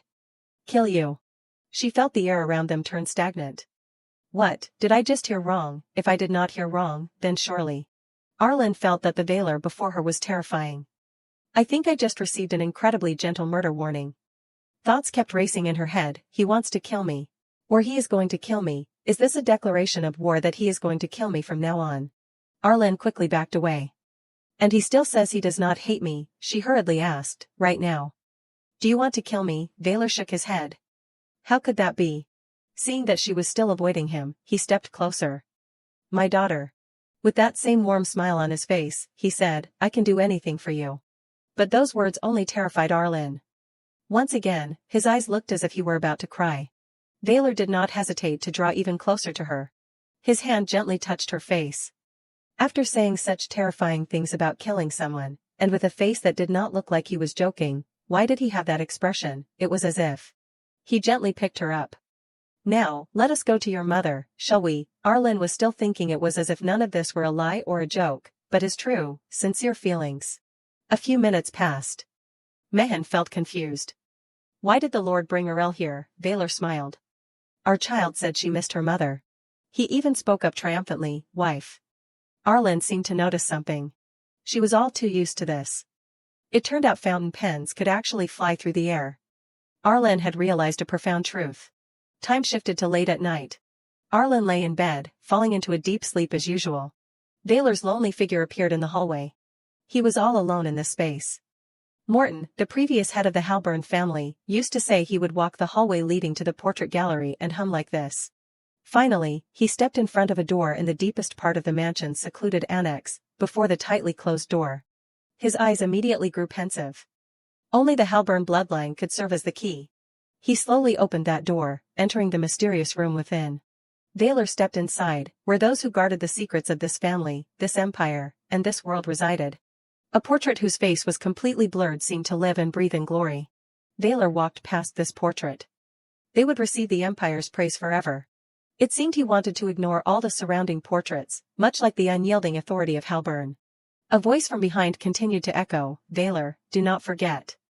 You, born with the Halburn bloodline. It was as if Morton were instructing him, you can hold everything in this world in the palm of your hand. The secrets of this world that we hold will make everything possible. Even though Valor ignored him, the old man followed. The foolish subjects of the empire have no idea what we are doing behind the scenes, or what is happening to them. It seemed a great secret was being hidden. They are merely puppets in the audience, sending applause and cheers toward Halburn, the true master of the empire. Morton continued to whisper in Valor's ear, in this place, is there anyone who dares to oppose us? The words rang out incessantly, compassion, humanity, throw away those weak things, my son. The old man kept lecturing, you are different from your sister. You are the one qualified to inherit my kingdom. Arlen had to listen to these words repeatedly. If it is truly for your sister, then listen to me, Valor. Or else. Morton's next words made him even more uncomfortable, do you want to lose your sister too? Having said that, the old man glided past Valor triumphantly. To those words, he simply replied calmly, get lost. Afterward, Valor sank into his own thoughts. Perhaps it was because of those hideous faces hanging there. It was always like this whenever he entered the private villa. He also felt extremely drained. As expected, I do not like this place at all. But. He involuntarily recalled his sister's advice, be happy, my little brother. You must be happy. This made Valor even more determined. Even if I have to endure all these unpleasant hallucinations, I will still return here. Finally, he walked up to a portrait, for the sake of one person only. A sad smile appeared on his face. It has been a long time. The portrait was still smiling, the person he could no longer see, no matter how much he wanted to. Before him was a woman with beautiful features, his only sister, Sione. Time seemed to stand still. A diary lay on the table. A breeze blew in, and the pages slowly fluttered. The time shifted back to a previous space. Arlen had contracted a very serious illness. She was even coughing up blood, making everyone worry. My lady. The doctor quickly approached to report, Lord Mehen, the medicine is no longer effective. Now. You should prepare yourself. This left Mehen utterly helpless, not knowing what to do. The entire mansion was shrouded in an indescribable sorrow. The servants wailed in helplessness. From her sickbed, Arlen called out softly, Mehen. She tried to reach her hand toward him. I want to hold your hand one last time. Can you? Hold my hand. He was devastated, seemingly unable to face the situation. Arel. Arlen, always understanding, reminded him, Mehen, do not cry. Her vision gradually faded. Her weak voice slowly died out. It is okay. Mehen's entire body shook with despair. He collapsed by the bed, weeping. I am sorry, Arel. It is all my fault. He could only blame himself. Everything happened, time passed, and one day, on the eve of early winter, the only daughter of Grand Duke Halburn passed away. The space was filled with grief. Everyone in the mansion only realized the truth after the child had left. An unnamed sorrow appeared. What had that little child brought to them? Before the sudden parting, the atmosphere in the mansion sank heavily, and the people inside shared their grief. They did not want this to happen. The final farewell was short but unforgettable. Perhaps as the goodbyes were nearly over, something shattered the silence. Even Valor did not want to accept this truth. It was the head of the family, the one they had long awaited. Mehan turned his head to look at him. Finally, he spoke up in annoyance, was it so hard to come back once that you only show up now? His voice rang out continuously, that was your only daughter. This little child, whom you discarded at will you did not even bother to look at her once. Mehan even questioned him. Do you think this situation is normal? At this point, his voice grew harsher. I am sick of your irresponsibility, Valor. After saying that, he turned to leave. Stop it. No, I am quitting. He called out, Mehan, but he did not care. Now no one will bother you anymore, so just live however you want. He could only stand there watching him leave. Let us never see each other again. Everything gradually ended. Just like that, even the family representative left the mansion. Not long after, Grand Duke Halburn disappeared without a trace. Even the light of Halburn, which seemed eternal, gradually faded away. The story closed, leaving only malicious rumors about the Grand Duke. Arlen slowly opened her eyes. She woke up dazed from her sleep. It feels like I just had a very strange dream. The mark on her hand suddenly glowed. What is it? The memory is already fading. I think Grand Duke Halburn was in it too. Arlen looked at the mark on her hand in surprise. Wait, why is this glowing? I have not seen that stalker in a long time either. Just then, Uni smiled as she walked in. My lady is awake. I was just about to come in and wake you. Suddenly, she felt curious. What is wrong? Am I going somewhere? She shook her head. No, it is not that. At the same time, the familiar figures of the twins appeared. Today. The two of them quickly walked in to visit. When Seal saw Arlen, he called out urgently, Arlen, help us. Uni smiled and informed her, the young masters of the Sperum family have come to visit the mansion. She felt extremely surprised. What? Noel quickly stepped in front of Arlen. Areliel, listen, I will explain it to you. The reason we came here is because. Seal quickly cut in, no, Noel, there is something more important to explain first. Arlen looked at the twins. These guys. Barging into the mansion at the crack of dawn. Noel turned back, confused. What are you saying, Seal? We have to tell her why we are here so Areliel can understand. Hearing that, he spoke up, so, what we mean is. She stood still. Why are they like this again? She just felt exhausted. I know they came to ask for help with something, but talking all jumbled like this makes it impossible to understand. Browning is working hard today too. I am sorry. Arlen's gaze shifted in one direction. And over here. Noticing Haroon's unhappy appearance caught her attention. Looking at this, he must have been dragged along. She immediately called out, Haroon, why are you just standing there? Come over here. He ran toward her like a little puppy, making Arlen surprised. Even though he is wary, he is actually quite obedient. A gentle smile appeared on her face. Haroon really is a good boy. She gently reached out and patted his head. Good boy. Only then did Arlen ask, did you come with the twins? Haroon shook his head, catching her attention. You did not, then why? Right after that, he pointed outside the door. We. The guards outside were still waving continuously. Another person reminded them, damn it, you used the window all by yourself. Zaren's happy face appeared. Hey kid, Arlen was surprised. That dragon uncle is Haroon's uncle, she suggested, it is okay to open the window, Haroon.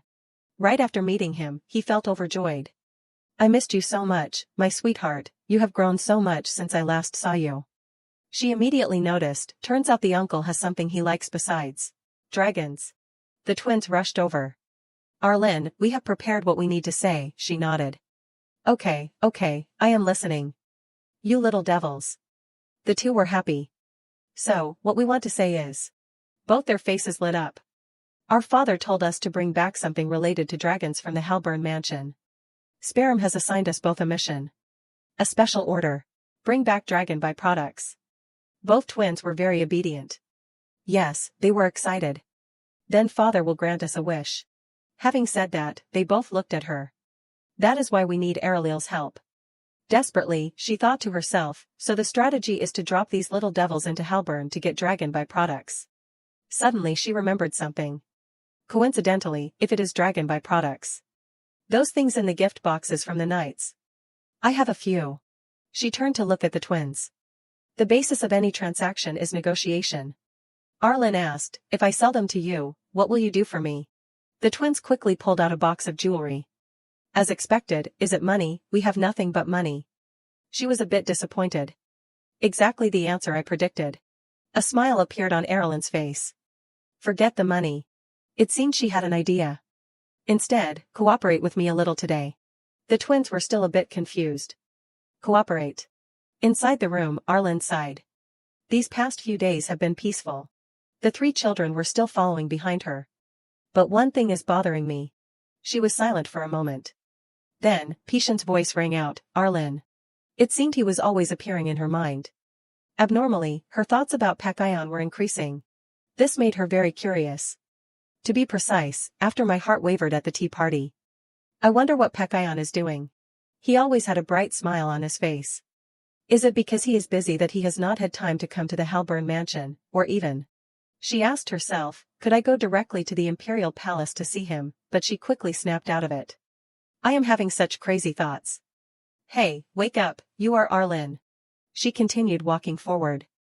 And I realized something after meeting Duke Halburn yesterday. The twins were still asking, Arilil, when do we cooperate? Arlen, ready to cooperate yet? Erilyn's eyes suddenly darkened. I am a true sucker for handsome guys. I was just temporarily bewitched by that beautiful face. The twins were still dazed. Why is Arlen staring like that? She continued looking at them. I can't judge hastily based on one flutter. If I were a true sucker for handsome guys, my heart should be thumping for these twins too. This made Arlen decide. Since I am bothering to check, I will verify using the most certain method. She took Seal's hand. Wait a moment. Excuse me. Having said that, she hugged him tightly without hesitation. This sudden action naturally left him unable to react. Time seemed to stop. Everyone became silent. Noelle felt even more surprised. Arlen, why so sudden? Does it hurt somewhere? Are you going to hug me next? Arlen shook her head blankly. Is it possible there is nothing? She turned her head to look at Haroon. Since my taste in faces is closer to Haroon, should I test it on Haroon? With that thought, she turned and hugged him tightly. The action was so unexpected that his face instantly turned red. But Arlen felt absolutely nothing. That is strange. She even felt confused. If I were a true sucker for handsome guys, my heart should be thumping right now. Yet, I have no reaction to Haroon either. The soldiers in the back were stunned. Is this a green light? Our young lady is definitely going to break a lot of hearts later. Arlen felt so helpless she sighed. At that time, it was probably just because my body was not well. Thinking about Pakayan more is likely just because it feels empty when the person who comes every day suddenly disappears. Her gaze quickly shifted forward. Anyway, Pakayan is. She was still lost in thought. My first friend. But accidentally, Pakayan saw the scene. Arlen probably did not expect this to happen. She is mine. His face immediately became upset. This time, both Haroon and Arlen realized the situation was a bit off. In his eyes, only the scene of the two of them hugging remained. Even the people in the personal guard could not hide their surprise. Out of habit, Arlen slowly backed away. She did not know why this was happening. Pekayan, since when? Perhaps because he was too angry, he immediately turned and left. This situation left Arlen unable to react in time. She hurriedly reached out to call him, but he had already run ahead. Pekayan, wait. Her face became even more worried. What, didn't he come to see me? Why is he going back? Sweat kept pouring down her face. Should I explain that it was nothing? Wait, why do I have to explain? Arlen clutched her chest. This. It was quiet just a moment ago, why is it like this now? She watched Patience receding back. In the end, she asked herself, what makes Pekayan different? Everyone in the guard spoke up. It looks like things are about to get serious. This situation is a total disaster. Zarin sat down to comfort them. I think our little puppy has a chance to win, too. But Haroon felt more wrong than ever. Time shifted to late evening at the Imperial Palace. Pekayan was still in a terrible mood. It seemed everyone around him had felt his mood but did not know how to comfort him. The servants discussed in confusion. Emily, what happened to the crown prince? He was so bright when he went out today. Keep it down, can't you see why? Everyone noticed Patient's mood. It is definitely something to do with Lady Arlen. Seeing him acting so strange, Silua stepped forward and called out, Graham. The young girl was surprised at being summoned for an emergency. What is wrong with him? Graham shook his head. I am not quite sure myself, but... The girl was very curious. Even Graham does not know, he found it a bit hard to say. Well, it is because. In his heart, he was silently weeping. The incident happened when I was not looking. He tried to stop him. Your Highness, I told you not to run, because he ran too fast, I lost track of him. Thinking of this made Graham blame himself even more. As expected, I should have stopped him from going to Halburn during this busy time before the founding festival. Silua stepped up and said, forget it, I would not understand even if you told me. The girl went up to Pekayon and called out, Pekayon. After saying that, she picked up a white cat in her arms. Here. Her voice was very calm. I am only letting you borrow my cat for a moment. You must return it tomorrow. And wake up, seeing you moping like this makes me feel annoyed. Having said that, the girl turned to leave. Anyway, I am off. Silu, you have to come back at dawn. The space immediately became silent. Pekayon sat there motionlessly. He still could not hide his sad mood. Then he hugged the cat tightly. Silu. Pishan's eyes became even more distressed. It was just a hug, it is probably nothing, right, since I occasionally hug Arlen too. There is probably no reason for it, right? But his mood only grew worse. Arlen has never taken the initiative to hug me first, nor has she ever hugged me so enthusiastically. I only want to hug the person I like tightly. Thinking of this made Pekayon realize something was wrong. Now that I think about it. He recalled the moments they were close. Arlen is always only kind and gentle to Haroon. His heart felt as if it were being cut by a knife. Out of the four of us, she always chooses Haroon. Unable to hide his jealousy, Pekayon shouted, Haroon. Even Graham noticed the abnormality and turned his head. He hurriedly ran toward him and called out, Your Highness. His voice was full of worry. Your Highness, there is blood, are you all right? He called out irritably, Graham. With a face that looked like he was about to cry, he said, What if Arlen really likes Haroon, what should I do? This situation surprised him.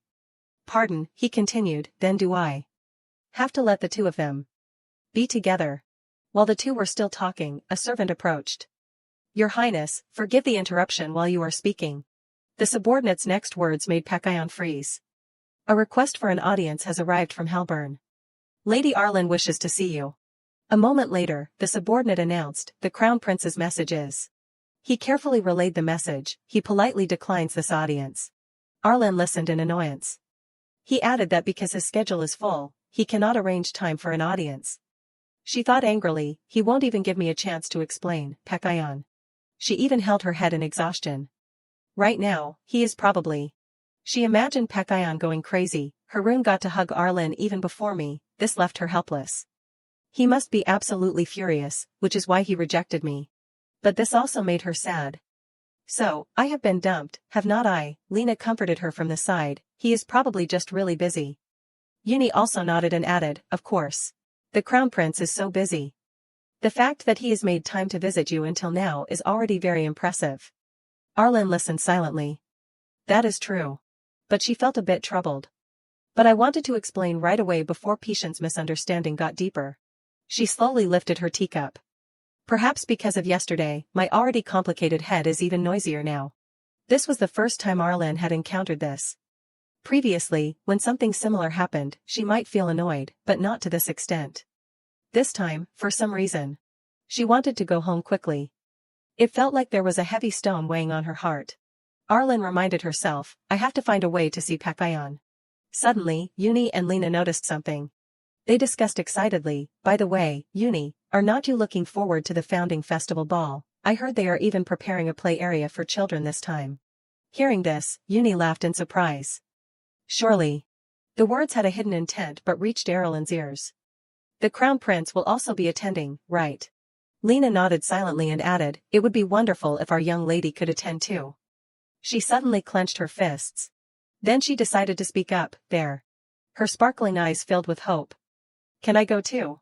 Uni smiled gently and nodded. Of course. How about we try asking the Grand Duke?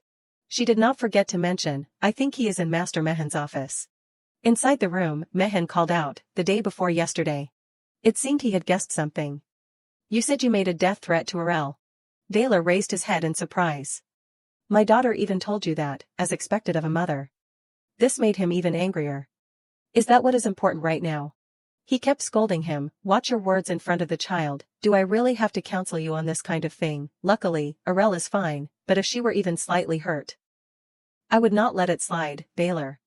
He laughed and replied, don't worry, I did not say much. Naturally, Mehan did not believe it. You did not say much, yet to Arel it became a death threat. Baylor glanced at him. If you are so curious, tell me why you became her mother. He turned his face away. That is a secret. He nodded in understanding. Then I will keep my secret too. This attitude made Mehan even more annoyed. What, this is so frustrating. Finally, he asked, in the end, when are you going to answer the question I asked before? Baylor glanced in another direction. What question? Returning to a previous time, Mehan had asked, is the young lady truly the master's biological daughter? Only then did Baylor remember that. His voice became calm. I already answered, did not I? Mehan, naturally, still did not believe it. Do you think those vague words count as an answer? At that, he curiously glanced at Mehan. Then, what else do you want to know? Without hesitation, Mehan spoke his mind, the truth. A truth without a single lie or secret, the obvious truth you intended to take to your grave. Mehan even repeated himself, that very truth, you bastard. Baylor smiled. If you are going to put it like that, then I might just give in, Mehan. But Mehan's gaze remained firm. I am not joking. Before you stepped foot into this mansion, did not you swear an oath? It seemed the two had made a pact, that at least with me. Baylor listened in silence. You would be honest about everything. His gaze had now become incredibly resolute. Baylor, on the other hand, only offered a gentle smile. After a moment of silence, he sighed. Fine, I surrender. I suppose you do need to know. A moment later, Baylor continued, so, the thing is. Mehan could hardly believe his ears. What? His eyes gradually filled with shock. Is that true? He looked down, avoiding his gaze. Have you ever seen me lie? The more he thought, the angrier Mehan became. A man like you. What on earth were you planning, Baylor? Meanwhile, Arlen, who was slowly opening the door outside, accidentally overheard. Are you really insane? He helplessly held his head, repeating, are you really insane? Out of sheer anger, he stood up irritably. A man like you is truly. He then lunged toward Baylor. You did not even think about the future.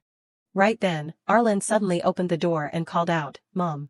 Her eyes were sparkling with hope. Help me. Noticing their situation, she asked, what are you two doing? Mehan explained, it is nothing. He did not forget to whisper, this matter. Let us finish it next time. Baylor smiled. Sure. Afterward, Mehan seemed to understand. You are saying you want to attend the founding festival ball, my lady, she nodded in confirmation. He tried to advise her further, it will be very crowded and troublesome. Arlen shook her head firmly. It is okay. This only made Mehan worry more. Didn't you say before that large-scale events like this are too stressful? Arlen's attitude had changed. After the tea party, I feel better about it. His mood was not great. It seems the young lady is not feeling well. We need to find a private doctor as soon as possible. The servant nearby nodded. Yes. Arlen repeated. Mehan, I am perfectly sane, really. Baylor chimed in, taking my daughter is not difficult. Her eyes filled with hope. So you will take me. It seemed he had a new plan. I will take you, but in exchange.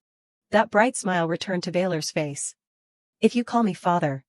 Nothing in this world is free, kid. Seeing her lack of reaction, he stepped closer.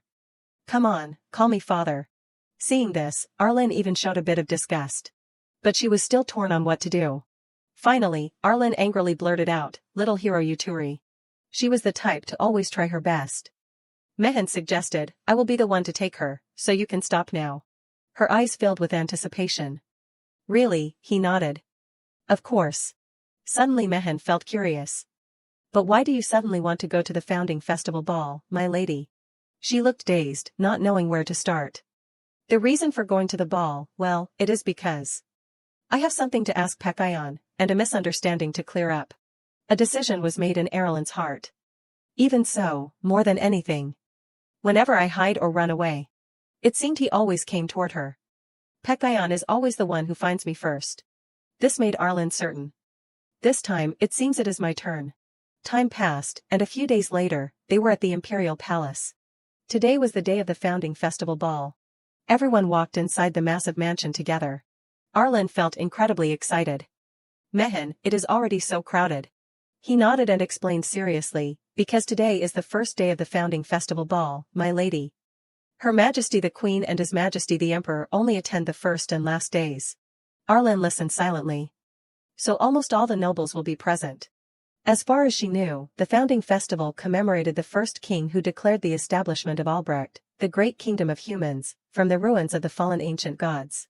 In other words, it was an event to pray for the eternal glory of mankind. Because it was for humans. The party had certain limitations. She heard that even diplomatic delegations from other racial kingdoms could not attend. Arlen stepped into the grand hall. Although she had heard it was magnificent, her eyes filled with even more anticipation. Grand Duke Halburn and his daughter, along with Count Levogen, are entering. A vast space appeared before her eyes, surprising her. I did not expect it to be this grand. Arlen could not hide her excitement. There are glittering dresses everywhere. She scanned the room. Over there, people were dancing. While she was observing, Valor approached. How is it, daughter? He showed a warm smile. Are you satisfied? Didn't you say you wanted to come here? His appearance made the beautiful women around them freeze instantly. Arlen looked at his handsome appearance, now free of any bloodstains. As soon as the Grand Duke stepped out, people began whispering. Today he was dressed formally. Unlike last time, so the impact was likely even stronger. Mehan looked the part too. He smiled and asked, why are you looking at me like that? Am I that handsome? Arlen was a bit speechless. It was true, but she suddenly felt annoyed. I wonder if Mehan feels the same way. She immediately turned away. Old man. Valor corrected her, you should call me father. But she did not seem to care. You are just a senile man. Valor turned to Mehan irritably. Mehan, my daughter talks exactly like you. He replied coldly, because she is my daughter. It seemed he realized she was always by Mehan's side. I am clearly the one who brought her, so why do I feel like I am being left out? His gaze grew more annoyed. Let me join in too, this is too much. Why is everyone ignoring only me? Mehan reminded him, Master, please reflect on your daily behavior. Arlen added, it is karma. He stepped closer to tease her. Karma, senile, you sure know a lot of strange words. You are very articulate at times like this. His hand lightly touched her face. Being this smart. You really are like your mother. Arlen was confused. Mehan was not her birth mother, so how could she be like him? But Valor's next words made her freeze. I am talking about your biological mother. He did not seem to notice her strange expression. Beautiful, kind, and smart too. My daughter is exactly like her. A strange emotion welled up in Arlen. How strange. She gently let Valor hold her hand. Wasn't anything related to my birth mother a taboo? I thought it was something that should not be spoken of, so I buried it. He leaned over her hand gently. If things stay like this from now on, that would be wonderful. Father will do his best. With that, Valor turned toward the crowd. Go have fun. If anything happens, just call for me. Mehan noticed Arlen's strange look. Finally, he could not help but ask, aren't you curious, my lady, about that person? She thought silently, so Mehan knows too. She looked dazed. Who is my birth mother? But Arlen still replied, it is okay. My only mother is Mehan. These words comforted him. He quickly took Arlen's hand. Even so, if there is a chance later, I will tell you. Because it is an incredibly important story for Arel. She nodded in agreement. Yes. Mehan suggested, let us stop talking about that and just enjoy ourselves. Let us walk around over there for a bit. She obediently agreed. Sure. The scene shifted to a massive hallway. Arlen looked around in surprise. Looking closely. Has Pekayon not arrived yet? She raised her head, searching. I still do not see him. Maybe he will arrive with Her Majesty the Queen. Just then, a child with pink hair appeared. Arlen was immediately drawn to this girl. Wait, that child is. She had a faint memory of the beautiful girl before her. Chloe. Arlen was captivated by the girl. I recognized her the instant she entered my sight. A light breeze blew, her vibrant rose-pink hair looking like roses in full bloom. Chloe's happy face appeared, her eyes shining like stars. It was none other than Chloe Adgeris. Everything favored her, the female lead of this novel. Arlen thought silently, so this is what it feels like to meet a protagonist. The atmosphere is completely different. She realized this feeling was different from when she faced Pekayon. This was a fresh, radiant aura. Even Arlen felt envious. She made everything around her seem bathed in sunlight. She felt inferior. This is the kind of thing a side character like me can never imitate. Just then, Mehen turned and smiled. Arel, let us go over there. Noticing her strange expression, he asked, Arel, what is wrong? Chloe was still holding someone's hand, leaving the area. She watched their backs disappear. Mehen stepped closer with concern. Are you feeling unwell? Arlen called out, Mehen. Her voice sounded strange. I am sorry. He did not understand. Pardon.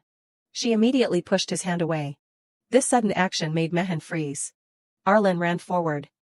Wait a moment, he hurriedly called out, wait, my lady, where are you going? Mehen called out helplessly, but she was already chasing after Chloe. Anxiety welled up inside her. I can't let this happen. The pink hair was right before her eyes. Arlen grew more worried. If this keeps up, she will disappear. The party continued as usual. Edward, on the side, was a bit confused. He asked, Valor, when are you actually going down? It feels like you have been standing here for nearly an hour. Edward found it strange. Go down to the hall and say hello. Aren't there many faces you have not seen in a long time? Valor called out, Your Majesty. He seemed to remember something. Right, Grand Duke. He continued, I saw a few Saint Rank mages from the Sky Tower down there. After saying that, Edward looked at Valor. Some wanted to come early in a private capacity to enjoy themselves, so I agreed. Does that bother you? He quickly shook his head. Not at all. This made him even more suspicious. Or is it because you do not want to go down there and be disturbed by the mana of Saint Rank mages? But he curiously realized, that sounds more like an excuse. There must be another reason. Finally, Edward suggested, stretch those muscles and go out. On such a beautiful day. Valor replied irritably, what is wrong with my face? He sighed. See, as soon as there are no other nobles around, you drop the formalities. He suddenly remembered something. You usually smile quite often. Why the gloomy face today? I heard you were attending with the young lady. At that point, he immediately fell silent. Edward guessed something. If you have dressed up this much for your daughter, you should show her your smiling self. Right then, Valor suddenly spoke, drop it. Seeing him walk away, Edward was startled. What, but? A triumphant smile appeared on Valor's face. It seems my daughter wants to spend some private time with her mother instead. This mocking remark left Edward stunned. His eyes filled with disbelief. Mother. A thought occurred to him. Grand Duke Halbern's wife, a woman appeared in Edward's mind, you have worked hard because of my husband. He was about to say more. What did you just say, wife? Valor kept walking. Is there any problem with the palace barrier? Clearly, he was not paying attention. A guy like you having a wife, are you serious? Valor raised his hand. Excuse me for a moment. Edward was still trying to catch up. Wait a minute, you have to explain to me before you go, Valor, Grand Duke. The nobles nearby laughed at the sight. Did everyone see that? Of course. Even standing next to His Majesty, he looked so imposing. I wish I could be his lover for just one night. They gossiped excitedly. I saw him when he entered. Gosh, really, I heard he was very attentive to the young lady right from the entrance. You should see for yourself how gentle he is. One young lady's eyes sparkled as she imagined it. I thought he did not care about his daughter at all, but seeing that, I guess the rumors about Halburn were just rumors. They chatted happily. He is so close to Mehen that I thought I heard him calling him dear. Oh my god, tell me more details. But this only made Lady Belpart even more furious. These people. All they talk about is Halburn. She calculated silently. Even though they know I am standing right behind them, they do not show any respect and just keep wagging their tongues. They must have forgotten who rules this social circle. Her anger grew. Let us see what happens to you after the founding festival. With that, Lady Belpart turned around. I should have crushed them back then. Suddenly, the familiar figure of Cheyenne appeared. My lady. His voice made her freeze instantly. Standing behind her, he asked, does my lady also hate Halburn? A forced smile appeared on her face. I suddenly have goosebumps. She replied, yes, what do you mean by that? He calmly reached out toward her. I have a rather good proposal. Would you like to hear it? Lady Belpart seemed interested. A good proposal, she nodded. Yes. Looking at Cheyenne's face made her flinch. What is this? He is wearing a cloak, so I can't see his face clearly. She noticed the smile on his face. Is he a young man, or an old man? While she was thinking, he spoke up. There is a way to deal a fatal blow to Halburn, to both their seemingly eternal prestige and the close alliance and trust between the Emperor and Halburn. Cheyenne suddenly appeared right in front of her. If there were a way to break it all at once. Sweat poured down Lady Belpart's face. How? His voice echoed, aren't you curious about the secret that the imperial family and Halburn are sharing? She stood frozen for a few seconds. A triumphant smile quickly appeared on her face. I am curious. This was exactly what Cheyenne had planned. She waited expectantly. Tell me. What is that secret? In the middle of the hall, Arellen ran forward as fast as she could. A look of anxiety washed over her face. It was truly strange. Her footsteps grew more hurried. Something was very off. It should not have been like this. Arellen found it baffling. Chloe, a girl with extraordinary magical talent, was supposed to catch Queen Janie's eye. Everything was supposed to proceed until she became the newest member of the childhood friend group. That was when the story truly began. She pondered that even if Queen Janie had started taking an interest in Chloe during this National Foundation Day, doubt rose within her because, even considering that, the timing of Chloe's appearance in the capital was far too early. Arellen asked herself, could something have changed just like Grand Duke Halburn's appearance, or was it? She tried to scan her surroundings, hoping that child was just a look-alike and that she had simply misidentified her. But in the next second, Arellen's eyes met Chloe's. The moment their eyes met, Chloe looked a bit flustered. Meanwhile, Arellen stood there dazed, not yet understanding what was happening. She still could not fathom why the girl had appeared in this place. Seeing no reaction from her, Chloe stepped forward and said, I am so sorry. She asked with a hint of concern, Are you all right? Chloe lightly touched Arellen's hand. She realized then it was not a mistake, it was real, a living, breathing character who could speak. She knew in her heart that this was the female lead of the story who spoke gently. I'm sorry, did I startle you? Arellen was quite flustered and did not know how to respond. She was the one who had run and bumped into her, so why was Chloe apologizing? Before she could speak, Chloe leaned in closer. Your forehead is turning red. Time passed, and she still had not responded. Her expression grew increasingly troubled. Arellen slowly backed away and replied, I am fine, while her heart grew restless. So that is how it was. She recalled that only by facing her like this could she see through it all the changing atmosphere of the Halburn mansion. The transformation of Peshin. Every puzzle piece was slowly coming together, including the sudden appearance of Grand Duke Halburn. She had a bad premonition. Everything she once thought was true had been deviating from the framework of the original story for a long time. Time seemed to stand still.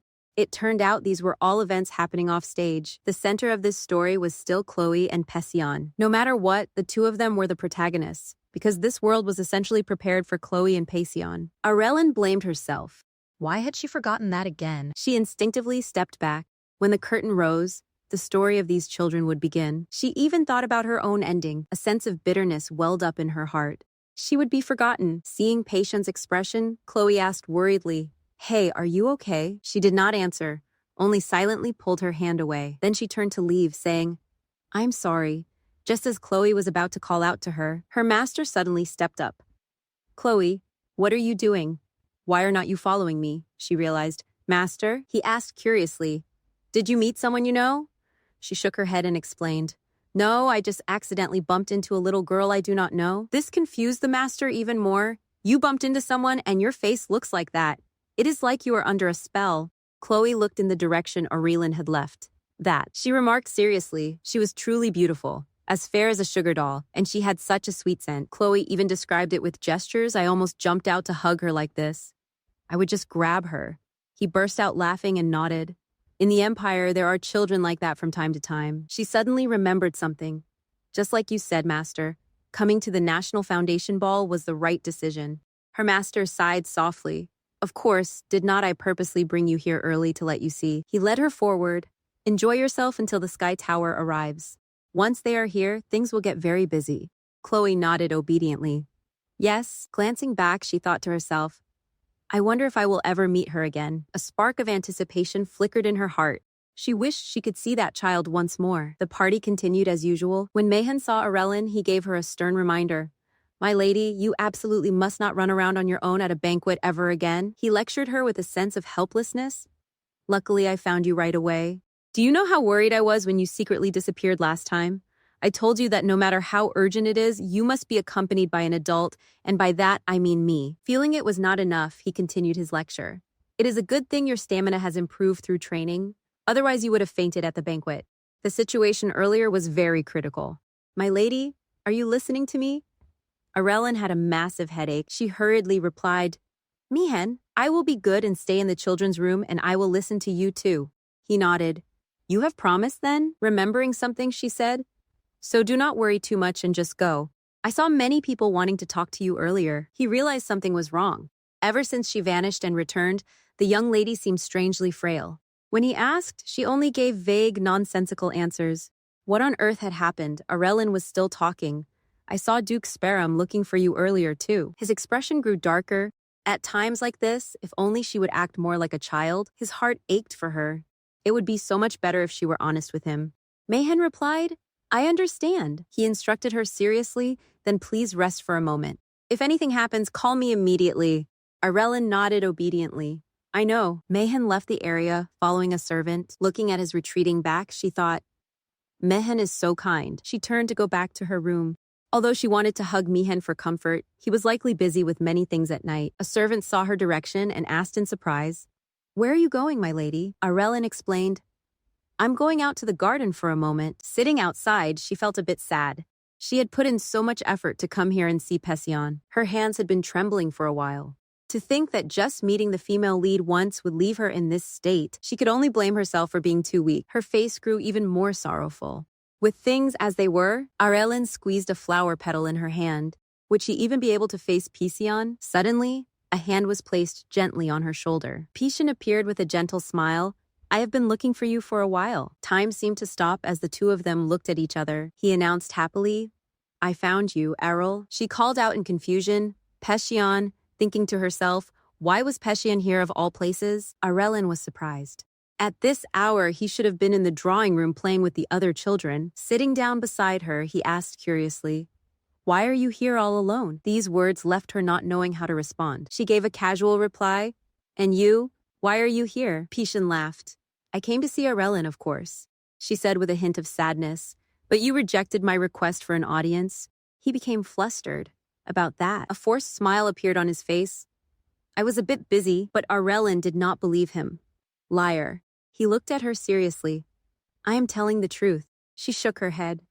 I do not believe you. Pession gently placed his hand over hers. It is true. He leaned closer and kept explaining. Because of the National Foundation Day, I had to welcome the envoys with my mother. I did not have a single moment of free time, which is why I could not go to Halburn. An expectant smile touched his face. With me not there, you did not have to exercise. You liked that, did not you? Arellen did not know how to explain. She was lost in her own thoughts. This was clearly Pession's hand, which she had held so many times before. She could feel it, but why did it feel so strangely warm today? Arellen replied. Just this once, I will pretend to be fooled by you. Inside, she felt something uncomfortable, as if she sighed softly. No matter how hard she tried to ignore it, Pession's mood immediately brightened. Thank you, Errol. Her face flushed. It seemed as though it was too late for everything now. She thought to herself that all the worries she had been harboring were actually quite foolish. Arellen placed a hand over her heart. It only reacted this way for Pession. She recalled every memory, including how heavy her heart felt whenever Pession was hurt. She did not know what these emotions were, or the fear that he might leave her. Suddenly, Pession spoke. I missed you so much I thought I would go crazy. She realized it too. Seeing this radiant face right before her eyes made it clear. He continued. Why are you so beautiful today? Arellen finally understood her own heart. She liked him. The thoughts kept coming. Because he was more special than just a friend. Because he was so precious that she wanted to stay by his side forever. Pession added, You look just like a princess out of a fairy tale. She watched as he gently lifted her hand, even though she knew better than anyone that both Pession and herself. Bitterness surged within her. They both had their own predetermined fates. Seeing that she was about to cry, Pession asked frantically, Arelle, what is wrong? Where are you going? He hurried closer. Are you okay? Your eyes are all red. Touching her face lightly, he became even more confused. That is strange. You do not have a fever? Arellen sighed, blaming herself. How did it end up like this? It would have been better if she had known nothing at all. She could not forget that moment earlier, nor the existence of that girl named Chloe. She stared intently at his face, and the fact that Pession was such a gentle person. She suddenly called out, Pession, her next words startled him that day. Why did you run away? His mood became complicated. Was it because you saw me hugging Haroon? He spoke helplessly. Well, because Arellen likes Haroon so much? She turned her head in surprise. What does liking him have to do with it? His voice was a bit awkward, so that is why. She reached out and gently touched Pession's forehead. Relax your face, she sighed softly. I only hugged him because I had something I needed to confirm. Pession's eyes instantly lit up.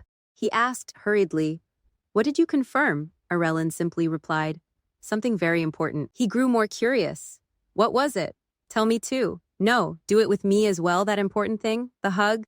She glanced at him. You just want a hug. Do not you. He nodded without hesitation and reached his arms out toward her. He looked at Arellen with excited eyes.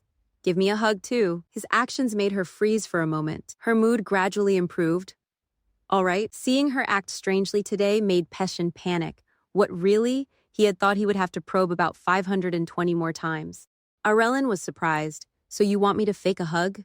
Come here. Before he could react, she hugged him tightly. She did not want to miss a single moment. This small action made Pession overjoyed. As I thought, I like being with Arellen the most. He could not hide his affection. Arellen feels the same, right? She thought to herself, I should not like Pession too much, but he suddenly stood up and called her name. Arellen. She looked at the boy before her. In front of someone so pure, Pession proposed, since it is a ball after all, would you like to dance with me? She only gave a small, gentle smile. Then she placed her hand in his. What did this forced sense of danger matter anyway? Arellen suddenly spoke up. But I have never danced before. I won't be good at it. I might step on your feet or miss the beat. He shook his head. It is okay. A radiant smile spread across his face. I will be Arellen's first dance partner. Pession did not care about what she said, and if we make a mistake, so what? It is just the two of us here. I do not care if you step on my feet or dance however you like. His voice became tender. Because I am right here with you. He gently pulled Arellen forward. Now, 1, 2, the two of them danced together under the vast sky. Arellen only wished time would stop. If she listened closely, she could hear the faint sound of music drifting from afar. She gradually learned the dance, and their footsteps fell into a rhythmic harmony before they even realized it. Their hands intertwined at that moment when small star-like lights seemed to dance along with them. Arellen showed a happy smile. She already had a premonition. Pession also cherished this moment. Until death do us part. The moonlight illuminated everything. When this sweet play ended even if she were to die, she whispered to herself that she would never be able to forget this moment. On the other side, Valor was taking a walk outside. A sensation washed over him, making him furrow his brows tightly. He held his head in his hands. Ever since arriving at the capital, the side effects of his ability had become increasingly severe. He was used to the headaches by now. His condition was worsening.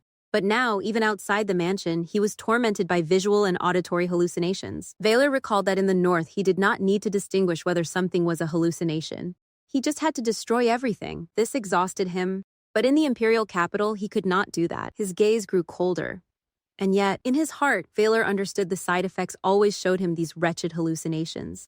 A familiar voice called out, Valor. Lady Halburn smiled brightly. Are you doing well? He felt as if she were appearing right before his eyes. My lovely little brother. The lady gently touched Valor's face. You must be happy. He felt a bit helpless, unable to feel any warmth. The smile on her face remained radiant. You must. He sighed softly. It was a strangely warm hallucination. This was the time he returned to the past, the era when the former head Morton ruled the family with tyranny. There was always someone protecting Valor, the only person who made him feel human, his older sister, Sione. Back then, Sione had spoken up angrily.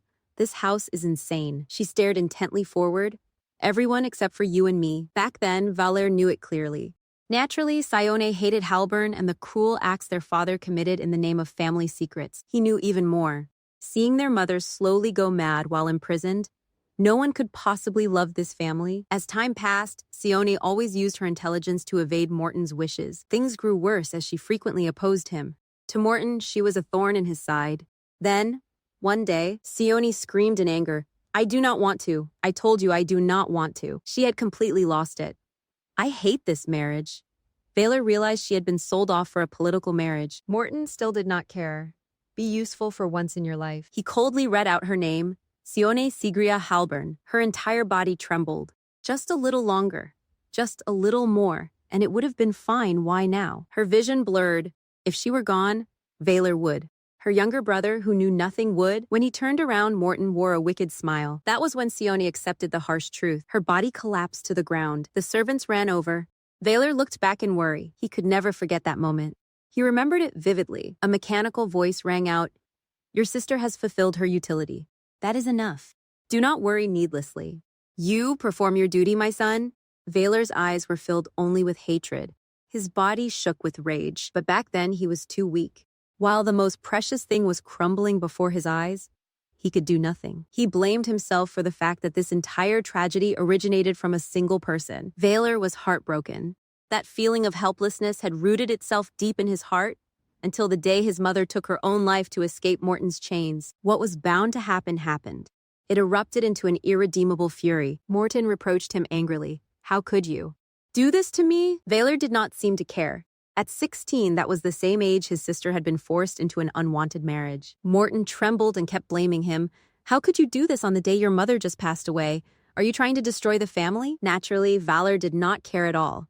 Everything would be handled as an accident, and furthermore, he shed tears of hatred.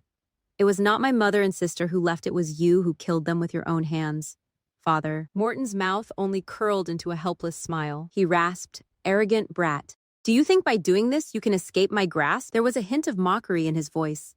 "You are just like me, excessively so." His words were like a curse, to the point where our ends will be exactly the same.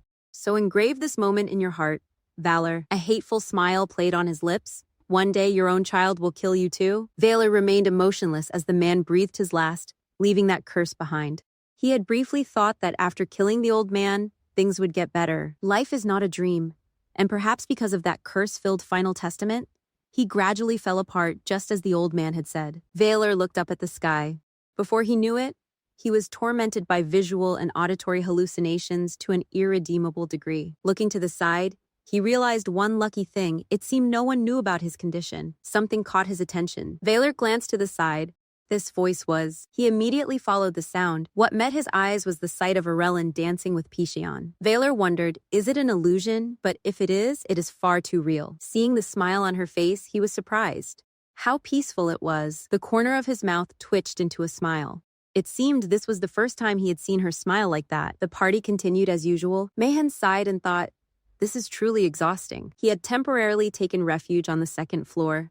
He had predicted it, but all sorts of families were indeed rushing in. In the midst of all this busyness, where did that bastard go? He had not seen a trace of him for a while. The more he thought about it, the more worried he became. Clearly, he still had things left unsaid to him. That was when Valor had said, "Fine, I surrender. You should know this too." His next words had made him freeze. "Just as you suspected, Arellen is not my daughter." Mayhen was shocked to hear this. If so, then as expected, he deduced she is Lady Sione's daughter, thinking to himself that he had suspected it, but had asked hoping it was not true. He recalled that Sione was currently the Grand Duchess of the Regent Duke Locke, the man who held supreme power in the southern empire of Peital. Mayhen did not know what else to say. This meant he had brought back the daughter of the southern regent duke. The sky turned to late night. Pishion happily pulled her along. "I will only invite Arellen to my secret base." She was surprised, secret base. Watching from behind, Valor smiled. Is the dance under the moonlight over? He suddenly felt relieved, as if his mind had finally cleared a bit after a long time. A gentle breeze suddenly blew by. Realizing something was wrong made him uncomfortable, but Valor turned his head to look in one direction. It seemed he was not the only one enjoying this dance. He continued forward. "What is it?" Looking at the deity before him, he asked. "You have personally left the sanctuary like this?" The deity spoke. "In my infinite timeline, the purity of little ones is one of the few interesting things." He continued his remark. "You have been appearing quite often lately, child of Halburn?" Valor laughed. He continued to probe. "This vast imperial palace is your domain. Even if I did not want to meet you, we would cross paths, would not we?" This only angered the deity. Impudent brat. He lectured him seriously. "You are merely one who has just touched the transcendental realm to perceive my existence, someone who could not even see the tip of my finger without permission." The deity gradually took on a human form, "And yet you speak so rudely." Looking at Valor, he suddenly asked, "So, it seemed he had guessed something. Is it that child? The one who made an arrogant man like you run to me?" His face grew more formidable. Seeing her in person, she is indeed quite lovely. How strange and interesting. He did not realize Valor's expression was becoming more unpleasant. He spoke coldly. "Don't bother with her. I have absolutely no intention of letting my daughter face an immortal entity. The deity asked in surprise. I can't even praise her for being beautiful. As the deity gradually began to vanish from the spot, he said, how rude indeed. But I will overlook it this time. He reminded him, since you have fulfilled my special request. Valor replied, you are surprisingly generous. The corner of Valor's mouth quirked up. If you are so grateful, why do not you take care of it yourself? Can't you do it? The deity sighed. If only I could. His voice was a bit helpless, but only humans can slay a dragon. The deity spoke dejectedly. What a pity. Remembering something, he added, by the way, those two make quite a lovely pair, those children. Valor asked, now that you have seen it with your own eyes, what do you think? The deity laughed. Let us see. But as you already know, he sighed and remarked, it seems you have done everything you could to the point where the fact that she is still alive today is a miracle in itself. It appeared the deity had guessed correctly. The child's frailty was not due to illness, and increasingly it was not due to a curse either. Valor turned his head back helplessly and asked, is there no cure? The deity sighed and replied, with my power, the most I can do is buy some time. He predicted seriously, prepare yourself. Perhaps the limit is not far off. Those words left Valor feeling utterly powerless. He turned to leave. Fine then. Seeing this, the deity asked curiously, where are you going? He replied coldly, I have no desire to speak with someone so incompetent they cannot even save my daughter. The deity was surprised by his attitude. How outrageous. If you want to leave, then leave. Suddenly he warned, but watch your step. The words were cryptic. It seemed something invisible was lurking nearby. Valor was surprised. Something invisible. The deity could sense it, something was there. Valor listened in silence, carrying a burning desire within him. On this side, Patian took Aurelian's hand. Patian, he reminded her anxiously, tomorrow, you must see me before you go home. Promise me. She nodded and replied, I will see you before I leave. Griam reminded him, Your Highness, it is really time to go. This is the 12th time you have said goodbye. The young lady needs her rest too. He said with great regret, I know. Patian leaned in and gently kissed her forehead. Then, good night, Aurelian. Before she could process it, he turned away. I hope you have sweet dreams. Griam hurriedly shouted, Your Highness, we can't delay any longer. You must go now. He immediately ran off. I know. Thoughts raced through her mind. She suddenly realized that, perhaps, Aurelian had absolutely zero experience in liking someone who was not a relative. She thought to herself, everything is a mess now. Aurelian was lost in her own thoughts. Is this okay? Is it really all right? It was good to meet Passion and clear up the misunderstanding, but in another sense it is far too complicated. Finally, she admitted it. Do I like Passion? The maid beside her let out a little laugh. Oh my. She gently suggested, let us walk a bit slower, shall we? She nodded. At that moment, Leslie suddenly appeared. Lady Aurelian, hearing her name called, she turned her head in surprise. She was startled to see the young girl. Leslie, the girl smiled. There you are. I have been looking everywhere for you. She was quite surprised. Lady Leslie was looking for me. The girl nodded. Yes, I have been searching for a while. She asked, confused, why? Leslie gripped a stone tightly in her hand, making Aurelian curious. Why does she look so elated? It is as if she had a bad premonition. It was as if something very interesting was about to happen. The stone in the girl's hand gradually crumbled. Aurelian sensed that something was wrong. She froze on the spot. Wait a minute. Leslie's face grew more malicious, making Aurelian anxious. This inexplicable feeling was definitely. The chandelier above began to change. Coincidentally, the chandelier was positioned right above where Aurelian was standing. Everything happened so fast, it left her in despair. A young noblewoman screamed out of sheer terror. The scene turned into chaos. This is terrifying. What is happening? Suddenly the lights went out. I can't see anything, honey. Rachel, where are you? Everyone, please calm down. The light returned to normal. It is back. That gave me a heart attack. Is the palace holding some kind of surprise event? But the next sight left everyone frozen. Surprisingly, there was no one left in the area except for two people. Where had everyone gone? In another area, Aurelian pressed her hands against the floor. It seemed she had exhausted a great deal of strength. Looking around the place left her dazed. This?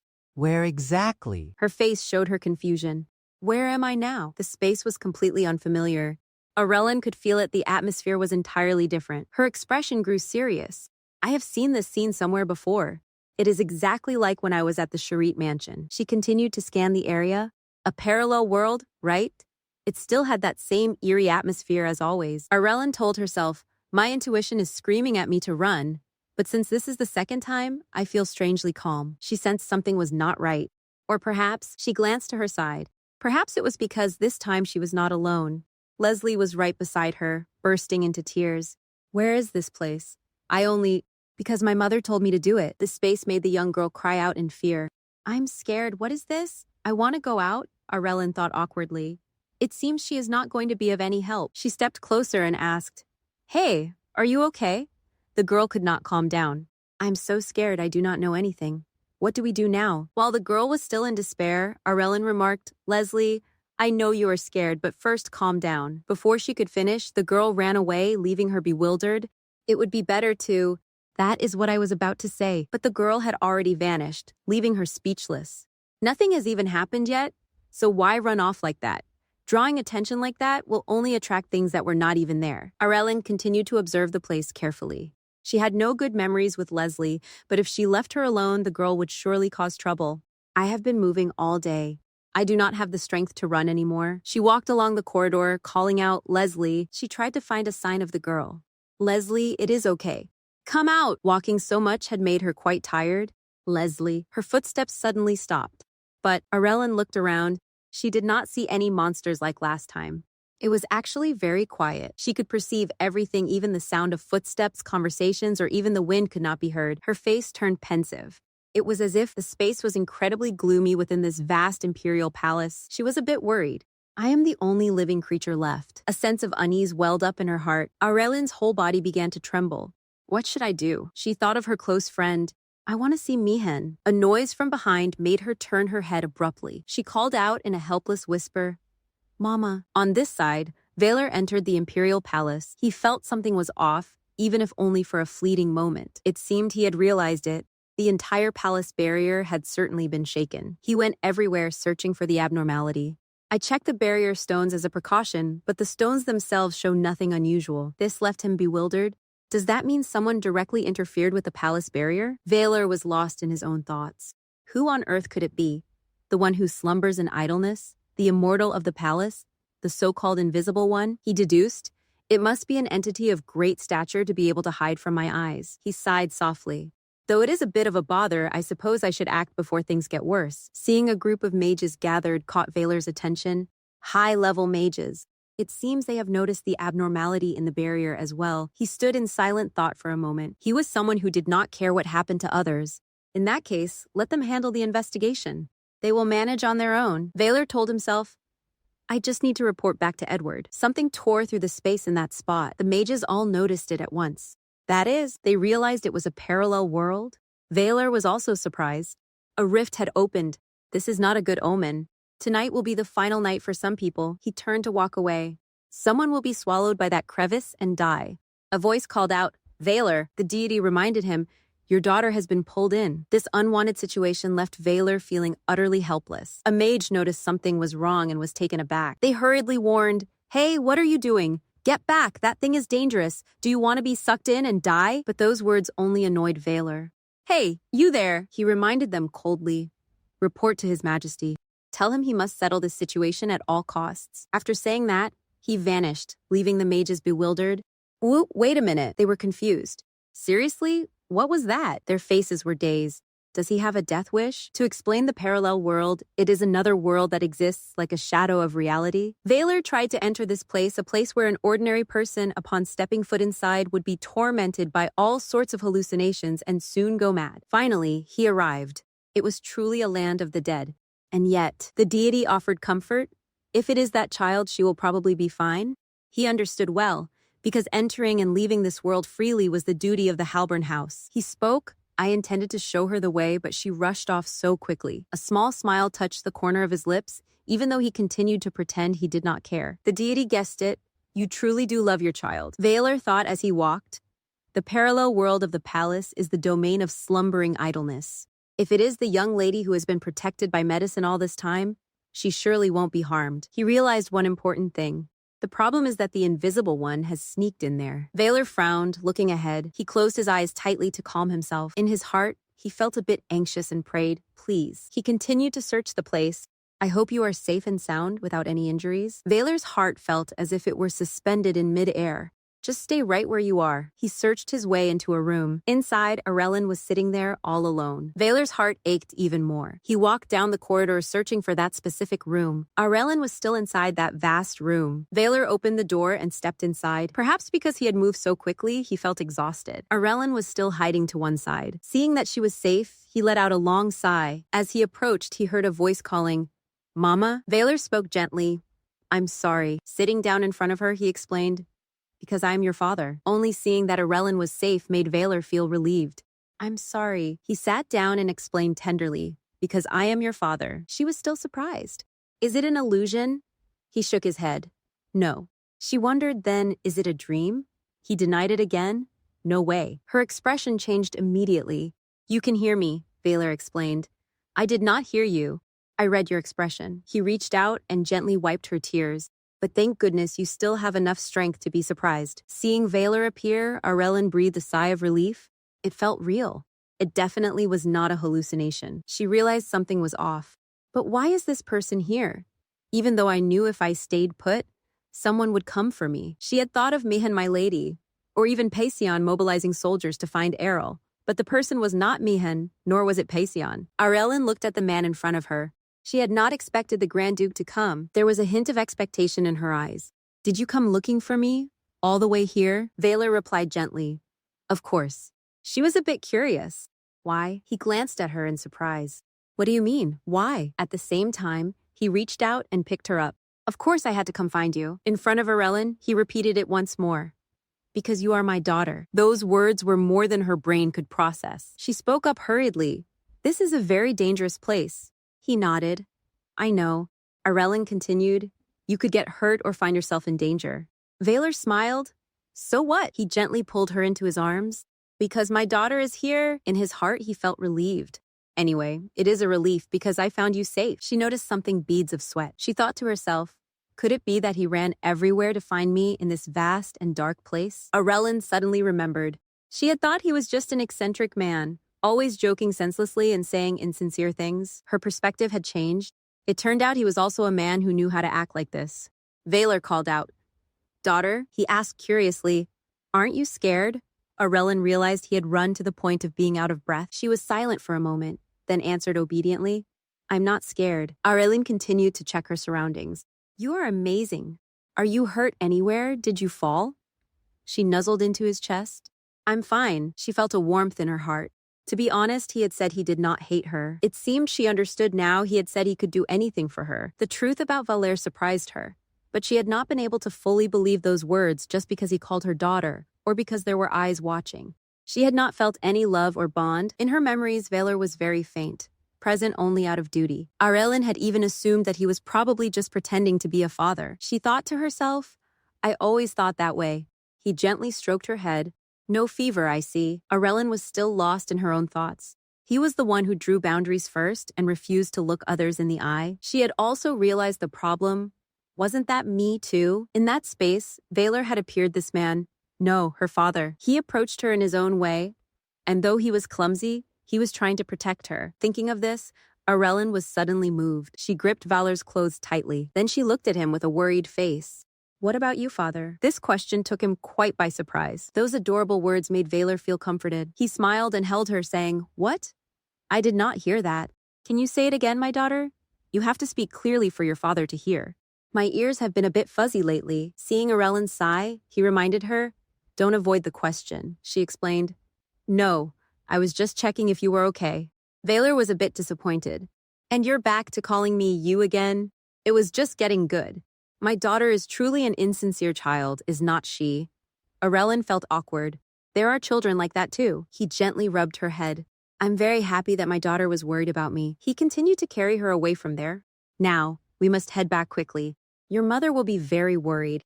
She nodded, yes. Valer continued his instructions on the way back. Just sleep for a while. The door opened. He said, "I will call you when we arrive." The next sight made him freeze. Seeing no reaction from him, Arellen asked in surprise, "What is it?" He used his hand to cover Arellen's eyes, leaving her confused.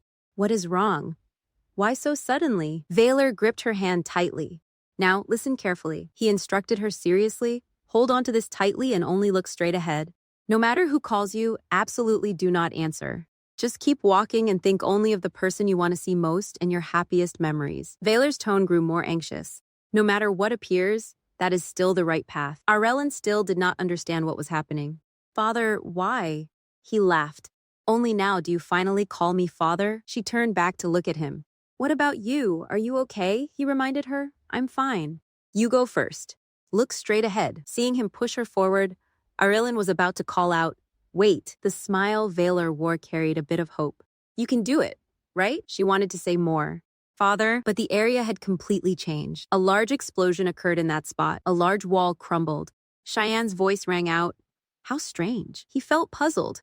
I came here to see our little lady, so why is there such a strange thing here? Looking at the man who appeared, Valor was annoyed.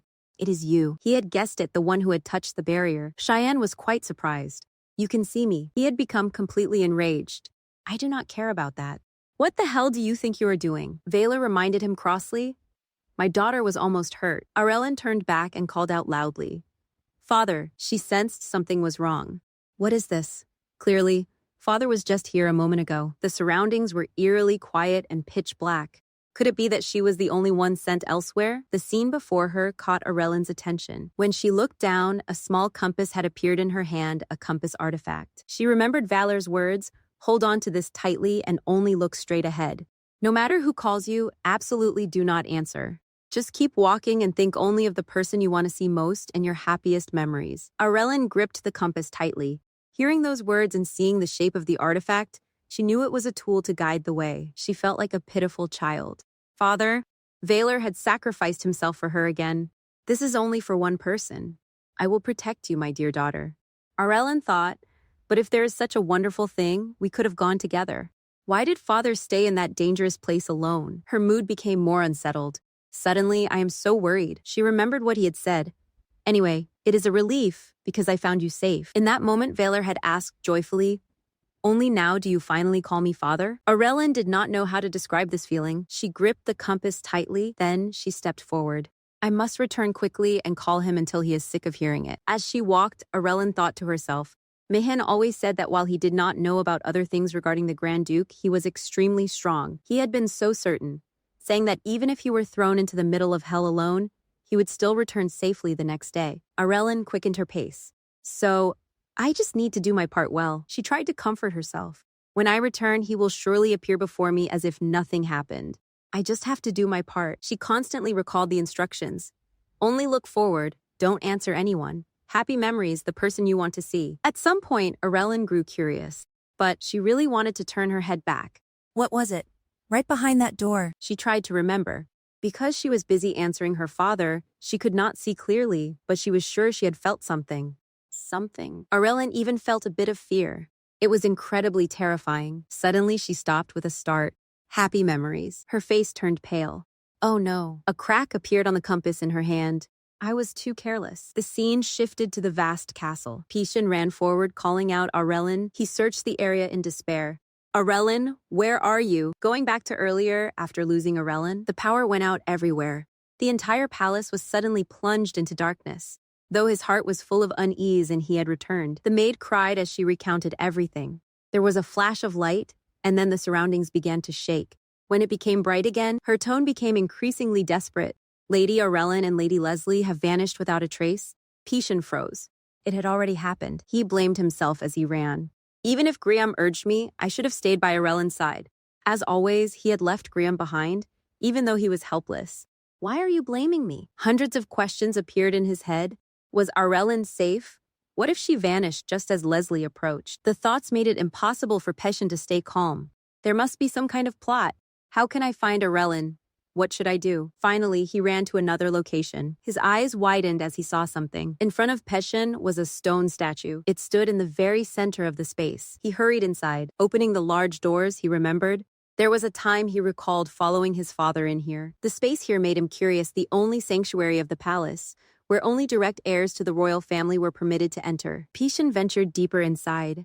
His father had said that in this sanctuary, there was an all-powerful existence like a god. In his heart, he understood that this entity had maintained a good relationship with the royal family for a long time. He called out, "Are you there?" There was no response. Pishin continued, "There is someone I want to save. Arellen." Arellen is in danger. He made a decisive offer. Even if it is a trade, it is fine. I can offer anything. He thought to himself that he had never met this being, but because his father said so, they must be here. Pishin's heart became more of a mess. As long as my voice reaches you, he continued to beg, please. Pishin was trying to hope for something far-fetched. I think I can find Arellen. He prayed repeatedly, please help me. Time passed and still nothing happened. Suddenly, the deity's voice rang out. You call for me so earnestly, child of Albrecht. He continued to announce, but a child like you has no reason to offer a trade with me. He was startled. You really appeared, but where are you? I hear your voice, but the deity's next words made him freeze. That child already has her father to save her. Pishin's mood was not great. Grand Duke Halburn, the deity nodded in confirmation.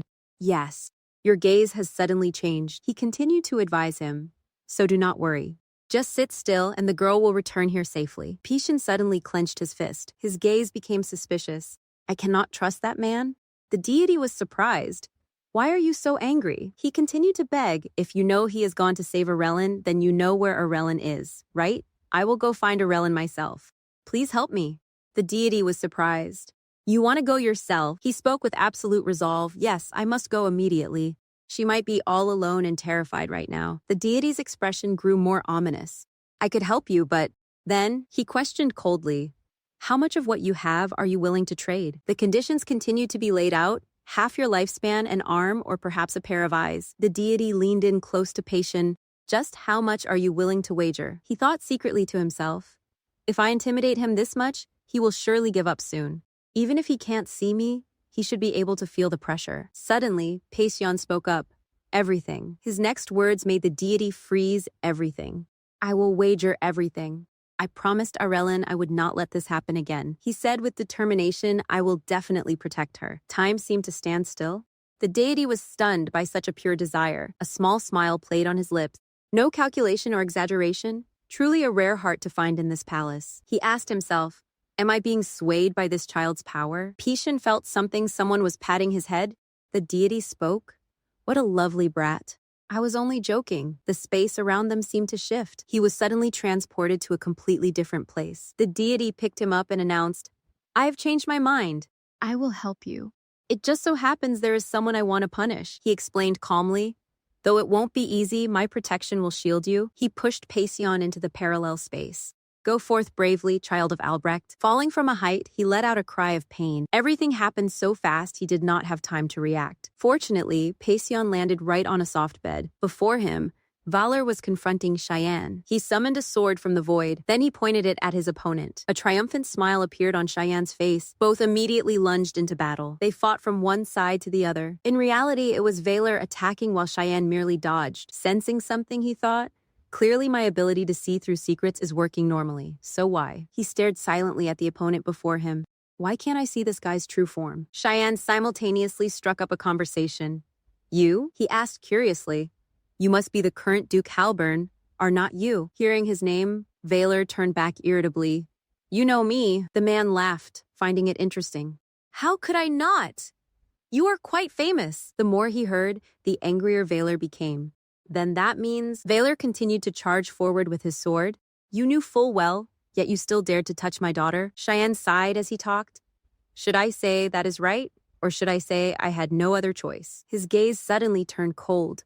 No, you do not know, do you? His next words made Valor freeze. That child is a variable. Cheyenne continued his assessment. She is so fragile that it feels like she would die if I used just a bit too much strength, and yet my power has absolutely no effect on her. This made him even more curious. You are the first human who can see through my stealth and look directly at me. Isn't that interesting? But his words carried a hint of mockery. The strongest spirit inside the weakest body, refusing to sit still any longer, Valor resumed his attack. He gritted his teeth and questioned him. Then, what does that have to do with your actions? Cheyenne replied calmly, I think you have misunderstood something. I only came to take that child out of here. I have no intention of hurting her. My purpose lies elsewhere. He looked at him with suspicious eyes. Another purpose. He laughed and announced, I'm looking for something. A black entity wrapped tightly around Valor's sword. Anyway, the sword shattered in an instant. Cheyenne reminded him, don't waste your energy. You can't even leave a scratch on me. After saying that, he turned to leave. I am off.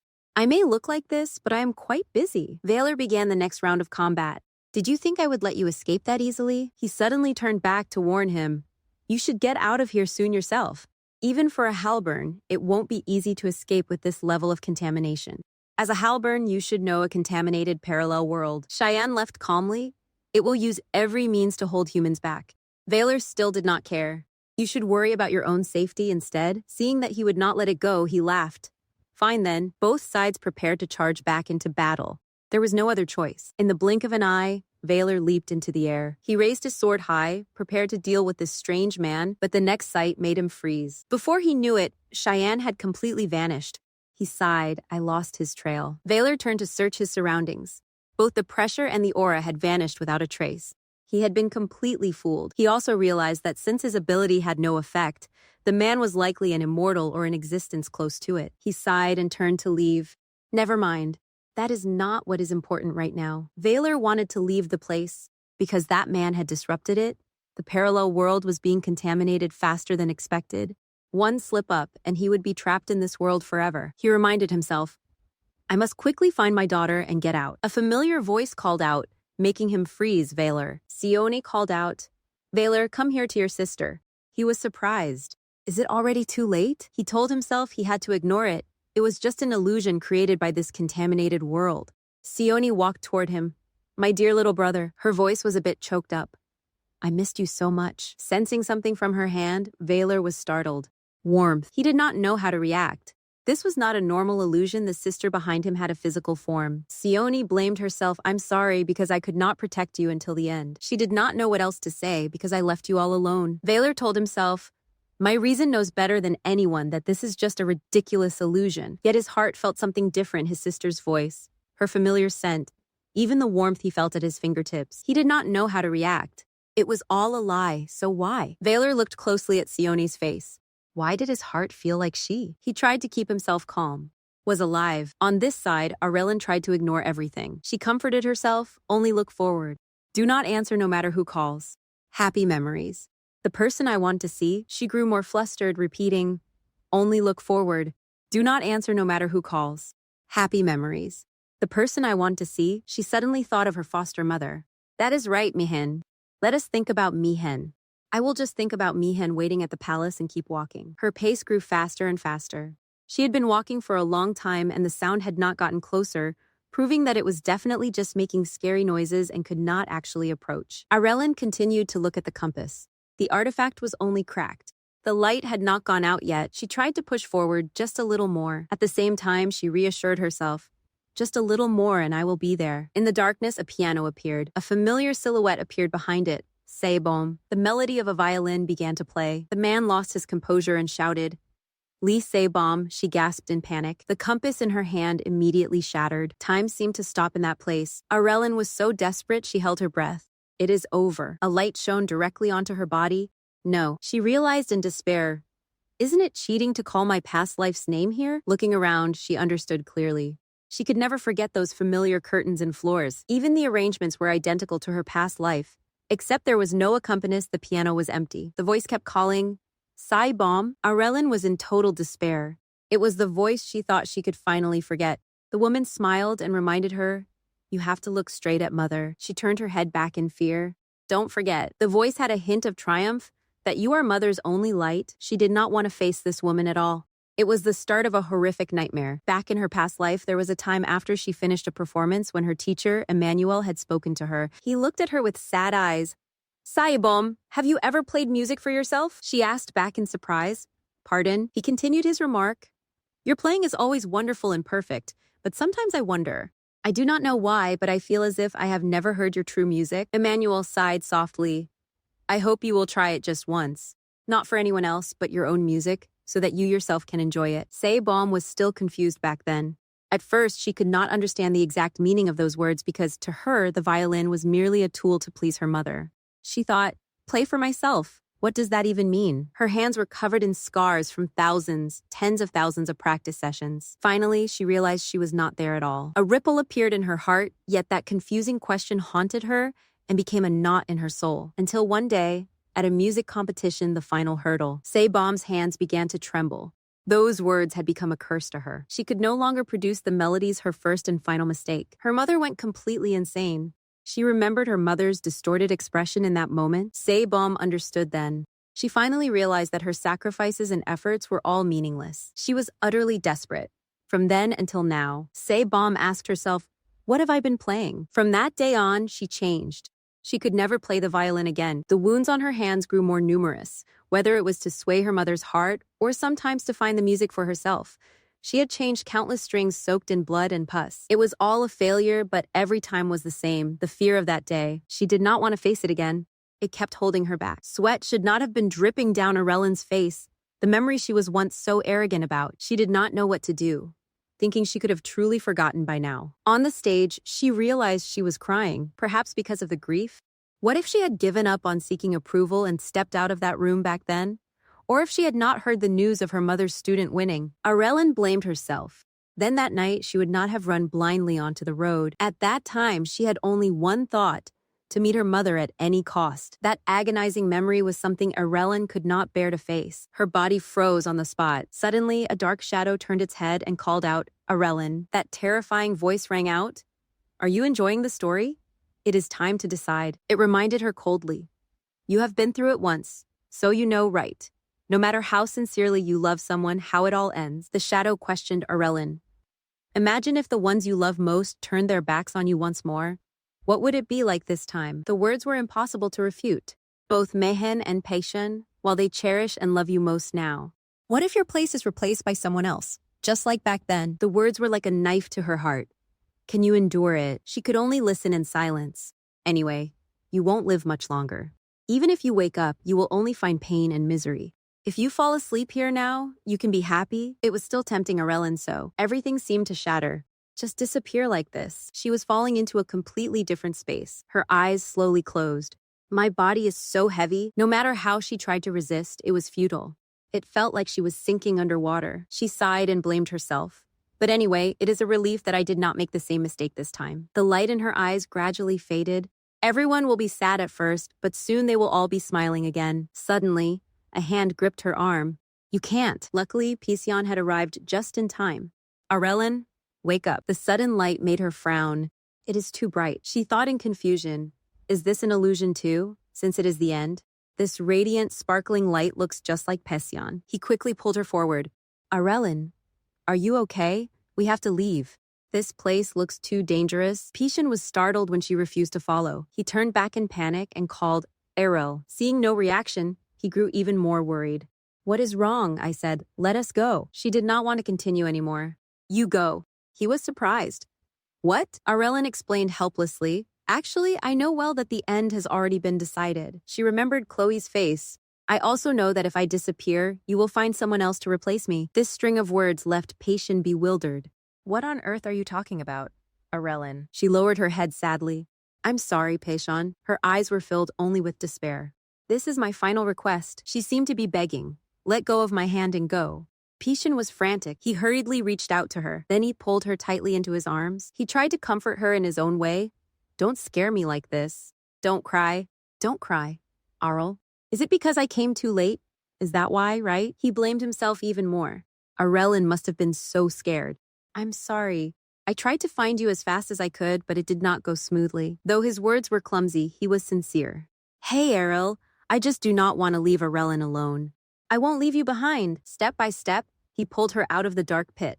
"I just want you to always have a bright smile and be happy by my side." Looking at Aurelin's tear-streaked face, Peishan reminded her, "So do not tell me to leave you." He proposed gently, "Let us go back together, Errol." He was the first person to say to her, "Let us go back together, Errol." She was silent for a moment.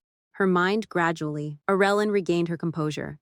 Not only did she feel peaceful, but everything became crystal clear. She slowly reached out her hand. It was not a dream nor an illusion. She placed her hand on Peishan's face. "It is real. You are right in front of me." Holding her hand, he smiled and asked, "Aurelin, do you feel better now?" Seeing him so optimistic, she thought privately, he really is. She blamed herself for pulling a fool who kept tripping up in a place like her.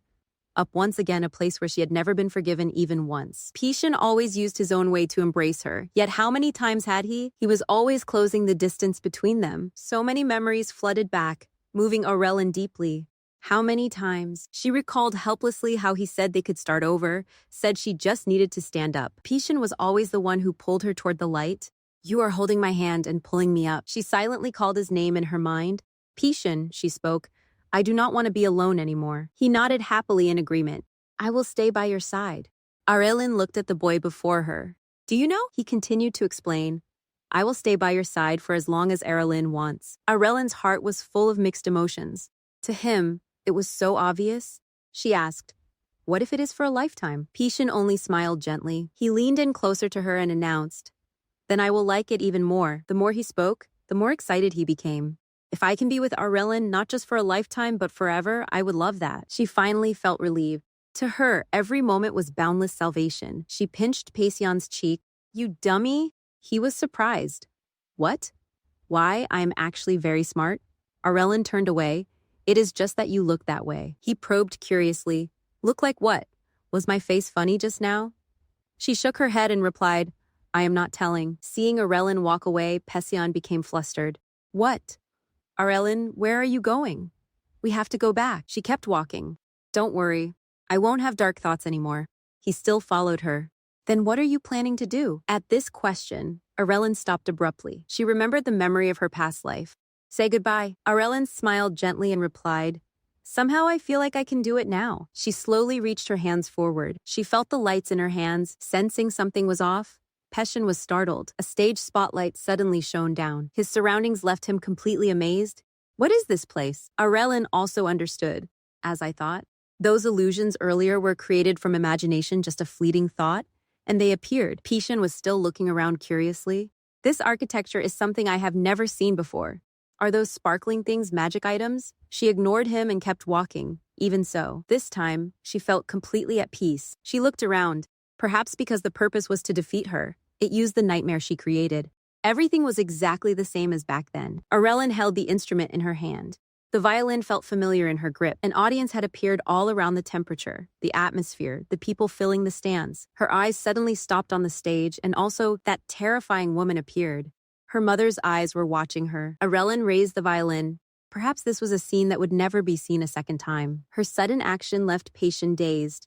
Arel, she took the position to play. Just because there is someone here, I can finally try. Arelin suddenly reminded him, please listen, Passion. Immediately after, the melody rang out. For a moment, Passion's heart seemed to skip a beat. She remembered her former self, the goals that were not hers, the achievements that were not hers. She wanted to leave these memories behind a life that was not hers and cast them all away. She created a melody.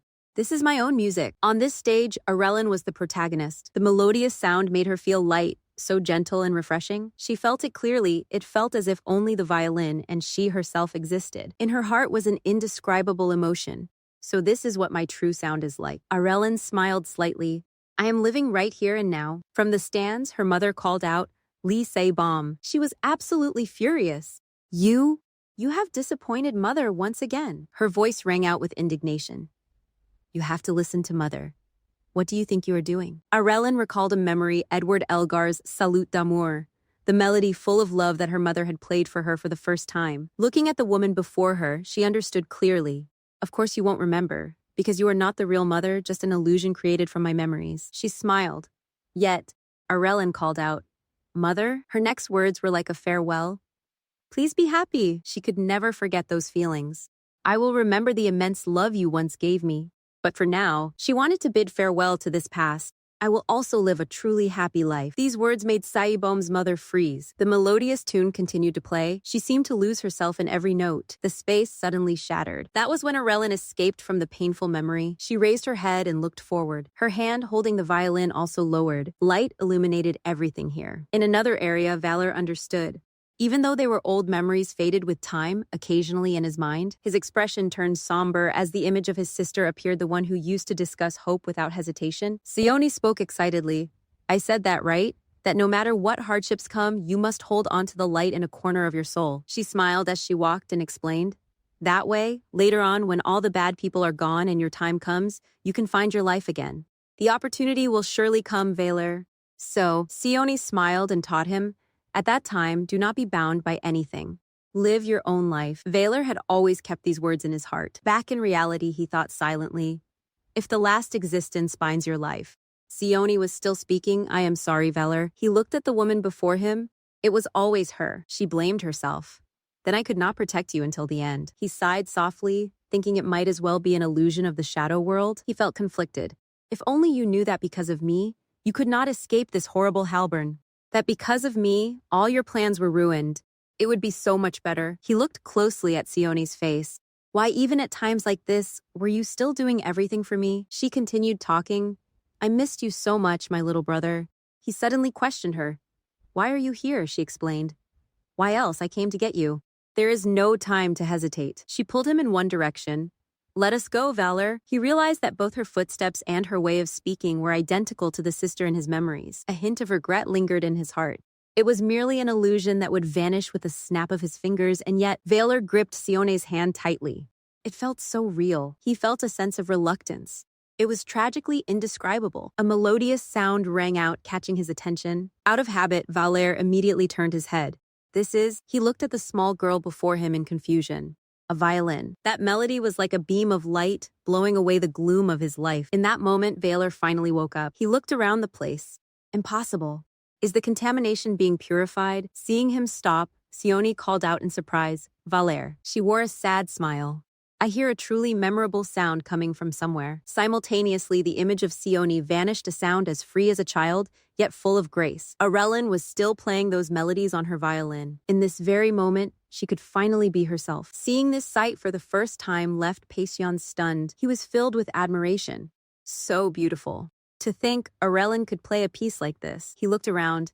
It was as if the whole world was being dyed in Arellen's colors. Feeling something inexplicable, Peshin was surprised. But how strange. The light shone down and she continued to radiate. While he stood in a far corner, watching her on the stage, he was amazed. She was clearly right there, so close. His chest suddenly tightened with pain, for he felt Arellen was gradually drifting away. He understood then.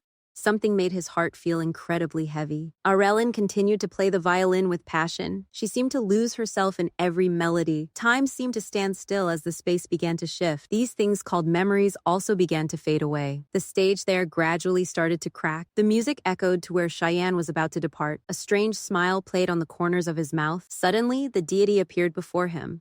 I kept wondering which arrogant soul dared to meddle with my domain. He questioned irritably. So it was you, Cheyenne. He did not answer, only calmly removed his hat. At the same time, he explained, if I had not gone this far, you would not have agreed to meet me.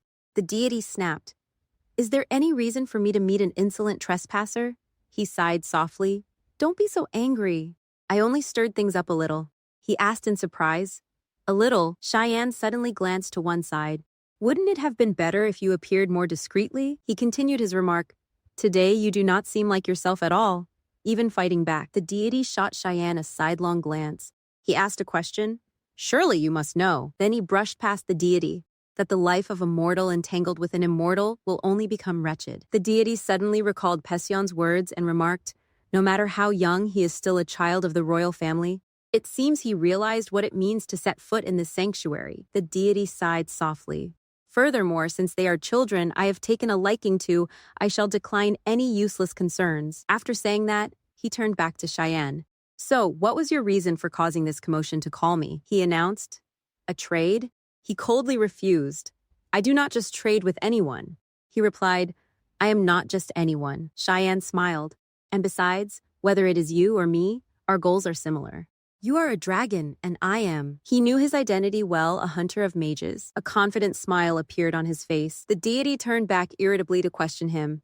Cheyenne, do you still harbor hatred for the stars? Is that why you want to destroy this world? He sighed softly and replied, I would not do such uninteresting things even if you forced me unless my fate was tied to the world's. The space seemed to change. Otherwise, would not we just have to stay here and endure boring times? Cheyenne reached his hand forward, and above all, he smiled and spoke.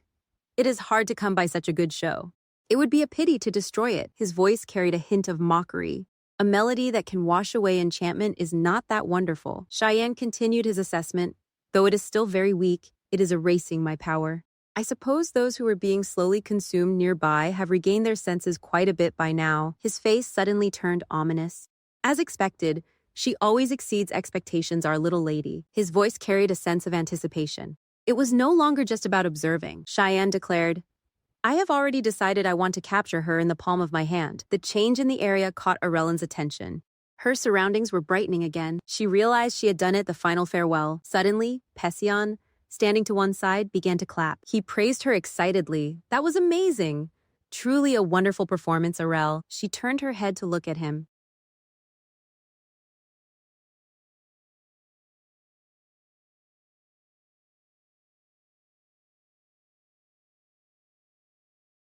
She thought to herself, even though I was the one who told him to listen, now that it is actually over, it feels like I have exposed all my deepest secrets.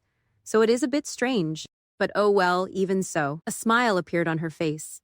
Her heart felt lighter than ever before. Aurelian called out, Peshion. He looked surprised. She hugged him tightly. Thank you. She only wanted this moment to last, for him not giving up on her, the one who was always prepared to stay in the darkness. She continued to express herself, patient, now I.